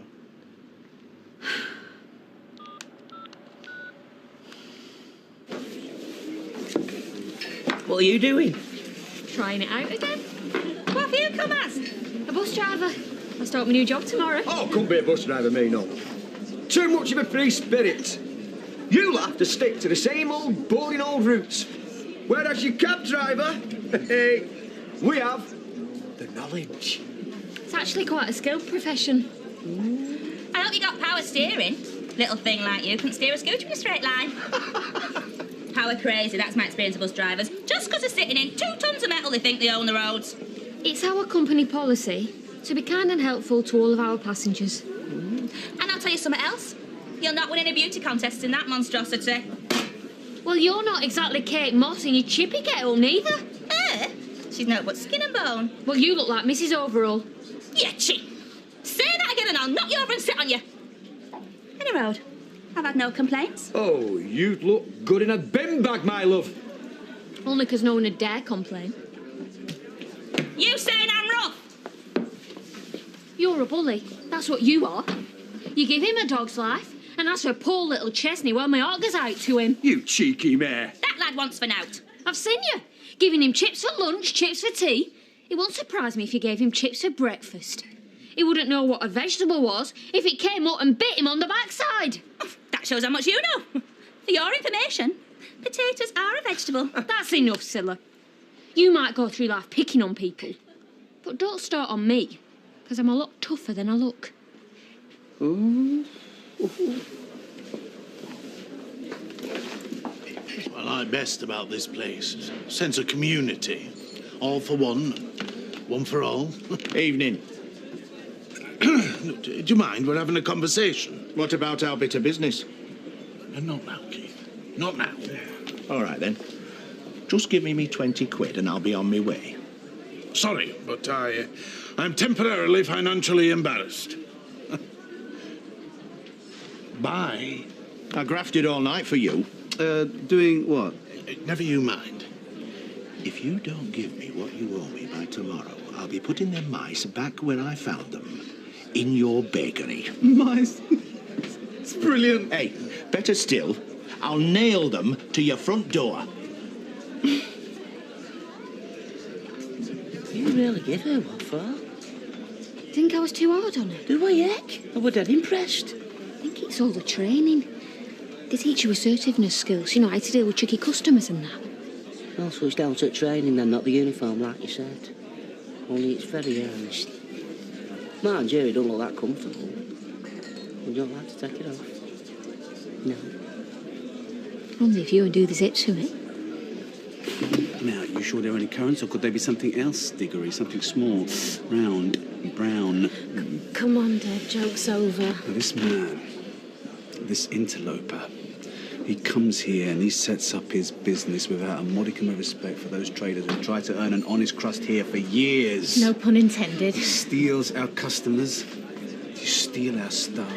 You start a price war, for goodness sake. All's fair in love and retail, Devendra. Stop the price war. Send Sarah back to work for us and I'll say no more on the subject. Now, you two, Sarah can work where she likes. Haven't you heard slavery's been abolished? All's the pity. Do as I ask and I promise I'll say no more on the subject. I didn't want to pull rank, but you've driven me to it. Can I just take a moment to remind you who I am? No, see, I am the duly elected president of the Weatherfield Traders Association. I'm a man of means, a man with commercial clout, with friends in high places. You start a smear campaign against me, and I can guarantee you're the one who'll come off worst.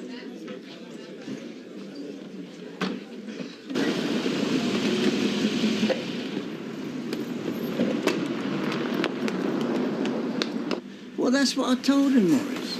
You can't expect anything or nothing in this business. I said to him when you... Time? Yeah, OK. Look, I've got to go, mate, so I'll talk to you soon, eh? Yeah, bye. What on earth do you think you're playing at? You were supposed to meet me at the flat. Look, I've got a cab outside. If we miss this plane, Mike... Oh, yeah, I just lost track of time. One thing's for sure. I really do need this holiday. Just get in the cab. I hope Jamie's all right. Oh, you ain't still harping on about Leanne, are you? If he's got any sense, that boy, he'll be in the next bar chatting the next bird up. He loves her, Danny. Oh, leave it. All right. Talk of the devil. Watch your boy. It's back on then. Yeah, it is. You going to take bets, see how long it's going to last this time? Danny? I'll do me a favour, they've had more fresh starts than Burton and Taylor, though sadly not their looks. Can't you find one nice thing to say to him? I was joking, love. I was joking. I'm sure they'll have many happy years together and their union will be blessed with many children. Well, I am very pleased for the both of you. I mean that. Oh, ta, Frankie.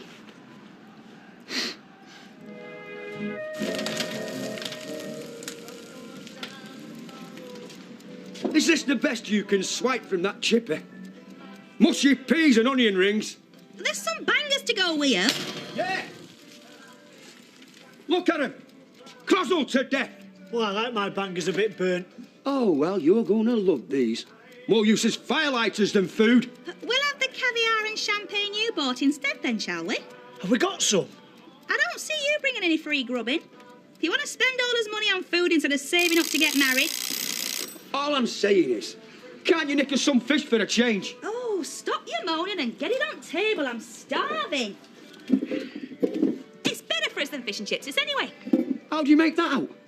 They're always saying eat plenty of veg, aren't they? Peas, onions, will be fit as fleas. Like chips vegetables.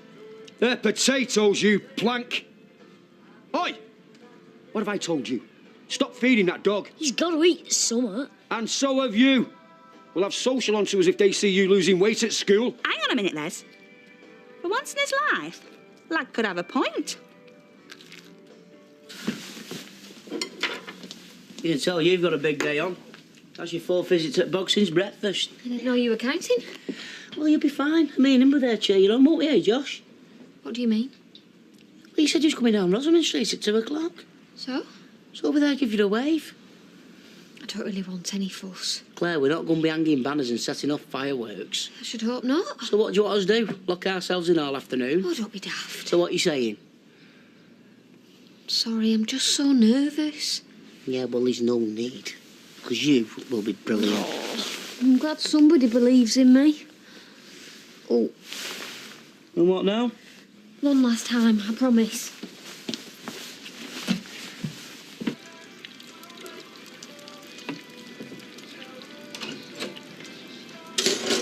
What are you up to?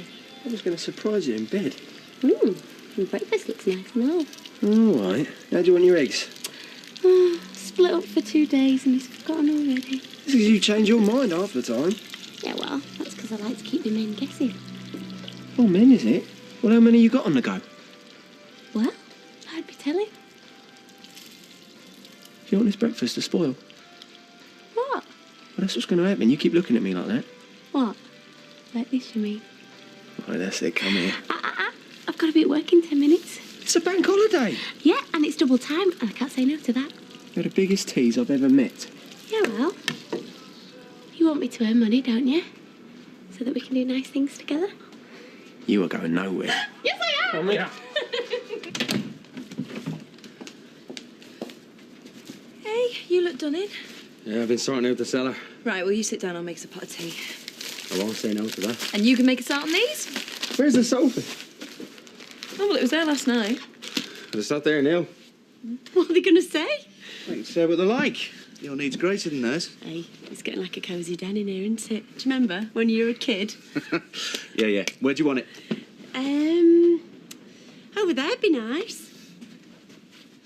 Let's, stick it here for now. Come on, give us a hand with this. Okay. We can always move it.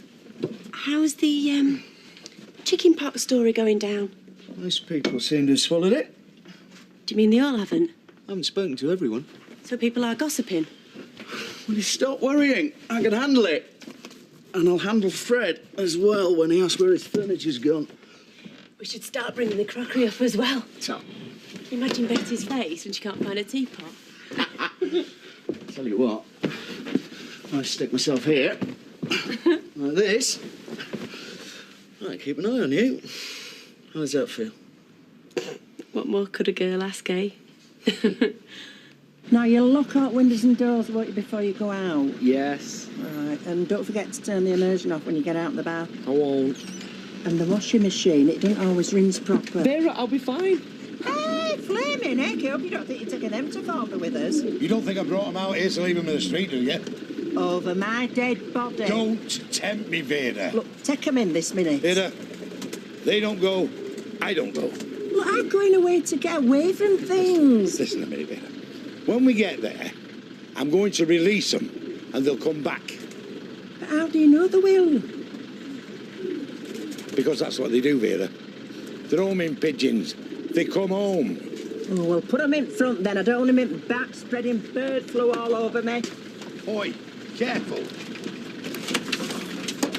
You and your flaming pigeons. Shut up. We'll miss that bus and it'll be all your fault. See you then. Yeah, see you. Take care. Send us a card. Right.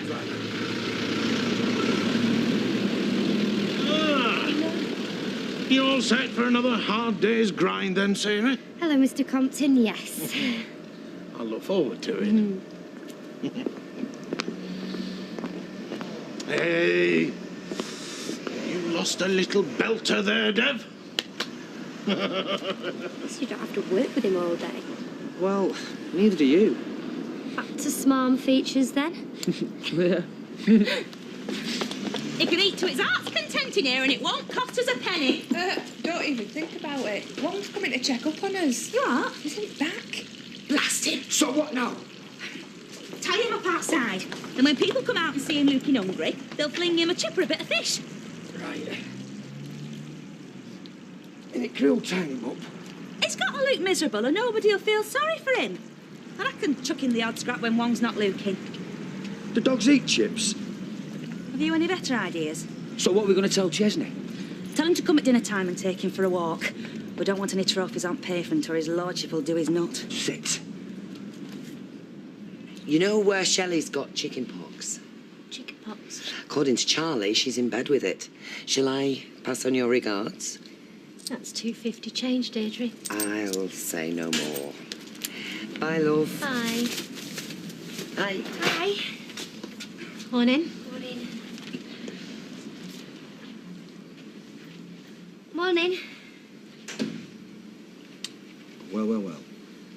Sarah's got a proposition for you. Oh, has she now? I was thinking about what you said the other day about loyalty. It wasn't fair how I left. No. Really? If you'd like me to come back, I will. That'd be wonderful. No, hang on. You just hang on. So what does it mean, that he sacked you again? No. And what happened?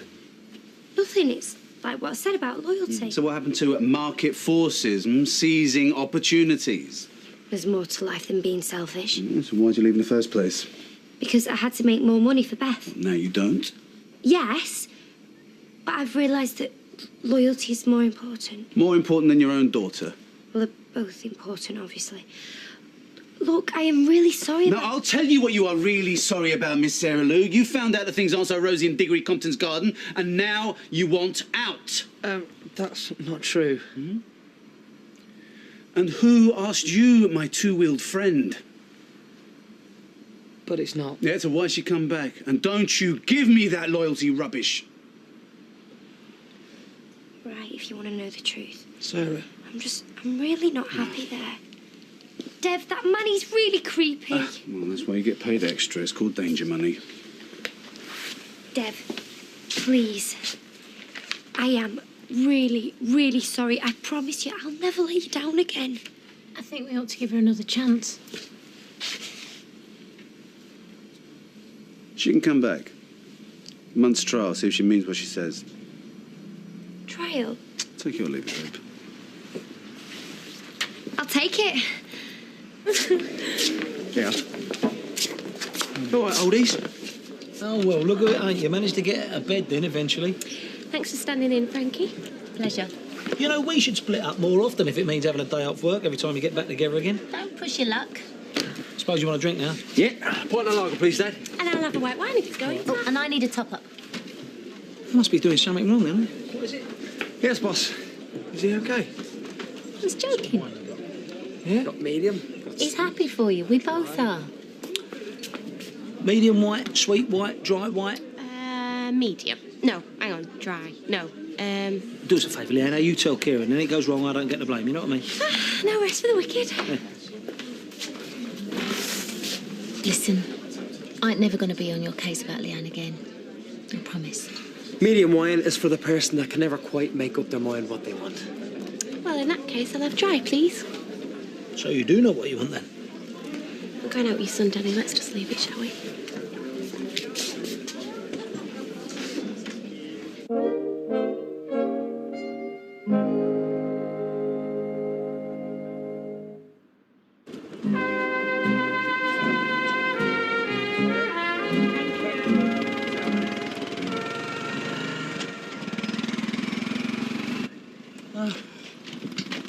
Oh, this is nice. Don't think your pigeons are coming in here. It's a bit cramped, isn't it?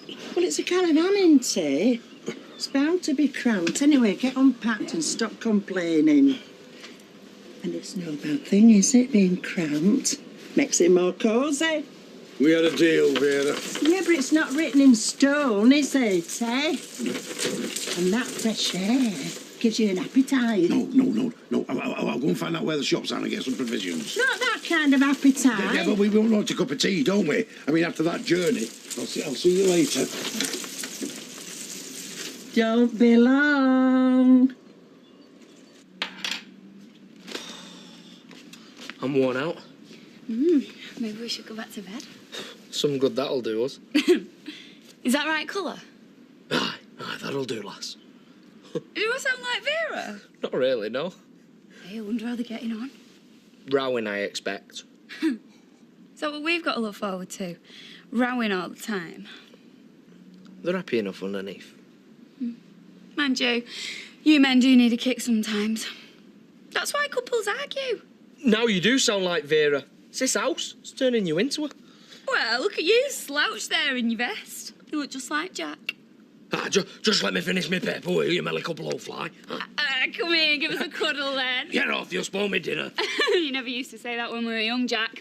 That was when we was young. Why don't you love me anymore? Of course I love you. I can't even joke about that. Oh.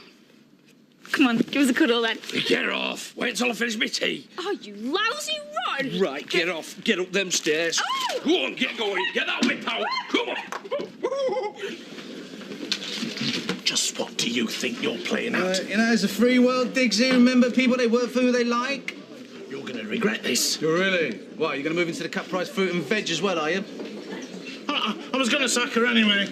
She's too flighty. Yeah, too intelligent, you mean? Oi! She had you well sussed.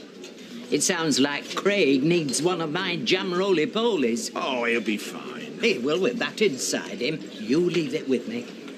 Darlena, just the person. Oh. There we are. Oh, hello, Keith. Emily. Hi. Hello. How's Craig? Oh, he's looking a bit peaky, if I'm to be honest, Emily. I'm sorry to hear that. I'm not sure he's eating right. I mean, he turns his nose up at what I give him, and they only serve him muck at school.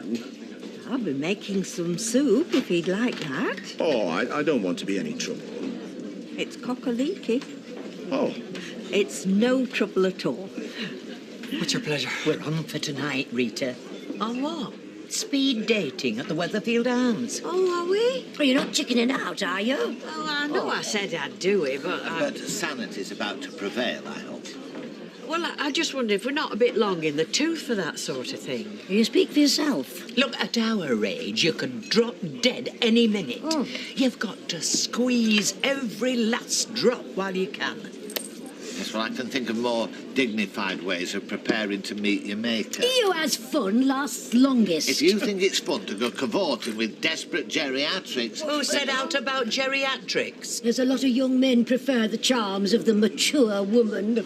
Even if you don't cop off, there's the thrill of the chase. I mean, that keeps you young in itself. Oh, go on, you've twisted me arm. It'll be a laugh if now tell. I'm disappointed in you, Rita. You don't fancy it, then? Me, I wouldn't be seen dead there. Oh, not this. Oh. Think of all those lovely ladies wanting to make up for lost time. Fast movers, some of them. Up for anything. We'll tell you tomorrow what you missed. So what you two got planned for tonight, then? I don't know, might go out for a meal, unless you want to feed us. Well, we could do, I suppose. Oh, is this you cooking or me paying? Don't you ever think about anything apart from money? Yes, I think of the 4 Fs. Football, food, factory... What's your language? Frankie Baldwin, love of my life. Baldwin men are good value.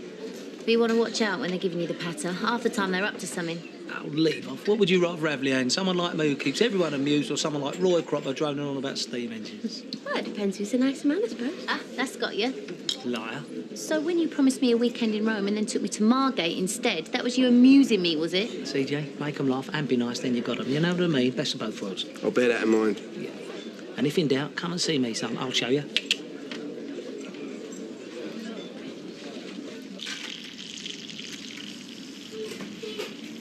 Get some chips, bag of chips, please, Scylla. Claire not with you today? She's having a driving lesson on buses. Oh, so you one of these house husbands what stays at home with kids? Oh, my heck. I'm a butcher, me. He's all meat, aren't you, Ashley? Oh, but with a soft centre. I like that in a bloke. And a few scratchings if there's any going. Schmeichel there instead of a waste bin. He eats everything but paper. Ah, well, a slip and a chip won't lay out. So, where's your shop? On Victoria Street.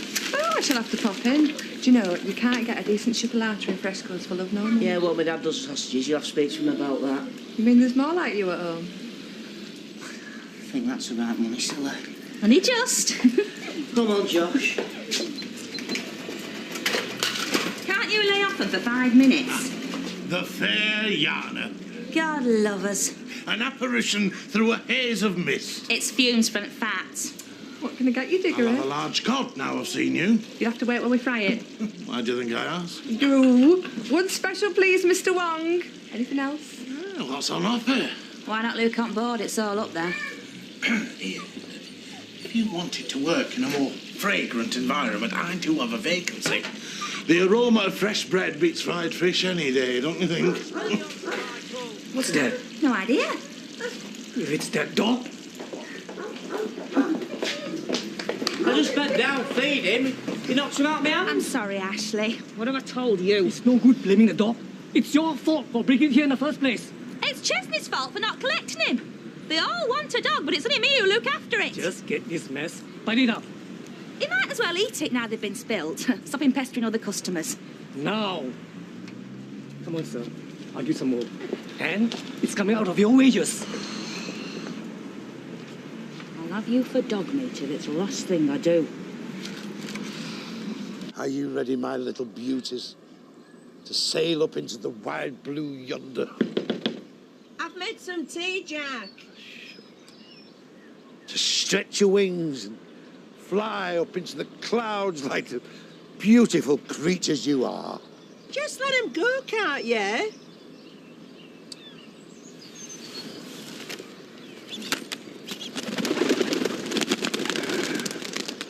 Godspeed, my little beauties, Godspeed.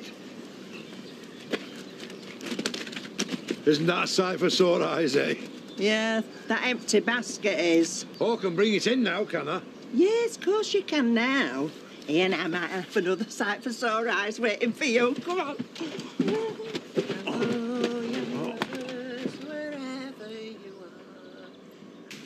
Told you, Wong, you wouldn't like having Schmeichel here.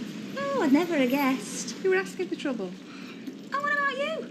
Trying to pull every other bloke who comes in here? I do not. Uncle Les said I'd take Schmeichel for a walk. I'd be surprised if we see Ashley in here again. What's Wongy going to say about that? He can say what he likes. Hello? What do you flaming want? I've just said I'd take Schmeichel for a walk. Well, take him. Don't just stand there like a stuck pig. You're only jealous because Diggory likes me. You what? I've seen better looking operation scars. Well, where is he? Got money. Baker. He'd need to own every baker's in land for me to look at him. Where is he? Will you stop interrupting me? He's outside. No, he's not. He's tied up by railings. He's not. Well, go and find him then. What's Ashley's dad like? Humpty Dumpty. Put it this way. You'd know all about it if he sat on your wall.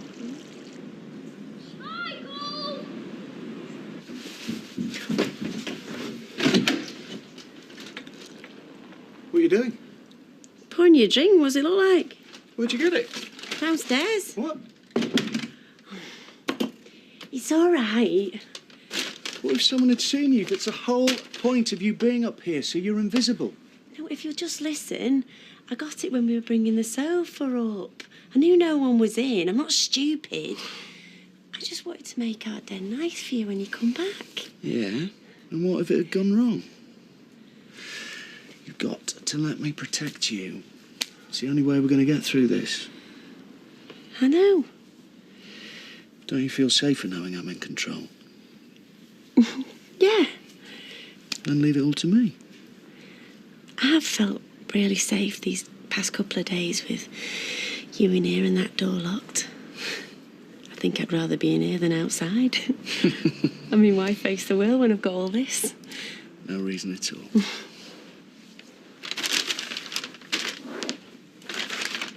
Schmeichel! Schmeichel, where are you? We found the Excuse me. You haven't seen Schmeichel, have you? He was tied up outside Chipper last time I saw him. That was ages ago. I'm sorry, mate, I can't help you.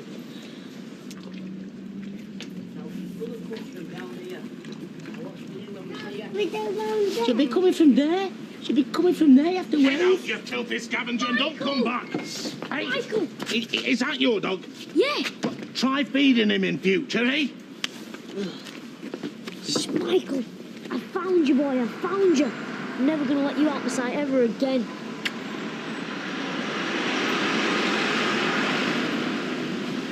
No, Schmeichel! Schmeichel! Just!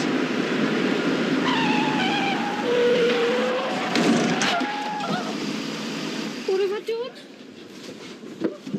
Is he all right? We're fine, don't worry. I could have sworn I'd hit him. Yeah, that's right. What's happened? Could have been a bit nasty. I don't know, I just heard the noise. Is everything all right? Thank you, Kim, we're fine. Yeah, I frightened my life. I thought he had hold of him and he was gone.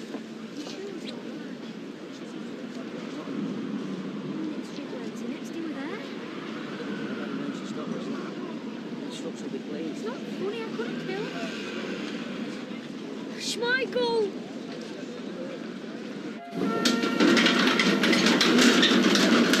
External wound, suspected internal damage. What's a CRP? Over 2 seconds. Miss BP? 81, heart rate 90. What's he talking about? He'll be all right. He's alive. And he's in good hands. Certainly is. See me next if he wants. The femoral pulse is very weak. We'll have to get him to X-ray now. Schmeichel! Is he going to be okay? It's very poorly. We'll know more when we find him X-rayed. But I promise you I'll do everything I can for him, okay? Hear that, lad? He'll be well looked after. Schmeichel's a tough nut. He'll be okay. What if he isn't? Is he all right? Yeah. I calmed him down, got him off for a nap. I lost him today in a blink of an eye and it all would have been my fault. No.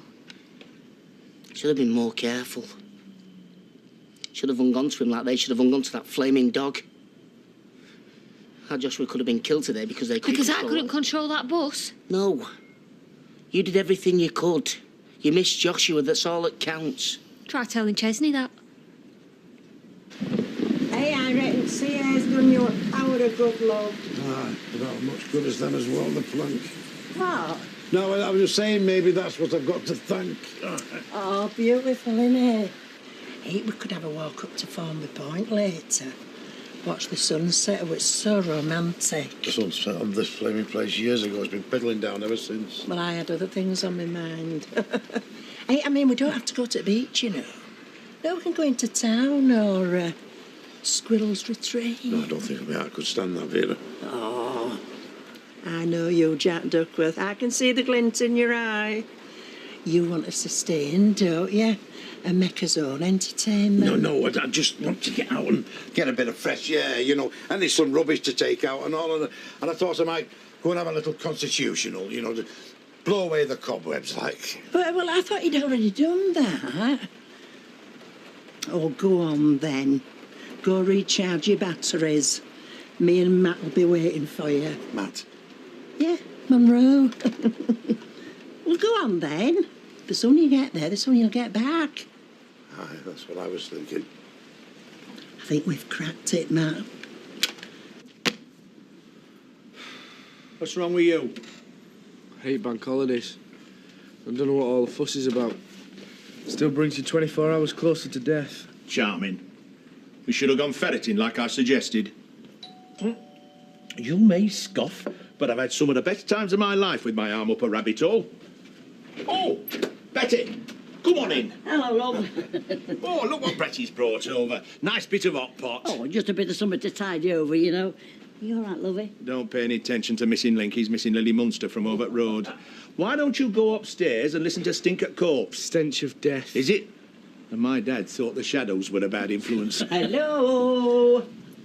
Oh, your door were open, so I thought I'd just pop in and give you this. Oh, good afternoon, Blanche. Let me take that. It's your jam roly-poly. Aye, I know. Well, thanks very much. Look, I'd love to stop and chat with you two ladies, but... Hello, Betty. Afternoon, love. But me and the lad, we were just going out, weren't we? No. Well, I was, any road, so... I brought you cock-a-leaky over. Oh, Emily. What a wonderful surprise. Hello, Blanche. Betty. Hello, love. Hello. Oh, what a smashing coincidence. You three turning up like this with grub out at Blue. Who'd have believed it, eh? Not me, for one. Well, me neither. No, ladies, look, I don't understand. I think you understand all too well, Mr. Appleyard. You've abused our goodwill in the most shameful and calculated fashion. You've played us for right fools. Enjoy it, did you? No, I didn't want to hurt you by turning you down. No. Look, ladies, don't. Please. No. We're taking him into surgery now. Surgery? I'm afraid there's some evidence of arterial bleeding around the stomach area, but the good news is the X-ray didn't reveal a diaphragm hernia, which would have been much more serious. So he's gonna be okay? It's early days. Surgery of this kind always carries with it a substantial risk. I'm afraid I can't offer any guarantee. Come on, just give it a straight, Dr. Owens. It's Mr. Owens? What? You're not even a doctor? Oh, well, I'm sorry. I'm having no amateur cut up our dog. What sort of a place is this? That's that called Dots and the Misters. Oh, right. Idiot. So what are Schmeichel's chances in percentages like? He is a strong animal, but it might be as well to prepare yourself for the worst. No, he can't die. He can't. He's my best mate.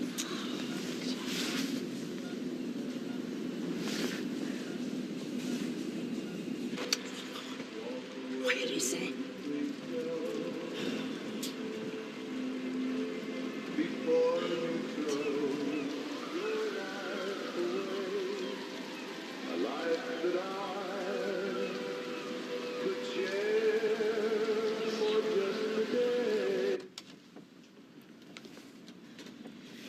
Is there anyone there? I told you to stay up there. Oh, I'm not going to leave you to face him on your own, am I? There can't be anyone here because, look. They could ransack the entire house and that thing could kick through it. I definitely heard something. Look! What? The door! Be careful, Ty. Semu needs to be careful. Law's on my side now. I can use extreme force. Well, that's one way of beating him up, I suppose. No! Flaming Nora! Jack.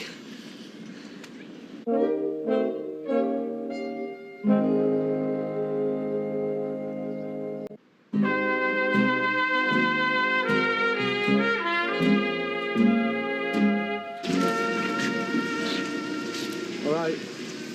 Right. What are you listening to? Flesh-eating wolf dog. Oh, right, yeah. I queued for 3 hours when that came out. Oh, I wanted to get it then, but my mum wouldn't let me take the morning off. I wish we could have bought it together. Yeah, me too. What? What's your favourite track? Mine's Close, Mine's Open Wrists. Yeah, and Girl in a Hemp Cravat. Yeah, therefore, that's great. Look, you don't have to if you don't want. Ah, good to see you two talking again. Look, why don't you come over and have some tea, love? I've got some stuff in. I don't know. Well, I can't promise out fancy, man. I'm not very good with frying pan, but I bet you're a dab ham, what with the domestic science and all. We don't do domestic science. Do you not? Oh, well, I expect you've picked up 1 or 2 things from your mum. You'll be able to give us 1 or 2 pointers. No, sorry. I gotta go.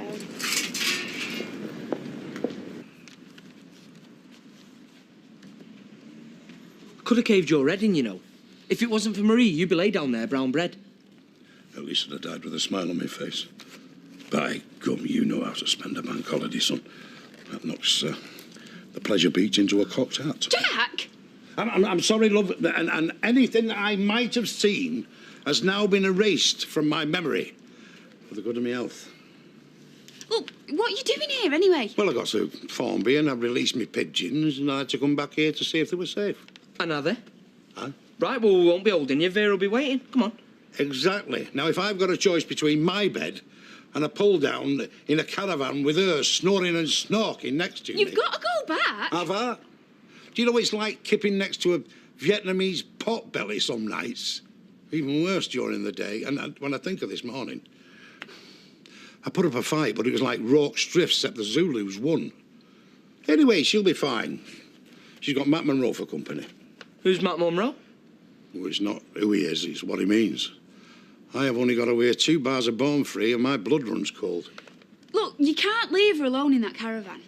Imagine how guilty you'd feel if something was to happen. Yeah, like the time she was mugged. All right, point taken. It's a long way back to Formby, especially on an empty stomach. How does sausage and egg sound? A bit lonely without bacon, beans and black pudding. The condemned man deserves an hearty meal. I'll go to the shop then. Aye. Good lad. I can't believe we let him get away with it for so long. We might as well have been hanging off a mug tree. After this, and Mel Hook's right, I'm losing all faith in human nature. Well, I admire him. Should my ears be burning? No. No, but your eyes are smouldering. Buy me a drink, cowboy. I'd like to buy you all a drink. It's the very least I can do. We're fine, thank you. Oh, don't be like this, ladies. I know I took advantage, but you're such fantastic cooks. I couldn't help myself, and I'd like to make it up to you. Oh, yeah. I've a proposal, a quid pro quo, if you like. And what can you do for me? Stuff Ken? I doubt as anybody'd even notice the difference. Well, I was thinking of DIY. I'll do any odd jobs you like in return for food for me and Craig, because it's the boy I'm thinking about. I mean, growing lad like him. I mean, he needs good home cooking I can't provide. I mean, don't punish him for my mistakes.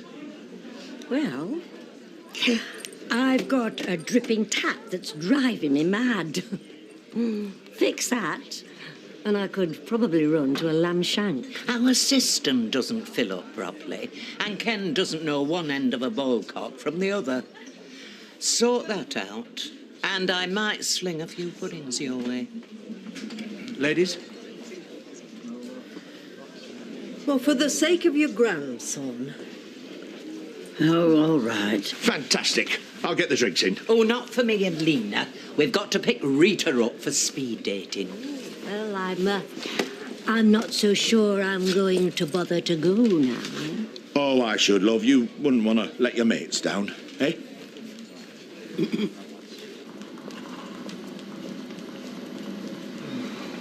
How long's he been in there? Hour and a half. That's no time. Even simple operations, they take ages. Mark at Dr. Kildare. I'm trying to reassure Ches, or do you want to see him upset? Of course not. I want that nut to pull through just as much as anyone. Oh, I wonder why that would be. Not feeling guilty by any chance. Oh, here's guilty one. You've a nerve pitching up here. I just came to see how Schmeichel was doing. Touch and go, thanks to you. Were you even looking at road? Of course I was. It all happened so quickly. I tried my best. Let me know when you're doing your worst. I'll stop indoors. Oh, come on, Claire. I knew this would be a waste of time. I should do driving if I were you, mate. It's criminal putting her behind any wheel, let alone a bus. Talk about licence to kill. Oh, that's enough. Claire's not to blame for any of this. If that dog weren't running around each street... He'll not bring anywhere now, will he? Let's hope there aren't any Weatherfield wayfarers in doggy heaven. Shut up. Shut up, all of you. I don't care who's done what. I just want my dog back. Hey, come here. Come here. There we are, love, thank you. Here we are. You enjoy that. Name tags, I ask you. Mind, I'm surprised they're not branding folk. Look, if you don't like it, go home. I thought you weren't interested anyway. I'm not. I'm here to chaperone, protect Rita from these predatory types. And you need a gallon of Old Spice for that. And anyway, what about me and Blanche? Any man who's fool enough to get entangled with you two is beyond my protection. I don't need you riding shotgun, Norris. The day I can be overpowered by this lot, I'll pack it in. So take your badge off and go and sit over there. I don't want you doing anything that's beneath you. No, I'll participate. As a creative, it's vital I collect diverse experience, however distasteful or unpleasant. Really? Oh, I'll bear that in mind the next time the outside privy's blocked. Oh,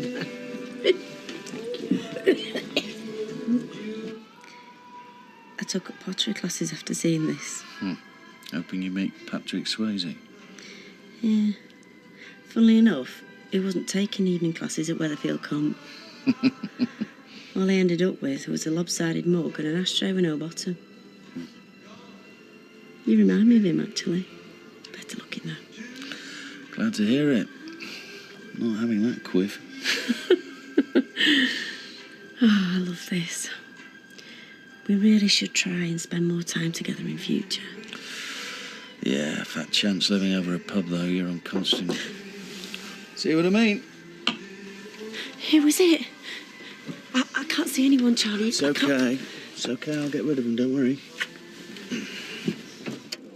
It's Kieran. I have a hot drink for you. Please make him go, Charlie, please. What is it? Something from the Navy days. I might give the boss a bit of a lift. Oh, cheers, mate. Is everything okay? Everything's fine. She just needs some peace. Spirits. Have you put some money in the till? Yeah. Good lad.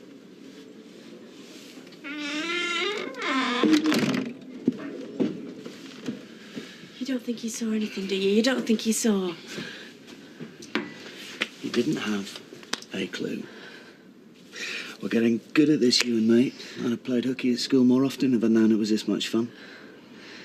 It's good of him to go to all that trouble, but I just feel so naughty. I was hoping you might say that. Who needs a potter's wheel, eh?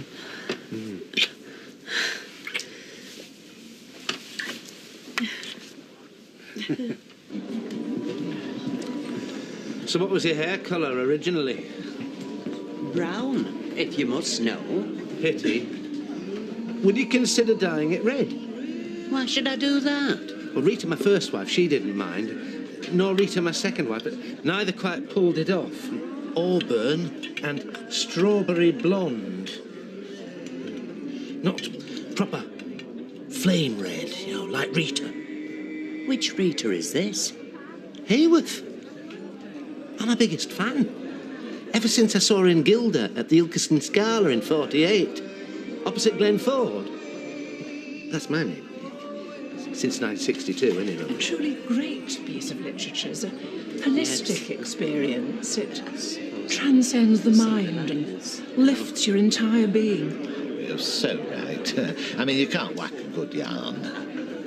The very best writers can touch your soul. Do you know, Jill, that could be me talking. It could. Creativity is such a gift. I've always been drawn to it. admired it above all other qualities in a man. Really?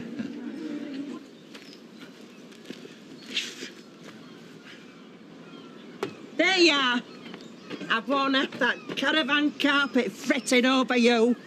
4 hours you've been gone. I hope you haven't been in that bucket. I wouldn't do that on you, my little silver fish. No, no. You go and get your coat on. I'll take you walking to Formby. Stuff, Formby. Where the hell...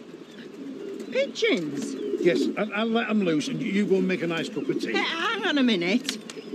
If you've got pigeons, have you been home? Well, I was very worried about them. You will be worried by the time I finish with you. Get in there. I've been worried sick over you. Yes, and that stereo is chewed up, Matt Monroe. Get it? Well, at least some good to come of it, hasn't it? Of course, I could take my pick. I particularly like that Malcolm, though. The retired upholsterer. Now, keep your hands off his mine. I'm sorry, but all's fair, Blanche. My chaise longue's not seen any stuffing in years. I've not been taken with anybody. Now then me. I'm sure that'll soon change. Excuse me. I couldn't help noticing you came in with Norris. Aye, but try not to hold it against me. Oh, I thought he was fascinating.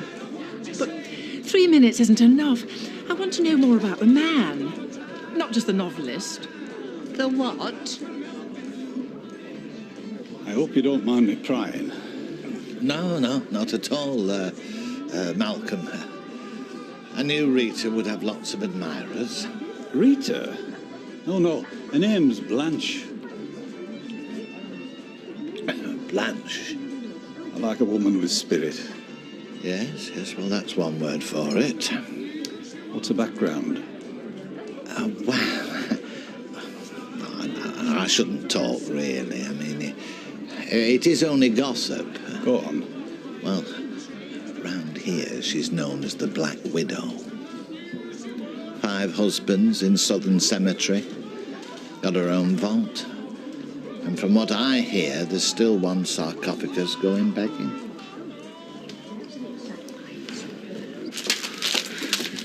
How's the patient?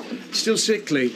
Some people have got better powers of recovery than others. Well, it's a good job she's got you and Anne to look after, eh? Yeah, got a very good bedside manner.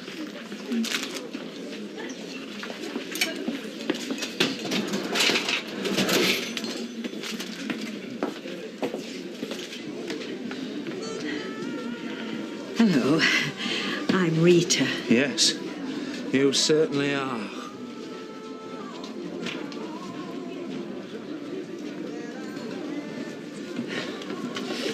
Oh, art is about nothing if not the truth. What the?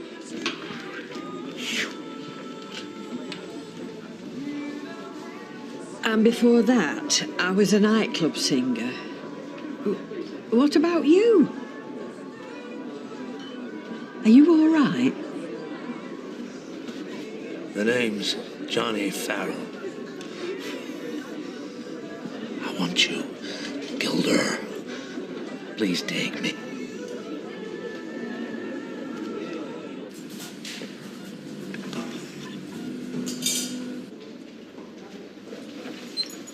Oh, he's dead. No, he's still under anaesthetic. He won't come round for a while. But he will come round. The operation went as well as we could reasonably have expected.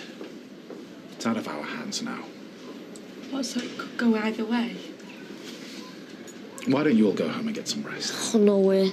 I'm stopping here. Don't be so daft. There's nowhere to sit. I'll stay with you, lad.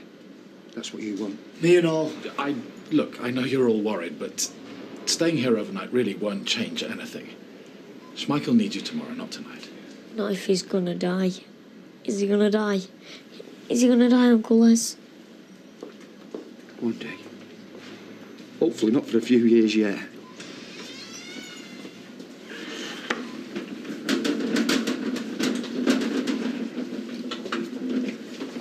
Wait!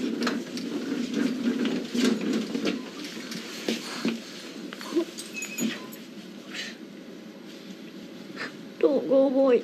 Please don't go.